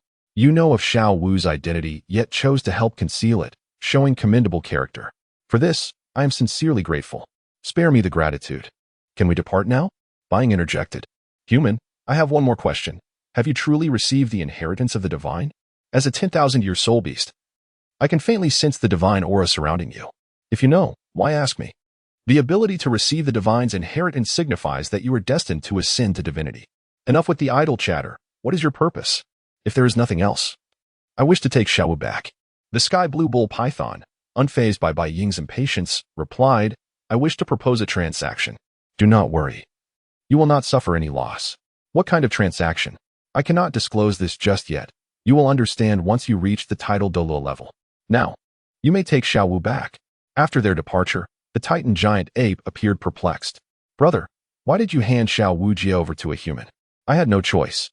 This human possesses the divine position, which is precisely what Shiau Wu seeks. A transformed soul beast typically has a short lifespan. And while their training talent surpasses that of an average person, the path to divinity remains elusive. Thus, I allowed Shiau Wu to accompany him, as he is the only means for her to transcend her current limitations. Shiau Wu, you should go and join them first. Once I have hunted the soul beast and acquired the fourth soul ring, I will meet you again. Brother, allow me to accompany you. Your current strength is far too weak. I must ensure your safety. Besides, with so many soul-guiding devices at my disposal, I shall be fine. You go ahead and reunite with them, then come back to find me. All right, take care, brother. Shiau Wu's silhouette gradually faded into the distance. And only then did Bai Ying feel a sense of relief. After searching for a while, a terrifying crimson dragon emerged within Bai Ying's line of sight. The bloodthirsty dragon. A unique and formidable creature, is most notable for its frenzied state. Once enraged, its strength, speed, and defense are significantly enhanced. Bai Ying took a deep breath, gradually mobilizing the soul power within him, preparing to confront the impending challenge. The bloodthirsty dragon let out a low growl, its massive body lunging forward with ferocity, its claws slicing through the air toward Bai Ying. Bai Ying's gaze sharpened, and in an instant, he vanished from his position, leaving behind a fleeting shadow. His speed seemed to transcend the constraints of space, momentarily stunning the bloodthirsty dragon. Nevertheless, Bai Ying did not halt. Instead, he flickered in and out of the dragon's attacks, each appearance drawing him closer to the beast. With soul power surging in his hands, he unleashed 3 soul abilities, overwhelming the bloodthirsty dragon with their intensity. The Time War blade materialized in Bai Ying's grasp, its blade radiating a mysterious luminescence. Gripping the hilt tightly, he suddenly darted behind the bloodthirsty dragon. Time seal, he shouted, slashing forward. An invisible wave of sword energy sliced through the air, enveloping the bloodthirsty dragon. Its colossal form appeared to freeze, movements becoming sluggish and stiff. Following this, Bai Ying exclaimed, Time whirl. Transforming into a streak of light, he rapidly circled the bloodthirsty dragon. With each rotation, a fierce blade of energy struck the dragon's body. The bloodthirsty dragon, as if completely immobilized, showed no signs of resistance. Now is the moment. Chapter 71. The entanglement of the Dragon Lord and the serpent matron. The bloodthirsty mad dragon now bore many wounds, as the white shadow released the state of time as suspension. With a thunderous roar, the bloodthirsty mad dragon began to writhe violently, a crimson light emanating from its form, enveloping its entire being. This phenomenon marked the dragon's frenzy, a spectacle indeed. Yet, alas, you have encountered me. Farewell. The white shadow had affixed several soul guidance bombs upon the bloodthirsty mad dragon. With a resounding bang, the dragon's furious roar was drowned in an explosion that engulfed its entire body. As the smoke dissipated, the dragon swayed precariously. Meanwhile, the white shadow swiftly dealt with the bloodthirsty mad dragon and promptly sat cross-legged, commencing the absorption of the soul rings. The soul rings of the bloodthirsty mad dragon were highly unstable, with a terrifying and tumultuous soul vibration causing the white shadow's entire body to glow crimson. After several arduous hours of absorption, the white shadow's body finally ceased its trembling. He slowly opened his eyes, revealing pupils that shimmered with a profound red light, as if they had consumed countless lives in the dark of night. His aura grew immensely powerful, akin to an invisible storm raging within him. The surrounding air appeared distorted by this force, while the white shadow's form flickered between light and shadow. Behind him, the soul ring of the bloodthirsty mad dragon began to rotate slowly, emanating a disquieting energy. The ferocity and murderous intent contained within the soul ring became docile and obedient under the White Shadow's command. Rising gradually, he gazed at his fourth soul ring and could not help but smile. At last, it is complete. My fourth soul skill is named Bloodthirsty Frenzy. Suddenly, a red glow radiated from the corpse of the bloodthirsty mad dragon, revealing 2 soul bones upon closer inspection. The emergence of soul bones requires either a voluntary sacrifice from the soul beast or the manifestation of overwhelming resentment before its demise. Moreover, the occurrence of 2 soul bones from a single soul beast is a rarity known only to the likes of the Pope, Bibi Dong. This is a treasure indeed. I must secure it. Today, in the Stardow Forest, I have stumbled upon a great fortune. As the White Shadow prepared to depart, he suddenly heard voices in the distance, initially believing them to belong to Shiau Wu and the others. He approached the source of the sound. Grandfather, where has that human-faced demon spider gone? Do not worry, my dear. Grandfather will surely help you find it.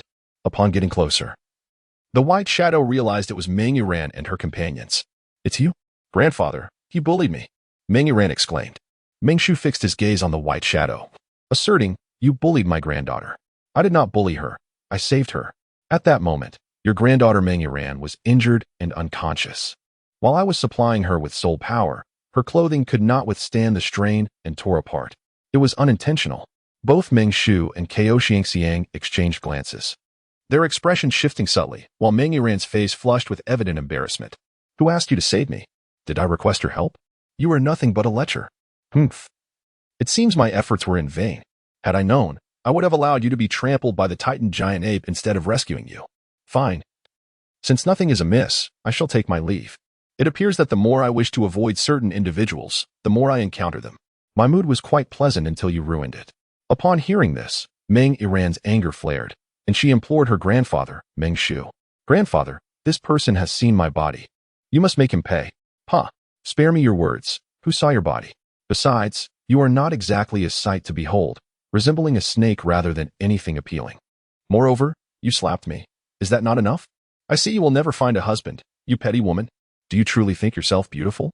In my eyes, you are nothing. Initially enraged, Ning R's fury intensified with the insult, and Ming Shu, hearing such disrespect towards his granddaughter, was incensed. Boy, regardless of the circumstances, you have seen my granddaughter. She has never been insulted in such a manner throughout her life. You must provide us with an explanation. An explanation? What sort of explanation do you seek? The White Shadow sighed, realizing he had encountered a predicament today. This debt shall be settled eventually. Let us proceed according to the customs of soul masters. I challenge you.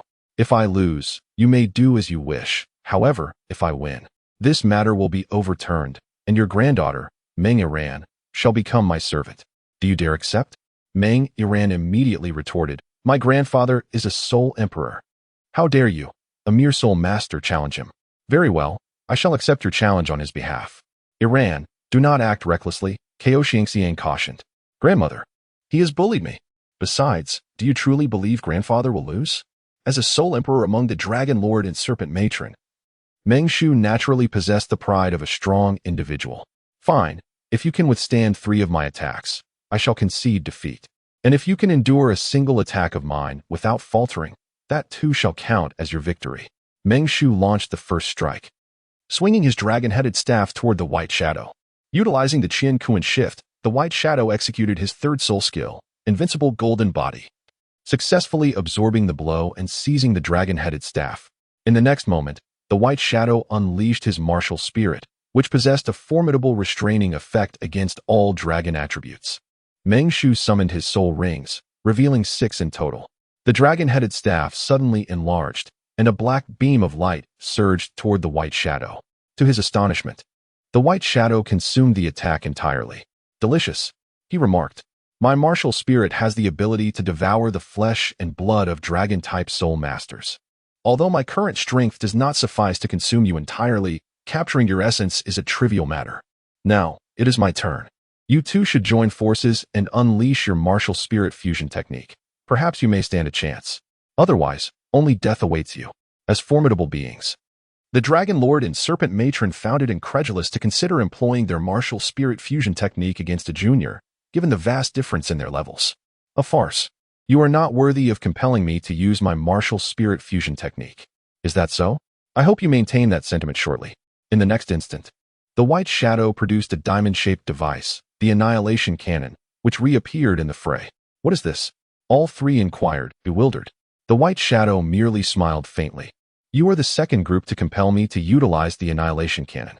Though it is not fully restored and lacks its former potency, it is still beyond your capacity to resist. That is why I encouraged you to employ your martial spirit fusion technique. Since you seek your demise, I shall oblige, allowing you to witness the consequences of offending the son of the Spirit Hall. Chapter 72. The man who must be repaid in kind. Allow me to demonstrate the formidable power of a level 9 soul guide device. Amidst a deafening roar, the level 9 soul guide device, the Annihilation Cannon, finally unleashed its might.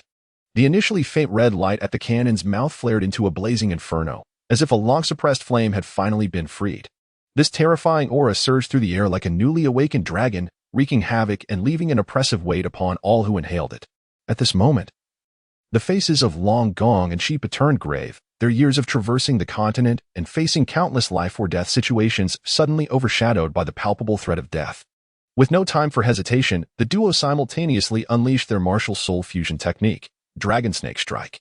A flash of golden light illuminated the sky as a colossal golden dragon materialized before them, its claws bared, radiating an intense golden glow that seemed capable of rending anything asunder. The golden dragon, embodying a force of thunderous might, charged toward the mouth of the Annihilation Cannon. As the golden dragon collided with the cannon, a thunderous explosion reverberated through the air, as if the very world trembled at that moment. A flicker of dread crossed the eyes of Long Gong and Shipa. They realized that their martial soul fusion technique felt as fragile as paper against the overwhelming power of their opponent.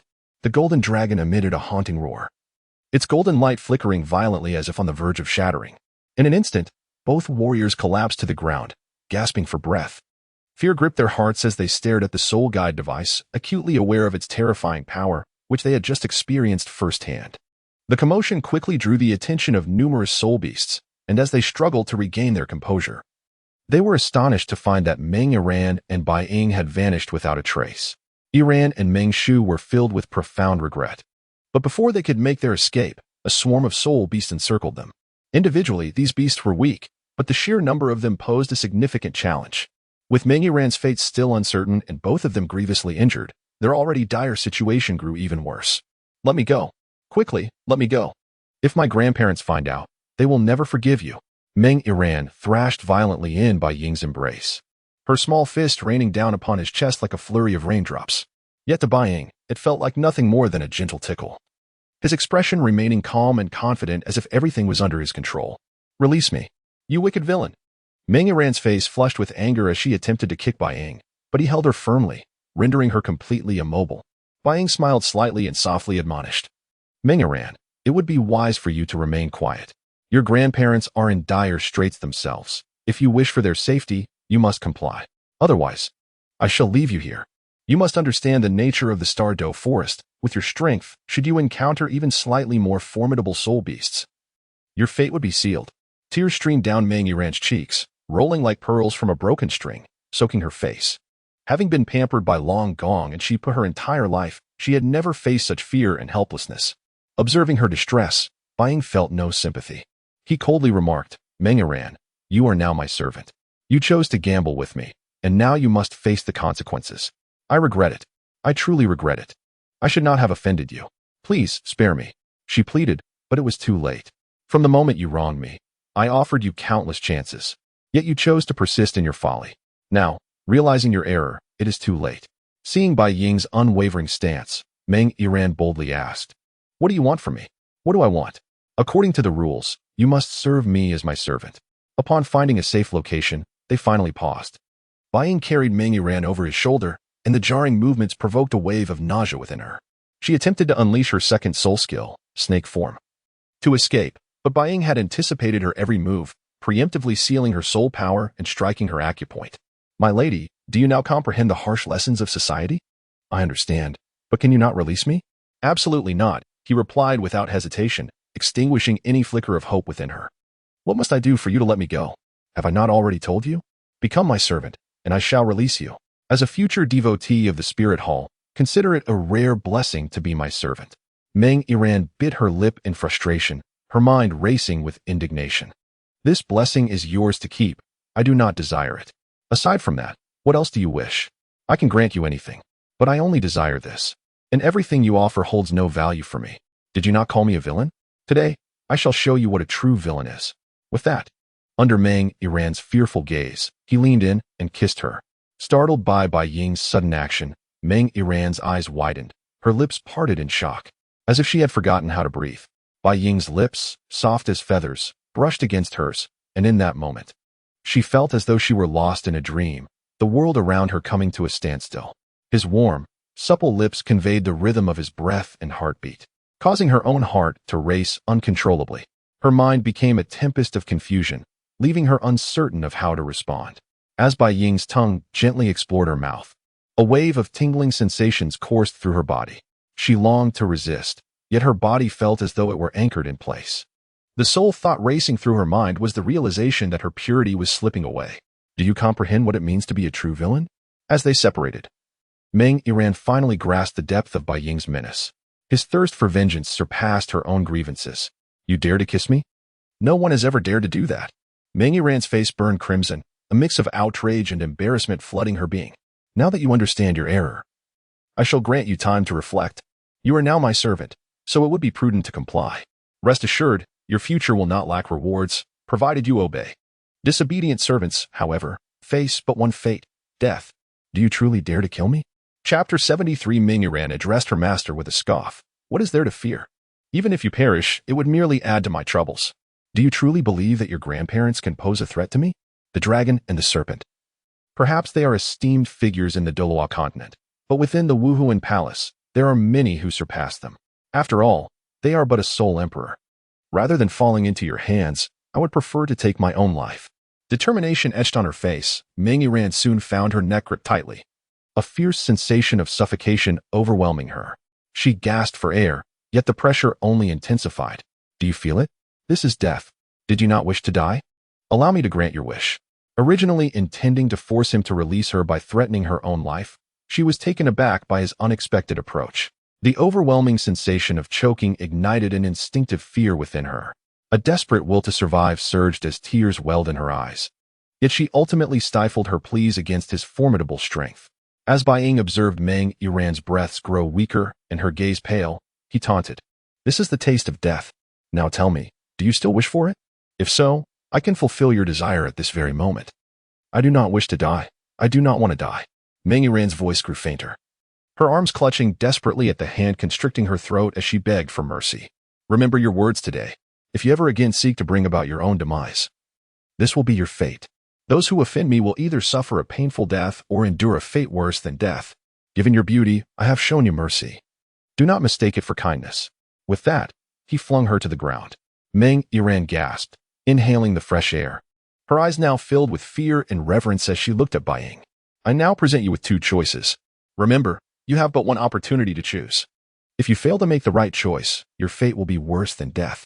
Listen closely. The first option is that I summon some formidable soul beasts. If you manage to survive their onslaught, our grievances will be resolved.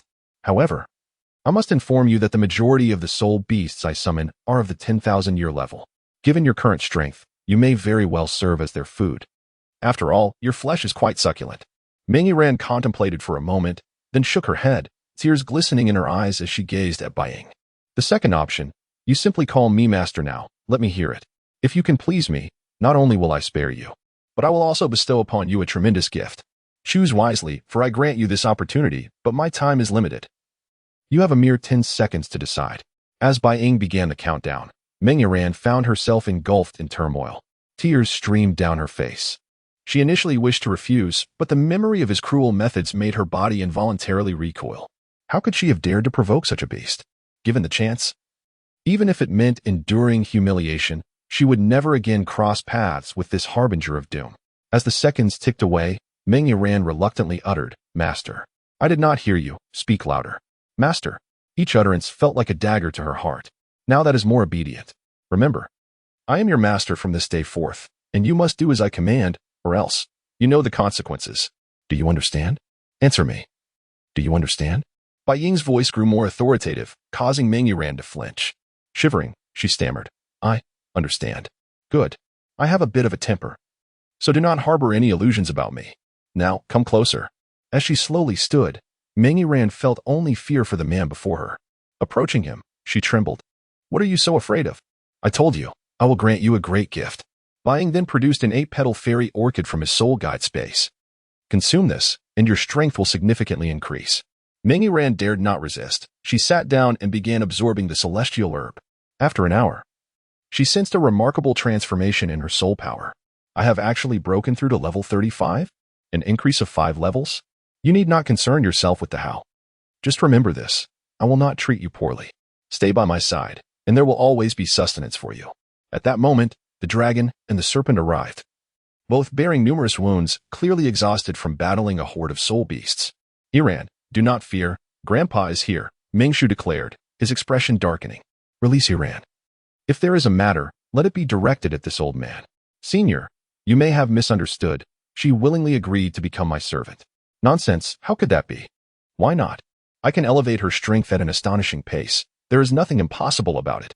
At this point, Xiao Tianxiang approached Meng Yiran, probing her soul power level.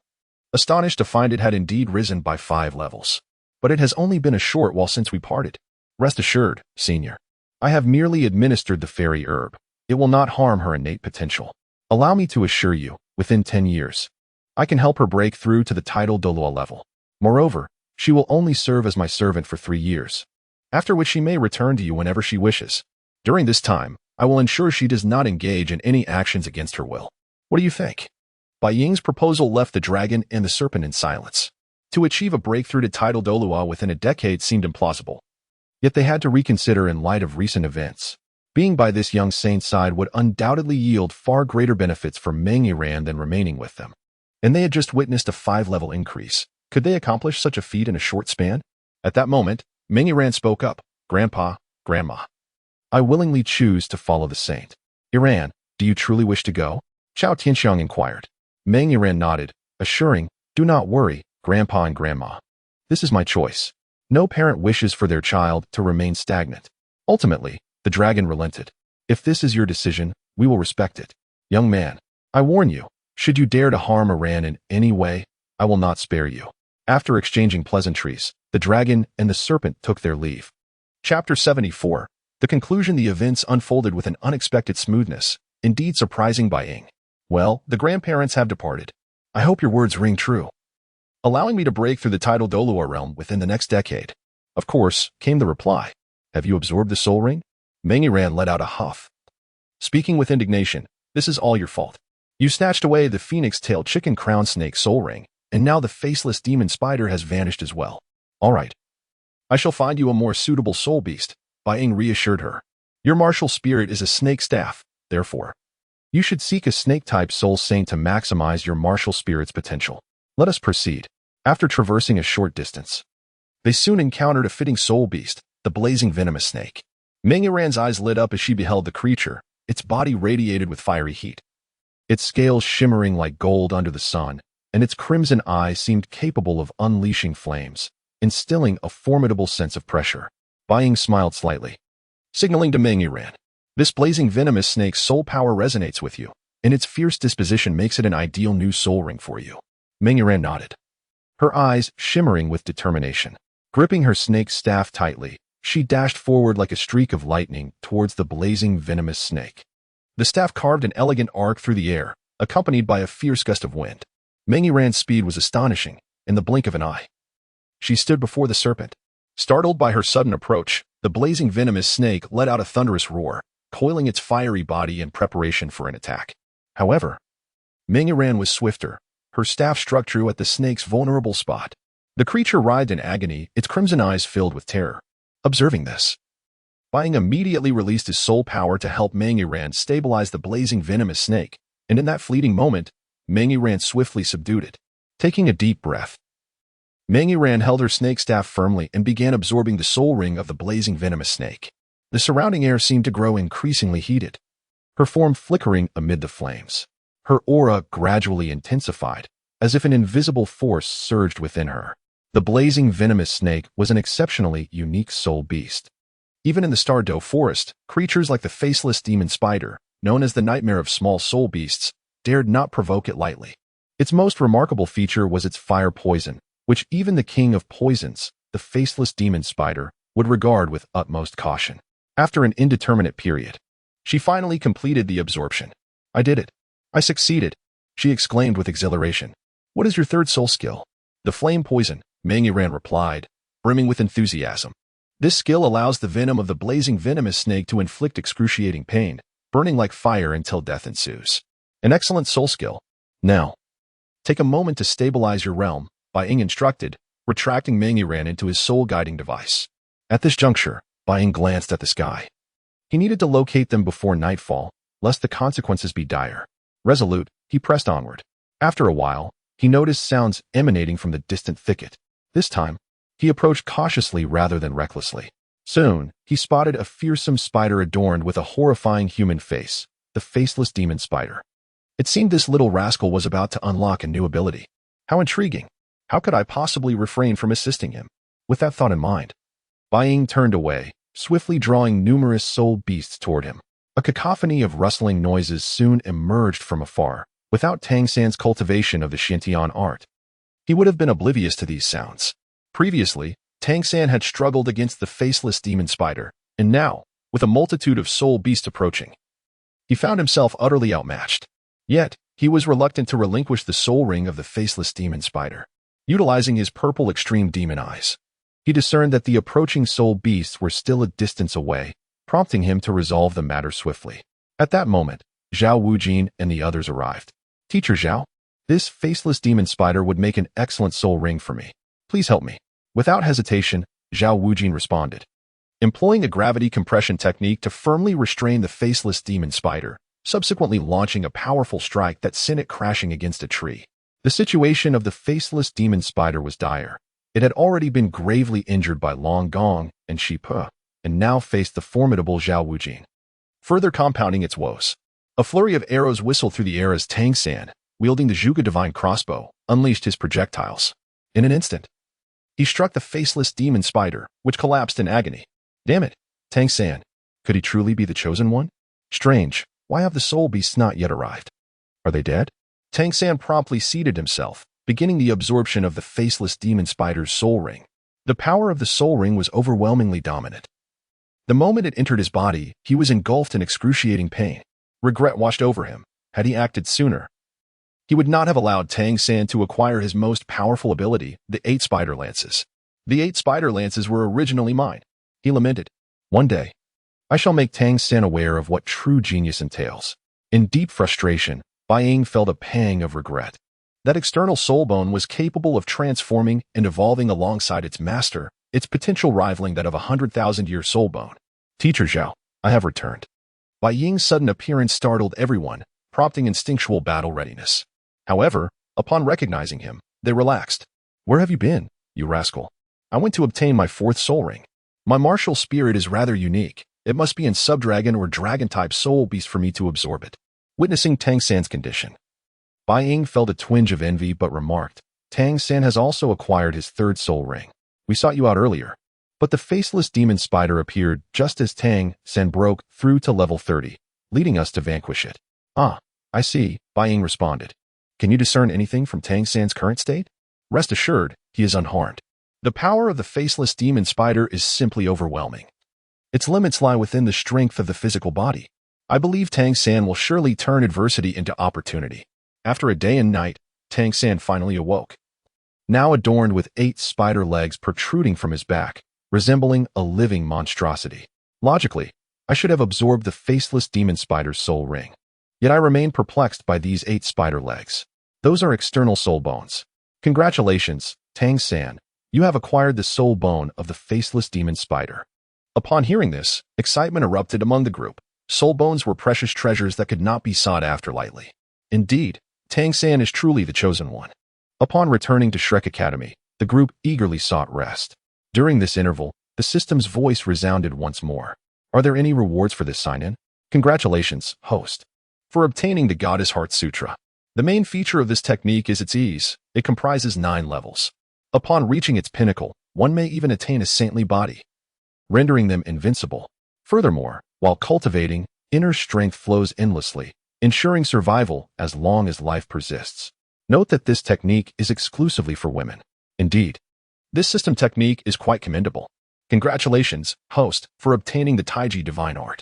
The Taiji Divine skill, although not on par with the Qian Renxue Luo Shift or the Goddess Heart Sutra, embodies the profound principles of yin and yang as well as the 5 elements, rendering its potency superior to that of their Xian technique.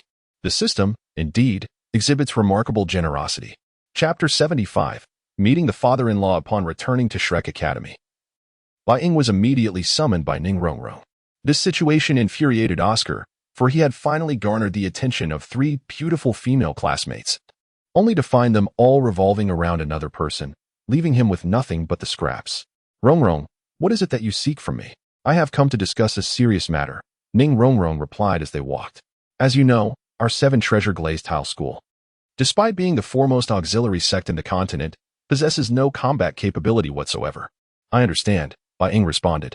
You wish to utilize soul-guiding devices to grant everyone in the 7 treasure glazed tile school the means for self-defense, am I correct? However, you could seek Tangsan. His so-called hidden weapons would suffice, would they not? Ning R shook her head. I have observed that the hidden weapons he employs are vastly inferior in potency compared to your soul-guiding devices. Moreover, Tangsan mentioned that it is a secret of the Tang sect and requires careful consideration. That is why I have come to you to ascertain your willingness. Of course, I am willing. However, I have yet to develop offensive soul-guiding devices, though progress is imminent. If your need is urgent, I should be able to provide you with them in a few days. However, there is a matter for which I will require your assistance. What is it? Every soul master possessing the 7 treasure glazed tile martial soul has exceptional appraising abilities. I must search for the materials necessary for crafting soul-guiding devices, and I need you to accompany me. Certainly, I will join you tomorrow. I am quite fatigued from today's events and need a good night's rest first. I will come to find you this evening. Ning R was taken aback. You still intend to come? Please, do not seek me out to find Shiau Wu and Zhu Xuching. What are you thinking? I am here to impart a cultivation technique to you. This technique is particularly well suited for your training. A cultivation technique? What technique? You will find out tonight. The reason Tangsan was able to ascend to the rank of title de law in such a short span of time was largely due to the assistance of his cultivation technique. When I initially watched de law, I was inclined to question why, in a world that had evolved over thousands of years, no significant techniques had emerged. And even if they had, they were merely rudimentary. Although Doluo continent is often labeled as a fantastical quagmire, it is still a world. Even Tangsan's mediocre technique allowed him to attain godhood, so surely the divine maiden's heart technique, granted by the system, could elevate them to new heights. That evening, Bai Ying arrived punctually. This startled Shiau Wu and Zhu Xuching, who feared he had come to seek them out. Ning R, noticing their reaction, chuckled softly. I have known about your affair for quite some time. Rest assured, I shall not divulge it. The 2 girls turned crimson upon hearing this, while Bai Ying cleared his throat and stated, I am here to guide you in your cultivation tonight. Do not overthink it. What cultivation can possibly be done at this hour? Yet, none dared to voice their thoughts or inquiries. Upon reaching the back mountain of the academy, Bai Ying enveloped the area with his soul-guiding device. Before I impart the technique to you, let me introduce someone. With that, Ning R appeared before them. This is Ning R. I believe you are already acquainted. I shall not elaborate further. She is now, like you, one of my women. Ning R could not help but exclaim, You insatiable flirt, how many women have you entangled yourself with? I cannot say for certain, but I expect there will be more in the future. Shiau Wu and Zhu Xuching were left speechless by this revelation, while Ning R's face flushed with embarrassment. Now, you 4, sit cross-legged. I shall impart the technique to you. Following his instruction, they complied. Bathed in the moonlight, their figures took on an air of mystique. They sat in meditation, eyes closed, as if entering a wondrous realm detached from the outside world. Bai Ying stood before them, his hands gracefully waving, releasing gentle rays of light from his palms, which gradually seeped into their foreheads. This was the power of the divine maiden's heart technique, akin to a refreshing spring nourishing their spiritual seas. Each beam of light caressed their souls like delicate silk, imparting an unprecedented sense of comfort. Begin your cultivation according to the technique. Remember, this is your first training session, so do not be overly anxious. Bai Ying's voice resonated through the night sky, instilling boundless tranquility and strength. Under the moonlight, Ning R, Shiau Wu, Zhu Xuching, and Ning R sat cross-legged, their eyes closed. Ning R's heart brimmed with questions. prompting her to inquire, "Is this truly the technique you have provided us?" Bai Ying nodded slightly, his voice as gentle as a spring breeze. "Indeed. This is the technique I have meticulously chosen for you. The Divine Maiden's Heart technique not only facilitates rapid enhancement of your cultivation, but also enables you to master a unique Divine Maiden step. This step is not only light and agile, but can also yield unexpected results in battle. The Divine Maiden's Heart technique encompasses the Divine Maiden step, the Divine Maiden Sword technique, and the ultimate realm of the technique, the Divine Maiden Scattering Flowers. This technique is immensely powerful yet easy to master, making it ideal for your cultivation. Ning R felt a warm current flow through her body, a sensation of unparalleled comfort. Her seven-treasure glazed Tao martial soul, nourished by the soul power, seemed to radiate new vitality. She gently opened her eyes and glanced at Shiau Wu and Zhu Xuching, who wore expressions of similar joy and contentment. Ning R, with eyes tightly shut, was enveloped in a faint white mist, as if her soul power was in a frenzy, merging with the spiritual energy of the world around her. Her long hair danced in the night breeze, exuding an ethereal beauty. "I feel as though all my fatigue has vanished," Shiau Wu exclaimed, astonished, noting a significant increase in her soul power. Ning R and the others shared her surprise, marveling at the miraculous effects of the technique. "Now, Shiau Wu, you and the others continue your cultivation. R, follow me. I have another technique intended for the members of the Seven-Treasure Glazed Tile School. This technique is quite simple and even more suitable for the Seven-Treasure Glazed Tile School. Come with me, and I shall impart it to you." Ning R nodded in agreement, and the two walked a short distance. The technique is called the Taiji Divine Skill. It possesses no limitations and boasts a remarkable capacity for inclusivity, making it suitable for all practitioners. Is that truly the case? Indeed, it is. I shall now present you with the manual. Take a look. Tomorrow, I will accompany you back to the Seven-Treasure Glazed Tile School. As he spoke, the manual materialized, and Bai Ying glanced through it. The technique is easy to grasp, yet reaching its pinnacle will require time. "You intend to accompany me back to the Seven-Treasure Glazed Tile School?" Ning Rong's cheeks flushed. "Certainly. It is high time I meet my future father-in-law, and moreover, my soul-guiding devices will necessitate deeper collaboration with the Seven-Treasure Glazed Tile School, for which I shall require your assistance." Chapter 76. Are you truly willing to return with me? You wish to meet my father? Absolutely not. That is out of the question. The primary concern lies with Bai Ying, who is affiliated with the Spirit Hall. The relationship between the Spirit Hall and the Seven-Treasure Glazed Tile School has always been fraught with tension. Furthermore, the Seven-Treasure Glazed Tile School is now tightly bound to the Tiandou imperial family, which has its own entanglements with the Spirit Hall. Although they appear to coexist peacefully on the surface, my father has remarked that a day will inevitably come when they will clash. Additionally, the Tiandou imperial family will not permit the Seven-Treasure Glazed Tile School to join the Spirit Hall. Allowing such a union would pose a significant threat to the empire. It is a common understanding that if a nation faces a potential threat to its rule, the most prudent course of action is annihilation. I am aware of your concerns regarding the relationship between the Spirit Hall and the Seven-Treasure Glazed Tile School. But do not forget that my allegiance is to the Offering Hall, not the Spirit Hall itself. This is a fundamental distinction, especially since the Spirit Hall is currently in a state of division. Rest assured, it will be fine. Eventually, we will have to confront this matter. Whether sooner or later makes little difference. Yet, what if my father harbors ill intentions towards you?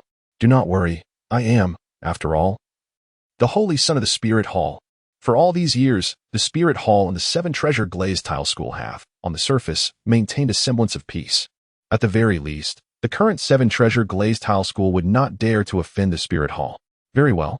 But let me remind you, you may accompany me home, but should you return missing a limb, do not hold me accountable. My grandfather Jian and my grandfather Gu are quite protective of me. Moreover, my father is exceedingly shrewd.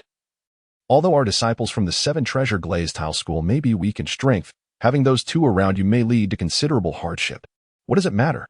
Is there any son-in-law who does not suffer when meeting his father-in-law? This is tradition. All right, it is settled then. I shall request leave from the dean now and embark on my journey to the Seven-Treasure Glazed Tile School tomorrow. Isn't that a bit too soon? Not at all. It is preferable to act early rather than late. Besides, once I arrive at the Tiandou Imperial City, I will need time to prepare, which may cause delays. In the dean's office, the atmosphere between Master and Flanders grew increasingly tense, their tones distinctly unfriendly. Had it not been for Tangsan, I would not have come here. Of course, I am aware you wish to avoid this discussion. I merely seek to prove myself. Tangsan is the son of the Qianrenxue law. Only his talent can validate my theories. If I can nurture a genius with twin martial souls, I can return to the Blue Lightning Tyrant Dragon clan with honor, making it known that I, alongside Xiao Gang, have cultivated a titled Dolaw with dual martial souls. You remain as stubborn as ever. Can't you soften your stance a little? Do you wish for her to be bound to you for a lifetime? At the mention of her, Yu Xiaojiang fell silent.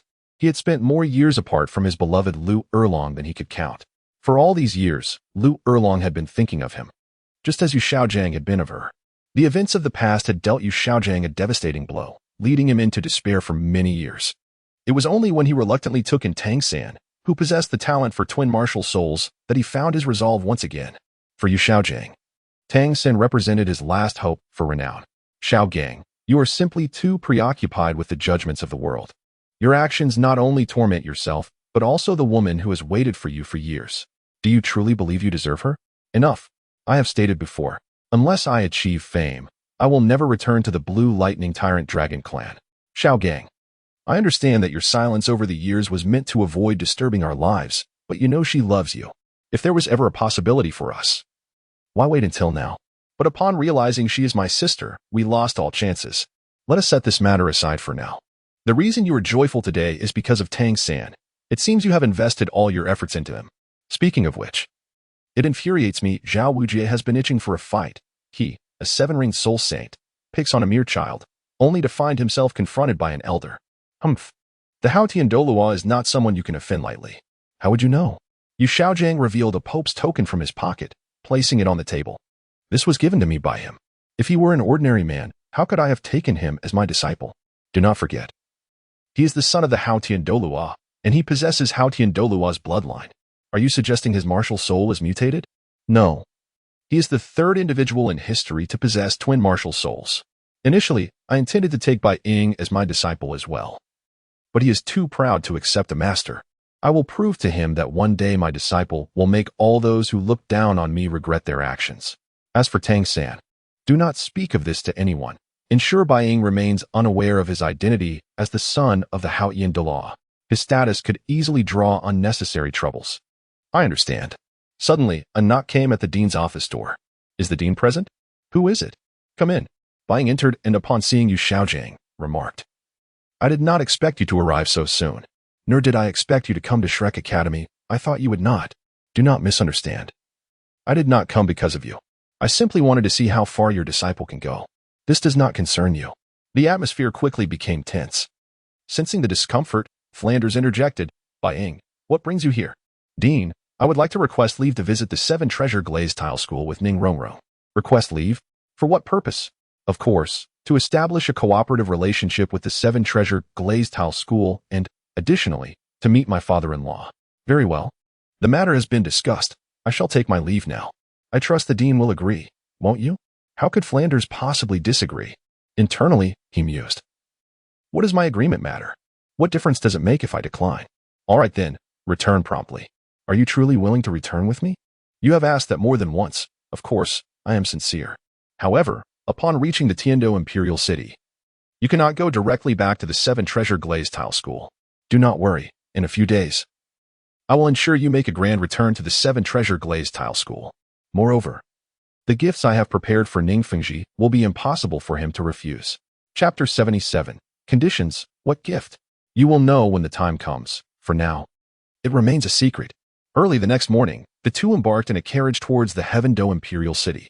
Within the carriage, Ning Rongrong's heart raced with an unusual sensation, both anxious and fearful. She feared that if Bai Ying were truly harmed, would it cause her heartache? Noticing Ning Rongrong's troubled expression, Bai Ying felt a surge of concern. After all, they were about to meet Ning Fengji, the cunning old fox renowned for his sharp intellect throughout the Doloa series. Although his demeanor could be somewhat off-putting, one could not help but admire his wisdom. After a prolonged silence, Bai Ying finally spoke. If your father consents to our union, what will you do? I don't know. I wish to protect you, and I certainly do not wish to hurt my family, she replied. I understand. You feel trapped. As do I. Rest assured, I will not lay a finger on your family. As long as you are by my side, they shall remain unharmed. Ning Rongrong fell silent, touched by his words. The carriage sped along, yet she yearned for it to slow down, to linger a little longer. Both remained silent as Bai Ying guided them to a hotel by dusk, where an air of solemnity enveloped them. Rongrong, let us prepare some materials, Bai Ying urged.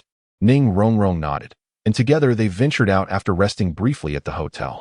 Although they were still some distance from the Heaven-Do imperial city, the proximity of several kilometers had fostered a thriving economy, bustling with activity in the streets. They procured metals and herbs. What are you purchasing these for? Do you recall how your 7 treasures glazed tower martial soul transformed into the 9 treasures glazed tower? I have meticulously developed a special elixir that can facilitate martial soul evolution. I believe your father will find it intriguing. Forget it. I plan to reveal this later. But it seems you ought to be informed of my intentions. I aim to create an elixir that enables martial soul evolution. This concoction could revolutionize the entire Soul Master realm. Can you truly concoct it? Ning Rongrong asked, her voice laced with skepticism. To her, the transformation of her martial soul into the 9 treasures glazed tower was already a miraculous feat. And now he claimed he would create an extraordinary elixir to trigger further evolution. If such an elixir existed, it might incite pandemonium across the Dolua continent. Indeed, I would never deceive you. With this elixir and the soul-guiding devices I have crafted, I believe your father will no longer refuse us. Moreover, I have heard of your father's reputation as the leader of the 7 treasures glazed sect. He knows how to weigh his options. In the days that followed, Bai Ying devoted himself tirelessly to his work. Half a month later, having manufactured numerous soul-guiding devices and successfully refined several elixirs, the results were remarkable. From a distance, the 7 treasures glazed sect resembled a colossal, vibrant tower piercing the clouds, each layer radiating a spectrum of colors akin to a swirling rainbow. Approaching the sect's entrance, 2 majestic stone lions stood guard, exuding an air of grandeur. Inside, the decor was opulent. The marble floors gleamed like mirrors, reflecting dazzling light. The walls were adorned with exquisite gemstones, their colors enchanting under the illumination. The entire sect resembled a magnificent palace, overwhelming in its beauty. They traversed a lengthy corridor lined with intricate murals depicting the history and legends of the 7 treasures glazed sect, each step echoing the legacy of millennia. Rongrong, you have returned, Ning Fengji exclaimed with palpable excitement, his face alight with joy. Accompanied by Sword Doloachin, he welcomed them. The letter previously sent had revealed Bai Ying's identity and mentioned the evolution of his martial soul into the 9 treasures glazed tower. Ning Fengji held some skepticism regarding the claim, for throughout the sect's history, only one soul master had possessed the 9 treasures glazed tower martial soul, the founder of the sect himself. Father, Ning Rongrong's earlier worries dissipated as she rushed into Ning Fengji's embrace. Rongrong, you've grown so tall, he remarked, affectionately ruffling her hair. Not yet. Bai Ying coughed softly, prompting the conversation to resume its earlier tone. This is the genius of soul-guiding device creation I mentioned to you. And he also possesses dual martial souls. Ning Rongrong's martial soul indeed convinced them of Bai Ying's capabilities. Bai Ying bowed respectfully to Ning Fengji, their gazes locking, and he felt an indescribable pressure emanating from the sect leader. Despite Ning Fengji's smile, his eyes glimmered with an inscrutable depth. As if capable of discerning one's innermost thoughts, Bai Ying recognized that the leader of the 7 treasures glazed sect was far more formidable than he appeared. Sword Doloachin was an entirely different presence, akin to a drawn sword, exuding sharpness. His piercing gaze seemed capable of cutting through any obstruction. Under his scrutiny, Bai Ying felt a fierce urge to challenge, yet he knew he was no match for Qianxin. Ning Fengji invited Bai Ying to sit, and the trio engaged in conversation. Bai Ying showcased the soul-guiding devices and elixirs he had developed. Ning Fengji's eyes widened with astonishment as he examined the exquisite devices and the fragrant elixirs. Truly remarkable, he marveled, taking one of the elixirs in hand, scrutinizing it as if weighing its significance. He glanced at Ning Rongrong, who nodded earnestly, her eyes brimming with determination and trust. Rongrong, are you certain this elixir can facilitate martial soul evolution? Ning Fengji's voice trembled slightly. Ning Rongrong nodded, her gaze more luminous than ever. Father, I am certain. Bai Ying is no ordinary individual. He possesses abilities beyond our imagination. After a moment of silence, Ning Fengji sighed, his resolve solidifying. He rose and headed towards a training ground within the sect, with Ning Rongrong and Bai Ying following closely behind. All right, young man. If this elixir truly possesses such miraculous qualities, the 7 treasures glazed sect will be immensely grateful. With that, Ning Fengji consumed the elixir, leaving the 3 in astonished silence. Initially, They expected him to test the elixir on someone else, yet he had chosen to ingest it himself. What exactly was Ning Fengji up to? In the training ground, sunlight bathed the polished floor, reflecting a dazzling brilliance. Ning Fengji stood at the center, his eyes shut, seemingly adjusting his state. Bai Ying and Ning Rongrong stood nearby, anxiously observing him. Suddenly, Ning Fengji opened his eyes, a flash of brilliance igniting within. He inhaled deeply, placing the elixir in his mouth. It dissolved instantly, unleashing a torrent of potent energy that surged through him. Though his body trembled slightly, a look of determination graced his face. As time elapsed, Ning Fengji's aura intensified. His martial soul, the seven treasures glazed tower, began to rotate gracefully in the air, radiating resplendent light. Bai Ying and Ning Rongrong waited with bated breath, knowing that this moment would determine everything. Suddenly, Ning Fengji's body trembled violently, and an even more resplendent light erupted from him. At that moment, his martial soul, the seven treasure glazed tile, underwent a transformation. The tower's body gradually became translucent, emanating 9 distinct colors of light. This is the 9 treasure glazed tile. Ning Rongrong exclaimed, her eyes filled with astonishment and disbelief. Bai Ying also gazed at Ning Fengji with a look of surprise, unable to fathom that he had truly succeeded in evolving his martial soul into the 9 treasure glazed tile. This was not only due to the immense power of the 9 treasure glazed tile, but also because, throughout the entirety of Dolua continent, martial souls are innate, and no one had ever managed to evolve a martial soul before. Chapter 78. The Bet Ning Fengji gazed at his 9 treasure glazed tile pagoda, tears of joy welling in his eyes. The 7 treasure glazed tile pagoda could only accommodate a maximum of 7 spirit rings, which meant that historically, the leaders of the 7 treasure glazed tile sect were merely spirit saints. However, he could now distinctly sense that this formidable obstacle had been surmounted. The young man before him was destined for greatness. Ning Fengji addressed Bai Ying. I have heard from Rongrong that you are a prodigy. Upon meeting you today, it is indeed confirmed. Uncle Ning, you flatter me. I merely possess a modicum of talent, Bai Ying replied. Can we engage in a more earnest discussion now? Of course. Please proceed. What are the prices for the medicinal pills and the soul-guiding devices? As long as you articulate them, the 7 treasure glazed tile sect can certainly accommodate. I trust the significance of these medicinal pills and soul-guiding devices to your sect goes without saying. I have but 2 conditions, if you, sect leader Ning, can acquiesce to these. Not only will I gift you the medicinal pills, but I shall also present you with a substantial reward. A reward? Ning Fengji, having navigated the business world for many years, understood well that what is offered for free often comes at a steep price. Nevertheless, this transaction was imperative for the 7 treasure glazed tile sect, given its profound importance. Very well, please state your conditions. It is quite straightforward. I desire a long-term collaboration. Firstly, I require a considerable sum of money and materials, which I believe sect leader Ning can provide. That is certainly feasible. Our sect has a dedicated blacksmith shop, so that is not an issue. And the second condition? I have taken a liking to your daughter and hope to marry her.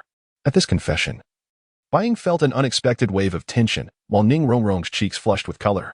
Ning Fengji finally grasped that this individual sought his daughter's hand. Very well.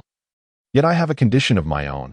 Should you agree to it, you may marry my daughter immediately.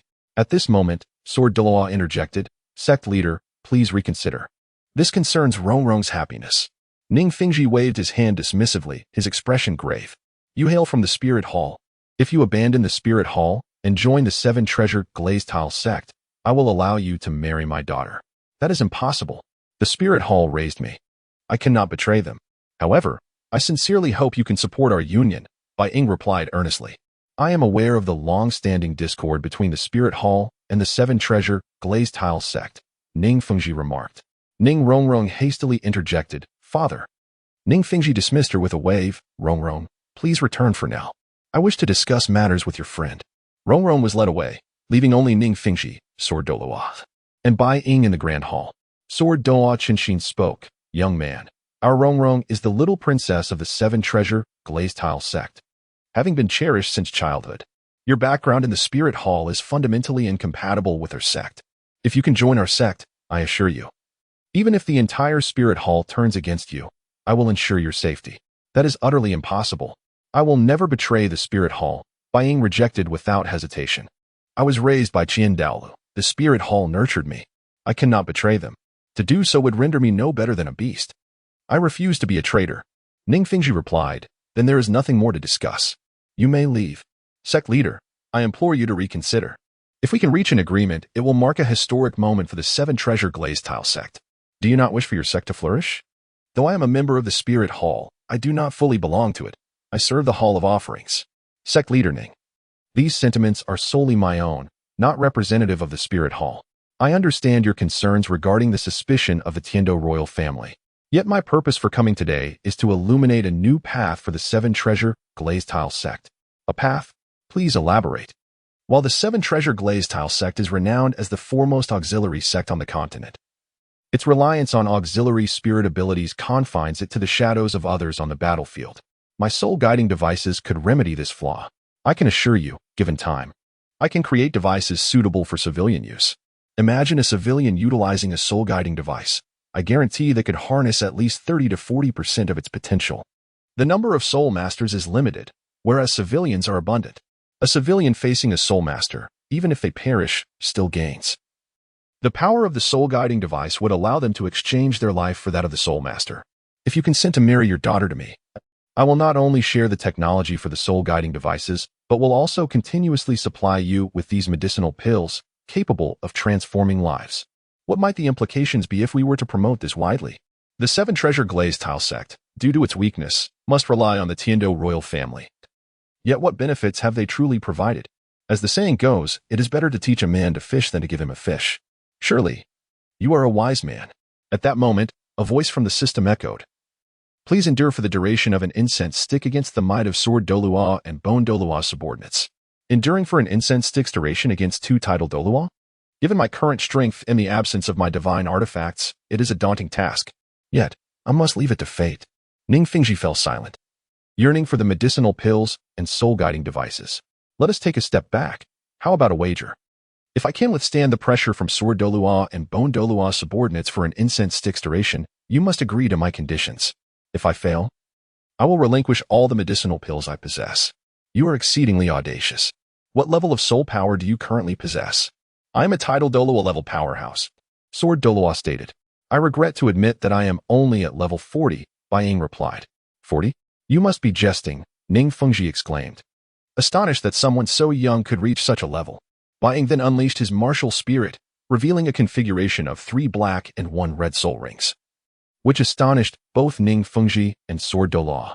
Ning Fengji remarked, Indeed, it seems the person who emerged in the Star Do forest was you. I never anticipated such genius within the Spirit Hall. This wager, regardless of the outcome, benefits me. I accept. Once Bone Doluo Gu Rong arrived, Ning Fengji briefed him on the situation. Gu Rong, upon assessing Bai Ying's soul power and ring configuration, was momentarily taken aback, but soon regained his composure. Since both esteemed seniors harbor no objections, let us commence. Chapter 79, The Great Battle of the Sword and Bone Doluo. Young man, your arrogance knows no bounds. I am a 97th level title Doluo. Old Bones, stop wasting time with him. Just knock him down. Let us see how he continues his boastful claims afterward. The Sword Doluo unleashed his first soul skill, Sword's Edge, while the Bone Doluo activated his first soul skill, Bone Dragon Charge. The Sword Doluo was enveloped in a fierce aura of sword energy, while the Bone Doluo radiated a subtle, eerie bone energy. Faced with the onslaught of these 2 formidable title Doluos, Bai Ying remained unperturbed. With a light step, he released a brilliant glow beneath his feet as his flying soul tool activated, propelling him into the sky. From his elevated position, he looked down at his adversaries with a glimmer of mockery in his eyes. Do you truly believe this will ensnare me? Bai Ying scoffed, as his soul power surged within him, erupting into a dazzling golden radiance. The invincible golden body technique activated, coating him in a layer of shimmering gold. No matter how ferocious the attacks from below were, they failed to shake him in the slightest. The Sword Doluo's sword energy sliced through the air, creating fierce gusts aimed at Bai Ying, while the Bone Doluo summoned a massive bone dragon that soared skyward, its gaping maw poised to devour Bai Ying. Is that all you have to defeat me? Old Bones, we have been underestimated. Watch and learn. The Bone Doluo unleashed his 7th soul skill, Bone Dragon True Form, while the Sword Doluo activated his 7th soul skill, 7 Kill True Form. The 6th soul skills, all swords returned to origin and Bone Dragon Illusory Formation, converged into a terrifying energy storm directed at Bai Ying. A flicker of seriousness crossed Bai Ying's eyes. He understood that this strike was beyond his capacity to withstand. A profound sense of danger surged within him, as if life and death hung in the balance. However, just as the energy storm was about to strike Bai Ying, the transcendent weapon in his grasp, the Time War Blade, suddenly erupted with blinding light. The brilliance was so resplendent that it seemed capable of rending the very fabric of darkness. With a thunderous roar, Bai Ying wielded the Time War Blade, unleashing a massive wave of sword energy that met the combined assault of the sword and bone Dolua. In that instant, the heavens appeared to split asunder, and the clash of sword energy and energy storm reverberated with a deafening roar. Energy surged outward, creating a tempest that froze everything in that moment. Bai Ying stood resolute against the gale, his eyes shimmering with unwavering determination, as if declaring, "I shall not allow you to prevail." As the attacks from the two titled Doluos collided with Bai Ying's sword energy, the world seemed to come to a standstill. The energy storm that should have obliterated all was halted as it touched Bai Ying's sword energy, frozen in time. In that stillness, an indescribable sense of oppression began to permeate the air. Divine technique, time seal, time trace. Suddenly, time appeared to be forcefully distorted by an invisible power, causing everything around to flow backward, as if reverting to the moment before the attack was launched. This was Bai Ying's time seal. Under his command, time became twisted and chaotic. The assaults of the sword and bone Dolua missed their target, instead rebounding upon themselves and inflicting harm upon their wielders. Ning R cautiously peeked from her concealed position, her eyes filled with astonishment and concern. She saw the man she loved dearly, brandishing the radiant Time War Blade, confronting her two esteemed grandfathers. Her heart felt as though it were being torn apart, filled with pain and helplessness. "Stop. Please, cease this," Ning R cried out, her voice echoing across the vast plaza. Tears welled in her eyes as disbelief washed over her. She rushed forward, desperate to halt the battle. Yet her speed was no match for the clash of tidal Doluos. All she could do was stand helplessly at a distance, her heart twisted in agony. Meanwhile, the fierce battle raged on. Bai Ying, being merely a four-ring soul master, despite wielding a transcendent artifact, could not bridge the gap between him and the tidal Doluos. As time accelerated, a full incense stick's duration passed, yet the sword and bone Dolua's assaults showed no sign of abating. "One incense stick's time has passed. I implore you to cease. You are indeed formidable. Receive another blow from me. Congratulations." Host has acquired two divine techniques from the Time War Blade, time reversal and time acceleration. Time acceleration allows one to hasten another's temporal flow, inducing rapid aging and erasing their attacks entirely. Time reversal permits the user to revert time to a previous moment, usable for both offense and self-preservation. The ninth soul skill, Bone Transformation Divine Dragon. The ninth soul skill, Demon and God Dual Slash. At this juncture, even Ning Fengji felt a twinge of panic. The ninth soul skills of tidal Doluos are typically their most potent abilities. If Bai Ying were to perish, the Seven Treasures glazed sect would undoubtedly face catastrophic consequences. Young man, it is not too late to give up now. In my lexicon, the word surrender does not exist. In that fleeting moment, the Time War Blade erupted with a resplendent white light, illuminating the entire sky. Simultaneously, cracks began to appear in his battle armor, as if it were succumbing to insurmountable pressure. Yet, at that critical juncture, additional shards formed in his armor, enveloping his entire being. With a thunderous roar, Bai Ying wielded the Time War Blade, activating four divine techniques simultaneously. Time seemed to warp in that moment, blurring everything around him. As the sword and bone Dolua's attacks met Bai Ying, they were devoured by an unseen force, vanishing without a trace. Fortunately, I utilized the fourth divine technique of the Time War Blade, time reversal. Otherwise, the outcome would have been unthinkable. As Bai Ying's sword energy dissipated, the entire sky appeared to exhale in relief. The sword Dolua Qinshin and bone Dolua Gaiong, two tidal Doluos, now fell like leaves, their bodies tracing sorrowful arcs through the air before crashing heavily to the ground, stirring up clouds of dust. Both were grievously injured, blood pouring from their wounds, their faces pale as if drained of life. They struggled to rise, only to find their strength utterly sapped, unable to even twitch a finger. "Do you concede?" Ning Fengji observed, still reluctant to believe, yet powerless to alter the outcome of the wager he had accepted. "Ning's sect leader, I have triumphed." Ning R rushed forward to support Bai Ying, her face etched with concern. At that moment, the sword and bone Dolua slowly regained their footing, and Ning R noticed her beloved grandfathers were also wounded. "Grandfather Sword, Grandfather Bone, are you all right?" "We're fine, R. This young man possesses remarkable strength." Ning Fengji, witnessing the scene unfold, resigned himself to acceptance. Regardless of the outcome, he stood to gain. Chapter 80, Conversation. Father, Bai Gu has emerged victorious. Surely, you must agree now. Ning Fengji sighed and lamented, indeed, a daughter grows up too fast. Once she finds a man, she forgets her father. Ning Rongrong, her cheeks flushed, retorted, father. Do not tease me so. A person as astute as you must recognize the significance of Bai Ying to our seven-treasure glazed tile school. Ning Fengji sighed again and inquired, are you truly willing to marry him? Indeed, she affirmed with a nod. Very well, Ning Fengji conceded. A daughter grows up too fast. At that moment, Bai Ying regarded the sword Dolua Chen Xian and bone Dolua Gu Rong. Do you two elders wish to continue? Old Bone. How can you be so ineffectual? Who is ineffectual? Wasn't it you who was defeated as well? Is it my ineptitude or yours? A titled Dolua being bested by a mere soul master is quite the disgrace. What did you say? Speak again if you dare. Both sword Dolua Chen Xian and bone Dolua Gu Rong were filled with fury. Yet, Ning Fengji interjected, uncles, you are both esteemed titled Doluos. Do not lose your dignity before the younger generation. Reluctantly, they ceased their quarrel and turned to Bai Ying, stating, there will come a day when we shall compete again. My Rongrong cannot be so easily claimed by you. Bai Ying replied, should the elders wish to compete with me, I am ever ready. Ning Rongrong added, grandfathers. This is my own choice. You have just witnessed his talent, which is likely unparalleled across the Dolua continent. Even if he hails from the Spirit Hall, what of it? If he can elevate our 7-treasure glazed tile school to the 9-treasure glazed tile school, then what sacrifice is too great? Besides, I truly have feelings for him. Rongrong, that's not our concern. We merely fear that he may not treat you well in the future.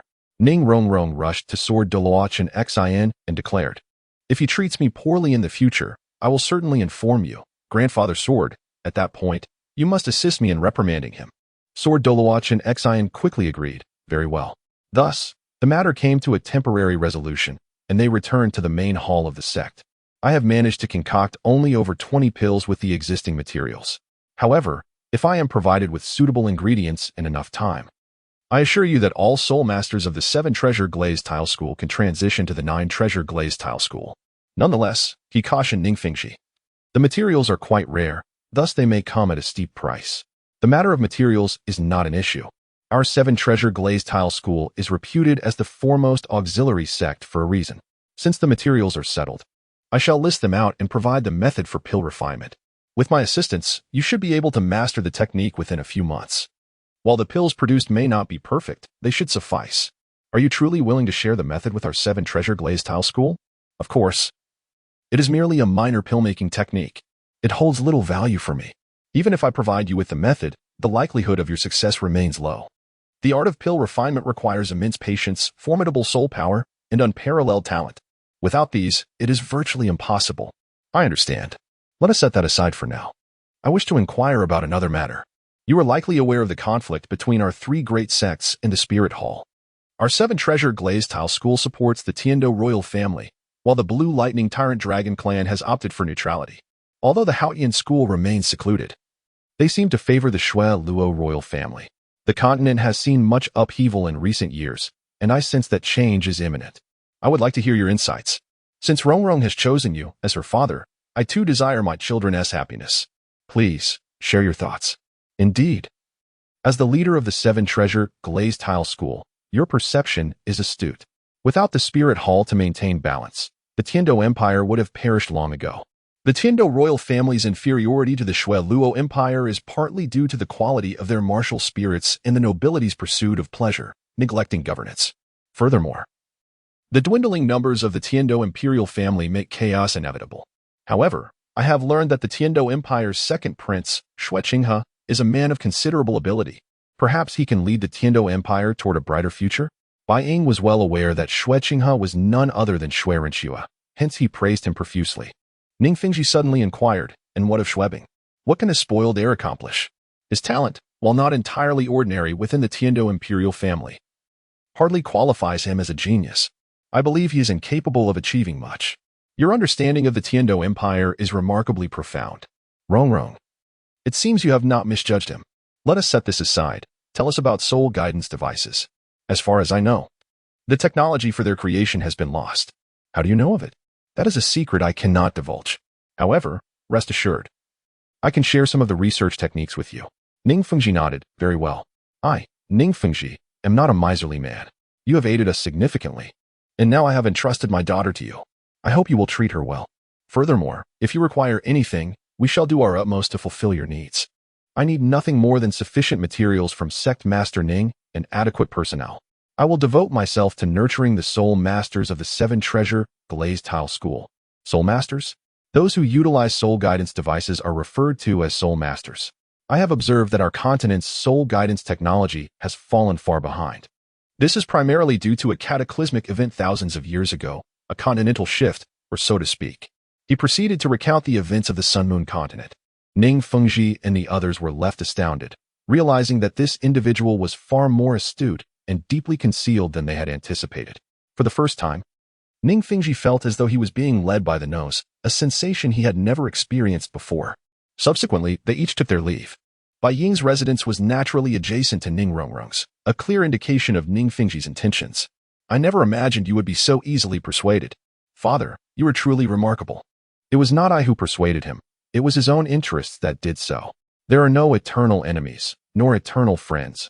Only interests endure. At last, I have brought you home. Chapter 81. The form of Ning Renxue, isn't it worth all the sacrifices I have made for Ning Renxue's figure? She remarked. Are you implying that you feel pity? I never said that. Regardless of the cost, as long as it leads to you, it is worth it. Ning Renxue scoffed coldly and then departed. Within the grand hall of the Seven Treasure Glazed Tile School, Sword Doluo Qinshin spoke. Fengji, have you truly entrusted Renxue to him? He is from the Spirit Hall. If the Tiandao royal family discovers that a member of the Spirit Hall has married the daughter of the Seven Treasure Glazed Tile School's leader, it may incite their suspicion. This matter should not be approached so rashly. Rashly? Sword Uncle? The Tiandao royal family has been in a steady decline over the years. This is an undeniable fact. Although we, the Seven Treasure Glazed Tile School, are one of the top 3 sects, we are the weakest among them. This child brings a new hope to the Seven Treasure Glazed Tile School. I believe he can lead us to a bright future. Even if he hails from the Spirit Hall, what does it matter? If he obtains Renxue, the Spirit Hall will inevitably form intricate ties with our sect. When times of crisis arise, perhaps we can draw upon the power of the Spirit Hall. As the saying goes, there are no eternal friends, only eternal interests. As the leader of the Seven Treasure Glazed Tile School, I must consider the welfare of the sect. Fengji, we both understand. This day marked a turning point in the fate of the Seven Treasure Glazed Tile School. The sect issued a decree, summoning all direct disciples to return. A multitude of soul masters from the Seven Treasure Glazed Tile School gathered, and Ning Fengji first showcased his 9 Treasure Glazed Tile Pagoda, explaining the effects of the elixirs to everyone present. All the soul masters of the Seven Treasure Glazed Tile School were astounded. They swiftly consumed the elixirs, though some could not be refined due to the scarcity of materials. The soul masters who ingested the elixirs soon soared into the sky, each attaining the 9 Treasure Glazed Tile Pagoda martial spirit. Moreover, the production and development of soul guiding devices, along with the refinement of elixirs, were diligently overseen by Bai Ying. In no time, the Seven Treasure Glazed Tile School possessed its first batch of soul engineers, most of whom were direct descendants of the sect. Initially, they were reluctant to use soul guiding devices, believing that the power of their martial spirits was paramount. However, upon realizing the might of the soul guiding devices, they were left in awe, astonished by the unexpected capabilities within these tools. The soul masters who once held disdain for the Seven Treasure Glazed Tile Pagoda martial spirits were now eager to learn about the soul guiding devices. While it may be difficult for others to accept, the soul masters of the Seven Treasure Glazed Tile Pagoda, despite possessing top-tier support abilities, lacked self-defense capabilities, a significant weakness. With the soul guiding devices, they finally gained a semblance of self-preservation. Bai Ying allowed them to experience the soul guiding devices firsthand, and the soul masters equipped with them found themselves on par with opponents of far greater strength. Presently, Bai Ying's status within the Seven Treasure Glazed Tile School was exceedingly high. Even Ning Fengji did not anticipate the rapid acceptance of soul guiding devices among the soul masters. Bai Ying was acutely aware of the current state of soul guiding devices. Thus, he only produced ordinary devices, with the highest being of the 5th rank. While their power was modest, they were the most suitable for the sect's needs.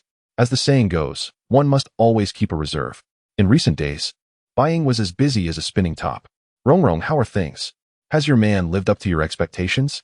Ning Renxue replied. I never thought you would truly change. We, the Seven Treasure Glazed Tile School, are immensely grateful. Bai Ying chuckled, teasingly patting her nose. Silly, we are now family. What need is there for thanks? By the way, have you been practicing the Goddess Heart Sutra recently? I have. In that case, I shall offer you guidance tonight.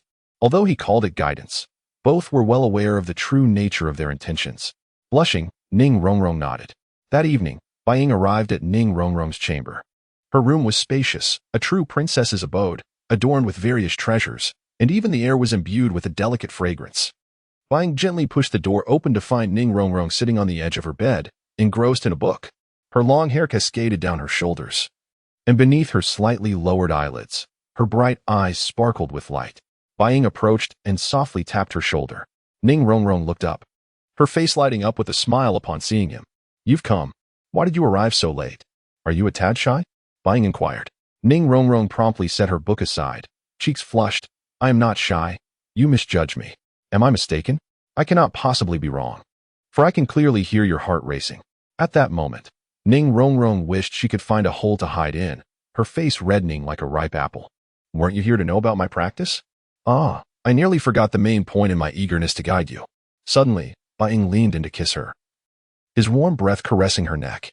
Ning Rongrong's heart raced, enveloped in a wave of warmth, rendering her soft and weak. She closed her eyes, surrendering to his lips as they danced upon hers, savoring the sweetness of the unexpected moment. Bai Ying's kisses deepened, his tongue teasing the crevices of her lips, inviting her to explore this uncharted territory.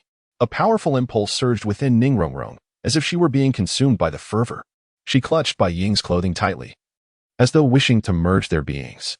With a soft tearing sound, Ning Rongrong's exquisite garment fluttered down like shattered butterfly wings, revealing her flawless form. Bathed in moonlight, her skin glistened like porcelain, radiating a soft jade hue. Her curves were graceful and fluid, with every detail exuding an irresistible allure. Her bosom was full and firm, akin to towering peaks that captivated the gaze. Her abdomen was flat and supple, resembling fine silk, evoking the desire to caress. Her legs were long and slender, akin to two straight bamboo poles, leaving onlookers in awe. Bai Ying's eyes sparkled with wonder, his throat tightening as though he were swallowing his emotions. He slowly reached out, gently caressing Ning Rongrong's skin, experiencing the silken texture beneath his fingers. His hands glided over her body, as if playing a captivating melody. His gaze remained locked on her eyes, as if attempting to peer into the depths of her soul. After a gentle breeze swept through, the two were utterly spent. Chapter 82. A good son-in-law outside. The sword de Loa Qinshin, Bon de Loa Gaiong, and Ning Fengji all felt a peculiar sense of violation, as if their prized cabbage had been raided by pigs. Ning Fengji, upon hearing the voices within, struggled to maintain his composure. That scoundrel! Just as he intended to push the door open, he was halted by Sword Da Qinshin, who cautioned, if you open the door now, what will Rongrong think? Fengji, you promised the boy, and thus, you must honor your commitment. After all, this was bound to happen eventually. Sighing, the old man lamented, it's all your fault. If you weren't so inept, how could Rongrong have resorted to this? You fool, are you trying to pin all the blame on me? Aren't you a dignified 97th level title Doloa? It's a disgrace to be defeated by a mere soul master. I'd be embarrassed for you if anyone found out. Do you want to be beaten, old man? Do you think I fear you? Listening to the banter between Sword de Loa Qinshin and Bon de Loa Gaiong, Ning Fengji felt overwhelmed. As title Duos, they were both rivals and dear friends. Despite their formidable strength and close bond, minor squabbles were an everyday occurrence. Enough, both of you. Ning Fengji's words brought an abrupt silence. The two men, though seething with anger towards the white shadow before them, refrained from acting out of concern for Ning Rongrong's feelings. Inside the room, White Shadow sighed in relief as he sensed the departure of the three. What were you so anxious about? Ning Rongrong inquired, puzzled. Your father was just outside. What? Ning Rongrong's eyes widened in shock as she sprang to her feet, eager to verify the truth. Yet, before she could act, White Shadow interjected, they've left, and it seems they were quite upset. A father would naturally be irate if his cherished daughter was courted by someone he deemed a swine. Ning Rongrong chuckled lightly, at least you possess a modicum of self-awareness. Are you implying that I am a pig? Fine. It appears you have the audacity to insult me, which suggests you still possess some strength. Ning Rongrong shivered at his words. Whenever White Shadow spoke thus, she sensed impending trouble. Instinctively, she attempted to flee, but soon realized her wrist was firmly grasped from behind. White Shadow's ominous laughter echoed. What? Does my little demoness wish to escape? It seems you're not quite exhausted enough. With a sudden pull, he drew her into his embrace. I was wrong. I should not have insulted you, Ning Rongrong said, her tone cautious as she gazed at White Shadow. It is too late now. In the stillness of the night, her pleas mingled with excitement. The following morning, an announcement echoed. Congratulations, host, for signing in a Divine Gift Soul Ring. The Divine Gift Soul Ring appeared promising. White Shadow mused, today is indeed a splendid day. He turned to gaze at the still slumbering Ning Rongrong, who was drenched in fragrant sweat from the previous night's intense encounter. One must admit, the thrill of conquering the little demoness from the Seven Treasures Glazed Tile School was exhilarating. According to the original tale, the Seven Treasures Glazed Tile School was the Tang sect's largest client, yet now, having claimed it for himself, he was curious to see how the Tang sect would respond. As Ning Rongrong slowly awakened, her body instinctively trembled at the sight of White Shadow in involuntary response. Rongrong, having you around is truly a blessing, he remarked. You rogue, she retorted, playfully punching his chest. White Shadow caught her tiny fist, gently kissing her forehead as he smiled. I know I am a rogue, but it is only with you that I can discover my true self. Hearing this, a rosy hue adorned Ning Rongrong's cheeks as she shot him a playful glare. You incorrigible rogue, always sweet-talking to charm me. White Shadow chuckled, choosing not to elaborate further. He took her hand, and together, they exited the room. The morning sun bathed them in warmth as they made their way to the courtyard, where Sword Doa Qinshin and Bon Dola Gaiong awaited them. Upon seeing the couple hand in hand, a complex expression crossed their faces. Rongrong, you young ones are rather hasty, Ning Fingji remarked. Upon hearing this, Ning Rongrong instinctively released White Shadow's hand, her face flushing crimson. She approached her father, saying, Father, you love to tease me.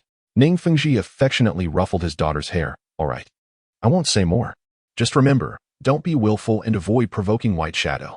I understand, father. Ning Fingji then turned to White Shadow, stating, though I am reluctant to admit it, you are the first person Rongrong has taken a liking to.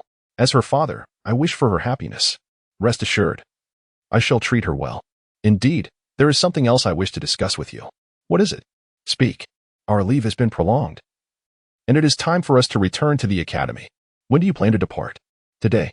Most matters at the Seven Treasures Glazed Tile School have been resolved, and the emergence of soul engineers will undoubtedly allow the school to flourish anew. Perhaps it should be renamed the Nine Treasures Glazed Tile School. Yes, father. We have been away from the academy for too long. We must return, Ning Rongrong added. Ning Fingji sighed, glancing at his daughter. This is my golden card from the Seven Treasures Glazed Tile School. Though it may not be substantial, it is still a considerable sum. I give it to you. I cannot accept this. I am not lacking in funds. Uncle Ning, I truly cannot take this. This is what you deserve for assisting our school. And what did you just call me? I didn't respond in time, my apologies. Taking a deep breath, White Shadow finally spoke, Dad. Instantly, Ning Fingji's face lit up as he patted White Shadow's shoulder, saying, good son-in-law. Relieved, Ning Rongrong accepted the card. By the way, this manual is titled Taiji Divine Skill. It is a technique. Father, please try to cultivate it. With that, she produced the manual. Ning Fingji nodded and sat down to begin his practice. As he commenced the cycle, he felt a subtle surge of energy within. Sword Doloa Qinshin and Bon Doloa Gaiong. 2. Sensed the commotion in Ning Fingji's soul power and were taken aback. White Shadow encouraged, you two should also give it a try. Thus, the three fell into a state of cultivation. When they finally opened their eyes, they felt a distinct enhancement in their abilities. Notably, Sword Doloa Qinshin realized he was but a step away from reaching level 98. This technique, if cultivated to its pinnacle, would grant the Seven Treasures Glazed Tile School a means of self-preservation, coupled with the soul-guiding devices and soul engineers I have left behind. The school's issues would be entirely resolved. Ning Fingji decisively instructed, quickly transcribe this technique. Soon, all disciples of the Seven Treasures Glazed Tile School began their cultivation. It had been a while since they returned to the academy, and Ning Rongrong felt a pang of longing. I miss them, she stated. Humph, she scoffed. I can see you're not longing for the academy, but rather for Zhu Xuching and Shiau Wu. Am I not enough for you? What a fickle heart you possess. White Shadow retorted, I said nothing of the sort. This is merely your assumption. I did not voice it. Hearing these words, Ning Rongrong burst into laughter. As the saying goes, marry a chicken, follow the chicken, marry a dog, follow the dog. Now, I truly comprehend that I have what a pig. Chapter 83 Farewell to Qian Renxue. Do you think I am a pig? Ning Rongrong remarked, then you must be the pig's wife. I cannot outwit you, I replied. Are we to return, or what shall we do? Wait for me here for an hour. I have something of great importance to attend to. What is so important? I cannot tell you. If you were to know, it might only lead to confusion, and revealing it would only bring you sorrow. Ning Rongrong nodded, refraining from further inquiry. In the Tiandou Imperial Palace, Bai Ying stood before the palace gates as a guard approached him and inquired, "Who are you? Do you know where this place is?" "Of course, I do. Please inform His Royal Highness the Prince that an old friend has come to visit." "An old friend of His Highness, you say?" The guard scrutinized Bai Ying and asked, "What is your name?" "Please tell His Royal Highness that Xiao Bai has arrived. He will certainly know who I am." "Very well. Wait here." Inside the palace, Prince Shue Qinghe was occupied with official documents. In recent years, due to the unexpected fate of the second prince and the third prince's idleness, Emperor Shue Yi had designated Prince Shue Qinghe as the heir. At this time, Qian Renxue was cultivating numerous factions of her own. "Your Highness, there is someone at the palace gate claiming to be an old friend of yours seeking an audience." Shue Qinghe paused his writing and responded, "An old friend? Did he mention his name?" "He said his name is Xiao Bai, a close friend of yours." "Xiao Bai." Qian Renxue's heart surged with excitement. Since assuming Shue Qinghe's identity in the Tiandou Palace, he had not seen Bai Ying. He had long cherished thoughts of Bai Ying, as evidenced by the frequent reports that mentioned him. "Go, invite him in." Qian Renxue spoke in a calm tone. The guard complied, and soon Bai Ying appeared. "Qian Renxue," he said as everyone else withdrew, "it has been many years. You no longer resemble your former self. Indeed, it has been quite some time. Sister Shue, I never expected you to look so splendid in men's attire." Qian Renxue, filled with joy, smiled and asked, "Have you come specifically to see me?" "Not entirely. I happened to be here for a matter and took the opportunity to visit you. Now that you are Sister Shue, the esteemed prince of the Tiandou Empire, a busy individual, how could I dare to impose?" At this, Qian Renxue felt a flicker of irritation. "Then why have you come?" "Of course, I came to see my sister Shue. After all these years, my longing for you has only intensified. As the saying goes, one day apart is like 3 years. It has been quite some time since we last met." Qian Renxue retorted, "You are quite the smooth talker. I heard from grandfather that you have also left the spirit hall to travel the continent." "Indeed, the old man speaks the truth. I am indeed traveling. And I have encountered Hao Tiandou, as well as Tangsan, whom I mentioned before." "What? You found Hao Tiandou? Where is he?" "I merely met him once by chance. I no longer know his whereabouts. I suspect he will make an appearance during the Continental Advanced Soul Master Tournament. This time, I am confident that I will be able to confront him and avenge you." "Fool, you must protect yourself. My affairs do not concern you. I shall take care of this grudge personally. Tell me more about that Tangsan." "Certainly. Tangsan is currently studying at Shrek Academy, founded by Flander, one of the Golden Iron Triangle. The academy boasts several Soul Emperor-level powerhouses and is quite unique." "In what way is it unique?" "It only accepts extraordinary geniuses, not ordinary individuals. Among its students are not only Tangsan but also Daim Mubai, the third prince of the Star Luo Empire, Zhu Xuching from the Zhu clan of the Star Luo royal family, and Ning Rongrong from the Seven Treasure Glazed Tile School. There are also 2 ordinary individuals of exceptional talent, a food system soul master with a sausage martial soul who possesses innate full soul power, and another with a peerless phoenix martial soul. The academy also includes the likes of the immovable king and Yu Shaojing, among others. According to Shrek Academy's motto, they only accept monsters, not ordinary people. However, it seems that Shrek Academy may soon face closure. Although the teachers are Soul Emperor-level experts, they have never joined any sect, resulting in a rather impoverished environment. Listening to all of this, Qian Renxue pondered for a long while before responding, "Such a multitude of strong individuals. If they could be of service to us at the Spirit Hall, would undoubtedly bolster our strength. Sister Shue, most of the Academy's teachers are proud and yearn for freedom. In the past, they rejected funding from the Ballot Kingdom, so their plans are unlikely to succeed. Sister Shue, I came today to discuss another matter." "What other matter?" Bai Ying then disclosed everything to Qian Renxue. Upon hearing this, Qian Renxue exclaimed, "You dare to dally while I am not present?" With that, she pinched Bai Ying's ear. Bai Ying yelped, "Please let me explain." Qian Renshue's exquisite face bore a fierce gaze, her eyes fixed intently on Bai Ying, radiating a chilling aura that made him feel as if his very soul were freezing. He perceived himself ensnared in a frigid abyss, the oppressive cold suffocating him. Looking up, he saw the penetrating glint in Qian Renshue's deep-set eyes, as if she could see right through him. "You, please let me explain," Bai Ying stammered, feeling as if he were prey under the gaze of a ferocious beast, ready to be pounced upon. Qian Renxue remained silent, her icy stare unyielding. The weight of her presence rendering Bai Ying nearly breathless. He understood that he had indeed crossed a line with Qian Renxue, and it was a serious matter. Drawing a deep breath, Bai Ying mustered his courage and continued, "Sister Shuer, you must listen. My actions are for the sake of the spirit hall." Qian Renxue furrowed her brow, a flicker of doubt crossing her eyes, but she did not interrupt him. Bai Ying pressed on. The Tiandou Empire and the Seven Treasure Glazed Tile School have always maintained a cooperative relationship. However, if I were to marry Ning R, the princess of the Seven Treasure Glazed Tile School, our ties would strengthen. At that point, it would not be impossible for Ning Fengxi to sever ties with the Tiandou royal family. After all, he cannot abandon his own daughter. As he spoke, Bai Ying's gaze grew resolute, as if envisioning a future where this union would bear fruit. Additionally, Zhu Xuching is of royal lineage from the Star Luo Empire. If I can harness her power, it would also influence the Star Luo Empire to a significant extent. Chapter 84. A minor punishment from Qian Renxue. How would you feel about becoming a eunuch? Qian Renxue maintained a frigid expression and spoke. Is that all you have to say to me? Did you not once promise to marry me? Yet now you are with another woman. How can I bear such a betrayal? Bai Ying found himself at a loss for words. After all, what had been done was done. If it were anyone else, he might have been able to argue his case. But facing Qian Renxue, he felt like a mere younger brother, utterly intimidated by her commanding presence. How many girls have you held hands with? Perhaps a few?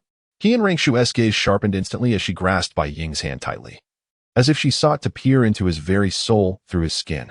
Bai Ying was momentarily stunned by this unexpected force, looking up at Qian Renxue, whose face was dark with fury, her eyes seemingly capable of igniting flames. Is there anything left for you to explain? Qian Renxue's voice was low and powerful, each word striking at Bai Ying's heart. He took a deep breath, realizing that no words could quell her wrath, yet he resolved to be honest.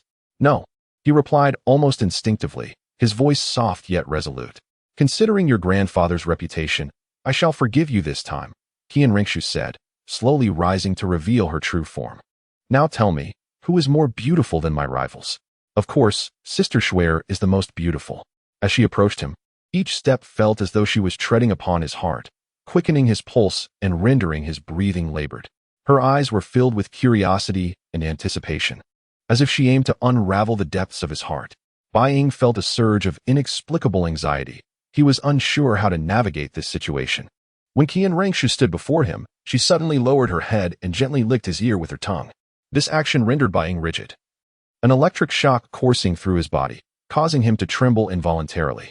Shuer, Sister Yu, do you know why I forgive you? While I do indeed have feelings for you, that is not the primary reason. We have grown up. We are no longer children. You are a genius with dual martial souls and have already achieved the Shura 9 trials. If we were to have offspring, that child's talents would undoubtedly be extraordinary. Would it not please my lineage to have a successor? Sharing this with you is not to instill guilt. It is because I genuinely care for you. Otherwise, I would not speak of such matters, nor would I consider an engagement. Qian Renxue's words astonished Bai Ying. He had never imagined that he held such significance in her heart. He looked up at her, seeing tenderness and expectation in her eyes, as if all her worries and anger had dissipated in that moment. She gently caressed his cheek, her gaze brimming with profound affection. Bai Ying felt his heart race once more, gripping her hand tightly, as if to convey his feelings. Sister Shuer, Bai Ying's voice trembled, unsure of how to articulate his emotions. Qian Renxue smiled softly, enveloping him in a gentle embrace, as if she wished to merge their beings. Her breath brushed against his ear, bringing warmth and comfort. Suddenly, her tone shifted, becoming both soft and resolute. However, a mistake must be punished. I shall administer a small penalty. As soon as the words left her lips, Qian Renxue raised her foot and stomped down onto Bai Ying's face. The abruptness of the action left him utterly stupefied, a tremendous force crashing into him, as if the entire world had flipped upside down. Bai Ying's eyes widened in disbelief as he gazed at Qian Renxue. In her gaze, he saw determination and an unyielding resolve. He understood that he had truly angered her this time, and this minor punishment would not be easily dismissed. Qian Renxue's gaze slowly shifted downward, finally resting on a certain part of Bai Ying's body, a teasing smile playing on her lips. Bai Ying felt a chill of unease wash over him. Tightening his eyes shut, unable to meet her gaze, his body trembling uncontrollably. What do you think? If I were to make you a eunuch, would you learn to behave? Qian Renxue's voice was soft yet icy, akin to an invisible blade piercing Bai Ying's heart. His eyes widened in terror as he sensed the threat in her words, an irresistible power. He did not wish to become a eunuch, nor did he want to lose his dignity as a man. Fear not. It is merely a jest. With that, Qian Renxue withdrew her foot. Bai Ying exhaled in relief, realizing that perhaps Qian Renxue still harbored some feelings for him. Observing this younger brother, Qian Renxue felt a headache brewing. Host has triggered a special mission. Please engage in dual cultivation with Qian Renxue. Reward unknown. The system's voice thundered in Bai Ying's mind, sending his heart racing. He stared at Qian Renxue, the shock rendering him speechless. Dual cultivation? How could this be? Yet, before he could process his thoughts, Qian Renxue lunged at him with lightning speed. Her movements were swift and decisive, utterly unlike someone who was merely joking. Bai Ying was enveloped by an overwhelming fragrance, and suddenly, Qian Renxue's lips pressed tightly against his. His mind went blank. He could only passively accept the kiss as her tongue danced within his mouth, entwining with his. The intimacy of the contact sent intense sensations coursing through him, rendering his body rigid. What was happening? Even Qian Renxue was taken aback by her own actions. She attempted to pull away, but her body felt entirely beyond her control. What is wrong with me? Why is this happening? Gradually, an energy began to rise around them, enveloping both Bai Ying and Qian Renxue. They could feel their soul power steadily increasing. Chapter 85, Ning Fengsh, the cunning old fox. Though I was unaware of the events unfolding, I could sense a surge of power within me. For Qian Renxue at this moment, authority and strength were paramount. An hour later, Bai Ying tidied up and, glancing at Qian Renxue, remarked, "Sister Shuer, you are exhausting me." Upon hearing this, Qian Renxue's face flushed, and she replied, "It is my fault for not informing you in advance. Besides, isn't this rather advantageous for you? Am I not far better than those others?" Bai Ying, taken aback by Qian Renxue's candidness, responded, "Sister Shuer, you are indeed too straightforward. Are we to engage in a battle of wits?" She then added, "Well, do you have anything else? If not, you may leave. I shall personally send someone to investigate Shrek Academy. You must keep this matter confidential, understood?" "I understand, rest assured." "What took you so long?" Ning R inquired. "Nothing much, just visiting an old friend," came the reply. "Now, let us depart." Ning R nodded. And the two utilized a flying soul guide to leave the imperial city of the Tiandou Empire. Meanwhile, Qian Renxue sat cross-legged, the soul power generated from their dual cultivation allowing her realm to transcend once more. Over the years, despite my continuous training, my soul power had progressed at a painfully slow pace. I never expected to break through in such a manner. Shrek Academy, you say? How intriguing. Bai, oh Bai. You harbor many secrets. Your Highness, are you present? Yes, I am currently in seclusion. The voice from outside morphed into that of Shue Qinghe in an instant. Upon opening the door, Qian Renxue found Ning Fengsh waiting. "Teacher, what brings you here?" With a warm smile, Ning Fengsh responded, "Qinghe, have I come at an inconvenient time?" Such words, "Teacher, it is an honor for Qinghe to have your presence." Ning Fengsh smiled, gently shaking a handgun in his hand as sunlight streamed through the window, casting a soft glow upon its metallic surface. His eyes sparkled with excitement, as if the weapon he held was not an ordinary tool but rather a divine artifact capable of altering the course of fate. "Qinghe, do you comprehend the significance of this?" Ning Fengsh asked, his voice laced with anticipation. Qian Renxue, slightly furrowing her brow, recognized the extraordinary nature of the handgun, yet understood that any weapon was merely an extension of power, the true strength emanating from within. Nonetheless, seeing the eager glint in Ning Fengsh's eyes, she chose to indulge his enthusiasm. With fervor, Ning Fengsh turned to Shue Qinghe, saying, "Come, I shall show you its might."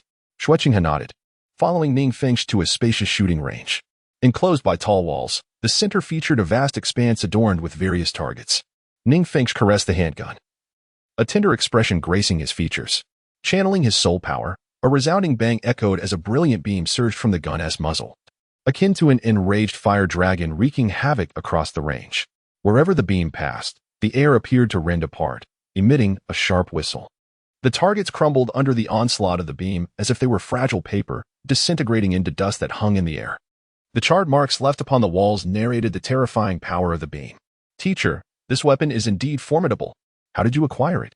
"Thanks to my son-in-law, Bai Ying, who imparted the technology and craftsmanship to the 7 treasures, glazed tile school." Bai Ying, oh Bai, why would he entrust such weapon-making techniques to this cunning old fox? Shue Qinghe pondered. If such technology could be utilized by the Spirit Hall, it would undoubtedly bolster their strength.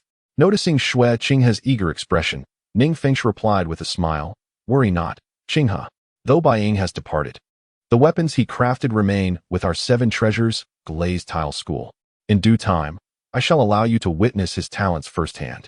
Qian Renxue could only nod resignedly in response. For Ning Fengsh, his purpose in visiting the Tiandou Palace today was to converse with his disciple. The struggle for the throne of the Tiandou Empire had escalated dramatically. The Snow Knight Emperor's health was deteriorating inexplicably, while the urgency of the succession grew ever more pressing. Although Zhu Xuching's status as the crown prince seemed assured, one could never be too cautious. The transition of power resembled a war without gunpowder, stealthily creeping through the depths of the Tiandou Imperial Palace.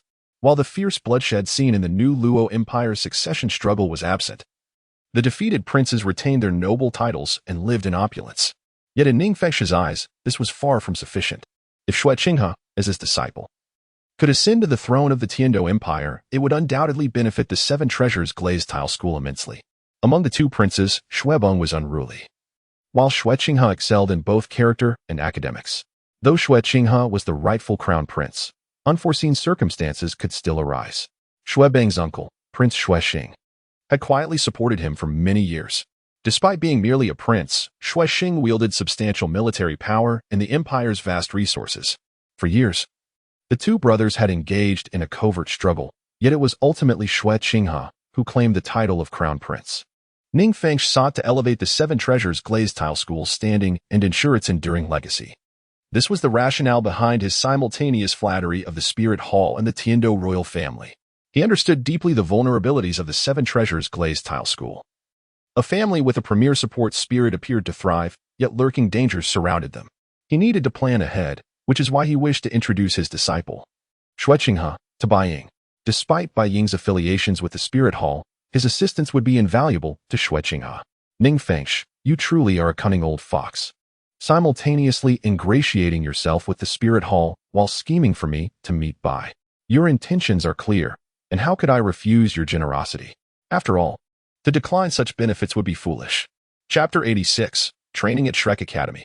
Upon the return of Bai Ying and Ning R, they beheld the site of Shrek Academy, where others were laboriously carrying bamboo baskets while running, clearly showing signs of exhaustion. You are back, Master said, seated in a pavilion, sipping a pot of tea and speaking softly. What are you doing? Can't you tell? They are exercising. The physical fitness of this group of children is exceedingly poor. They must engage in rigorous training, Ning R observed. Since this is training, I shall join as well. If the former Ning R was willful and headstrong, the current Ning R seemed entirely transformed. What are you dawdling for? Hurry and train. Yu Xiaojing interjected. What do you mean? I still have to run. Now that I am a teacher at Shrek Academy, my words are commands. If you do not wish to comply, then you may leave Shrek Academy. Brother, you 2 have returned, Shiau Wu exclaimed, panting, her body drenched in sweat yet persisting. Is this training beneficial for you? Yet, for me, it serves no purpose at all. You all should strive to endure. Just as she was about to depart, Yu Xiaojing abruptly stood up and said, Are you challenging my authority as a teacher? Either you run, or you leave. Yu Xiaojing had long harbored disdain for him since their time at Nodding Academy. Now that he had become a teacher at Shrek, how could he let this opportunity slip by? Master, I respect you as a master, but my training methods are truly different from theirs. In terms of physical fitness, I surpass anyone among them. Upon hearing this, Yu Xiaojing proposed, How about this? Let us make a wager. If I win, you will obediently follow my instructions. What do you say? What shall we wager? Did you not claim that your physical fitness exceeds all others? All you need to do is carry 1,000 jin of stones and run 10 laps. If upon your return you are still as lively as before, I shall exempt you from training. How does that sound? 1,000 jin was no trifling matter. It was indeed life-threatening. Even now, as a soul master, he might struggle to endure. Very well. Bai Ying found a bamboo basket, filled it with stones, and began to run. Before leaving, he had specifically asked Master to check the weight. Bai Ying's speed was akin to the wind. Having absorbed the 8-angled ice grass and the fiery apricot blossom, coupled with the water from the ice and fire yin-yang, his physical prowess had long surpassed that of his peers. Thus, he returned alongside them in just one afternoon, without displaying any signs of fatigue. At that moment, Master S' expression darkened, and Bai Ying unleashed his martial soul, revealing 4 10,000-year soul rings. The absolute desire reflected in Master's eyes was unmistakable, and it was a source of great excitement for him. After all, the first, second, third, and fourth soul rings were of the 10,000-year caliber. One might scarcely find another in the entire realm of soul masters. Yu Xiaojiang had originally intended for Tangsan to cultivate the blue-silver grass to the title Doluo level, and then pair it with such formidable soul rings.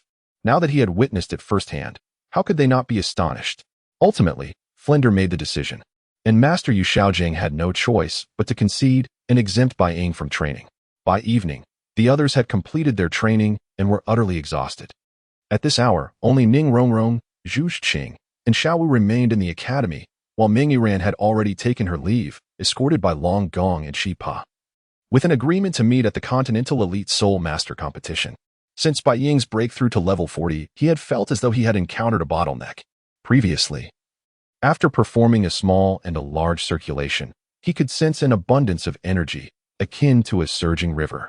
However, now he felt a sense of fatigue, as if he had reached the limit of a vessel. Sighing, Bai Ying reflected, I never anticipated that I would also encounter a bottleneck. Have I been too impatient? With that thought, he made his way to Shiau Wu's dwelling. Upon entering, he was greeted by a rich medicinal aroma, which suggested the presence of restorative herbs. Shiau Wu, Zhu Xuching, and Ning R had all collapsed from exhaustion. Although they had practiced the Goddess Heart Sutra, their bodies remained frail. In that case, let us make this more interesting. With this thought, he approached the medicinal vat, bit his finger, and allowed his blood to flow into the concoction. The previously calm and gentle medicinal power was instantly disrupted. Bai Ying's blood, infused with the properties of the 8-angled ice grass and the fiery apricot blossom, both of which were exceedingly potent, caused Shiau Wu, Ning R, and Zhu Xuching to grimace in pain. The overwhelming medicinal force surged through their bodies, the intense agony forcing them to awaken. Brother, what are you doing here? Shiau Wu was the first to regain consciousness, her voice laced with surprise. I came to check on you. For now, do not speak. Circulate your soul power. Your bodies have reached their limits. But the more you endure, the more your physical forms will ascend to new heights. The excruciating pain roused Zhu Xuching and Ning R as well. Upon hearing Bai Ying's words, the suffering in their eyes prompted him to show no mercy. Circulate the Goddess Heart Sutra, relax your bodies, and absorb the medicinal energy. Before long, the overwhelming medicinal force was absorbed completely, transforming their initial fatigue into a profound sense of ease, as if their bodies had undergone a rebirth, floating like feathers. Brother, I feel so much better. Do not speak yet. They have entered a meditative state. Do not disturb them. At that moment, Shiau Wu noticed that they were submerged in the medicinal bath, and her face flushed as she remembered something. How did we end up in here? Rest assured, the attendants helped you remove your clothing. Oh, then it's no problem. All right, you haven't eaten yet, have you? Conveniently, I have some food in my soul guide. Bai Ying retrieved a set of assassin bunny girl attire from his storage soul guide. As he stepped outside, Shiau Wu rinsed off the medicinal liquid from her body and donned the outfit. Brother, what do you think? Is it beautiful? It is truly exquisite, resembling a celestial maiden. Chapter 87. Training with Shiau Wu. Shiau Wu appeared increasingly enigmatic and alluring, clad in form-fitting black stockings that clung to her skin like a shadowy specter in the night, embodying both a chilling elegance and a hint of mischief. Her captivating eyes sparkled under the light, radiating an enticing glow that seemed capable of ensnaring one's very soul. Bai Ying's gaze was intently fixed on Shiau Wu, as if fearing she might vanish with the mere blink of an eye. After finishing her meal, Shiau Wu wiped her mouth and felt her strength returning, albeit slightly. Though Yu Xiaojiang was deemed ineffective, his methods had proven somewhat effective, and they needed to collaborate with him on training over the next few days. Do you understand? Shiau Wu nodded in acknowledgement. Where have you been with Rong these days? To the 7 Treasure Glazed Tile School. The 7 Treasure Glazed Tile School? That must be an exciting place, brother. What were you doing there? Seeking collaboration, they control 90% of the continent's wealth. Making an alliance with them my best option. Thankfully, Rong assisted me. Or it would have taken longer. By the way, has anything noteworthy happened at the academy? Not much. Just that Tangsan has been hovering around me, constantly offering food and drinks. But I have heeded your advice and have refrained from engaging him in conversation. Bai Ying gently stroked Shiau Wu's hair, remarking, well done. My dear, after all, you are my woman. Tangsan is my adversary, and I wish to avoid any semblance of closeness between you two. Do you understand? Rest assured. Brother, now that we have time, let me help you open your meridians. This will expedite your recovery. Shiau Wu nodded, and the two made their way to the dormitory bed. Bai Ying gently clasped her hand, and an immense power surged forth. The force of the Qian Renxue being notably overwhelming. Fortunately, Shiau Wu had cultivated the Goddess Heart Sutra. With her eyes tightly shut, Shiau Wu focused intently on circulating the Goddess Heart Sutra, channeling this formidable energy into her dantian. It felt as if her dantian transformed into a blazing furnace, converting this force into her own. As her mind stirred, the energy surged forth from her dantian, swiftly coursing through her limbs and body. She felt enveloped by a warm current, each cell within her rejoicing. This power flowed through her meridians like spring waters rushing through a stream, unhindered and free. Suddenly, Bai Ying's finger lightly pressed on her dantian, unleashing an even greater force that surged in like a flood. Shiau Wu felt as though her body might burst under this pressure, yet she gritted her teeth and, guided by the Goddess Heart Sutra, gradually subdued and absorbed the power. With the final surge, she felt reborn, every cell brimming with vitality. She opened her eyes, which sparkled with a brilliance akin to stars. Bai Ying gazed at her, filled with admiration and joy. Gently patting her shoulder, he said, "Excellent. You have fully absorbed this power. You are now stronger than before." Shiau Wu nodded, realizing her cultivation level had escalated from level 30 to 34. She looked at Bai Ying, her eyes filled with gratitude and affection. "Thank you, brother." Bai Ying smiled softly, holding her hand with warmth. "You are my woman, and I shall support you wholeheartedly. We have much to accomplish ahead. Be prepared." Shiau Wu grasped his hand tightly, her eyes shimmering with determination. "I will, brother. You should now practice the goddess step. When combined with your 8, it will yield unexpected results. I will teach you." Shiau Wu nodded, and they ventured outside. Following the techniques in her mind and integrating them with her self-created 8, she began her training anew. "To deepen your understanding of this movement, I shall serve as your sparring partner," Bai Ying softly declared, his eyes gleaming with anticipation. Shiau Wu nodded, her gaze resolute and bright. Taking a deep breath, she adjusted her state and prepared to practice. Her steps became light and agile, reminiscent of a deer gliding through the forest, swift as lightning at times, and gentle as a wisp of silk at others. Her figure flickered under the moonlight, like a mysterious apparition. Suddenly, Shiau Wu lunged forward, her speed dazzling. Bai Ying reacted swiftly, barely managing to evade her strike. Her silhouette traced a graceful arc in the air, her feet propelled by an unseen spring, relentlessly targeting Bai Ying's vulnerabilities. He dodged continuously, his eyes reflecting admiration and surprise. He had not anticipated Shiau Wu's ability to flawlessly fuse the 8 with the goddess step to create such a unique offensive style. Just as Bai Ying prepared to counterattack, Shiau Wu halted abruptly, her body gently rotating in midair like a blooming flower. Her eyes sparkled brightly, as if she had foreseen Bai Ying's next move. Bai Ying smiled slightly, recognizing that this practice had reached its conclusion. Approaching her, he gently patted her shoulder, saying, "Well done. You have completely mastered this movement. We can now proceed to the next phase of training." Next, they would integrate her third soul skill, instantaneous movement, with this technique.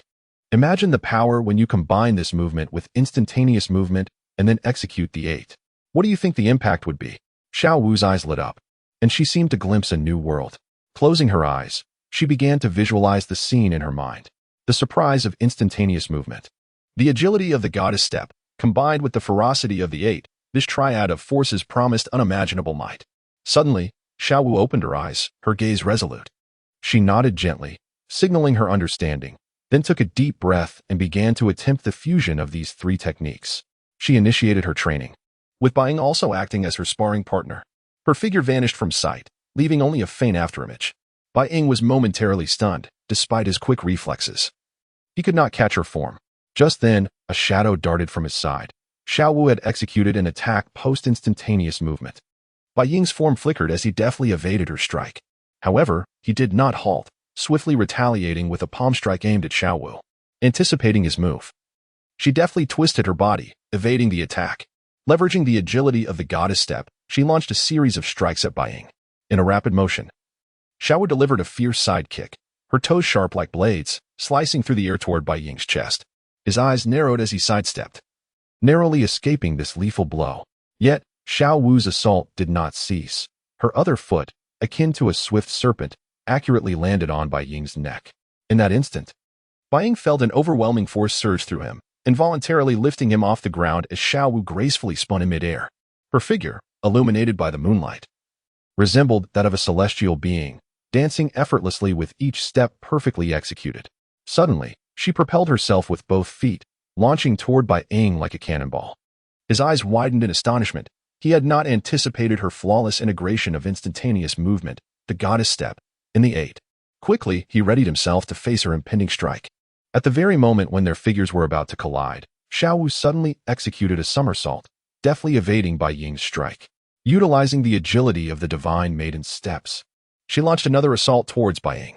Her speed of attack intensified, her silhouette becoming increasingly indistinct, as if a bolt of lightning were darting through the air. Bai Ying continuously evaded her advances, his expression growing more serious. He realized that Shiau Wu had completely mastered this attacking technique. With both the speed and power of her strikes steadily escalating, this revelation both astonished and exhilarated him. Just as Bai Ying believed he had deciphered Shiau Wu's attack patterns, she suddenly performed a backflip, her body tracing a flawless arc in the air. Then, with a powerful thrust of her legs against the ground, she propelled herself toward Bai Ying like an arrow released from its bow.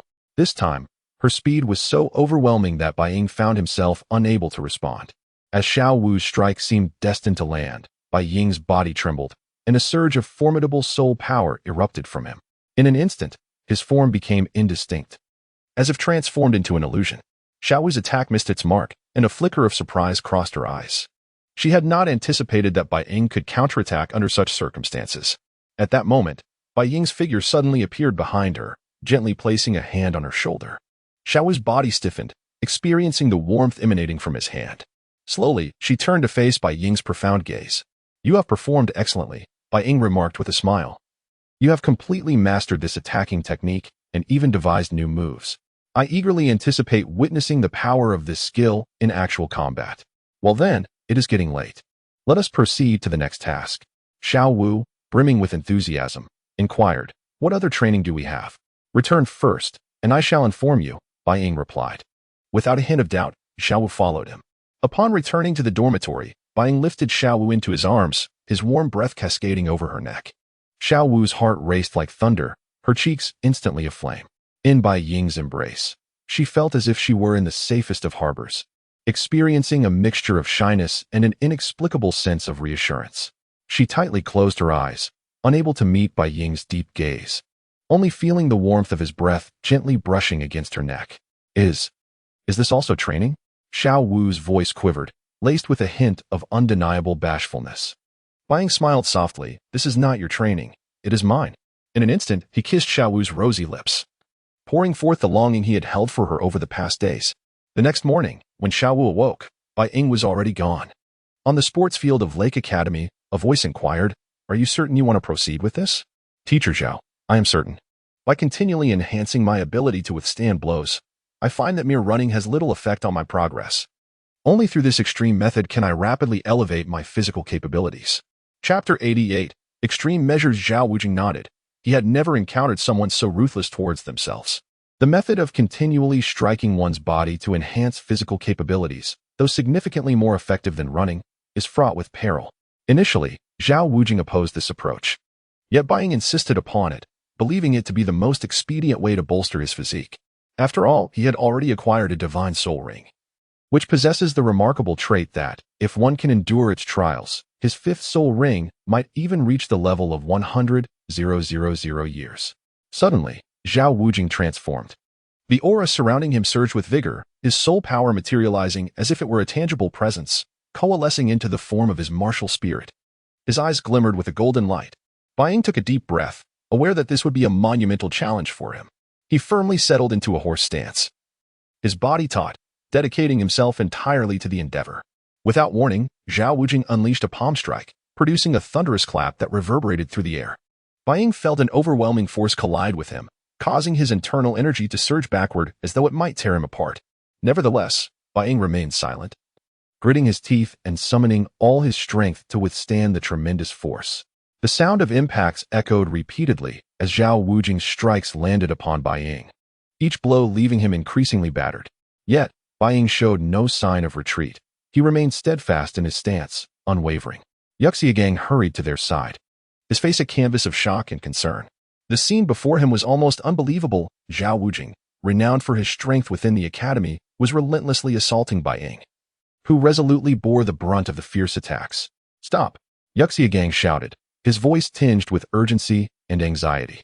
He was not afraid for Bai Ying's safety in that moment, but rather that he could not perish within Shrek Academy. Shiau Wu abruptly ceased his onslaught, turning to Qianrenxue with a look of confusion and dissatisfaction. Master, what is the meaning of this? I am aiding him in enhancing his physical capabilities. At that moment, the Shrek Seven had all arrived. When Shiau Wu mentioned Bai Ying's method, the others were taken aback. Daim Mubai's eyes widened. He had thought that running with weights for 300 to 400 meters was already a rigorous challenge. Yet Bai Ying was enduring an even harsher regimen. His pride ignited. As if ablaze, and without a second thought, he sprinted away, the bamboo basket on his back swaying and producing a dull thud. Tangsan, Oscar, Ning R, and Ma Hongjun were momentarily stunned by Daim Mubai's actions before exchanging resolute glances. They understood that this was a challenge to themselves, a means of self-improvement. Thus, they followed suit, embarking on their own runs. Tangsan had initially considered this approach, but Qianrenxue had firmly opposed it, unwilling to see his disciples harmed. While this method could yield rapid enhancement, it also posed significant risks to one's health. Only a fool would resort to such extremes. Although Ning R could not match the boy's speed, her resilience was equally formidable. Ma Hongjun ran alongside, calling out, "Dai Lao Da, wait for me," as he exerted himself to catch up. Under the relentless barrage from Shiau Wu, Bai Ying's body swayed perilously, as if on the brink of collapse. Observing this, Shiau Wu felt a swell of concern within him. He halted, panting heavily, his gaze locked onto Bai Ying, fearful of any unforeseen accidents. Bai Ying collapsed to the ground, his body marred by wounds, blood staining his garments. Yet, he emitted no sound, silently enduring the agony. His gaze remained steadfast and profound, as if an inexhaustible strength sustained him. Suddenly, Bai Ying's body began to tremble, a powerful force surging within him. He sat cross-legged, channeling the Qian Kuan great shift and his soul power to mend his injuries. The fluctuations of his soul power intensified around him, taking on a palpable form. This extreme regimen persisted for several days, with Bai Ying embodying an indomitable warrior, battling against the limits of his body each day. As night fell, he bore the marks of his struggle, yet his eyes sparkled with unwavering determination, as if to declare, "I can endure." After several days, Bai Ying sat cross-legged, a faint golden light enveloping his form. His soul power worked to heal his wounds, each breath accompanied by pain, yet he gritted his teeth, silently enduring. As time elapsed, the scars upon his body gradually faded, replaced by more resilient musculature. "Brother, why are you pushing yourself so hard?" In the girls' dormitory, Shiau Wu, Zhu Xuching, and Ning R gazed at Bai Ying with concern. "Ordinary training has ceased to suffice for me. Only through such extreme measures can I elevate my strength. I must become stronger." Ning R's face was a mask of worry, having witnessed Bai Ying's battered state over the past few days. The 9-treasure glazed tile pagoda activated swiftly, the healing light of the 9-treasure divine light eventually restoring Bai Ying's soul power. "You cannot continue with this method. What if something truly happens?" "Fear not. I am fine now. The physical training has concluded. Over these past few days, I shall not employ this method again. The focus now shifts to the three of you. Though Qianrenxue has granted you a reprieve, I assure you, your days will not be easy." Ning R, Zhu Xuching, and Shiau Wu immediately sensed a foreboding premonition. "No way, you're still going to train us?" Ning R lamented, "We've already been training for so long. Surely we can forego it now. That will not do. While I can spare others, you must train. Do you wish to grow stronger? If so, you must endure hardship." Bai Ying led the group to the Rose Hotel, where he booked a room. Although they understood this was for cultivation, the choice of location felt somewhat peculiar. "Brother, are we truly to train here? You're not planning to subject us to something absurd, are you?" "Rest assured, I can distinguish training from folly," he retorted. "Now, let go of those nonsensical thoughts." Chapter 89. Cultivation. What troubles me the most is you. To what extent can you control your distractions? Members of the 7 Treasures Glazed Tile School, the Soul Master competition across the continent is approaching, and this time, I am determined to make my name resound throughout the land. Ning R felt a wave of dizziness. It is essential to note that the distraction control of the 7 Treasures Glazed Tower is not a mere technique. Initially, other factions also possessed a rudimentary understanding of this skill, but only the 7 Treasures Glazed Tile School has truly perfected it. The greatest challenge of this skill lies in its difficulty, which is extraordinary.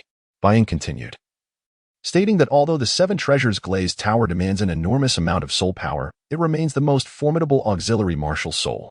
The key lies in distraction control. which is divided into 5 levels: the heart of control, the heart of stability, the heart of dispersion, the heart of fulfillment, and the heart of clarity. With each advancement, one's mastery over soul power becomes increasingly precise, which explains why the 7 Treasures Glazed Tower is regarded as the strongest auxiliary martial soul on the Dolua continent. Bai Ying, I am well aware of this. My father has reiterated it many times. I have now cultivated to the heart of control. That should suffice, shouldn't it? No. While I may allow leniency in the training of others, your training must be rigorously enforced. Thus, you will face considerable hardship, but it will be worthwhile. Ning R conceded. Very well, I cannot alter your decision. What do you plan to do for my training? First, you must take a deep breath and calm your mind. I have previously studied distraction control, and through my research, I have gleaned insights into its cultivation. You must quiet your heart, not by attempting to control your memories, but by attuning yourself to the flow of soul power within you. Do not force control. Instead, feel the changes within yourself and your environment, achieving a state of supreme tranquility. I truly do not comprehend what you are saying, Ning R exclaimed, feeling overwhelmed. Bai Ying sighed and instructed her to sit cross-legged, adjust her breathing, and channel the Divine Maiden Heart Sutra. She was to completely release her mental energy, allowing all distractions to fade, while perceiving both her soul power and the surrounding changes. As she closed her eyes, the world around her grew increasingly blurred. Following Bai Ying's guidance, she adjusted her breathing and allowed herself to relax entirely. As the Divine Maiden Heart Sutra flowed through her, she sensed her soul power beginning to circulate gently, like a babbling brook. Gradually, she felt her connection with the surrounding environment deepen. The trees, the air, even the distant chirping of birds seemed to merge into her awareness. In that moment, Ning R entered a completely new realm. She could feel the slightest tremors in the wind, hear the whispers between the leaves, and smell the fresh fragrance in the air. Her spirit felt infinitely expanded, merging with the world around her. Next, it is your turn, Shiau Wu. You are the one I trust the most, having mastered the movements of the Divine Maiden Heart Sutra, coupling that with your teleportation and 8-dan throw. You must now integrate these elements. I have previously taught you this process, so during this time, you must diligently practice these 3 aspects. Understand that you must achieve a complete synthesis to create a unique soul skill. This process will be arduous, but it is a necessary journey. Shiau Wu nodded and commenced her training.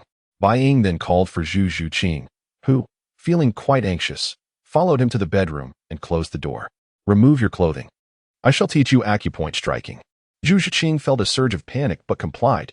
Bai Ying reassured her, do not misunderstand. This is merely instruction. Think nothing of it. Zhu Xuching nodded, and Bai Ying guided her to lie on the bed. He began demonstrating the acupoint strikes on her body, allowing her to experience the technique. Initially, Zhu Xuching felt a bit flustered, but upon realizing it was purely educational, she relaxed and began to learn earnestly. After a day of training, Zhu Xuching had grasped some foundational acupoint techniques. You know so much, she remarked. Of course, I am the illustrious son of the Spirit Hall. Would I not possess extensive knowledge? Moreover, had I not honed my skills, I would have perished in my youth, Bai Ying replied. Zhu Xuching nodded, apologizing. I am sorry for causing you distress. Do not worry, I am accustomed to it. For now, focus on your practice. Remember, these acupoints are perilous, specifically designed for assassination. Exercise utmost caution. Zhu Xuching nodded and began her training. Once everyone regained consciousness, Bai Ying sighed. Well done, you all performed admirably. It seems that this period of training has yielded results. Shall we go soak in the bath to relax? Upon hearing this, everyone was filled with joy. Shall we all bathe together? Zhu Xuching inquired. Bai Ying responded affirmatively. Although Zhu Xuching felt a touch shy, the earnestness in Bai Ying's demeanor eventually persuaded her to agree. Soon, they arrived at a spacious and well-lit bathing area. The edges of the pool were adorned with exquisite tiles, and the water was clear and steaming, exuding a faint herbal aroma. Bathed in moonlight, the water shimmered like a vast gemstone. Ning R was the first to excitedly shed her outer garments, revealing her petite yet alluring form. She gracefully stepped into the water, immediately enveloped by the warmth, sending delightful shivers across her skin. Closing her eyes, she reveled in the rare tranquility and relaxation. Shiau Wu followed suit, donning a pink gauzy dress that floated gently in the water. She smiled as she leapt in, splashing water around her. Like a nimble fish, she swam freely. Zhu Xuching, initially hesitant, sighed and eventually joined them in the water. Observing the scene, Bai Ying felt an uncontrollable surge of excitement, his desires igniting within him. He found himself yearning to embrace all 3 of them. Truly, What enchanting beings you are. Let us see how I shall handle you, Bai Ying mused, targeting Zhu Xuching first. Xuching, where do you intend to go? He called out, startled. Zhu Xuching awoke from her reverie, sensing an ominous premonition. Chapter 90. Ning Rongrong's gambit. Zhu Xuching had anticipated this predicament, yet its swift arrival caught her off guard. Before she could react, Bai Ying's hand caressed her waist, causing her to flinch momentarily before regaining composure. Sensing Zhu Xuching's supple skin and exquisite form, Bai Ying could no longer restrain himself. Witnessing such a scene, Zhu Xuching envisioned her most dire outcome. She struggled vehemently in his embrace, but her efforts only intensified his ardor. Instantly, Bai Ying's lips seized hers, his hands instinctively grasping her waist. After a fervent onslaught, Zhu Xuching collapsed, enervated. It was then that she realized this was no mere bath, but an ordeal. She regretted accepting the invitation. Would it not have been better to cultivate in her chambers? But the die had been cast, leaving no room for remorse.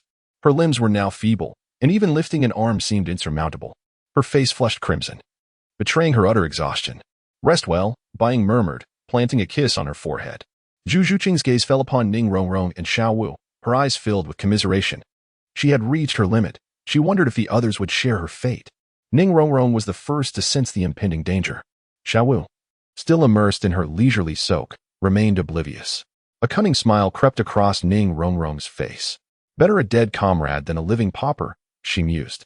Since she would inevitably succumb to his advances, she might as well let others bear the brunt. Shiau Wu, something seems amiss with Bai Gu and Zhu Xuching. Swim over and see what's happened. Shiau Wu opened her eyes, noticing the situation with Zhu Xuching, but sensed something amiss. Rongrong, what's going on? Seeing Shiau Wu hesitate, Ning Rongrong grew anxious. If her plan failed, she would bear the consequences. Despite their friendship, self-preservation took precedence. I don't know. Go see what's happening. Shiau Wu, with a growing sense of unease, swam towards Bai Ying. Ning Rongrong, relieved, muttered, Shiau Wu, I'm truly sorry. As Shiau Wu approached, she saw Bai Ying's gaze fixed on Zhu Xuching, who appeared weary. She immediately sensed danger, but before she could react, Bai Ying seized her wrist. Shiau Wu, what brings you here? Bai Ying shifted his focus to Shiau Wu, intending to target Ning Rongrong next, but Shiau Wu's arrival forced him to alter his plans. I just came to check on you. It seems you and Zhu Xuching are having fun. I won't disturb you. Now that you're here, leaving so soon would be impolite. Shiau Wu stammered, her face as red as an apple. She now understood Ning Rongrong's treachery. As Bai Ying's sister, she knew her brother's proclivities. While she didn't object to such activities, they left her feeling utterly drained. Even as a soul master, she needed ample time to recover. Bai Ying, observing Shiau Wu's flushed face, asked, who sent you? Shiau Wu realized she had a chance. With a crimson face, she gestured towards Ning Rongrong, who instantly felt doomed. Shiau Wu, you know the more beautiful the woman, the more easily she lies? You've been deceived. Go, I'll be going then. Shiau Wu turned to flee. But Bai Ying's arms snaked around her waist. Now that you're here, there's no leaving. Shiau Wu, who had hoped to escape, realized her fate was sealed. She decided to face it head-on, preferring offense to defense. Leaning close to Bai Ying's ear, she whispered, her breath caressing his skin, Go, I'm scared. Her words ignited Bai Ying's passion, unleashing the beast within. Gazing at Shiau Wu's exquisite figure, he chuckled, Don't worry, I'll be gentle. Water splashed as Shiau Wu clung to him like an octopus, the sounds echoing in the pool. Ning Rongrong, witnessing this, breathed a sigh of relief. With Zhu Xuching and Shiau Wu, his ardor should be sufficiently quenched, sparing her. She felt a surge of gratitude towards them for sharing the burden. After what seemed like an eternity, Shiau Wu finally collapsed in Bai Ying's arms, her body aching but her heart content. Shiau Wu, Xuching, you two should rest. The two women exhaled in relief, turning their gazes towards Ning Rongrong, especially Shiau Wu, whose eyes held resentment, wondering why Ning Rongrong had deceived her. It seemed retribution was at hand. Go, be kind to Rongrong. Don't hold back. Don't worry. Since she dared to deceive you, I'll make sure she experiences the consequences. Ning Rongrong's heart plummeted, as if she had fallen into an icy abyss, despite being immersed in warm water. What a mess, she thought. Indeed, everything comes full circle. Shiau Wu and Zhu Xuching limped out of the bathroom, leaving Ning Rongrong petrified. Bai Ying, amused by Ning Rongrong's expression, swam towards her. Ning Rongrong braced herself. So, you're the one who sent Shiau Wu earlier? You're quite the little devil. Bai Ying's smile was unsettling. I saw something amiss on your side, so I asked Shiau Wu to check. Well, I've been soaking for a while, and I'm feeling tired. Let's leave. You think you can just leave after causing trouble? Don't you owe me an explanation? An explanation for what? Ning Rongrong retorted defiantly. You know what I'm talking about. Chapter 91. Where did the flies come from? Ning Rongrong feigned ignorance and asked what there was to explain.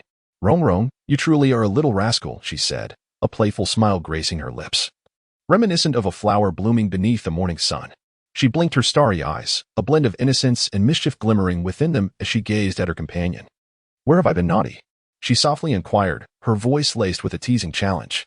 With a gentle pinch of her cheek, she batted her eyelashes, adopting an endearingly Navi expression. Furthermore, if we are to speak of mischief, you are far worse than I, she continued, her tone imbued with provocation and playfulness. Very well, allow me to show you what a true rascal is, came the swift retort. In the next moment, Ning Rongrong felt as if the world had turned upside down. She sensed an unfamiliar sensation coursing through her body and soon let out a whimper.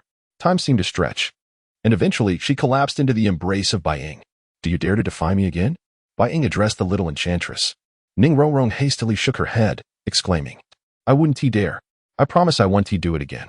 At that moment, she comprehended the formidable strength of his physique, akin to an unyielding perpetual motion machine, seemingly unaware of its own power. Within the room, Shiau Wu and Zhu Xuching were in the process of recuperating. It's all Rongrong's fault. Had I known, I wouldn't have gone to your place, Shiau Wu lamented, her face etched with discomfort. Zhu Xuching harbored similar sentiments, wishing she had opted out of the bath.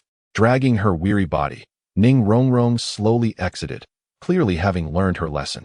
Upon seeing Ning Rongrong's state, Shiau Wu gleefully remarked, This is what you get for plotting against me. How does it feel now? Ning Rongrong retorted stubbornly, Who plotted? I merely wanted you to check on their situation. Who could have predicted that beast Bai Ying would have ill intentions? As the three of them conversed, the fatigue enveloping their bodies soon lulled them into slumber. Meanwhile, Bai Ying leisurely enjoyed a bath before entering the room to find the trio fast asleep. He covered them with blankets and then made his way to the living room. System, extract the rewards from the past few days. No sooner had he spoken than the system's voice echoed repeatedly, announcing, Congratulations, host. Your soul power has increased by 3 levels. Almost instantaneously, Bai Ying felt an overwhelming surge of terrifying soul power flooding into him. In no time, he had ascended to level 46. Excellent, what a sensation of strength, he mused. After several days of training, Shiau Wu, Zhu Xuching, and Ning Rongrong had all achieved breakthroughs. Sunlight filtered through the sparse clouds, casting its glow upon the bustling city. The colorful banners of shops fluttered gently in the breeze. Shiau Wu, Ning Rongrong, Zhu Xuching, and Bai Ying walked side by side along the cobblestone path, their laughter and conversation intertwining, attracting envious glances from passers-by. Suddenly, a discordant voice shattered the tranquil atmosphere. Boss. Look, over there are some beautiful girls, exclaimed a slender figure. Accompanying them were 5 individuals. 2 stout men exuded an air of considerable strength, while another donned an elegant blue suit adorned with the emblem of the Blue Lightning Tyrant Dragon Clan. Sensing unease, Shiau Wu and the others huddled closely together, while Bai Ying's expression darkened, feeling his boundaries being challenged. Yu Feng, do not frighten them, cautioned Yu Tianheng, the son of the Blue Lightning Tyrant Dragon Clan's leader. Fresh from a soul battle and feeling quite carefree, Yu Tianheng was taken aback to find such stunning girls on the street, evoking envy among his companions. Ladies, do you have a moment? Yu Tianheng stepped forward, introducing himself as a member of the Blue Lightning Tyrant Dragon Clan, hoping to gain favor from the beauties. The Blue Lightning Tyrant Dragon Clan ranked among the top 3 sects, their lineage immeasurably profound. In the past, the women surrounding Yu Tianheng would flock to him at the sight of his affluent demeanor, almost desperate to attach themselves to him. Where did these flies come from? How bothersome, Zhu Xuching retorted mercilessly. Yu Tianheng furrowed his brow, taken aback that his first overture was met with such rejection.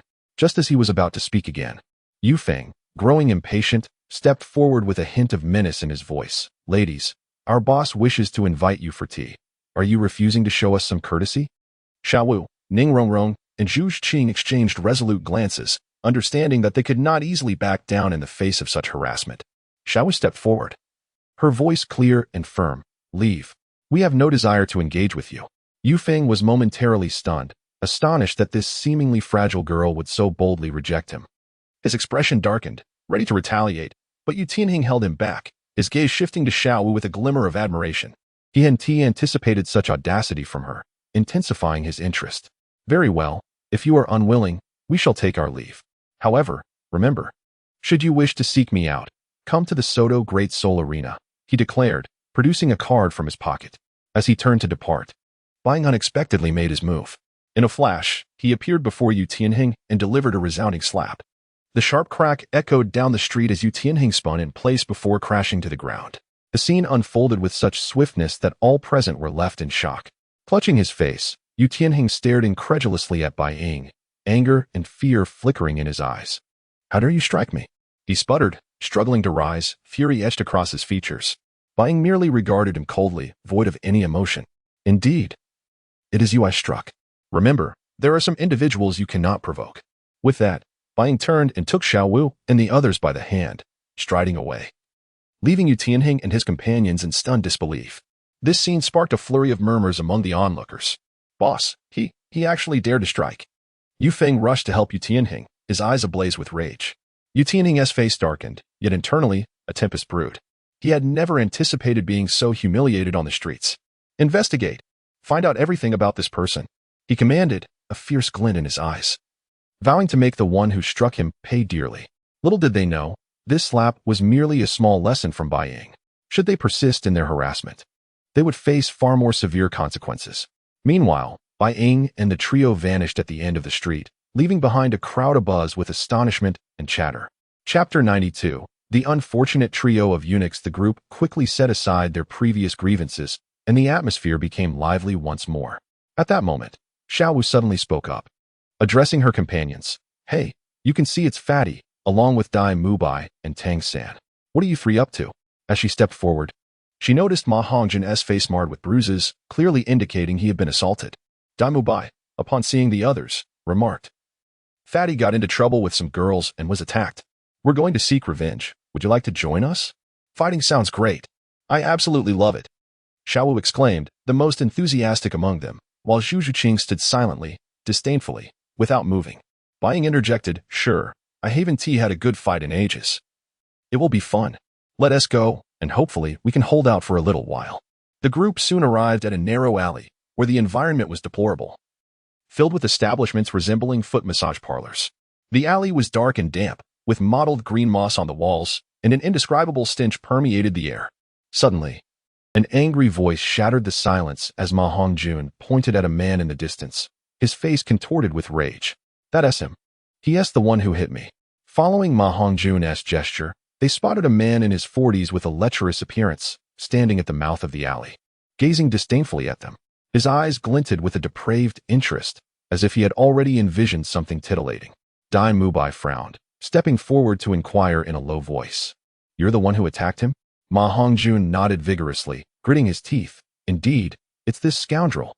Beside him were two other men, one exceedingly short and the other wearing a hat, resembling a henchman. "Ah, so it's this vile uncle," Bai Ying noted. According to the plot, he would be stripped of his martial spirit for harassing Qian Renxue, a fitting retribution. Have I arrived at the wrong time? The story indicates there should only be him. How could there be three? Be cautious. One is a soul master, another a soul king, and the last is also a soul master. If you engage them, you're in for trouble. However, before Bai Ying could make a move, Shiau Wu darted forward. The sight of such a beautiful girl ignited wicked glints in the eyes of the three men. "Little girl, where are you going?" one of them asked. "I'm going to buy some candy. Do you know where I can find some?" Shiau Wu replied. "I know. Follow me," he said eagerly. The other two comprised a middle-aged man with a somewhat respectable demeanor and a small child who appeared underdeveloped. As they cornered Shiau Wu in the dim alley, poised to commit a nefarious act, Bai Ying moved like a specter, swiftly navigating through the shadows. His gaze was sharp as an eagle, fixating on the three lecherous men. Just as Shiau Wu seemed about to fall prey to their clutches, Bai Ying flashed behind them.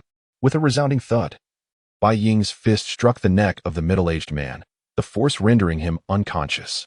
The suddenness of the event left the remaining two men stunned, unable to process the loss of their comrade. A flicker of fear crossed the eyes of the lecherous man, quickly replaced by perverse glee as he sneered. "You dare to ruin my fun." He lunged at Bai Ying, but the latter was faster, delivering a kick that sent him crashing to the ground. The small child, seemingly innocent, unleashed a powerful aura at that moment. His martial spirit, a sharp kitchen knife, starkly contrasted with his diminutive frame. He swung the knife at Bai Ying, each strike brimming with strength as if to cleave him in two. Yet, Bai Ying remained unfazed, evading the child's attacks with ease. His eyes glinted coldly. How dare this child toy with his woman, a foolish act indeed. In a swift motion, Bai Ying appeared behind the child, landing a heavy punch on his back. The child screamed, flying through the air before crashing heavily onto the ground. The lecherous man was left to endure a thorough beating at Shiau Wu's hands, the sounds of his suffering echoing painfully. The others silently watched, initially intending to intervene, but were taken aback by the ferocity displayed by the two fighters. Completely denied the opportunity to participate. Once the altercation concluded, Bai Ying declared, "We must eradicate the roots to prevent regrowth." Daim Mubai questioned, "You're not considering killing them, are you?" "Killing them would only sully my hands. They are not worth the effort," Bai Ying replied. "Then what do you plan to do?" "What should we do?" "I have a rather ingenious idea," Ma Hongjun said, prompting the others to ask, "What is it? Do you know what is most painful for a man?" "What?" they replied in unison. "Becoming a eunuch. For countless men, this is the ultimate torment, far worse than death." "You can't possibly mean to turn them into eunuchs," Daim Mubai exclaimed, a sense of dread washing over him as he grasped the cruelty of the plan, one so horrific it made life seem unlivable. Even Tangsan considered killing them, never suspecting such a twisted notion could arise. Ma Hongjun trembled at the thought. This person is truly a monster, a perversion among perverts. "You all should leave. The scene may become too gruesome for your eyes," Bai Ying advised, and the group quickly departed. In the dark, damp alley, the three men gradually regained consciousness. "What do you want?" "Stay back," one of them shouted. "What do I want?" "Merely to confiscate your tools of crime." "Fear not. It won't till you hurt," Bai Ying replied. "Confiscate what?" "If you have the guts, face us one-on-one," they challenged. "Engaging you in a duel would be a waste of my time. Brace yourselves. It may sting a bit, but it will be over soon," Bai Ying warned. The three widened their eyes, sensing an ominous premonition. The alley echoed with heart-wrenching screams that sent chills down their spines.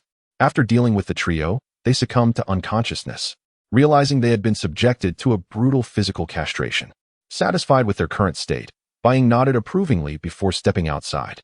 The sounds caused Tangsan, Daim Mubai, Ma Hongjun, and Oscar to jump in alarm, hastily departing without looking back.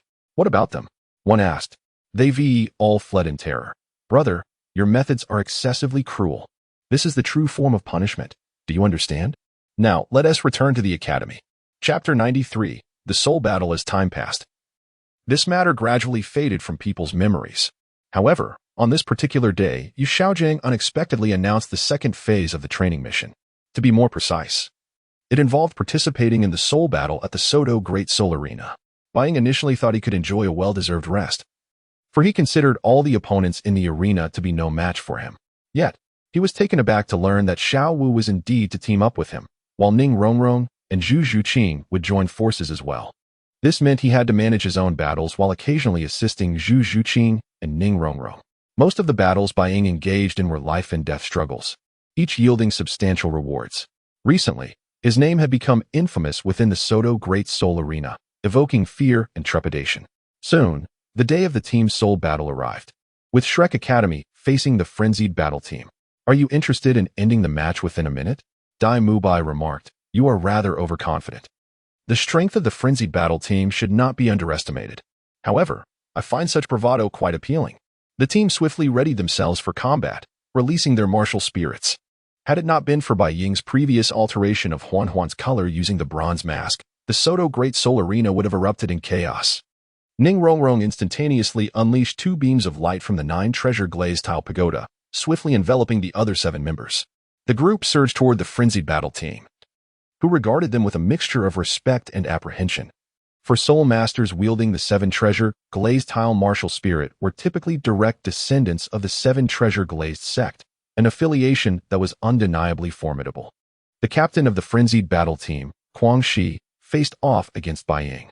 As the man who dared to provocatively tease Zhu Xuching, Bai Ying showed no hesitation, targeting his opponent's vital points without restraint. With a thunderous roar, Quang Shi's body swelled, transforming into a colossal rhinoceros, his form covered in thick, horn-like armor that gleamed ominously. His eyes turned a fierce crimson, brimming with wild ferocity. His 2 teammates transformed into massive, muscular sheep-like soul beasts, their sharp horns charging toward Bai Ying. Yet, Bai Ying stood unfazed against this formidable assault. He inhaled deeply, feeling the soul power within him surge violently, unleashing an overwhelming force. With clenched fists, he struck forward. A tremendous shockwave erupted as Bai Ying's fist collided with Guangxi's chest, the rhinoceros's robust armor shattering like fragile paper. Guangxi let out a pained cry, sent flying against the wall with a resounding crash. Having honed his skills through rigorous practice and nurtured by celestial herbs, Bai Ying's body had attained an impregnable state. The spectators outside were left agape, their eyes wide with disbelief at the scene unfolding before them. Both Master Yu Xiaojing and Dean Flinder were equally astonished. Unable to fathom how the match had turned into such a one-sided affair, Bai Ying's figure darted across the arena, each appearance accompanied by cries of agony. His fists descended like hammers upon the members of the frenzied battle team, rendering their seemingly indestructible soul beasts as fragile as paper under his onslaught. One by one, the team members were flung away, colliding with the walls before crashing to the ground, their bodies marred with injuries and groaning in pain. Meanwhile, Bai Ying charged forward with the ferocity of a descending tiger, showing no signs of slowing down. Now, only 2 of you remain on the field, he taunted, addressing the frightened woman and the food-type soul master. They understood that the figure before them was not one they could provoke, leading them to concede defeat. Daim Mubai, Tangsan, Ma Hongjun, and Oscar were taken aback by how effortlessly the match had concluded. In just a minute, Bai Ying had indeed fulfilled his bold claim. His power was truly terrifying, far surpassing everyone's comprehension.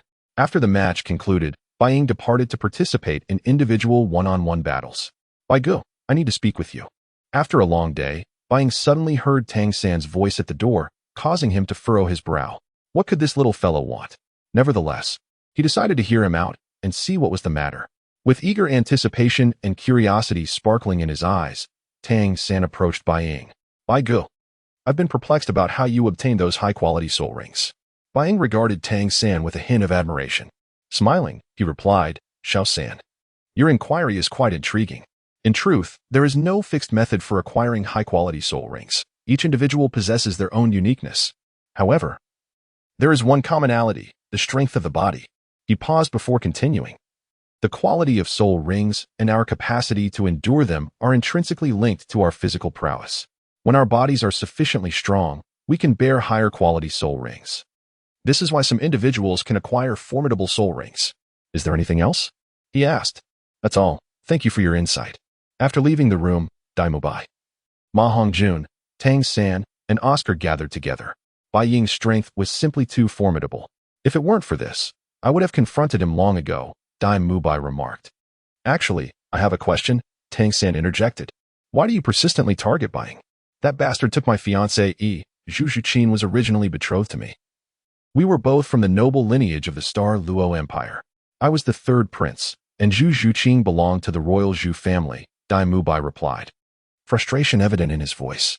Is it really worth it to oppose someone like him over a woman? Tangsan questioned. You understand, Zhu Xuching has been my childhood friend, and the thought of losing her to him is unbearable. As Daim Mubai spoke, the expressions of the others grew serious. They inhaled deeply, attempting to quell the fear and shock coursing through them.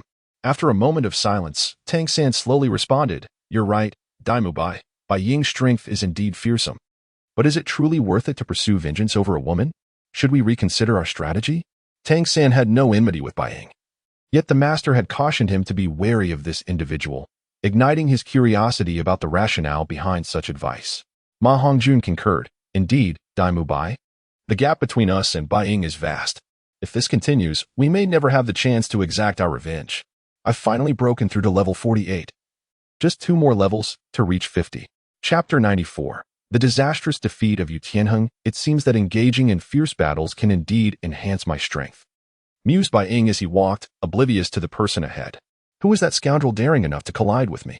At that moment, Yu Tianheng glared at the masked Bai Ying, his fury palpable. How dare you bump into me? Yu Tianheng, how could he be here? Bai Ying, not wishing to complicate matters, simply uttered an apology before attempting to leave. Stop. Am I allowing you to walk away? Yu Tianheng interjected, stepping forward.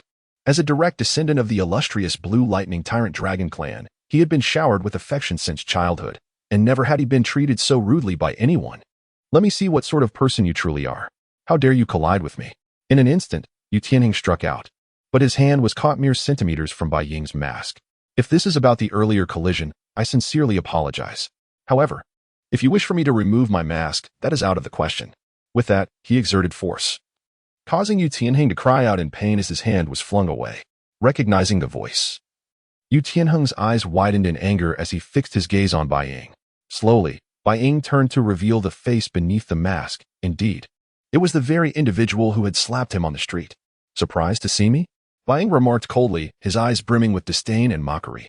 Yu Tianheng's expression darkened, his fists clenched, as if ready to strike at any moment. Yet, he soon relaxed his grip, inhaling deeply to suppress his rage. He understood that he was no match for this person. That day on the street, he had sensed that this individual was not beneath him in strength. Moreover, he did not wish to attract unnecessary trouble, for he had come here with a purpose, not to brawl. If Master Qin Ming found out, he would surely face dire consequences. But how could a member of the Blue Lightning Tyrant Dragon clan concede defeat? Just as Yu Tianheng finished his thoughts, Shiau Wu sprang forward, her eyes sparkling with excitement. Her fists were clenched, ready to unleash a devastating blow. If you two are capable, why not join me in the Soul Arena for a duel? Not interested. I refuse to duel with fools, Bai Ying retorted. Very well, I'm eager for a fight, Shiau Wu exclaimed, her voice brimming with fighting spirit. Who are you calling a fool? Listen, unless you face me in battle, this matter is far from over. Bai Ying glanced at Shiau Wu, a flicker of admiration crossing his eyes. He turned to Yu Tianheng, his voice icy and resolute. Yu Tianheng, are you certain you wish to fight us? Shiau Wu's attitude incensed Yu Tianheng, and he glared, gritting his teeth as he replied, what of it? Are you brave enough to join me in the Soul Arena for a contest? One battle is acceptable, Bai Ying stated nonchalantly, but if I happen to injure you, you must not hold it against me later. I promise you, I will not seek revenge afterwards, Yu Tianheng responded. Just then, Yu Xiaojing appeared, calling out, Bai Ying. Shiau Wu, what are you doing here? The familiar voice reminded Yu Tianheng of a person, and he turned sharply to see the familiar silhouette and face, his uncle, Yu Xiaojing. Years ago, Yu Xiaojing had left the Blue Lightning Tyrant Dragon clan, disheartened by his inability to surpass level 30 due to his mutated martial spirit. He had roamed outside for years, and his father and grandfather had longed for his return. Tianheng, what brings you here? Uncle, what about you? You go first. I am here to participate in the Soul Arena competition representing the Tiandao Royal Academy. I came here to gain some battle experience. I see. As they conversed, Bai Ying's voice interrupted, are you still going to fight, or not? After Yu Tianheng explained everything, Yu Xiaojing was vehemently opposed. He did not want his nephew to be beaten by Bai Ying. Yet, Yu Tianheng insisted, with his strength, even if there is a gap between us, I may not necessarily lose. Reluctantly, Yu Xiaojing agreed, and they proceeded to the Soul Arena. Upon arriving at the waiting area, Bai Ying donned his mask once more. Yield now, and you may retain a shred of dignity, Bai Ying suggested. Yu Tianheng replied, as a member of the Blue Lightning Tyrant Dragon clan. How could I easily concede defeat? Do you truly have the confidence to accept my challenge? Considering your relationship with Xiaojing, I will grant you 3 moves. Enough with the nonsense. Let us settle this in the Soul Arena. They soon reached the arena. Come on, I won't attack. I'll give you 3 moves, Bai Ying declared. You are exceedingly arrogant, but your arrogance merely proves your foolishness. Yu Tianheng launched a series of attacks, but after 3 moves, Bai Ying shook his head. His eyes filled with disdain beneath the mask. Yu Tianheng, your confidence stems from your family's glory, not your own strength. Today, I will show you what a true powerhouse is. Yu Tianheng was incensed by Bai Ying's words, his eyes blazing with fury as his soul power surged. He roared, his body transforming into a blue blur as he charged at Bai Ying. Bai Ying stood still, not moving an inch, as if anticipating something. Just as Yu Tianheng's attack was about to connect, Bai Ying moved. His speed was so extraordinary that it was nearly imperceptible. In an instant, Yu Tianheng felt as if he had been struck by immense force, sending him crashing into the arena wall. He collapsed to the ground. Disbelief etched across his face as he gazed at Bai Ying, who stood in the center of the arena as if everything were under his control. A wave of indescribable anger and humiliation surged within him. He had lost so utterly that his opponent hadn't even needed to unleash his soul skill. Mere speed and strength had sufficed to defeat him.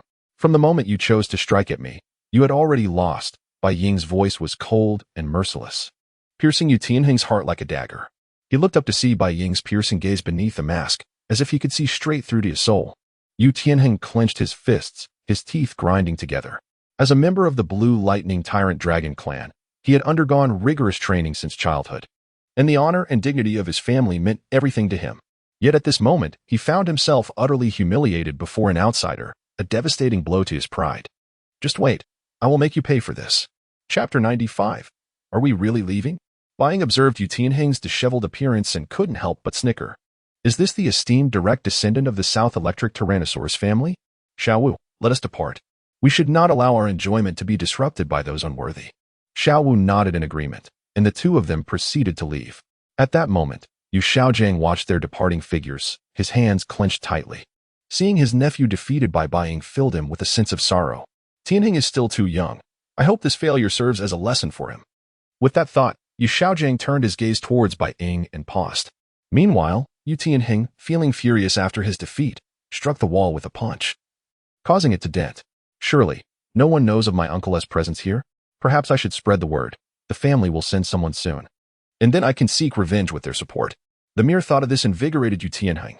Shiau Wu, I wish to return home. Home? Brother. Where do you intend to go? To the Spirit Hall. The Elite Soul Master competition is approaching, and I must return quickly. My purpose for coming here was to assemble a team to participate in the tournament. I hope Zhu Xuching, and you can accompany me back. Shrek Academy is not a place for us to linger. So, you mean to say we will soon leave Shrek Academy? Indeed. Are you feeling a bit reluctant? Shiau Wu's expression turned slightly melancholic. After all, she had shared countless experiences with everyone at Shrek Academy, which she had come to regard as a second home. Leaving this place would undoubtedly bring her sorrow. Rest assured, we shall have time in the future. Brother, very well, I agree to leave. But could we postpone our departure for a while? Shrek Academy has nurtured us for 5 years. Do not worry, now is not the time to leave.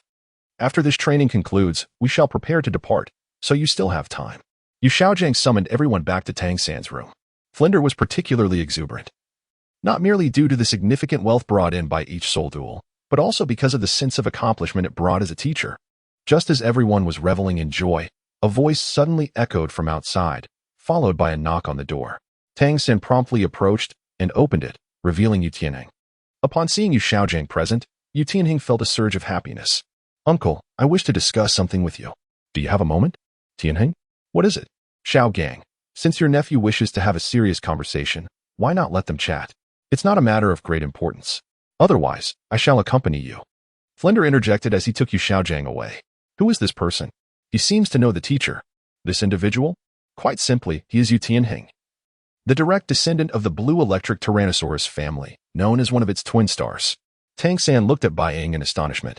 Teacher, could this be connected to the blue electric Tyrannosaurus family? The connection is substantial.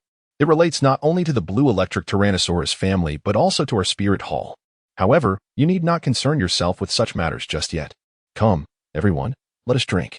Yu Tianheng led Yu Xiaojang to her room and gently knocked on the door. Uncle, I have brought you here, he announced. As soon as he spoke, the door swung open, and an aged yet robust voice beckoned them inside. The sound caused Yu Tianheng's expression to shift, while Yu Xiaojang and Flinder felt an ominous chill. Upon entering, they found an elderly man, frail yet with sharp eyes, seated on a sofa. As the three approached, the door slammed shut behind them. Xiaogang, I did not expect to find you here. Yu Hong, tell me, what do I not know? Yu Luomian spoke casually. Yu Tianheng sighed and stepped forward. What brings you here, second uncle? Of course, I came to see you. Am I not allowed? It has been quite some time. Do you not wish to return to the family? The family? Ever since I was cast out of the blue electric Tyrannosaurus family, and since my martial soul mutated, have you ever regarded me as one of your kin? My years wandering outside have been quite satisfactory, so you need not worry. I have no intention of returning home. Are you stating that you do not plan to rejoin the family?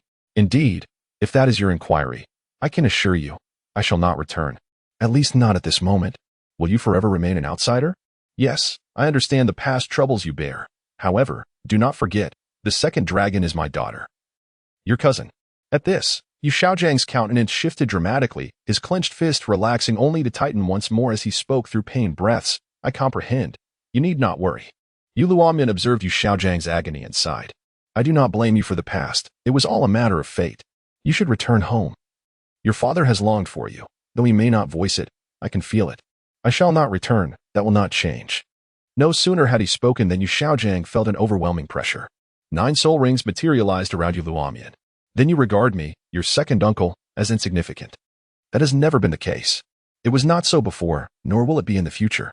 I will not return until I have proven myself, and until then, I shall never go back. Very well, Xiaogang, you may never return. I shall see how long you can survive without the blue electric Tyrannosaurus family. Yu Luomian's fury was palpable as he flung the door open, revealing a Tints Yu Tianheng waiting outside. Yu Luomian sighed deeply. Go. At that moment, Yu Xiaojing's heart felt heavy. How could he not understand the events of the past? It was merely the whims of fate. You mentioned someone bullied you. Where is that person now? Take me to them. Come, everyone, we are all brothers. The gathering at Shrek was lively. Ning R, Zhu Xuching, and Shiau Wu shared drinks, knowing that their time together was limited, uncertain of when they would next convene. Once the feast concluded, everyone returned to their respective rooms. Just then, Bai Ying called out to Zhu Xuching, Ning R, and Shiau Wu. Are we truly about to leave? Ning R asked. Indeed, we must depart. At this moment. Even Zhu Xuching spoke up. Why don't we reconsider this decision? Chapter 96. Breaking through level 50, this matter brooks no argument. If you wish to avoid sorrow, hasten to pack your belongings. We shall depart immediately. Ning R, Zhu Xuching, and Shiau Wu spoke in unison. Why the rush? Parting is but a prelude to a better reunion. Moreover, I have already communicated this to you all. Understanding the gravity of the situation, Ning R, Zhu Xuching, and Shiau Wu resignedly sighed and made their way to their respective chambers. Are you buying? A voice of great authority reverberated, startling him. He turned sharply to see an elder beside Yu Tianheng. It is I. And you are? Bai Ying exhibited no fear. Rather, he appeared eager for the encounter. Dare we converse? Let us find a suitable place. What is there to fear? Yu Luomian was somewhat taken aback by Bai Ying's unhesitating agreement. The trio exited the Sodo Great Spirit Arena and arrived in a secluded alley. You have bullied my nephew. Yu Luomian's aura sharpened, his eyes glinting with cold light, as if he could pierce through Bai Ying. The azure dragon behind him resonated with its master's fury, unleashing a thunderous roar that stirred the winds and enveloped the alley in darkness. Bai Ying, undeterred, stood resolutely, his gaze unwavering and frigid. With a slight smile, he retorted, The South Sea Tyrannosaurus family? I have never heard of it. As for your nephew, if he lacks skill, what fault is that of mine? Yu Luomian, incensed by Bai Ying's audacity, stepped forward, his aura suddenly surging. He pointed, and the azure dragon roared, charging at Bai Ying. Bai Ying remained still, calmly extending his right hand, palm upwards, and a formidable gravitational force erupted. The once ferocious azure dragon seemed ensnared by an invisible force, halted mid-flight. Yu Luomian's expression shifted dramatically. Disbelief clouded his mind as he witnessed this young man effortlessly command his martial spirit. A potent sense of crisis surged within him. This youth was certainly no ordinary adversary. Is the blue lightning Tyrannosaurus merely a pinnacle beast spirit that you can wield to such a meager extent? It appears you squander your talents, he seethed. His 9 spirit rings materializing behind him, intertwining in hues of yellow and purple, creating a tempestuous energy that threatened to consume the alley. At that moment, the aura of the blue lightning Tyrannosaurus peaked, the azure dragon responding to its master's ire with a deafening roar. Yet, Bai Ying faced this terrifying presence with unyielding calm, standing as if all was within his command. He inhaled deeply, then slowly unleashed his martial spirit. The Dragon Slayer martial spirit, renowned for its formidable restraint over all dragonkind, manifested. Were it any other spirit, perhaps he would not possess such audacity. But the blue lightning Tyrannosaurus, being the apex of dragon spirits, bore the brunt of this suppression. Who would have thought that the esteemed blue lightning Tyrannosaurus family consists of bullies?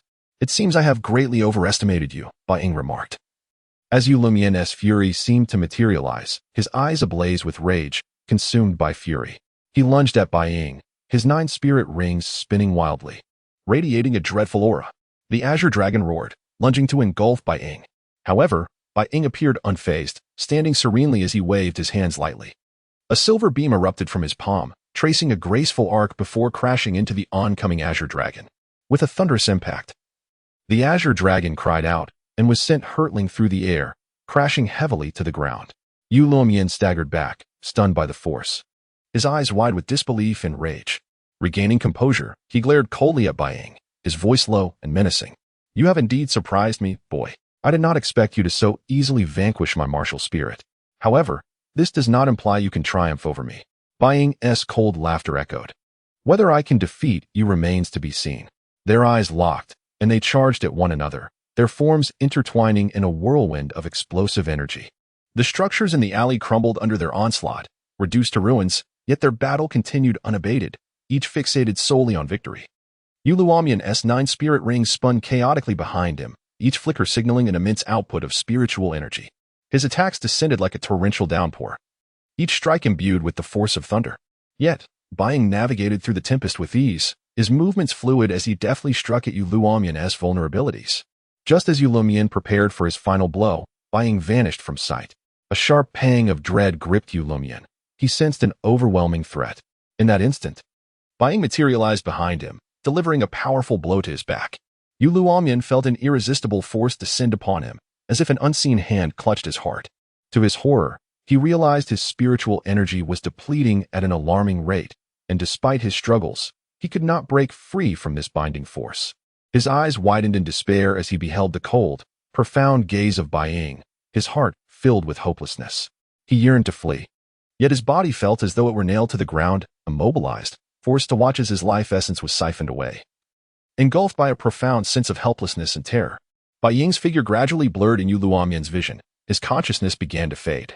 He felt as though he were being drawn into an endless vortex of darkness, unable to escape. Yu Tianheng exclaimed in disbelief, "This cannot be. He is a Titan Doluo-level powerhouse. How could he be so easily defeated?" Yet, the reality was undeniable. Yu Luomian was utterly drained. Bai Ying experienced an excruciating pain coursing through him, followed by a roar, as his soul power, previously stagnating at level 46, surged past the threshold of level 50. "We must leave at once. The South Sea Tyrannosaurus family will not let this transgression go unpunished." The third trial of the Shura 9 trials has been completed. Reward: 1 Divine Spirit Ring. The fourth trial of the Shura 9 trials has been initiated. Gain: Domain of the God of Death. To think I possess 2 Divine Spirit Rings, he mused, reflecting on the divine realm and the Shura deity. I never anticipated such swift completion of the third trial. Retirement is drawing near. Brothers, I have been lacking inspiration lately and unable to produce quality work, so I kindly ask for your understanding. My sincerest apologies. Chapter 97. The Exquisite Relief of a Foot Massage. What? You extinguished a member of the Blue Lightning Tyrant Dragon Clan? A look of astonishment washed over Ning Renxue's face. The Blue Lightning Tyrant Dragon Clan, as one of the 3 upper sects, held a position of extraordinary eminence, akin to that of the 7 Treasure Glazed Tile School. He dares to seek retribution? Then his demise is assured. Uproot the weeds, lest they return with the spring breeze, a lesson you shall soon comprehend. Ning Renxue, along with the others, had scarcely completed their preparations when this startling revelation reached their ears. We must hasten our return to the Spirit Hall, lest the Blue Lightning Tyrant Dragon Clan exact their vengeance. We must depart with haste. Ning Renxue chided. See? You are ever the instigator of trouble.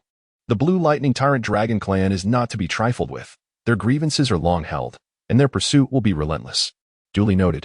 Yet, there is no need for such trepidation. I doubt they would dare to act against me so brazenly. Shiau Wu concurred. Brother, while that may be so, the possibility remains. It is best to err on the side of caution and depart. Swiftly, they employed their flying soul tools, departing Sodo City for Spirit Hall City.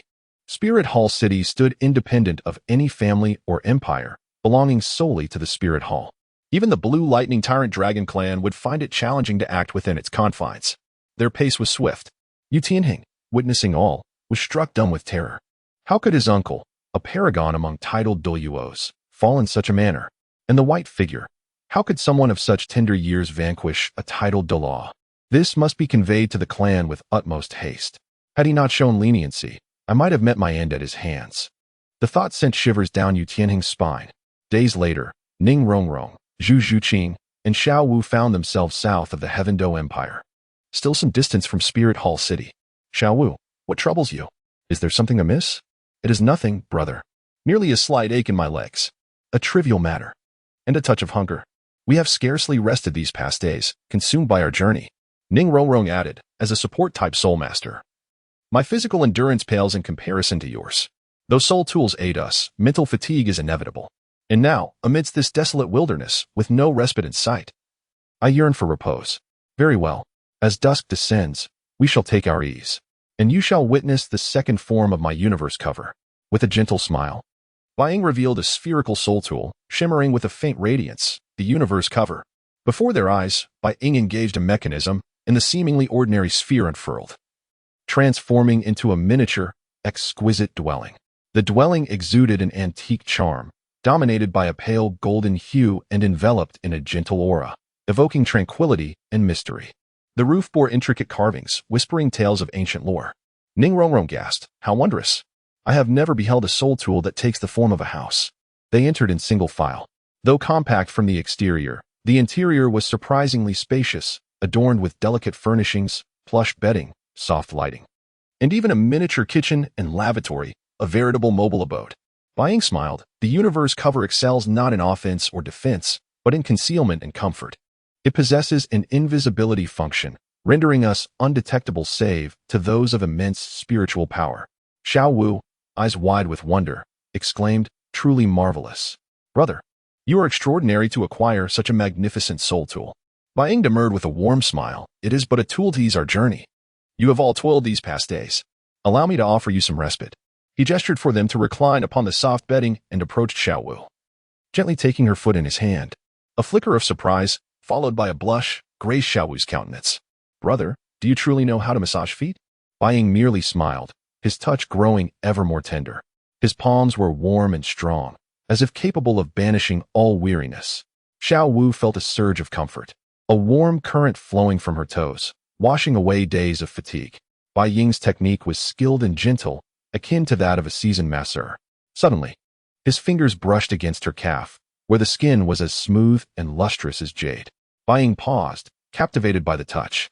His fingers lingered, caressing the exquisite surface as if admiring a rare treasure.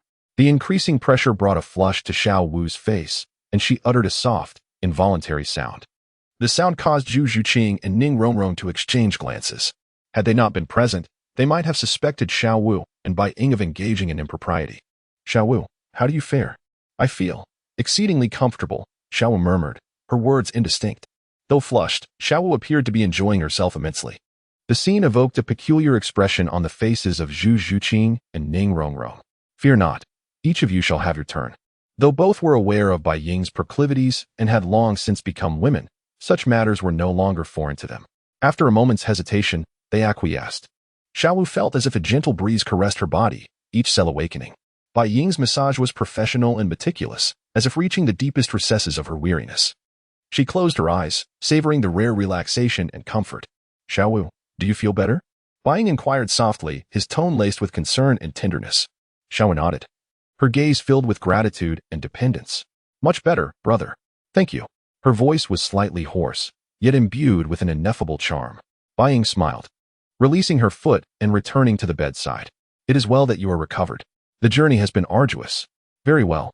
Next, Rong, your turn." Ning Rong reclined upon the soft bedding, and Bai Ying gently took her delicate foot in his hand. Initially, she felt a touch of unease, as the sensation of being massaged was novel to her.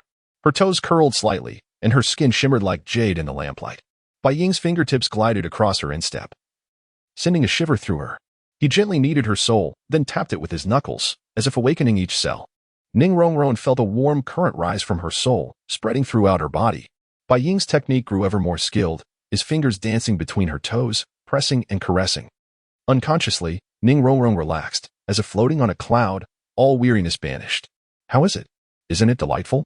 Bai Ying remarked, observing Ning R's expression of bliss. "It is simply exquisite." The third turn fell to Zhu Xuching. Typically composed and reserved, she initially sat at the edge of the bed, her head slightly bowed, appearing somewhat bashful. However, as Bai Ying began to massage her, her demeanor began to transform.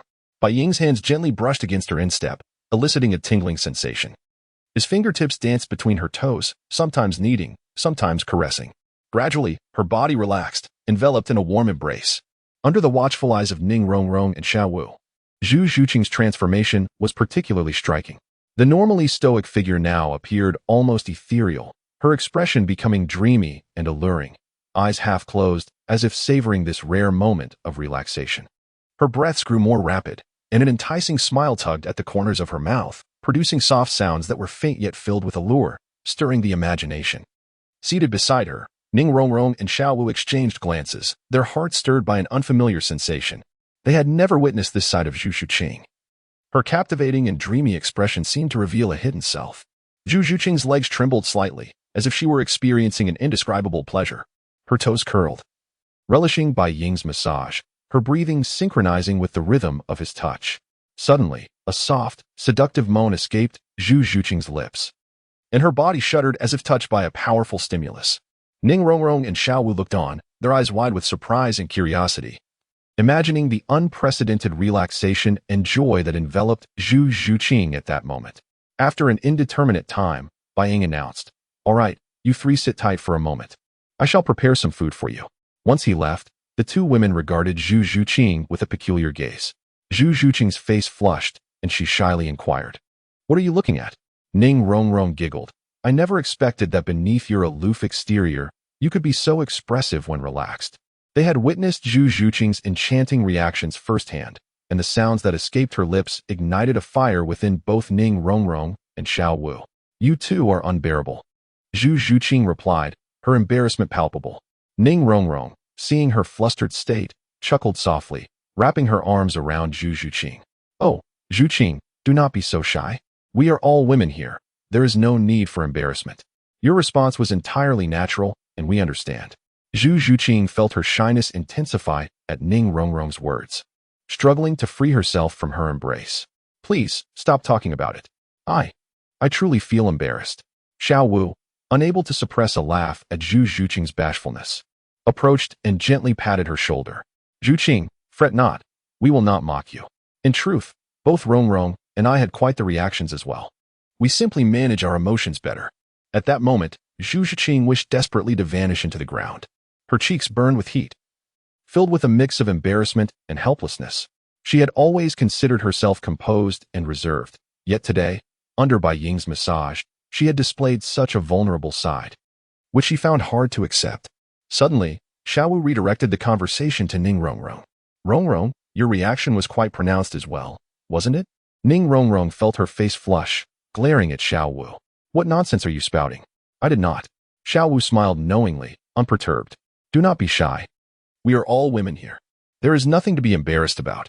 Your reaction was just as noticeable as Xuching's. I saw it all. By the way, regarding our trip to the Spirit Hall, what are your thoughts?" "What thoughts? Haven't we already made our decision?" Ning Rongrong replied. "True, since we have all grown so close.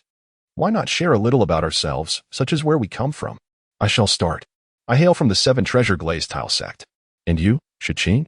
Where do you come from?" "I have long wondered. It seems you and Daim Mubai were acquainted before."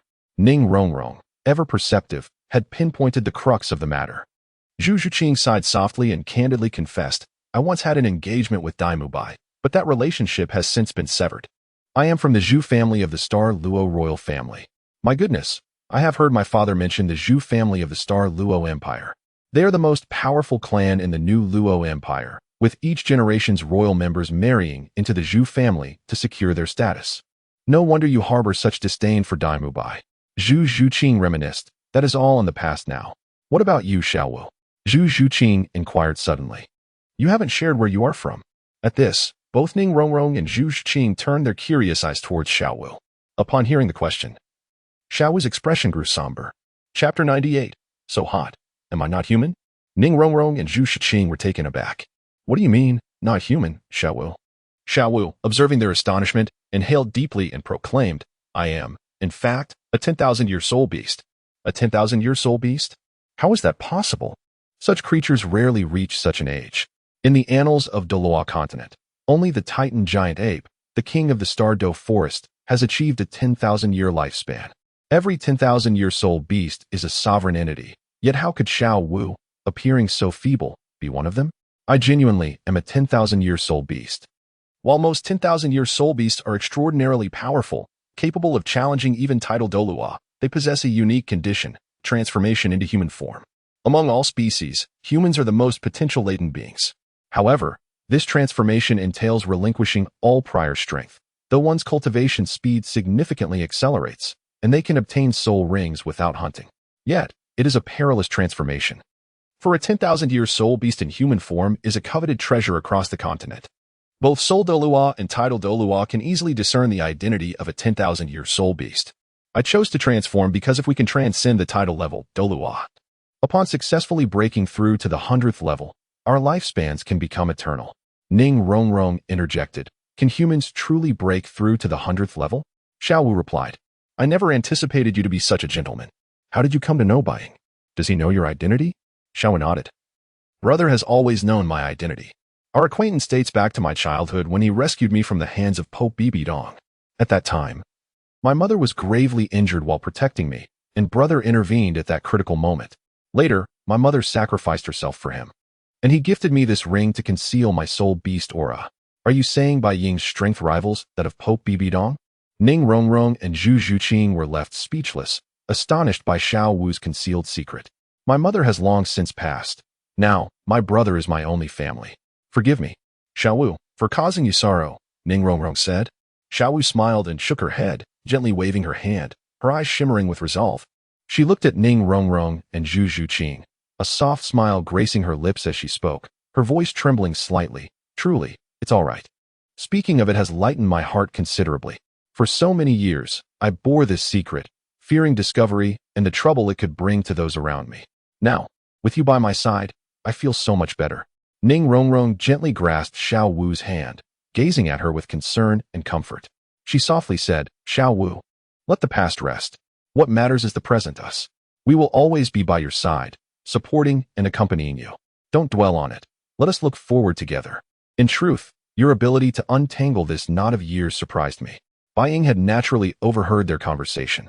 He emerged, carrying a steaming pot of porridge, and placed it on the table, stating, Remember, I harnessed the power of the Shura God to defeat Bibi Dong. Now that we have time, allow me to explain how to break through to the 100th level. Can humans truly break through to the 100th level? Why have I never heard of it in the history of the Star Luo Empire? Zhu Xuching inquired. Humans can indeed surpass the 100th level. A regular individual, even with supreme talent, can only attain the 99th level. This is the utmost limit our world can sustain. Once one ascends to the 100th level, they can transcend to the divine realm, where life can become everlasting. There are two paths to reach the 100th level. The first is to seek the inheritance of divine positions. All soul masters aspiring to break through to the 100th level will search for divine positions, as only they can endure in the divine realm, which is limited in space. To survive in such an environment, one must have their own place. The second path involves collecting the power of belief to create one's own divine position. However, this method is fraught with difficulty, as the human lifespan is too short, leading many soul masters who choose this route to perish along the way. Ning R then asked, Has our world ever produced a god? Certainly.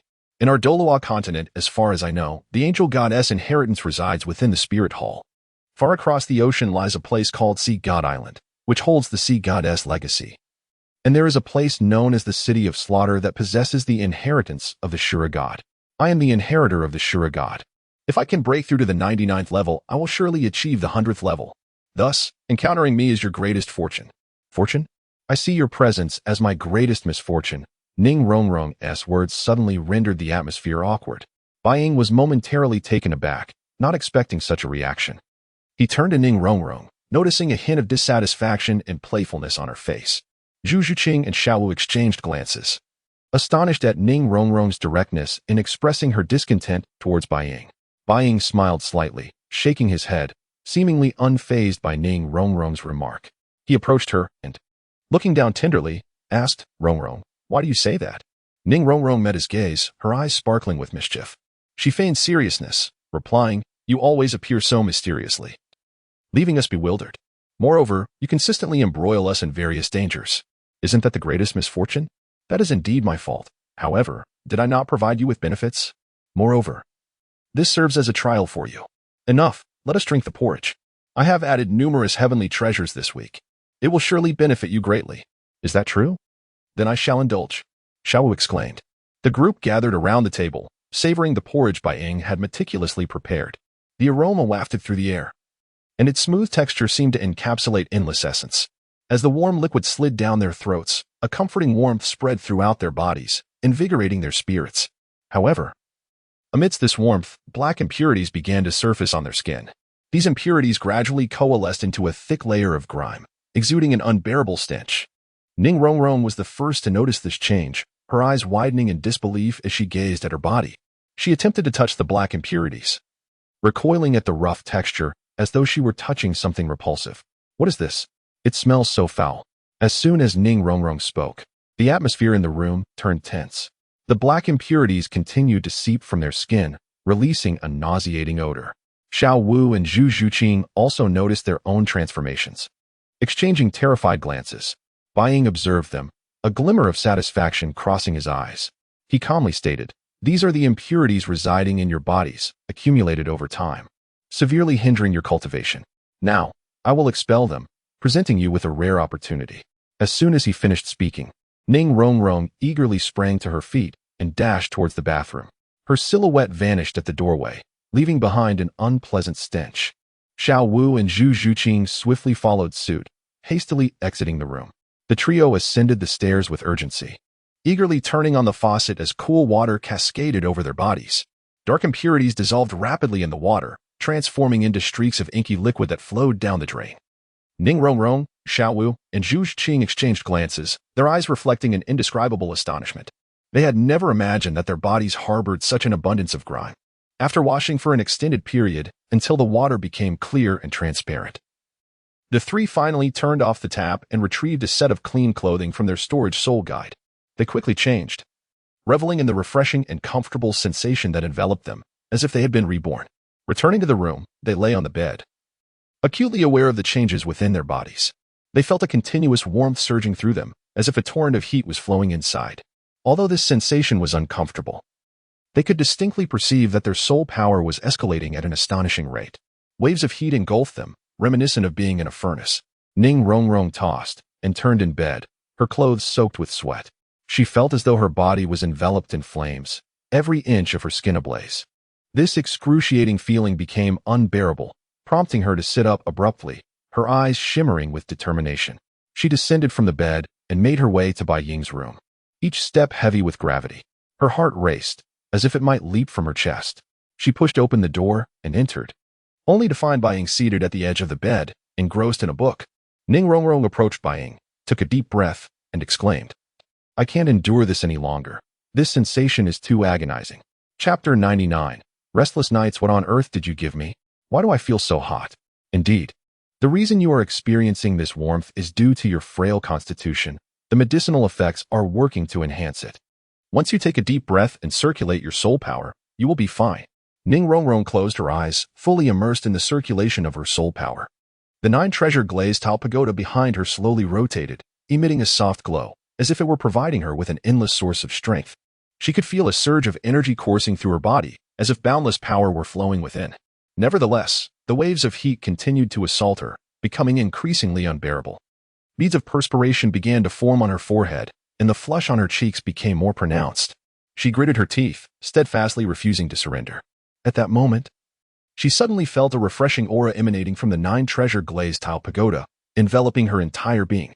The oppressive heat seemed to be subdued by this coolness, rendering it far more tolerable. She opened her eyes in astonishment, realizing that her condition had indeed improved. The weariness had vanished without a trace. I must check on Shiau Wu and Zhu Xuching. Ning R physical constitution was the weakest among the trio, which explained her heightened sensitivity.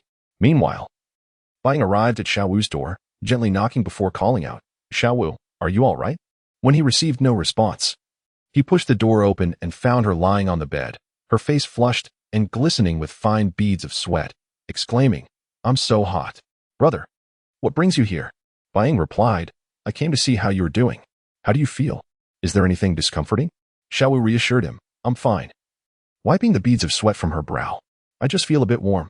If I circulate my soul power to absorb the medicinal effects, I should be fine. You should check on Zhu Xuching. Brother, please hurry." Bai Ying nodded, concern evident in his gaze. He turned and walked out, gently closing the door as if to avoid disturbing Shiau Wu's rest. His figure swiftly vanished down the corridor, soon arriving at Zhu Xuching's door. He knocked lightly, his voice tinged with an almost imperceptible tension. "Zhu Xuching, how are you? Do you feel unwell?" Bai Ying's voice penetrated the door. After a moment, Zhu Xuching's faint voice responded from within, "I'm fine, just feeling a bit warm. It must be the medicinal effects." Bai Ying sighed in relief and opened the door. Stepping inside, he found Zhu Xuching lying on her bed, her complexion similarly flushed, and her forehead dotted with fine beads of sweat. Her hands clutched the sheets tightly, as if enduring immense suffering. Seeing this, Bai Ying felt a surge of protectiveness. He quickly stripped off his clothing, revealing his robust physique, and gently sat at the bedside, pulling Zhu Xuching into his embrace. "Is this better?" His voice was soft and deep, as if capable of soothing all unease. "This is truly exhilarating." In fantasy novels, The male protagonist always cools down the female lead in this manner. Huh. I knew I was a genius. It seems my reading was not in vain.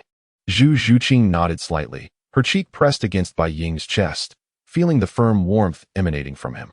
The refreshing aura seeped through her skin, bringing her a sense of comfort. However, the medicinal effects still wreaked havoc within her, causing her expression to become increasingly dazed. Her eyes gradually lost focus, as if she were enveloped in an illusion. Noticing the unusual state of Zhu Xuching, Bai Ying looked down to find her eyes tightly shut, her complexion flushed, and her breathing rapid. Alarmed, he realized this might be a reaction to the potent medicine. He quickly laid Zhu Xuching flat on the bed, placing his hands on her back, and began circulating his soul power, aiding her in channeling the medicinal effects within her body. A cool aura flowed from his palms into Zhu Xuching, countering the violent medicinal energy. With Bai Ying's assistance, the tumultuous medicinal energy within Zhu Xuching gradually subsided. Her breathing steadied, and her complexion began to return to normal. Yet, her consciousness remained lost in that wonderful sensation, unable to extricate itself. Suddenly, Bai Ying began to breathe heavily, his hands growing restless as they encircled Zhu Xuching's slender waist, captivated by her ethereal beauty. Bai Ying's actions became suddenly bold and fervent. He fixated on Zhu Xuching, his eyes shimmering with barely concealed desire. Lowering his head, he gently bit her earlobe, causing her to shudder as if struck by an electric current. Her heart raced, and a crimson hue blossomed upon her cheeks once more. Yet, this time, she did not resist, she chose to acquiesce. Closing her eyes, she inhaled deeply, as if welcoming her impending fate. Bai Ying's lips and tongue danced upon her earlobe, the sensations overwhelming her senses. Her body trembled softly in his embrace, as if voicing her innermost desires. Bai Ying, master, master, Bai Ying. The sound of Zhu Xuching's voice echoed within, eliciting discomfort in Ning R and Shiau Wu.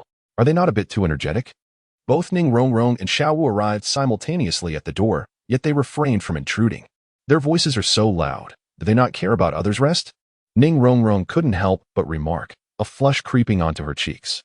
She turned to Shiau Wu and found her wearing a similarly weak expression, evidently affected by the fervent sounds. It seems this night will certainly not be peaceful. Shiau Wu murmured softly, her hands clasped together, seemingly praying for a tranquil night. The two exchanged a knowing smile, deciding to retreat rather than remain in the presence of that fervent passion. They tiptoed back to their rooms, closing the door in an attempt to shut out the heart-racing sounds. Lying in bed, Ning R found herself involuntarily envisioning the entwined figures of Bai Ying and Zhu Xuching. Her cheeks flushed, and an inexplicable emotion surged within her. She turned over, striving to banish those images from her mind, yet the warmth surged forth like an unstoppable tide. Ning Rong's body began to radiate heat, as if an unnamed flame were igniting within her. She felt her cheeks growing hotter, as if capable of boiling an egg. Unable to suppress it, she swallowed hard, attempting to alleviate the dryness. She closed her eyes, taking deep breaths to calm her racing heart. However, the vivid images of Bai Ying and Zhu Xuching intertwined continued to invade her thoughts, taking root in her heart and proving inescapable. Suddenly, she sensed her own body becoming increasingly heated, as if a force were coursing through her. Her heart raced, and her breathing quickened, as if on the verge of eruption. What is happening to me? Why do I feel this way? No, I must circulate my soul power to suppress this sensation. On the other side, Shiau Wu lay curled up in bed, pondering whether the outcome would have been different had she not allowed her brother to go to Zhu Xuching's room. At this moment, Shiau Wu too was struggling, biting her silver teeth, softly calling out, "Brother, brother." In that instant, it felt as though this was the only way to ease her heart. Chapter 100, The Destroyer Brothers. I fear my novel has taken a turn for the worse. To be honest, I am tempted to conclude it now. Yet I am deeply grateful for your unwavering support, especially to the Son of the Stars. At present, I find myself in a dilemma about whether to bring this tale to a close. The next day, congratulations, host, you have acquired a soul-guided tank artillery. Good heavens, did I hear that correctly? A soul-guided tank artillery. While tanks were merely formidable weapons in my past life, in this era of cold weapons, they undoubtedly represent a level of overwhelming dominance. This is what one might call a dimensional strike. A tank is essentially a hunk of iron. With this, even Tangsan's Buddha's Wrath Lotus would find it hard to contend. At this moment, Zhu Xuching had also awakened, her cheeks flushed, evidently embarrassed by the events of the previous night. Xuching, I apologize. It is merely that you are too beautiful. Not at all. Zhu Xuching replied as she rose and made her way to the living room. Meanwhile, Ning Renxue and Shiau Wu had been waiting for some time. When the two appeared simultaneously, Bai Ying glanced at them and remarked, "Did you not sleep well last night? Your dark circles suggest otherwise." Ning Renxue let out a chuckle. "I wonder whose voice was so loud last night that it kept us both awake. Right, Shiau Wu?" "Renxue, Shiau Wu, it is my fault," Bai Ying said softly. Approaching them, he gently brushed his fingers against their cheeks, tenderly wiping away the fatigue from their eyes. Ning Renxue paused for a moment, then smiled softly. She looked up at Bai Ying, a glimmer of mischief in her eyes. "Since you're aware, you must earn your keep by making us breakfast today." Bai Ying chuckled lightly, offering no rebuttal to Ning Renxue's jest, his eyes revealing a hint of indulgence. He turned and made his way to the kitchen, busily preparing a sumptuous breakfast for them. In the kitchen, Bai Ying moved with practiced grace, as if each dish were a work of art. Flames danced in the pan, releasing an enticing aroma. Before long, the delightful scent wafted throughout the living room, making one's mouth water in anticipation. Finally, breakfast was ready. Bai Ying presented an array of exquisite dishes on the dining table. Ning Renxue and Shiau Wu eagerly gathered around, diving into the meal. Each bite was filled with flavor and satisfaction, sweeping away any remnants of fatigue. Zhu Xuching, in particular, feasted heartily, clearly exhausted from the previous night. Observing Zhu Xuching's voracious appetite, Ning Renxue could not help but cover her mouth, stifling a laugh, her eyes sparkling with playfulness. "Xuching, were you utterly exhausted last night?" "Some people are like a famished wolf, utterly insatiable." As the words left her lips, Zhu Xuching almost choked on her food. She quickly swallowed, her face ablaze, glaring at Ning Renxue with reproach. "Renxue, how can you say such things?" Bai Ying watched their playful exchange and couldn't help but chuckle. He patted Ning Renxue's head, saying seriously, "Renxue, it seems you were quite the little tease. Shall we see if you can handle it?" Upon hearing this, Ning Renxue's face flushed crimson as she waved her hands repeatedly. No, I do not wish to end up like Xuching. Please spare me." Seeing Ning Renxue's bashful demeanor, Bai Ying laughed heartily. He gently teased her nose, saying affectionately, "All right, I shall not tease you further. Now, eat up. We have matters to attend to later." After breakfast, Bai Ying led Ning Renxue, Shiau Wu, and Zhu Xuching to the courtyard. With a mysterious smile, he produced a soul-guided tank artillery. "What is this?" Ning Renxue inquired. Her curiosity piqued. "This is the soul-guided tank artillery that I have constructed over the past few days," Bai Ying declared proudly. "Wow, it's so cool," Shiau Wu exclaimed, circling the imposing structure with fascination. "What makes this artillery special?" Ning Renxue asked, intrigued. "Certainly. This artillery can fire powerful shells capable of demolishing a small mountain," Bai Ying replied with pride. "Is it truly that formidable?" Zhu Xuching gazed at Bai Ying in astonishment, not expecting such immense power from the artillery. "Indeed. And it features automatic targeting. Once a target is locked, it can fire shells autonomously, making it incredibly convenient," Bai Ying elaborated. "That's fantastic. With this artillery, we need not fear anyone causing us trouble," Ning Renxue said, her excitement palpable. "Moreover, we can utilize this artillery to launch surprise attacks on our enemies," Shiau Wu added, her eyes shimmering with exhilaration. Bai Ying observed the enthusiasm radiating from the three women, feeling a warm surge in his heart. He gently patted the top of the artillery, saying, "Well then, let us test the capabilities of this artillery." With that, he loaded a shell into the cannon and aimed at a distant small mountain. With a resounding boom, the shell hurtled forth, tracing a brilliant arc through the sky. Moments later, a tremendous explosion erupted from the mountain, billowing smoke and dust. Clearly struck by the shell. "Wow, that's incredible!" The three women cheered, their eyes alight with awe as they watched the destruction unfold. "What do you think?" "The artillery's power is quite impressive. Isn't it?" Bai Ying beamed. "Absolutely astounding. It's practically a divine artifact," Ning Renxue exclaimed. "Indeed, with this artillery, we can focus on our training without worry," Shiau Wu chimed in, equally thrilled.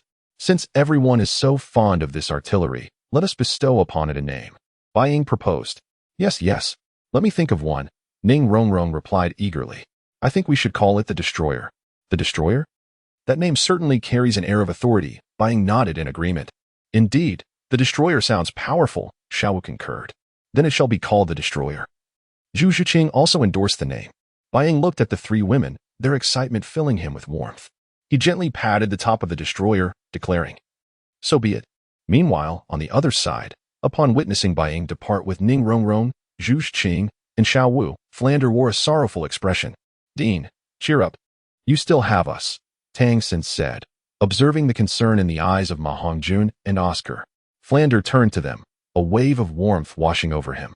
He took a deep breath, striving to calm his tumultuous emotions. "Thank you, children."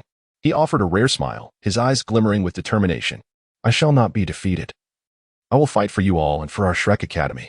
Just then, Yu Tianheng hurriedly approached, his face a mask of panic. Upon seeing Master Yu Xiaojing, he could no longer contain himself. "Uncle, Yu Lumian is dead. He was killed by Bai Ying himself." Yu Tianheng's eyes reddened, his voice trembling. "Uncle, it's true. I witnessed it with my own eyes. Bai Ying. He killed grandfather Yu Luomian."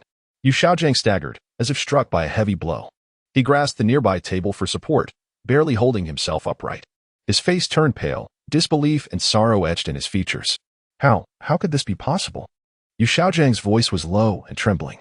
He looked at Yu Tianheng, urgency flashing in his eyes. "Tianheng, tell me this is a misunderstanding. Bai Ying, how could he possibly have killed Yu Luomian?" Yu Tianheng bit his lip tightly, a flicker of hatred flashing in his eyes. "I wish this were merely a misunderstanding. But the truth is evident. Bai Ying, he has become exceedingly powerful. I witnessed him unleash formidable soul techniques. Grandfather Yu Luomian was no match for him. Bai Ying would not act recklessly. Tell me, what truly transpired?" In that moment, Yu Tianheng finally confessed, acknowledging that the fault lay with him. "Initially, I was unwilling to accept my defeat at his hands, so I returned to my family and informed Uncle Yu Luomian about your situation here. He intended to bring you back and resolve the matter, believing it to be merely a conflict between us. As a senior, he hesitated to intervene lightly, but unexpectedly. Bai Ying insulted Uncle Yu Luomian. Not only that, but he also derided the entire Nandi Tyrannosaurus family. Uncle Yu Luomian could no longer endure it and confronted him directly, employing lethal force. Yet, in the end, he was slain. Yuxiagang felt as though his mind had erupted in a cacophony, plunging him into an abyss of darkness. Trembling, he grasped Yu Tianheng's shoulders tightly, his voice choked with emotion. "Tianheng, is this truly the case? Uncle Yu Luomian, has he really perished?" A shadow of pain crossed Yu Tianheng's eyes as he lowered his head, his voice heavy with sorrow. "Yes, uncle. I witnessed Bai Ying kill grandfather Yu Luomian with my own eyes. His power exceeds our imagination. We are utterly powerless against him." Yuxiagang's body trembled violently, a glint of resolve igniting in his gaze. Releasing Yu Tianheng, he slowly rose to his feet, his eyes glimmering with a chilling intensity. "Uncle, I vow to avenge you." At that moment, Bai Ying sneezed, pondering who might be thinking of him. Chapter 101. An encounter suddenly. A resounding explosion echoed from a distance. "Shiau Wu, is that the spirit cannon?" Bai Ying inquired, perplexed. "Not me," Shiau Wu replied. Bai Ying was equally puzzled, wondering the source of the explosion. "Help! Help!" The cries of Ning R, Zhu Xuching, Shiau Wu, and others drew their attention to the origin of the sound. In the distance, a figure emerged, a woman with flowing blue hair, a well-proportioned physique, and fair skin. Though she could not rival Zhu Xuching's beauty, she was undeniably striking. Behind her loomed a spirit beast, moving with astonishing speed. This beast was enveloped in dark mist, exuding an aura of malevolence, its tail resembling a menacing hook. A flicker of astonishment danced in Bai Ying's eyes as he focused intently on the beast, muttering, "Is that the dark demon, evil god tiger?"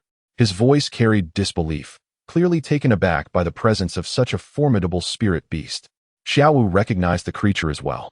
Being a 10,000-year-old spirit beast herself, she understood that in the realm of spirit beasts, most bore no ill will towards humans. However, the dark demon evil god tiger was an exception. This species was exceedingly rare. It could only break through its limitations by consuming the life force of other spirit beasts or spirit masters. Thus, regardless of whether they were spirit beasts or humans, all would strive to eliminate the dark demon evil god tiger at the first sighting, leaving it no chance to grow. With a swift motion, Shui Bingo unleashed her third spirit skill, the Ring of Resistance. A pale blue halo appeared around her, casting a protective light that shielded her from the dark demon evil god tiger's assault. The tiger roared, as if intent on devouring the world in its fury, its surrounding darkness thickening, sweeping toward Shui Binger like a tangible force. Determination flickered in Shui Binger's eyes. She knew she could not falter, for her life and the lives of her companions hung in the balance. The tiger's claws struck the halo with a thunderous crash, shaking the ground as if it might split apart. Nevertheless, the ethereal blue ring pulsated with life, repelling the tiger's attacks time and again. However, under the relentless onslaught of the dark demon evil god tiger, Shui Binger began to falter. Her complexion paled, and beads of sweat formed on her brow. Each attempt to withstand the beast's ferocity left her increasingly drained. Finally, with a resounding crack, the blue halo shattered like broken glass. The tiger let out a triumphant roar, advancing step by step toward Shui Binger, each footfall echoing like a death knell in her heart, instilling a deep sense of despair. Wounded, she could only retreat slowly. We must save her. Otherwise, she will surely be devoured by the dark demon evil god tiger, Shiau Wu urged. Ning R echoed, we cannot stand idly by. Though Zhu Xuching remained silent, she readied herself for battle. As Shui Binger teetered on the brink of peril, Bai Ying spoke up, Xuching, you have reached level 40. Haven't you? Zhu Xuching nodded in affirmation. The dark demon evil god tiger is a supreme spirit beast. If you can absorb its spirit ring, you will surely acquire an exceptional spirit skill. In an instant, Bai Ying surged forward, his form seemingly drenched in crimson, enveloped in a rich blood-red aura, his fourth spirit skill. Blood Frenzy. His speed reached its zenith, resembling a streak of lightning as he charged at the dark demon evil god tiger. Cold determination glinted in his eyes. He dared not underestimate this formidable creature. His fist landed heavily upon the tiger's robust body, producing a deafening roar. The massive beast shuddered under the impact, momentarily stunned by the unexpected strike. Bai Ying's relentless assault continued, each blow inflicting agony upon the dark demon evil god tiger, whose once ferocious gaze now flickered with a hint of fear, an emotion it had never before experienced. Bai Ying unleashed a flurry of blows, moving with the ferocity of a wild tiger. Each strike resonated with pain, instilling terror and despair in the beast's eyes. Suddenly, Bai Ying executed a flawless arc in midair, delivering a powerful kick to the tiger's abdomen, sending it crashing to the ground. Xuching, now, Bai Ying commanded. Without delay, Zhu Xuching appeared beside the dark demon evil god tiger like a ghost. Her gaze was cold and resolute as her hands transformed into lethal claws, glinting menacingly as she twisted toward the tiger's neck. The tiger struggled to evade, but Zhu Xuching's speed was overwhelming. Its efforts were in vain. With a sharp crack, the sound of bone breaking echoed, and the tiger's neck was snapped, its life force swiftly dissipating. Bai Ying exhaled a sigh of relief, understanding that their victory was a mere stroke of luck.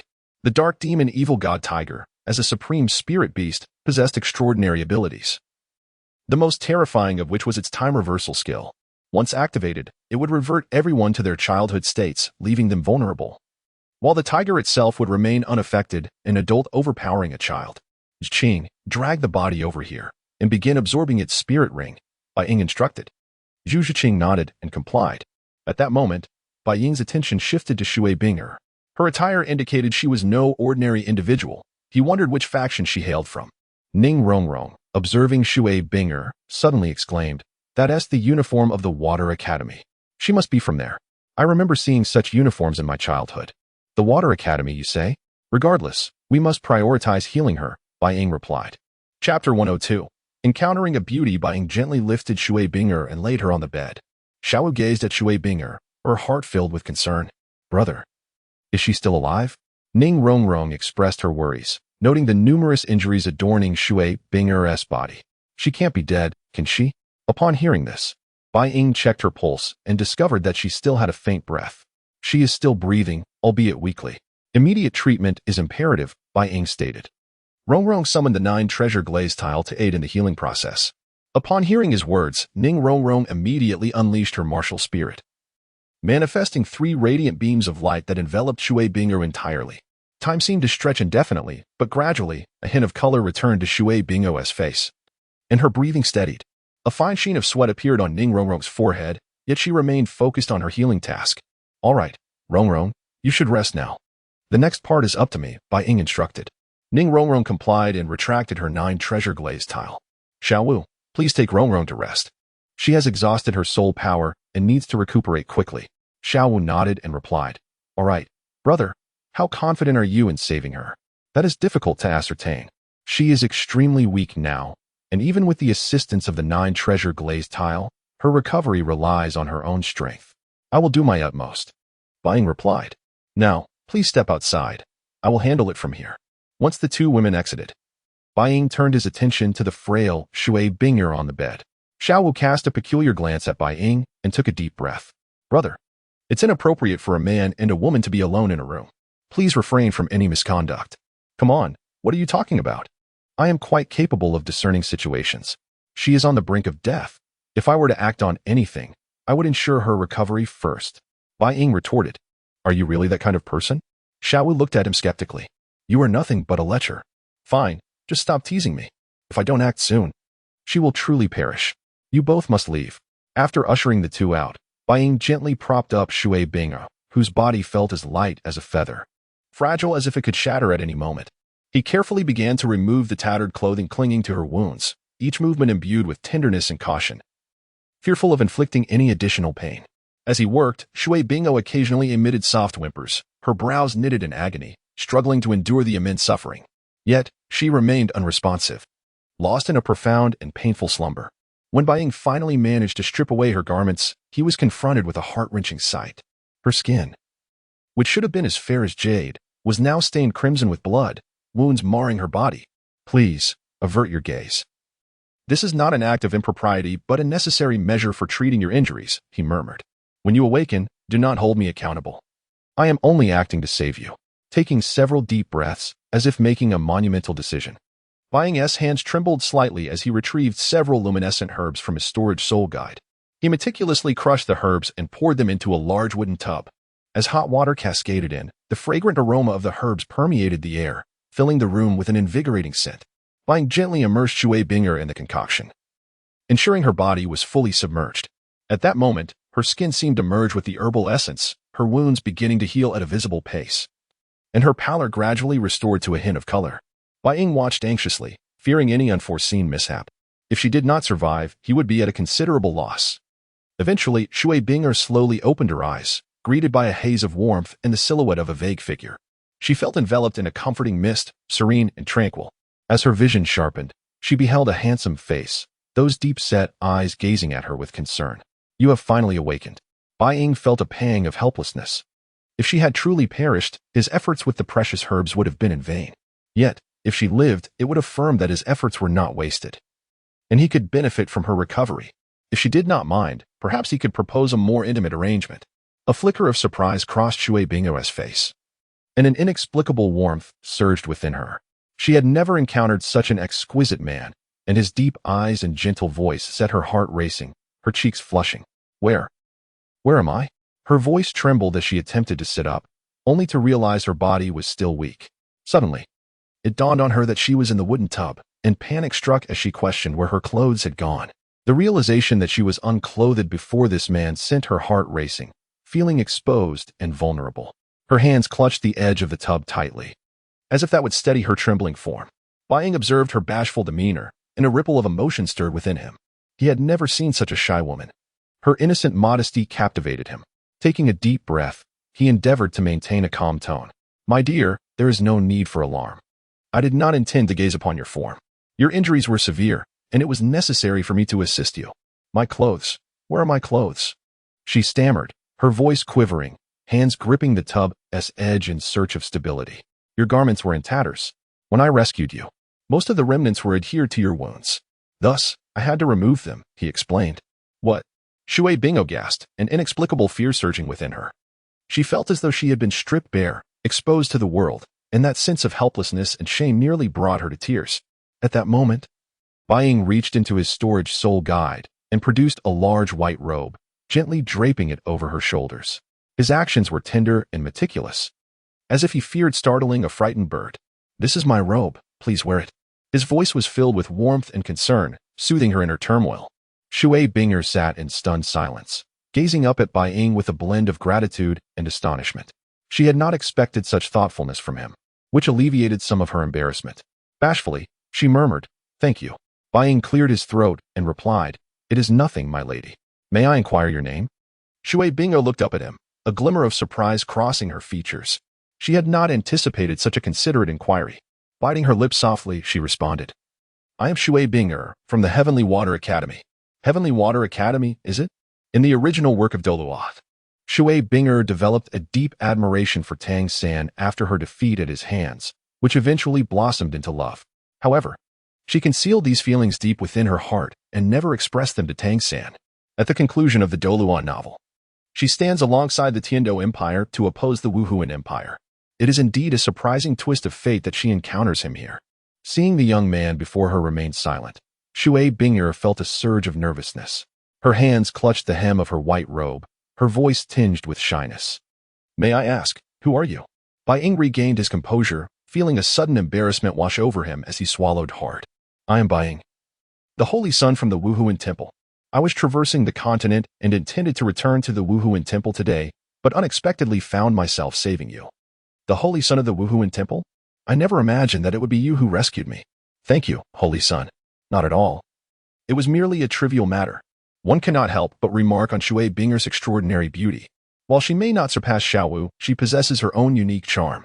Bai Ying found himself captivated, unable to tear his eyes away from her. Seated in the bath, the white robe draped gracefully over her form. Though it concealed much of her skin, it still allowed glimpses of her flawless silhouette. Her cascading blue hair resembled the stars in the night sky, shimmering with a captivating glow. The soft light illuminated her fair skin, giving it a translucent beauty that beckoned one to explore further. Bai Ying's gaze slowly descended from Shui Bing'er's face to her exposed shoulder, momentarily caught off guard by an inexplicable surge of desire. He quickly averted his eyes, taking a deep breath to steady himself. "Calm down. I must remain composed."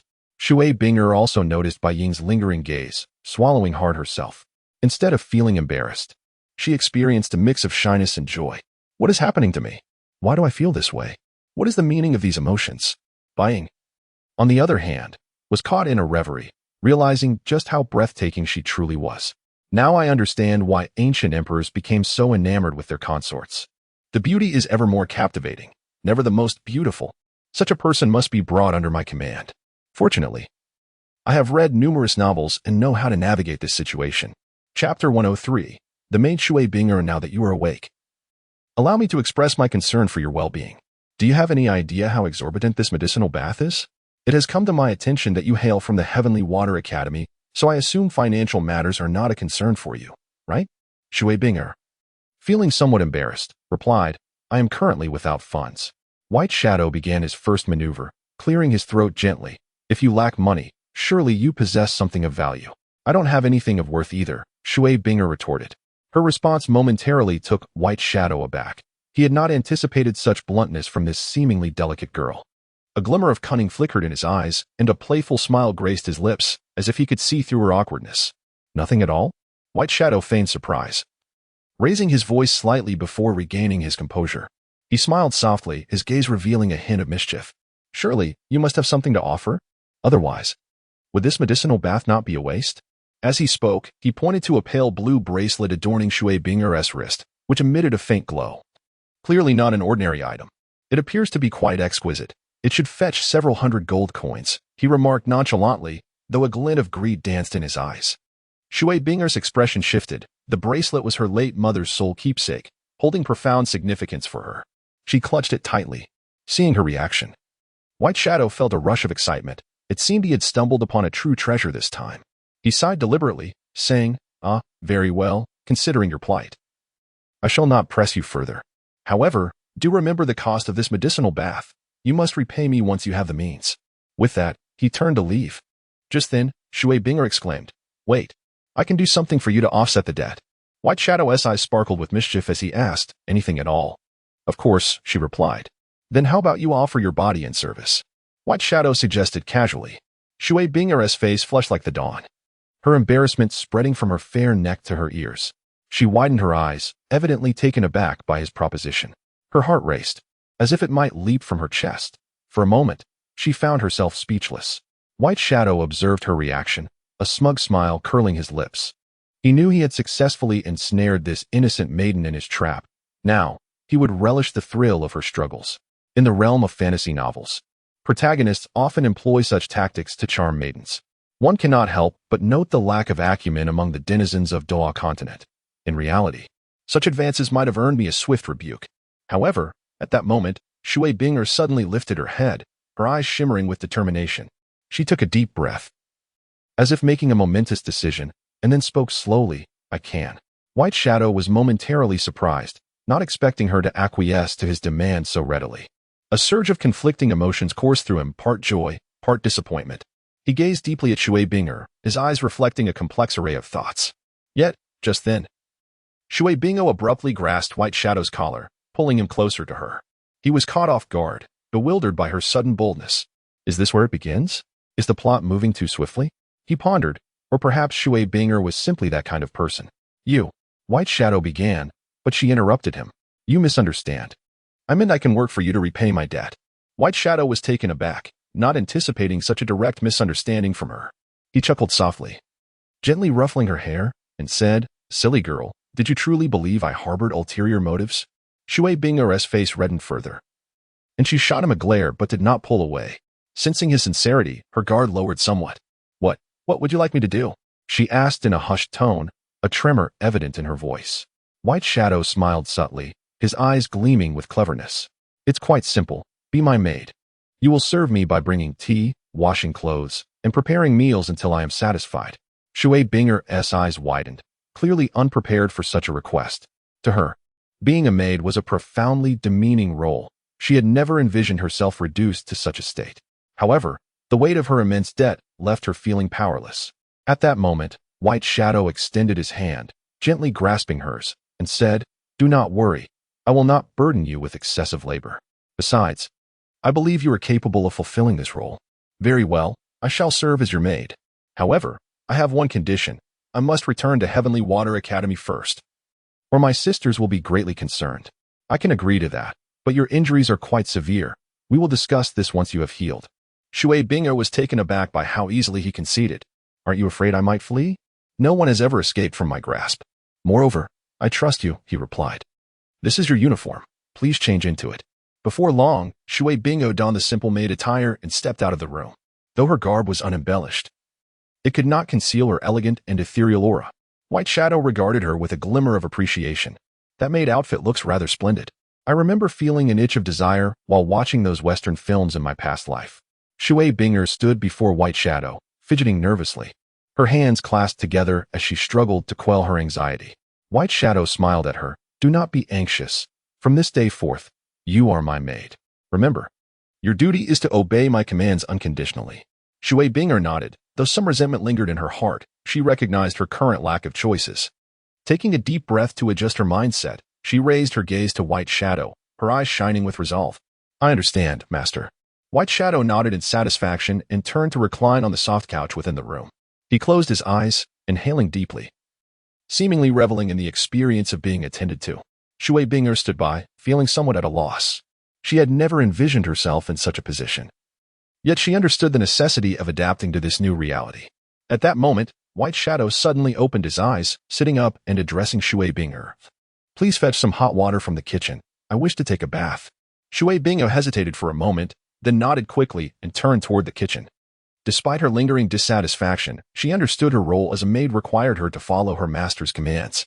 Before long, Shui Bing'er returned with a steaming basin of water, placing it on the small table beside the couch. Master, the water is ready, she said respectfully. White Shadow opened his eyes, observing Shui Bing'er's reverent demeanor, and couldn't help but chuckle. He sat up, tested the water temperature with his hand, and nodded in approval. Very well, you may leave now. Shui Bing'er sighed in relief and turned to exit. However, just then, White Shadow called out to her, wait. She halted, her heart racing with apprehension. Turning to face him, she noticed a playful glint in his eyes, as if he were contemplating something mischievous. Is there something else you require? Shui Bing'er asked cautiously, with a slight smile. White Shadow gestured to his tousled hair.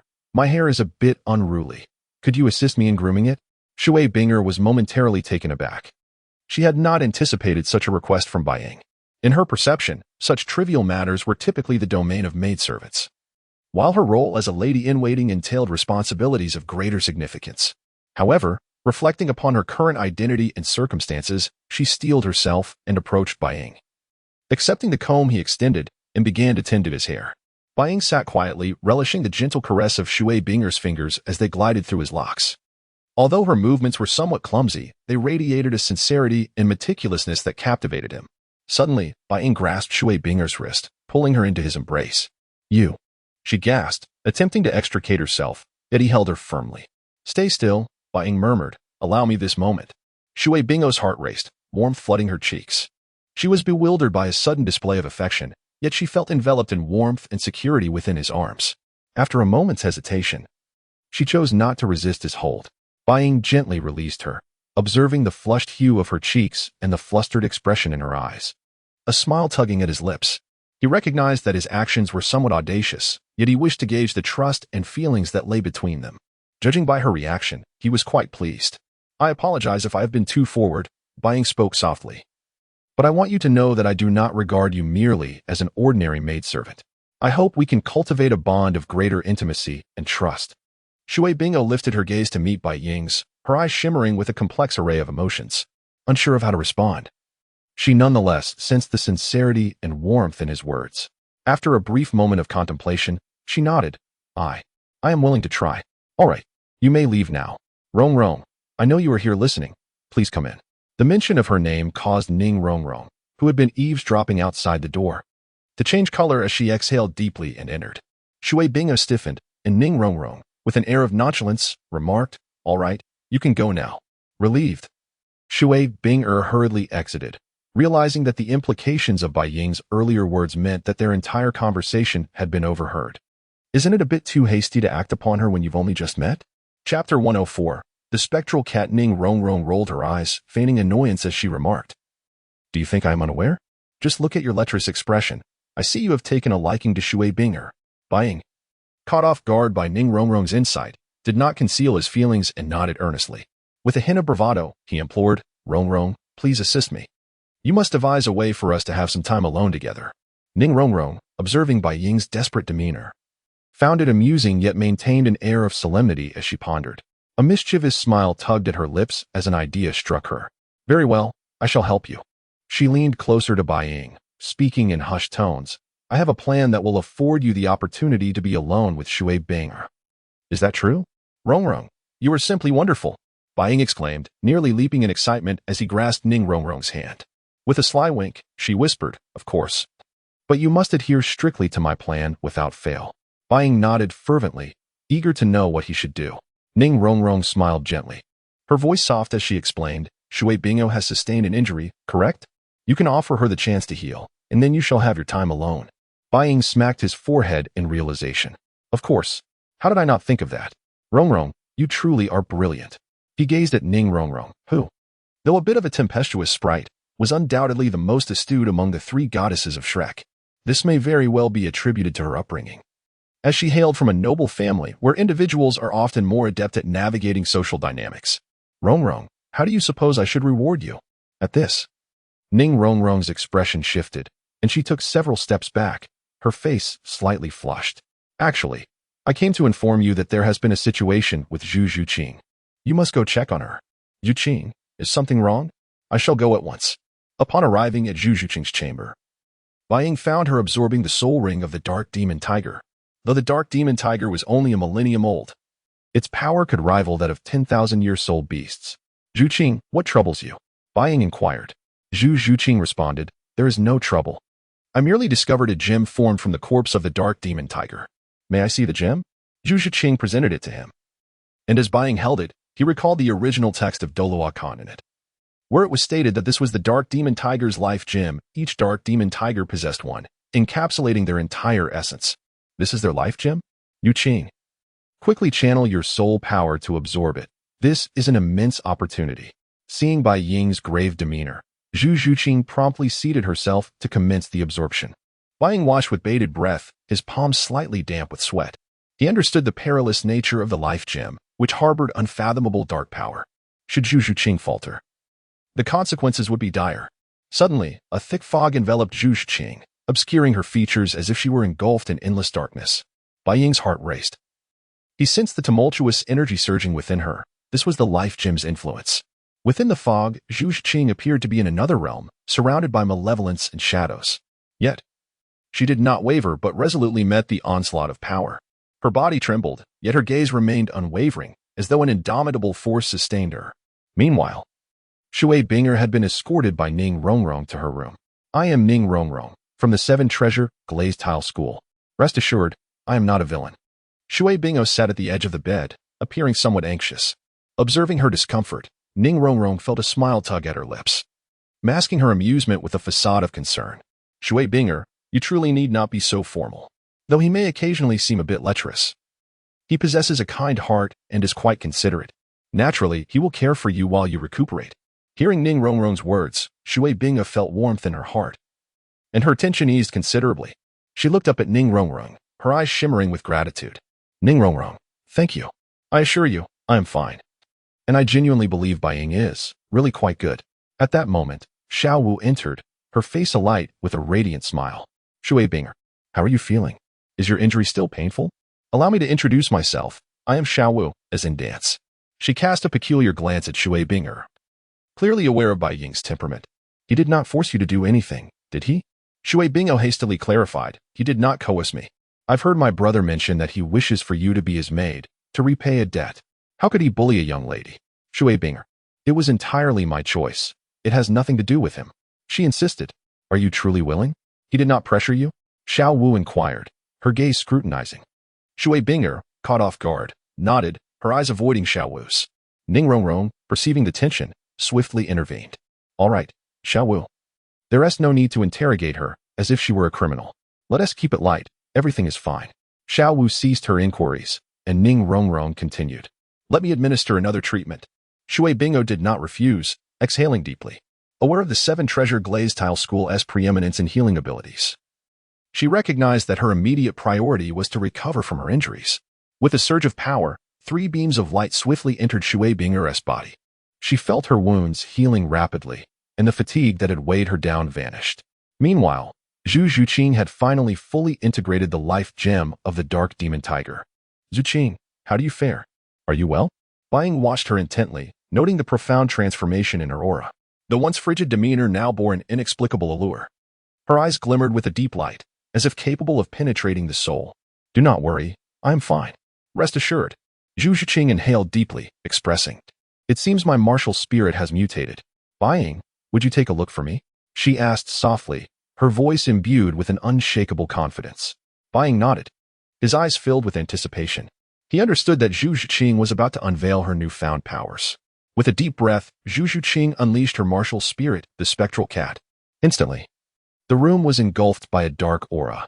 The form of the spectral cat flickered within the shadows, its gaze shimmering with an enigmatic light. As if it could pierce through all. A glimmer of surprise crossed Bai Ying's features. He distinctly sensed the aura emanating from Zhu Xuching was entirely different from before. This energy was profoundly sinister. Zhu Xuching's martial spirit now rivaled the quality of the evil white tiger. Xuching, your martial spirit has indeed mutated, Bai Ying exclaimed in awe. I can feel the overwhelming power within you. Your spectral cat spirit has perfectly fused with the life gem of the dark demon tiger, creating a wholly new form of martial spirit. I believe it deserves a new name. A new name? Please, bestow one upon me. It shall be named the Abyssal Wicked Cat. Chapter 105. The Crafty Merchant Aiming Evil Cat? It sounds rather appealing. Let us settle on that name. Please. Rest well for now. I shall not disturb you today. As twilight descended, Shui Binger, still nursing her wounds, was advised to stay with me for the night, as I would need to tend to her injuries once more. This room only housed 4 chambers, and Ning Rongrong, Zhu Xuching, and Shiau Wu required seclusion for their meditative practices. Therefore, it was only fitting that Shui Binger shared a room with me. Upon hearing this, Shui Binger did not refuse. Instead, she consented with remarkable obedience. Just before entering her chamber, Ning Rongrong let out a playful giggle, which caused a faint blush to rise on Shui Binger's cheeks. Bai Ying reassured her, do not worry, it's merely a treatment. Once inside the room, he added, I am a gentleman at heart. Please remove your clothing so I may examine your wounds. Though his words offered some comfort, Shui Binger was still engulfed in anxiety and trepidation. Sitting at the edge of the bed, she clutched the hem of her garment, hesitating on whether to undress. Observing her indecision, Bai Ying chuckled softly, approached her, and gently placed a hand on her shoulder. Rest assured, I merely wish to assess your injuries and provide care. Realizing the young woman's shyness, he thought to himself that he must devise a way to ease her discomfort. Hearing his comforting words, a warmth surged within Shui Binger, and she summoned her courage to slowly loosen her clothing. As the fabric slipped away, revealing her fair skin and the deep gash upon it, Bai Ying's brow furrowed slightly. Despite his reassurances, when it came time to interact, her voice trembled, betraying her nervousness. How is it? Is my injury serious? Bai Ying gently grasped her wrist, his tone soothing and gentle. Do not fret. There are merely a few wounds requiring attention, and I will be careful. In the dim light, his eyes appeared particularly profound as he delicately took some herbs, dipped his fingers into their essence, and carefully applied it to Shui Bing'er's wounds. Each touch was as gentle as a feather gliding across the water's surface, creating ripples of sensation. Shui Bing'er felt the coolness of the treatment and involuntarily shivered, biting her lip to stifle any sounds. Bai Ying, perceiving her discomfort, felt a flicker of compassion rise within him. He slowed his movements and softly said, Bing'er, if it hurts, please inform me, and I shall adjust my pressure. As she sensed his meticulous care, her tension began to dissipate, and she thought perhaps she had overreacted. Bai Ying truly seemed to embody the gentleman he claimed to be. Under his attentive treatment, her wounds gradually began to mend, and the pain lessened significantly. She looked up at him with gratitude, her eyes shimmering with warmth. However, Bai Ying, in that moment, felt a stirring within himself. He could not help but steal glances at her. The way her silhouette danced in the dim light was more captivating than any starlet on screen. He mused that although the Dolua continent was often regarded as the underbelly of fantasy worlds, it possessed certain allurements that far surpassed reality. Isn't that figure simply exquisite? I must win her heart, he thought. Bing'er, there is something I have long wished to inquire of you. How did you come to attract the attention of the dark demon evil god tiger? Such soul beasts are exceedingly rare, even in my upbringing at the spirit hall. I have only encountered them in texts. Ah, well, I was hunting soul beasts with others when, unexpectedly, during an incident involving the elder of the academy, this particular soul beast became enraged and charged at me. You were fortunate to encounter me. Otherwise, you would have perished long ago. Their conversation lightened her heart considerably. Your injuries have healed remarkably. You may tentatively attempt to channel your soul power. Really? Is it truly possible? Shui Bing'er asked, her eyes wide with hope. Yes. Give it a try. As she focused, a faint blue glow emanated from her. Though it was not yet fluid, she could distinctly feel an improvement in her condition. Time seemed to stand still as the salve was finally applied. Shui Bing'er, feeling liberated, longed to rise and escape the confines of this room with a stranger. Yet, before she could gather her belongings, a warm, firm hand clasped her own. Bing'er, I must help you open your meridians. Only then can your potential truly flourish. Startled, she blinked, a flicker of confusion crossing her features. Meridians? What are those? With a gentle smile and a glimmer of mystery in his eyes, Bai Ying replied. You need not concern yourself with the details. Simply know that once opened, your strength will soar. I do not require it. Bai Ying's next words halted her retreat. You are presently my servant. You agreed to obey my requests. Surely, you have not forgotten? A frown crossed Shui Bing'er's brow, hesitation shadowing her gaze. Despite her ignorance regarding the meridians, Bai Ying's tone and demeanor left her little room for refusal. She remained seated, her hands tense, and her heart a tumult of anticipation and anxiety. Bai Ying smiled confidently as he positioned himself behind her, placing his hands gently on her shoulders. A surge of warmth flowed into her being. Shui Bing'er felt the warmth coursing through her, akin to serpents weaving through her veins. Relax, do not resist. As he felt her icy skin beneath his touch, Bai Ying reveled in the experience. Impressive, indeed, like soft tofu, it surpasses my expectations. I wonder how they maintain such allure. The Tianheng Academy is renowned for its peculiar rule of only admitting female students, and they must be beauties. It seems this reputation is well-deserved. Though still young, Shui Bing'er undeniably possessed the makings of a true beauty. Bai Ying gazed upon her with satisfaction, a hint of pride flickering in his eyes. He clapped his hands lightly, as if celebrating a grand achievement, still enraptured by the previous sensations. Shui Bing'er felt the surge of soul power within her, as if she had unlocked a newfound strength. However, Bai Ying's subsequent statement plunged her spirits. Now, let us discuss the fees. His voice was calm and resolute, as if brokering a mundane transaction. Shui Bing'er froze, a wave of unease washing over her. Her eyes widened as she stared at Bai Ying, scarcely able to believe her ears. What fees? Her voice quivered, laden with confusion and trepidation. Bai Ying, observing her astonishment, wore a playful smirk. He approached the table, swiftly scribbling a series of numbers on a piece of paper. 15 million gold soul coins. This is the cost for your treatment, including the ointment, healing, and the opening of your meridians. He handed her the paper, a glint of mischief in his gaze. As she scanned the numbers, she nearly fainted, her eyes bulging in disbelief. So much? Why don't you just rob a bank? Her voice brimmed with indignation and resentment. Bai Ying only smiled faintly, as if he had everything under control. Bing'er, How could you say such a thing? Surely, you felt your soul power enhance? You must have noticed a significant change in yourself since our session. This is all the benefit of opening your meridians, and did I ever indicate this would be free? Shui Bingo found herself at a loss for words, her eyes widening in indignation as she glared at Bai Ying, yet feeling utterly helpless. She indeed sensed a transformation within herself. Her soul power flowed more smoothly, as if a new force surged through her being. However, the exorbitant cost still left her feeling discontented. Observing Shui Binger's adorable, puffed-up appearance, Bai Ying felt a ripple of amusement in his heart. With a brazen demeanor, he continued, Binger, you must understand, all that I do is for your benefit. Moreover, I am a remarkably conscientious merchant, never one to deceive my patrons. As he spoke, he pretended to ponder deeply, stroking his chin, until a glimmer of inspiration lit up his face. How about this? If you agree to one condition of mine, I shall grant you a discount on this occasion. What do you say? Upon hearing his words, Shui Binger's spirits lifted instantly. Her eyes widened as she regarded Bai Ying, as though she had glimpsed a lifeline. What condition? Speak quickly. Bai Ying smiled slyly, his gaze betraying a hint of mischief. It's quite simple. If you consent to give me a kiss, I will waive half of the fee. Shui Binger was taken aback, not anticipating such a proposition from him. After a moment of hesitation, considering the steep cost, she glanced at Bai Ying's handsome visage and finally gritted her teeth in agreement. Though dissatisfaction lingered in her heart, she steeled herself and leaned in, gently kissing his cheek. A warmth spread across her own face, filled with an overwhelming sense of resignation. Bai Ying watched her shy demeanor with a flicker of triumph in his eyes, tenderly caressing his cheek as if savoring the softness of her touch. Very well. The fee is halved. We are now even, Bai Ying declared with a beaming smile. Shui Bingo shot him a glare, yet internally she sighed in relief. Although she was not fond of such transactional dealings, at least the fee had been reduced, allowing her to feel she had gained a small advantage. As she turned to leave, she suddenly heard Bai Ying's voice.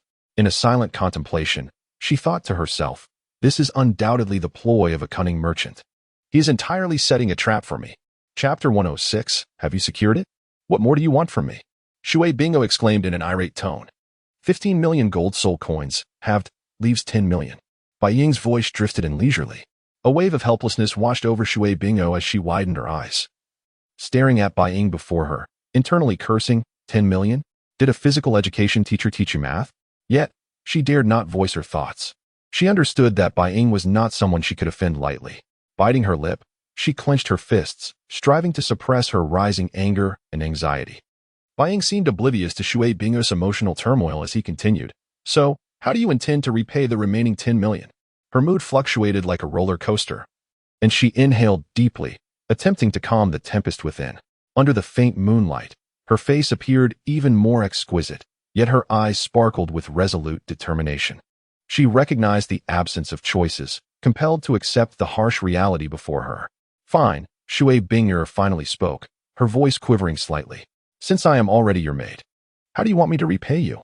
Bai Ying paused briefly, seemingly surprised by her easy capitulation. A flicker of admiration crossed his gaze before he replied, well, it's late, and everyone else has gone to rest. My bed is quite spacious, it can easily accommodate two. When you awaken, you can tell me how you wish to repay me. No way, I cannot share a bed with you. Then you'll have to find somewhere else to sleep. Don't forget, my house lacks a sofa, and if you sleep on the floor, it might aggravate your wounds. Should you feel pain afterward, don't blame me. Besides, Ning R, Zhu Xuching, and Shiau Wu's room is already locked. I suspect they are fast asleep. Where else can you sleep now? Mind your own business. With that, she pushed the door open and stormed out. Is anyone there? The first room garnered no response, nor did the second, or the third. Shui Bingo's emotions were tumultuous. Yet she found herself standing before Bai Ying's door. After a moment of hesitation, she took a deep breath and gently knocked. However, there was no reply from within. A slight relief washed over her, grateful for the absence of an answer. She opened the door and entered. The room's decor was simple yet elegant.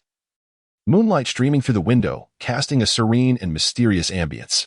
Approaching the bed, she gazed at the spacious expanse, a wave of trepidation washing over her.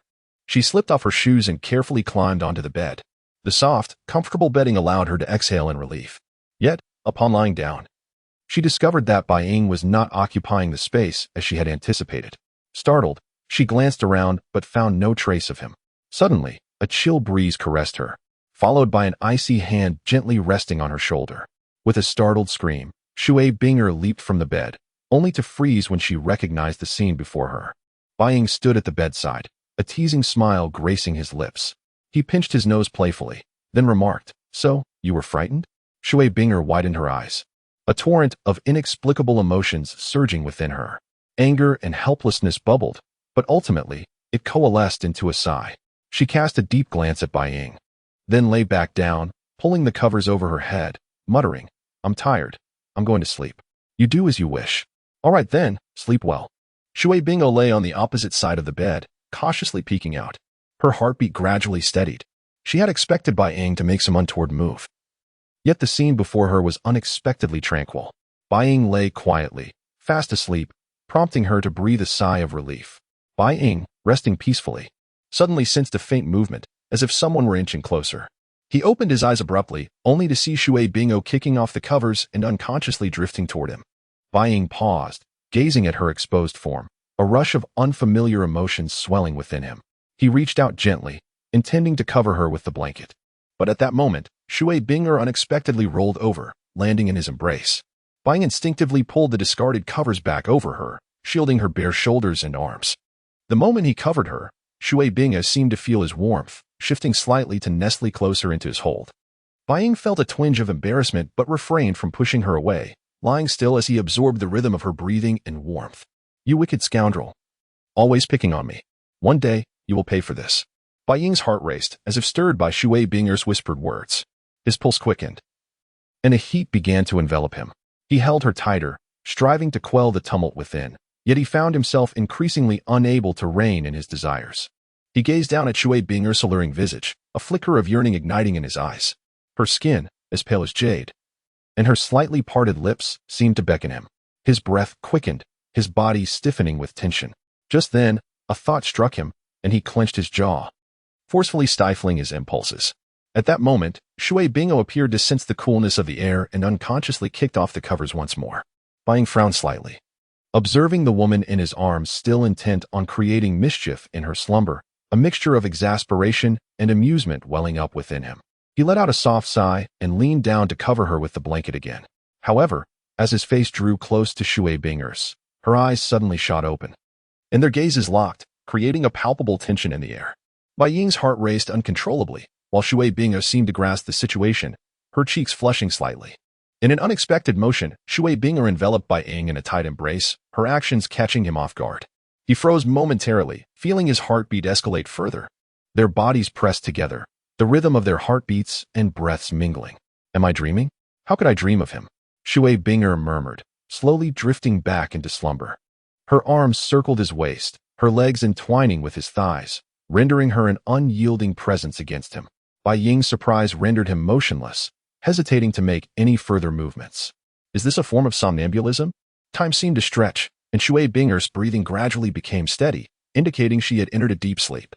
Bai Ying felt his heartbeat returning to normal, allowing him to gently shift his body, attempting to extricate himself from her embrace. Yet, at that moment, Shui Binger emitted a soft moan, her grip on his back tightening as if unwilling to let him go. Bai Ying, resigned, lay still as Shui Binger clung to him, surrendering to the night until dawn broke. She should be sound asleep now. A kiss on her lips wouldn't awaken her, would it? Just to confirm he was truly awake, not for any ulterior motive. Bai Ying reassured himself, leaning down to press his lips against Shui Binger's. Did she sense something? However, he did not awaken, confirming that he had truly fallen asleep. The morning sunlight filtered through the gaps in the curtains, casting a gentle glow upon Shui Binger's face. She frowned slightly and slowly opened her eyes. When she realized she was tightly embracing Bai Ying, she gasped in astonishment and leaped from the bed. "Why you? How did you end up here?" Shui Binger stammered, her cheeks flushed with embarrassment.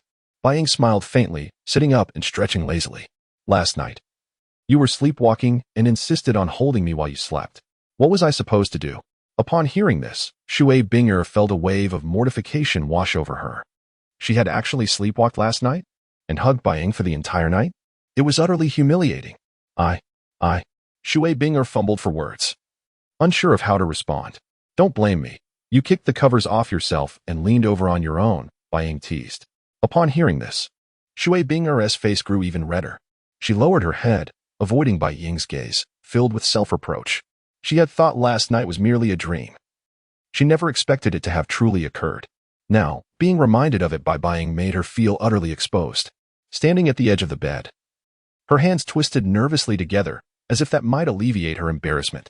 Stealing a glance at Bai Ying, she found him watching her with a bemused expression. Her heart raced, feeling as if it might leap from her chest.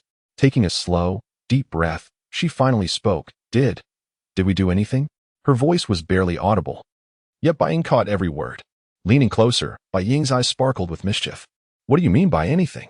What do you think we should have done? Shui Bing's face flushed an even deeper shade of crimson. She stammered. I didn't do anything strange, did I? As she spoke, her hands twisted anxiously, her gaze darting about. Bai Ying, observing her flustered demeanor, felt an irresistible urge to tease her further. He leaned in closer and whispered, "Oh, strange actions? Like right now, with your flushed cheeks and racing heart, as if you're anticipating something monumental?" The warmth of Bai Ying's breath tickled her ear, further accelerating her heartbeat. She abruptly raised her head, eyes wide in shock, her lips parting as if she wished to speak, yet no words escaped her. At that moment, Bai Ying chuckled softly, pinching her cheek playfully before jumping off the bed. "Don't worry, you were merely sleepwalking last night. We did nothing at all." Shui Bingo paused in disbelief, then her realization sparked a wave of indignation. She stomped her foot, glaring at Bai Ying's retreating form. "You jerk! How dare you mock me?" Bai Ying cleared his throat and retrieved a plant from his storage device, a rare herb known as the 8-petal immortal orchid. "Absorb this," he instructed. Shui Binger shook her head. "You're not trying to trick me again, are you?" Bai Ying nodded. "You could say that. After all, it's not the first time I've led you astray. What else one more time? Besides, do you really have a choice? If you refuse, I have other methods. Like kissing you." His words rendered Shui Bingo speechless. She shot him a glare, puffing in annoyance. "You're always so inappropriate." However, as her gaze fell upon the glowing herb in Bai Ying's hand, her expression turned serious. It was a plant radiating a soft luminescence, its 8 petals resembling a blossoming lotus, exuding a refreshing fragrance.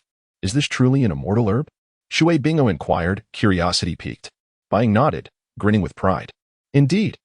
I prepared this especially for you. The 8-petal immortal orchid can enhance your soul power, greatly benefiting your cultivation.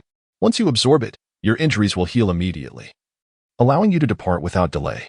Shui Bingo gazed at the herb in Bai Ying's hand, her resolve wavering. She understood that he would not offer such a precious gift without reason. Yet, she also recognized her need for this herb to elevate her abilities.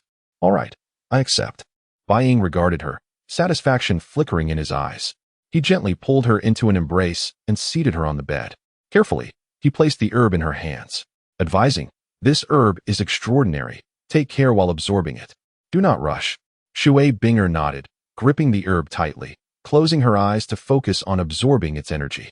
As time passed, her aura began to strengthen, her soul power steadily increasing. Upon opening her eyes, excitement sparkled within them.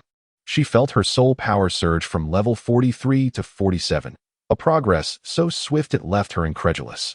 Looking up at Bai Ying, she smiled playfully. "What reward do you desire?" Bai Ying smirked, a glint of cunning in his gaze. "Since you ask, I shall be unreserved.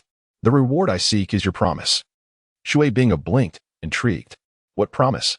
Bai Ying leaned closer. "I want you to promise me that no matter what happens in the future, you will trust me and stand by my side. And you must kiss me again to serve as a farewell kiss." Shui Binger recognized his intentions, but did not refuse. Slowly, she leaned in and kissed Bai Ying. In that moment, she felt an unfamiliar sensation. Bai Ying nodded gently, his face alight with triumph. He turned towards the door, pushing it open softly, then looked back at Shui Binger, his eyes filled with tenderness. "This is our farewell kiss," he murmured, his voice tinged with reluctance. They exchanged a knowing smile, an unspoken understanding passing between them. Shui Binger bit her lip lightly, then moved closer to Bai Ying, giving him a heartfelt kiss. Bai Ying accepted her kiss with a smile, then gradually released her and stepped out of the room. Inside, Shui Bingo sat quietly on the bed, a faint blush lingering on her cheeks. She gently traced her lips, seemingly lost in the memory of their kiss. As they emerged from the room, Ning R, Zhu Xuching, and Shiau Wu regarded them with curious expressions. Seated around the table, Ning R, Zhu Xuching, and Shiau Wu exchanged glances between Bai Ying and Shui Binger, their faces filled with intrigue and gossip. Ning R broke the silence first, winking playfully. "Did you succeed? That was quick." Bai Ying, feeling somewhat embarrassed, rubbed his nose and shot Ning R a glare. What kind of talk is that? We are respectable individuals. There's no way we would engage in anything scandalous. Chapter 107. Return to the spirit hall. Ning R spoke, expressing her disappointment at the missed opportunity. As her words fell, Bai Ying gently cleared his throat, dispelling the awkward silence in the air. He began to speak, his voice soft yet tinged with a hint of resignation. Matters of the heart are seldom straightforward. His words seemed to carry a deeper meaning, elusive and profound. Shui Bing's cheeks flushed, resembling the delicate hues of a sunset. She lowered her gaze, unable to meet Bai Ying's eyes, her fingers nervously twisting the hem of her clothes, revealing her inner shyness and unease.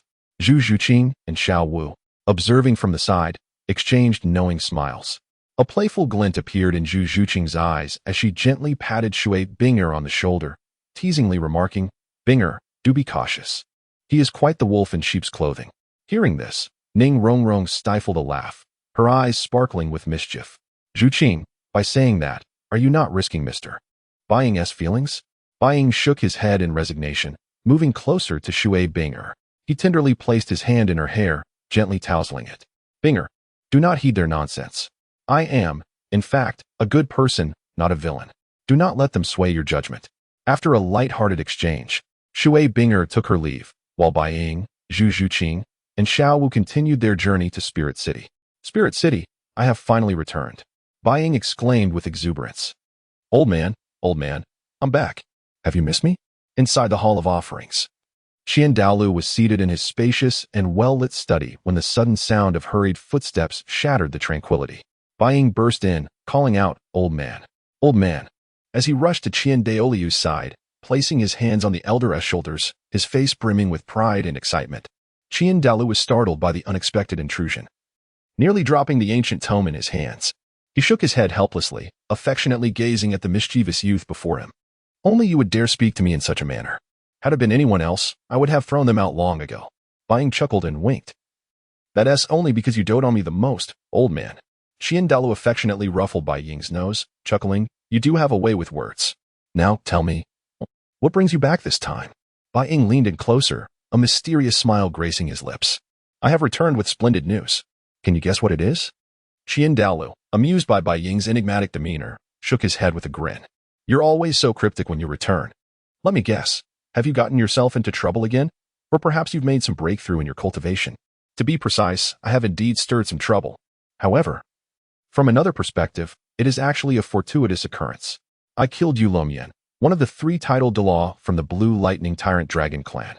Qiandao Liu's eyes widened in shock, his expression freezing as waves of surprise surged within him. You killed Yu Luomian? The title Dolaw of the Blue Lightning Tyrant Dragon clan?" Bai Ying grinned, nodding as if it were a trivial matter.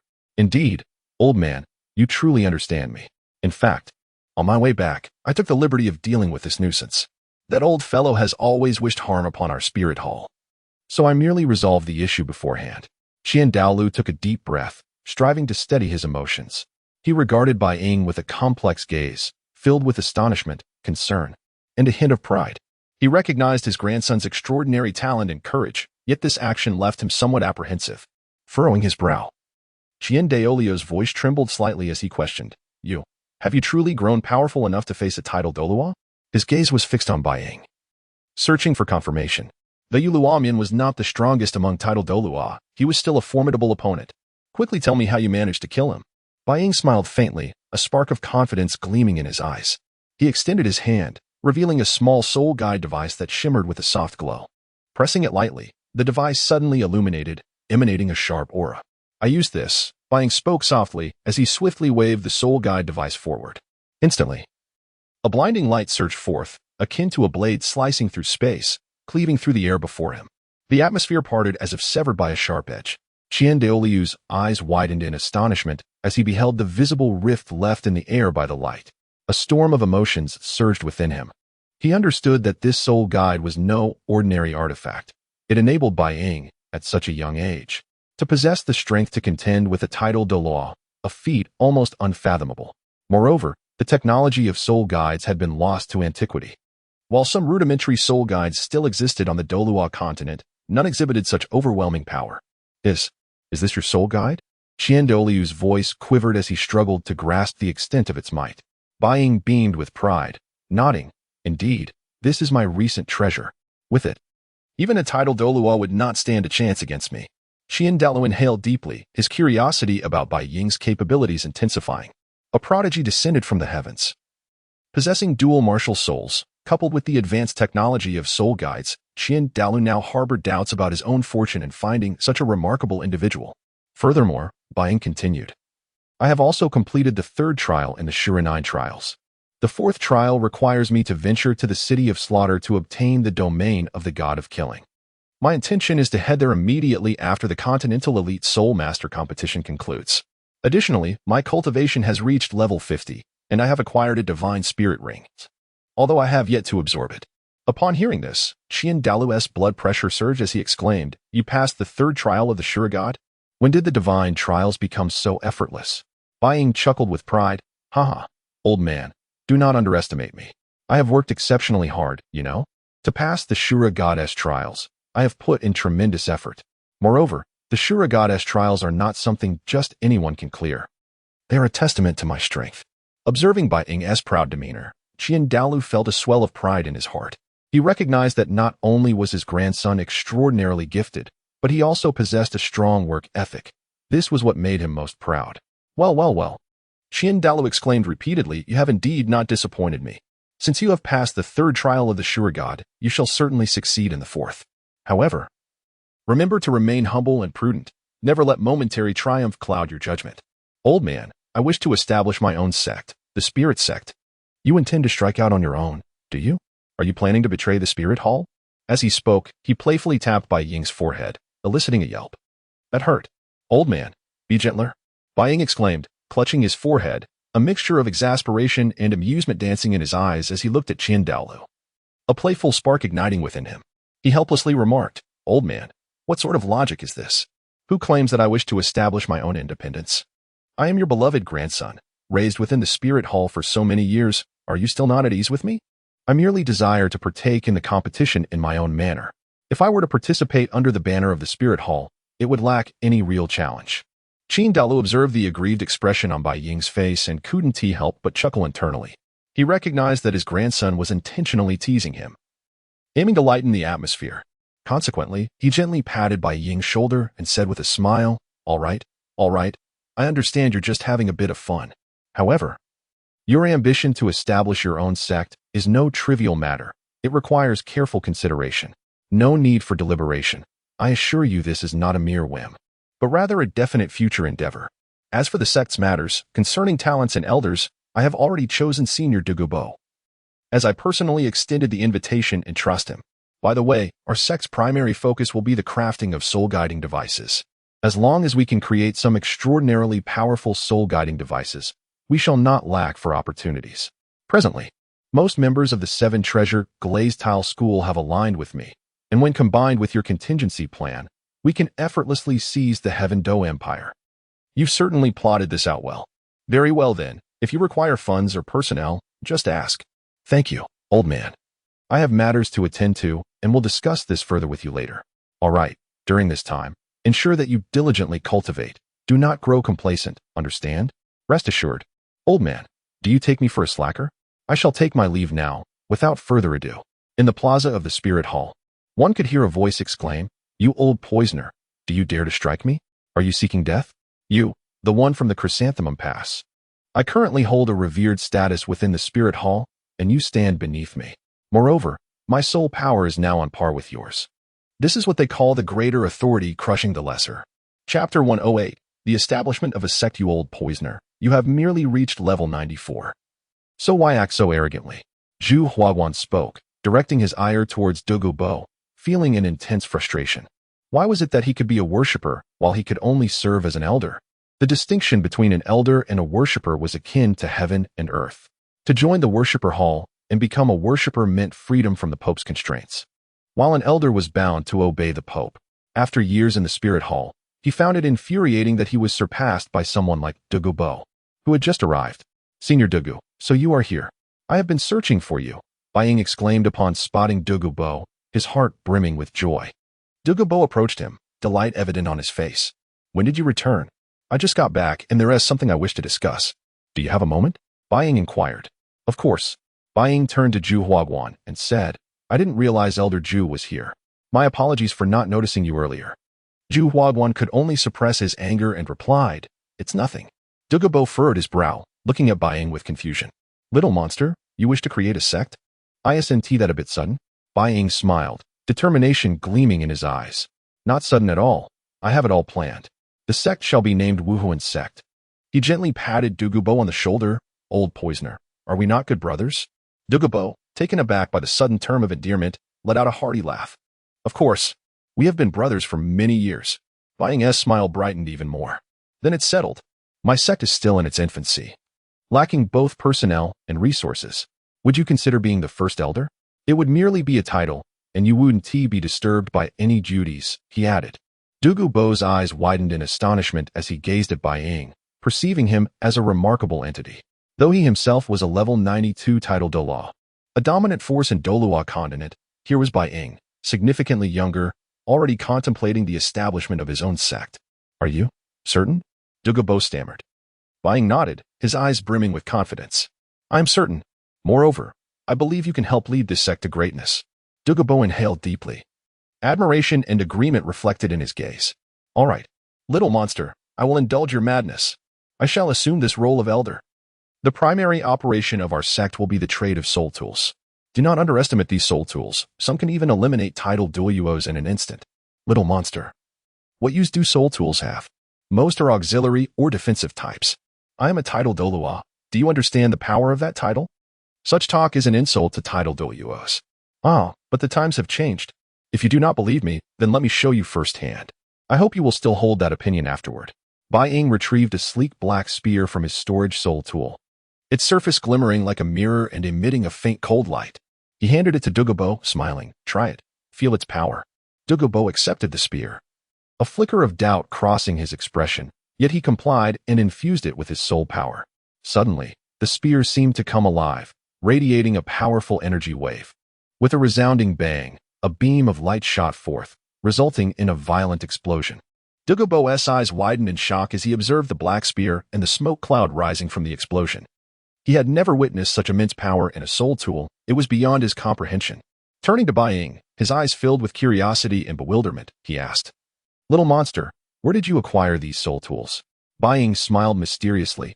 Old poisoner, that is a secret. You only need to know that these soul tools are vital assets for our sect and key to our future rise. He patted Dugu's shoulder and continued, Now, our goal is to sell these soul tools throughout the Dolua continent, ensuring that everyone knows the name of our Wuhan sect. Will you join me in achieving this grand objective? Very well, I shall partake in this venture, Dugu replied. Bai Ying smiled faintly. As though everything was under his control, he retrieved a finely crafted scroll from his storage soul tool and presented it to Dugu. Here, this is a token of our meeting. Dugu, perplexed, accepted the scroll and unfolded it to reveal the words seven-colored poison scripture. The more he examined it, the more engrossed he became, discovering that it contained poison techniques he had never encountered. His thirst for knowledge ignited instantly. How did you come by this? Dugu asked in astonishment, a tremor in his voice. Bai Ying replied with a mysterious smile, That is a secret, senior. Do you like this gift? Like, of course. Dugu exclaimed, You truly know how to grasp my heart. Come now, I merely cater to your preferences. This book holds little use for me, but for you? It is invaluable. By the way, old monster, I have another favor to ask. He then recounted the situation concerning the Shrek 7 monsters. Are you asking me to thwart Shrek Academy? Dugu queried, his brow furrowed. Little monster, do you know my status? I am a title Dolua. This matter is of great importance, and I can assure you, the Haotian Dolua Tanghao's son, Tangsan, is also within that academy. Therefore, it must be carried out discreetly. Understood.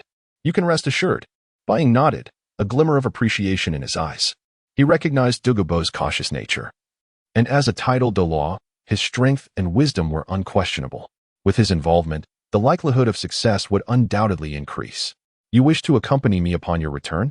Dugu inquired, his brow slightly furrowed. Bai Ying smiled gently, determination flashing in his eyes. Yes, senior. I must ensure everything goes perfectly. After all, Tangsan is a child of fate. We cannot afford to be careless. Let us depart, senior. Bai Ying turned to Dugu. Dugu nodded, saying nothing further. He understood Bai Ying's resolve and the significance of this mission. Thus, the two vanished in a flash, hurtling towards Shrek Academy. Meanwhile, on the other side, Flanders had arrived at the Tiandao Royal Academy. Just as success was within reach, Prince Zhu Xuching, the troublemaker, appeared at an inopportune moment. This is not a place for just anyone. You country bumpkins should leave. Meng Shenji quickly interjected, Your Highness, they are all geniuses among geniuses. Indeed, geniuses? This is the Tiandao Royal Academy, a place only the royal family can enter. They are merely commoners. Away with you.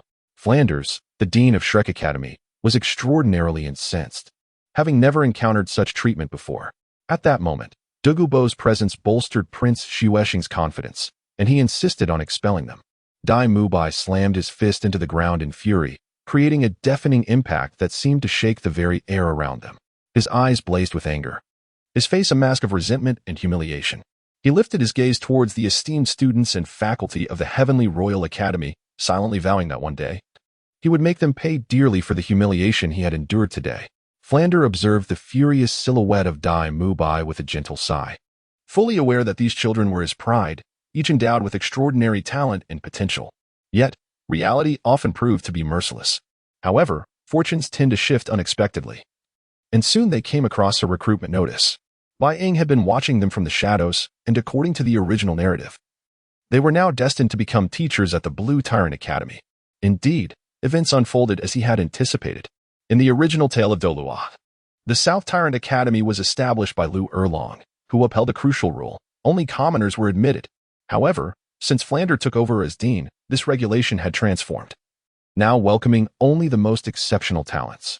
Among the common folk, the majority were merely ordinary individuals, with only a scant few qualifying as geniuses. You Xiaojing, you shall soon experience the depths of despair. Alas, a millennium later, Shrek Academy had devolved into a haven for the elite.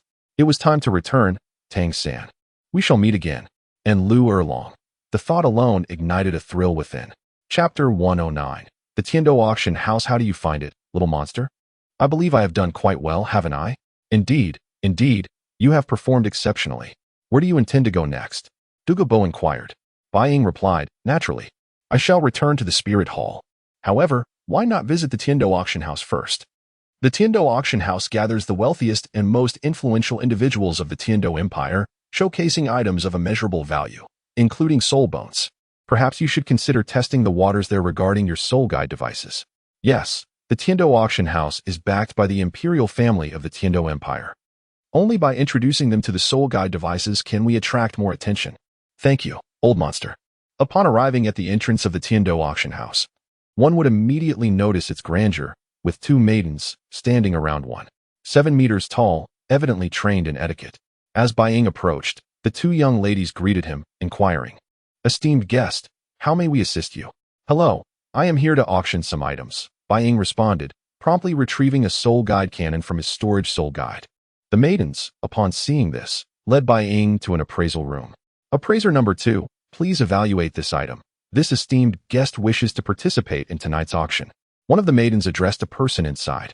The appraiser approached, and the maiden handed over the item. After examining it thoroughly, the appraiser inquired, May I ask, esteemed guest, what precisely is this? It is a soul guide device, specifically an offensive type, Bai Ying clarified. A soul guide device? I have never encountered such a peculiar one before. This device, powered by soul energy, can unleash considerable power. Would it be possible for you to demonstrate its capabilities in an appropriate setting? The appraiser nodded. And soon the maidens escorted him to another room. Just as the appraiser was about to return the device to Bai Ying, he encouraged, Please, do try it yourself. The usage is not complicated. Simply press the switch on the weapon. The appraiser nodded, and suddenly, a massive iron plate on the wall was revealed. With a resounding bang, the several meter thick plate was pierced through, and even the walls of several adjoining rooms bore the brunt of the impact. The most remarkable aspect of this device is its simplicity and ease of use. I assure you, even an ordinary person could wield it, Bai Ying asserted. Are you suggesting that even a non-soul master could operate it? Indeed, and its destructive power is considerable. The appraiser, taken aback, acknowledged the extraordinary nature of the device. Just as both were in awe, Bai Ying continued. Moreover, it can provide a protective barrier for the user when deployed. Even an attack from a Soul King ranked master would find it challenging to breach. Upon hearing this, the appraiser arranged for a live demonstration. And the results confirmed Bai Ying's claims. An attack from a Soul King-level expert failed to inflict any harm on the user. The appraiser was thoroughly astonished. At this moment, Bai Ying added, "Wait, I have more items. Since I am here to auction, I must present something substantial." With a gentle smile, Bai Ying retrieved a flying soul guide device from his storage soul guide. The flying soul guide appeared as a delicate wing, shimmering with a silvery hue that danced under the light, reminiscent of a meteor streaking across the night sky. As Bai Ying unfurled it, a subtle wave of soul energy emanated from it, imbued with an air of mystery and advanced technology. Is this a flying soul guide device? The appraiser's voice quivered with excitement, clearly filled with curiosity and reverence for such a legendary item. Bai Ying nodded, leaping lightly, the flying soul guide affixed securely to his back. With a gentle flap, he soared like an arrow, bursting through the rooftop and taking to the sky at incredible speed, rivaling that of an agility-type soul master. Even the seasoned appraisers, who had only seen such devices in historical texts, were astonished. For the majority of the techniques for crafting soul guides had been lost to time. The maidens widened their eyes in disbelief, and one hurried to the window to observe Bai Ying soaring freely in the sky. Moments later, Bai Ying returned, landing gracefully as the wings transformed into a radiant stream of light, returning to his storage soul guide. The appraiser swallowed hard and approached, asking, "Where did you obtain these items?" "That is of no concern to you. Simply know that these two items will undoubtedly create a sensation," Bai Ying replied. "Very well. These two items will surely incite a frenzy," the appraiser stammered, overwhelmed by the presence of such historically significant treasures before him. Bai Ying smiled slightly, unfazed by the appraiser's astonishment. He was well aware of the rarity and impact of these soul guide devices. "May I participate in tonight's auction?" Bai Ying inquired softly. The appraiser eagerly nodded, excitement gleaming in his eyes. "Of course. Not only may you partake in tonight's auction, but we will feature your two items as the grand finale, allowing everyone to witness their marvel." "Excellent. Please lead me to the auction," Bai Ying requested. Under the guidance of a beautiful attendant, Bai Ying finally entered the auction hall as he had wished. As he stepped inside, he was greeted by an opulent interior adorned with brilliant lights, resembling daylight itself. A myriad of individuals occupied the seats, some engaged in hushed conversations, others resting their eyes, but all shared a palpable anticipation for the forthcoming auction. At that moment, a gentle yet familiar voice called out, "Bai Ying, what brings you here?" Turning, Bai Ying recognized Ning uncle and replied, "Ah, what a delightful coincidence." Ning Fingji smiled, patting Bai Ying on the shoulder. "Since you are here, enjoy this auction to the fullest. The Tiandao auction house is the largest in the Tiandao Empire, replete with treasures and curiosities." As the auction was about to commence, the atmosphere in the hall grew increasingly lively. Attendees whispered amongst themselves, discussing the items soon to be presented. The auctioneer, standing on stage with a finely crafted gavel, struck it gently, silencing the crowd. "Welcome to the Tiandao auction house," he announced. "Tonight, we present a series of rare items, including precious soul bones, rare medicinal herbs, and various uncommon soul guide devices. Let us commence with our first item, a soul bone sourced from the millennium-old heavenly poison scorpion." The auctioneer's voice reverberated through the hall, and as he concluded, a soul bone radiating a faint blue glow was slowly unveiled to the audience. It exuded a subtle toxic mist, embodying both deadly power and mysterious allure. The crowd erupted in excitement. The rarity of soul bones in the Soul Master world is indisputable, as they are coveted treasures that significantly enhance a soul master's prowess. Many clamored to bid, eager to claim it as their own. Ning Fingji turned to Bai Ying, noticing his composed demeanor. "You seem unfazed by this soul bone. Are you not interested?" Bai Ying smiled gently, shaking his head. "While soul bones are admirable, they are not my foremost need. I am more intrigued by the items to come." Ning Fingji, taken aback, couldn't help but wonder what kind of treasures could possibly capture Bai Ying's interest more than the legendary soul bone of the millennium-old heavenly poison scorpion. At that moment, the auctioneer's voice rang out once more. "Next, we present the highlight of the evening, a legendary soul guide device. In the Tiandao auction house, there is no excessive introduction for ordinary soul guide devices. However, this particular soul guide is anything but mundane. It is an offensive type." As the auctioneer's words fell, a delicate box was slowly opened, revealing a soul guide that emanated a faint glow. The audience was immediately captivated by its radiance, engaging in animated discussions. The auctioneer, holding the soul guide wristband, elaborated on its usage. "This device is remarkably simple to operate. One merely needs to wear the wristband on their arm and infuse it with soul power, after which it will autonomously unleash dozens of light beams. These beams not only travel at astonishing speed but also possess formidable power, capable of catching any Soul King level expert off guard. Furthermore, this wristband boasts impressive defensive capabilities, allowing the wearer to unleash a protective barrier while attacking, making it a true masterpiece among treasures. The Tiandou auction house is known for its honesty, and soon, the bidding for this extraordinary item commenced. Suddenly, an elderly gentleman rose. It was Prince Xuexing of the Tiandou Empire. As soon as he spoke, silence enveloped the room, and the final transaction price was set at 25,000 gold soul coins. With his words, the entire auction hall fell into a hush. Everyone stared in astonishment at the noble prince, whose statement undeniably established a lofty benchmark for this soul guide. For ordinary individuals, 25,000 gold soul coins is an astronomical figure, but for someone of Prince Xuexing's stature, it was merely a matter of a few words. Bai Ying, seated in the audience, gazed at Prince Xuexing with a hint of amusement in his eyes. He remained unfazed by the prince's bid, as if everything transpired according to his expectations. At that moment, the auctioneer's voice broke the silence of the hall. 25,000 gold soul coins, once. 25,000 gold soul coins, twice. The auctioneer called again. Yet no one raised their bid. Everyone understood that Prince Xuexing had already set the price, and further bidding would be futile. However, just then, a crisp voice suddenly rang out. 30,000 gold soul coins. The crowd turned in astonishment to see Bai Ying rising slowly, a smile adorning his face as he addressed the auctioneer. His bid directly surpassed that of Prince Xuexing, leaving everyone in shock. The prince's brow furrowed slightly. He had not anticipated that someone would dare to compete with him. He cast a glance at Bai Ying, a glimmer of coldness flashing in his eyes. The auctioneer, looking at Bai Ying, sparkled with excitement. 30,000 gold soul coins. Is there anyone else willing to bid? Silence reigned in the hall as all eyes were fixed on Bai Ying, awaiting his next move. Prince Xuexing's expression tightened. He had not expected this young man to be so audacious. Yet, at that moment, Bai Ying merely smiled and spoke again. 50,000 gold soul coins. The crowd gasped once more. This price had far exceeded the actual value of the soul guide. Prince Xuexing was momentarily stunned. He had not anticipated Bai Ying's extravagant display. But Bai Ying did not stop there. He declared, 100,000 gold soul coins. The auction hall erupted into a frenzy, everyone staring at Bai Ying as if he were a madman. Yet, Bai Ying remained unfazed, smiling at the auctioneer as if everything was well within his control. The prince's expression darkened. He had not expected this young man to be so brazen. But who was he? The prince of the Tiandou Empire? Would he tolerate such provocation from an unknown individual? 200,000 gold soul coins. Prince Xuexing's voice rang out coldly, filled with authority and undeniable resolve. This price was sufficient to deter anyone. He stood up, his gaze toward Bai Ying a clear threat. Upon hearing the prince's bid of 200,000 gold soul coins, Bai Ying merely smiled and shook his head. Rising from his seat, he surveyed the auction hall before slowly speaking. Your Highness's bid is indeed beyond my means.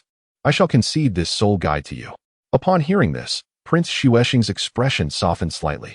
He sat back down, coldly regarding Bai Ying, as if to say, young man, you are not worthy of competing with me. Bai Ying, however, seemed unfazed. He smiled as he sat down, as though everything unfolded precisely as he had anticipated. His gaze turned to the soul guide in the auctioneer's hands, a fleeting glimmer of regret in his eyes. Yet he understood that his objective had been achieved. Just then, the auctioneer's voice resounded. 200,000 gold soul coins, once. 200,000 gold soul coins, twice.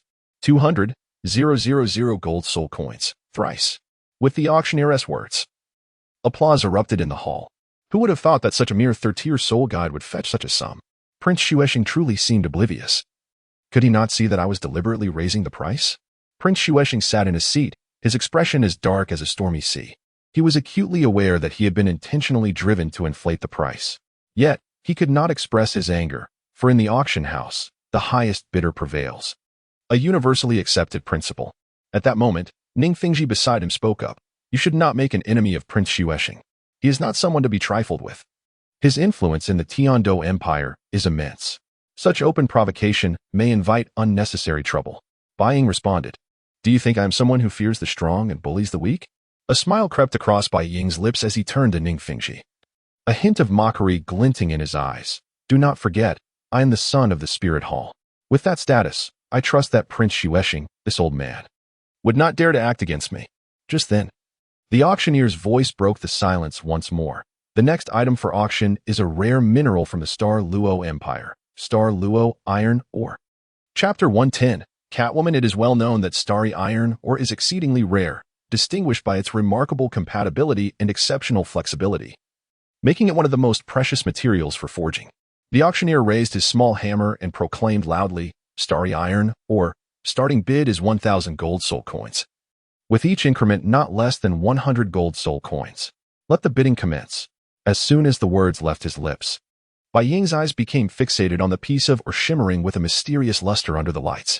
Greed and desire danced in his gaze as he envisioned the powerful soul guide that could be crafted from this ore.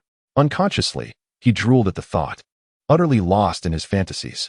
Beside him, Ning Fengji noticed this, and a faint smile graced his lips. He said softly, "It seems this has captured your attention." Bai Ying's eyes sparkled with surprise and gratitude as he turned to Ning Fengji.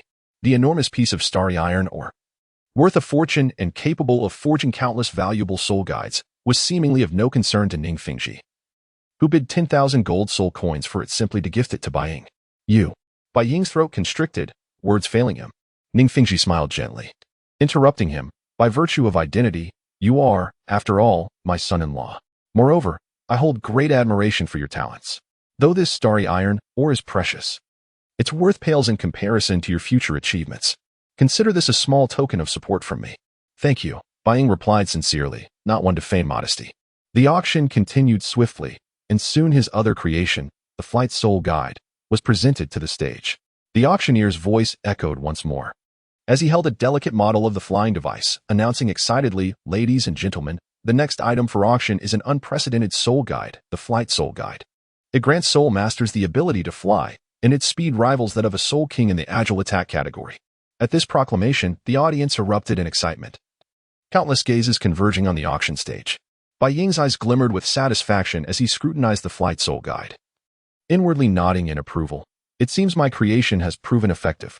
Noticing Bai Ying's reaction, Ning Fengji turned to him with a smile and asked softly, "Did you make this?" Bai Ying did not respond verbally, but his eyes revealed the truth. Ultimately, the Flight Soul Guide was auctioned off for 1 million gold soul coins, a tremendous profit. At that moment, Ning Fengji remarked, "I must take my leave. Be cautious, as trouble may arise." "Rest assured, I will be fine," Bai Ying replied confidently. "Master, is it truly safe for this lad to be here?" one of the followers inquired. "Certainly, there are issues, but they do not concern us at present. Let us depart." The auctioneer announced, "Next, we have a rare treasure, particularly appealing to our esteemed male guests." A cage was brought up, revealing a Catwoman within. The auctioneer's demeanor shifted to one of suggestive intrigue as he explained that this woman had undergone a transformation due to a mutation in her martial soul. "Bidders, please raise your offers by no less than 100,000. Prince Xuching was the first to stand, bidding 200,000. Bai Ying quickly followed, declaring 400,000. The prince, angered by this unexpected rival, raised the bid to 800,000. Bai Ying smiled and countered with 1 million. The audience gasped in shock. At this moment, Prince Xuching fell silent, unable to continue. 1 million once, 1 million twice, 1 million thrice. Congratulations to this esteemed guest for acquiring the Catwoman. The auction proceeded with several more rounds, and Bai Ying left with a bountiful haul, much of which was generously covered by Ning Fengji. To Bai Ying, Ning Fengji was akin to a living embodiment of fortune, an endless source of wealth. Exiting the auction hall, he entered a private room. Shortly thereafter, the auction staff delivered the proceeds and items to him. Bai Ying nodded appreciatively as they retreated. Gazing at the Catwoman in her cage, he examined her closely. She possessed an intriguing allure. In his past life on Earth, many harbored such peculiar tastes, often resorting to props, yet here she was, a living manifestation before him. If Bai Ying claimed to have no interest in her, that would be an outright lie. After all, he was no saint, a fact he readily acknowledged. "Will you come with me?" he asked gently. The Catwoman, cautious, scrutinized the man before her with wary eyes. His smile was warm, devoid of malice. Yet the intensity of his gaze was all too familiar. She curled tightly into herself, as if to shield her vulnerability.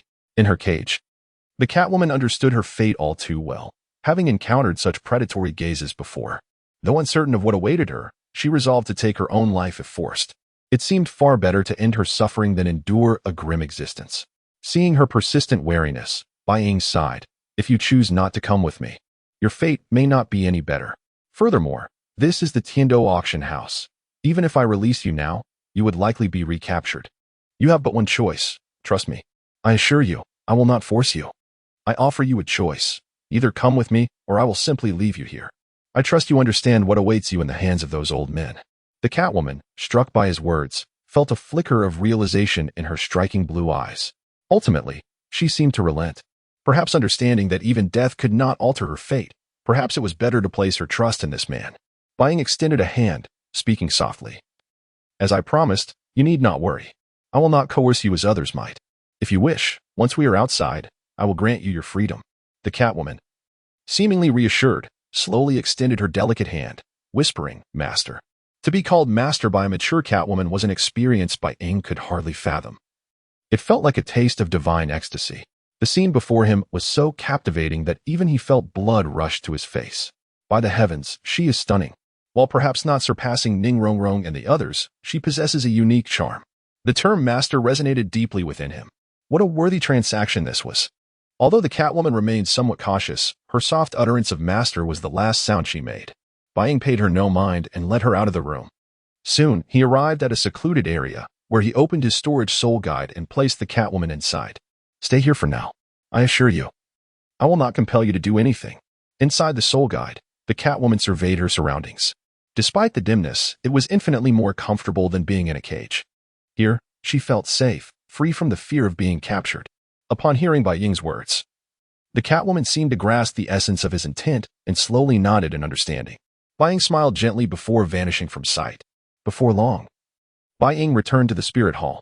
As he stepped through the entrance, Ning R and the others gathered around him. "Brother Bai Ying, where have you been? We have been waiting for you for quite some time." Bai Ying smiled gently, then embraced Ning R and the others. "Have I not returned? What are you all so anxious about?" Ning R and the others paid no mind, and Bai Ying soon led them to his room. "Brother Bai Ying, what is this?" When Ning R and the others caught sight of the cat girl behind Bai Ying, they were all taken aback. "Who is this?" Bai Ying smiled slightly and pulled the cat girl into his embrace. "Allow me to introduce her. This is my newly acquired maid, named Xiao Mao. You all must get along well from now on." Although Ning R and the others were somewhat puzzled, they refrained from asking further questions, as this was Bai Ying's personal matter. "Xiao Mao, from now on, they will be your masters, so you must listen to them well." Xiao Mao nodded and stood behind Bai Ying. Bai Ying smiled once more and gestured for Ning R and the others to sit on the bed. "Please sit for a moment while I fetch you something to drink." Soon, Bai Ying returned with several glasses of rich red wine, a fine treasure he had acquired from the Tiandao auction house. "Here, everyone, let us see how this red wine tastes." Ning R and the others, feeling thirsty, eagerly lifted their glasses and began to drink. "Wow, this red wine is so rich. Brother Bai Ying, where did you get this from?" Bai Ying smiled slightly and recounted the origin of the wine. "It is merely something from the Tiandao auction house." Ning R and the others were astonished. While they knew Bai Ying was wealthy, they never imagined he would dare to pilfer from the Tiandao auction house. "Brother Bai Ying, you are truly remarkable to have even stolen from the Tiandao auction house." Bai Ying smiled again, then produced several items he had won at the auction. "These are all items I acquired at the auction. Do take a look and see if you like them." Ning R and the others were once again astonished. Each item was a priceless treasure, worth a fortune. "Brother Bai Ying, you are incredible. Where did you acquire these?" "I simply purchased them with money." "I am glad you like them. This 1,000-year ginseng has remarkable restorative properties. I shall give it to you, R. And this leather outfit is a gift for Zhu Xuching. By the way, this one is for you, Shiau Wu." Ning R and the others nodded. Although they were not short on money, Bai Ying's heartfelt gestures deeply moved them. "Brother Bai Ying, you were so kind to us. We truly do not know how to repay you." Bai Ying smiled gently and spoke softly. "As long as you stay by my side, that is the greatest repayment you could offer me." Hearing Bai Ying's words, Ning R and the others felt a wave of emotion. And one by one, they nestled closer to Bai Ying. Bai Ying smiled softly and held them even tighter. "All right, you may go out now. I wish to have a word with Xiao Mao." Chapter 111. Catwoman 2. Ning R and the others cast peculiar glances at the Catwoman before Ning R inquired, "You're not planning any mischief, Are you? How could you think such a thing of me? All right, you all leave first. Can't you see she's already shy? Ning R glanced at the Catwoman, followed by Shiau Wu and Zhu Xuching, who both cautioned Bai Ying, don't do anything bad. Subsequently, the trio departed. The Catwoman was visibly tense, her hands involuntarily clenching as she gazed at the man before her. Bai Ying initiated the conversation. I present you with a choice. Either I return your freedom, or you accompany me. Rest assured, whatever I partake in, you shall have a share. The Catwoman's heart pounded like a drum, her eyes darting between Bai Ying and the door, as if seeking an escape route. However, Bai Ying's voice ensnared her, leaving her with no recourse. I. The Catwoman stammered, the taut muscles in her arms betraying her inner turmoil and trepidation. Bai Ying observed her, a hint of satisfaction flickering in his eyes. He slowly advanced, the Catwoman's gaze tracking his every move, fear gnawing at her heart. Choose. Bai Ying's voice resonated with demonic allure, leaving the Catwoman powerless to resist. The Catwoman squeezed her eyes shut, as if attempting to evade the reality before her. Yet, she knew there was no escape. Finally, she opened her eyes, looked at Bai Ying, took a deep breath, and nodded. The Catwoman's decision elicited a gratified smile from Bai Ying. He reached out and gently patted the Catwoman's head, as if handling a tame creature. Very well. You won't regret this. Bai Ying's voice brimmed with confidence. The Catwoman remained silent, merely lowering her head. She understood that, from that moment forward, her destiny would be inextricably linked to this man. However, she felt neither fear nor unease, but rather an inexplicable sense of security washing over her. Perhaps this was the yearning she had harbored deep within her heart. Bai Ying nodded approvingly, as if everything was proceeding according to his design. He turned and approached a nearby table, picking up a delicate teacup and taking a gentle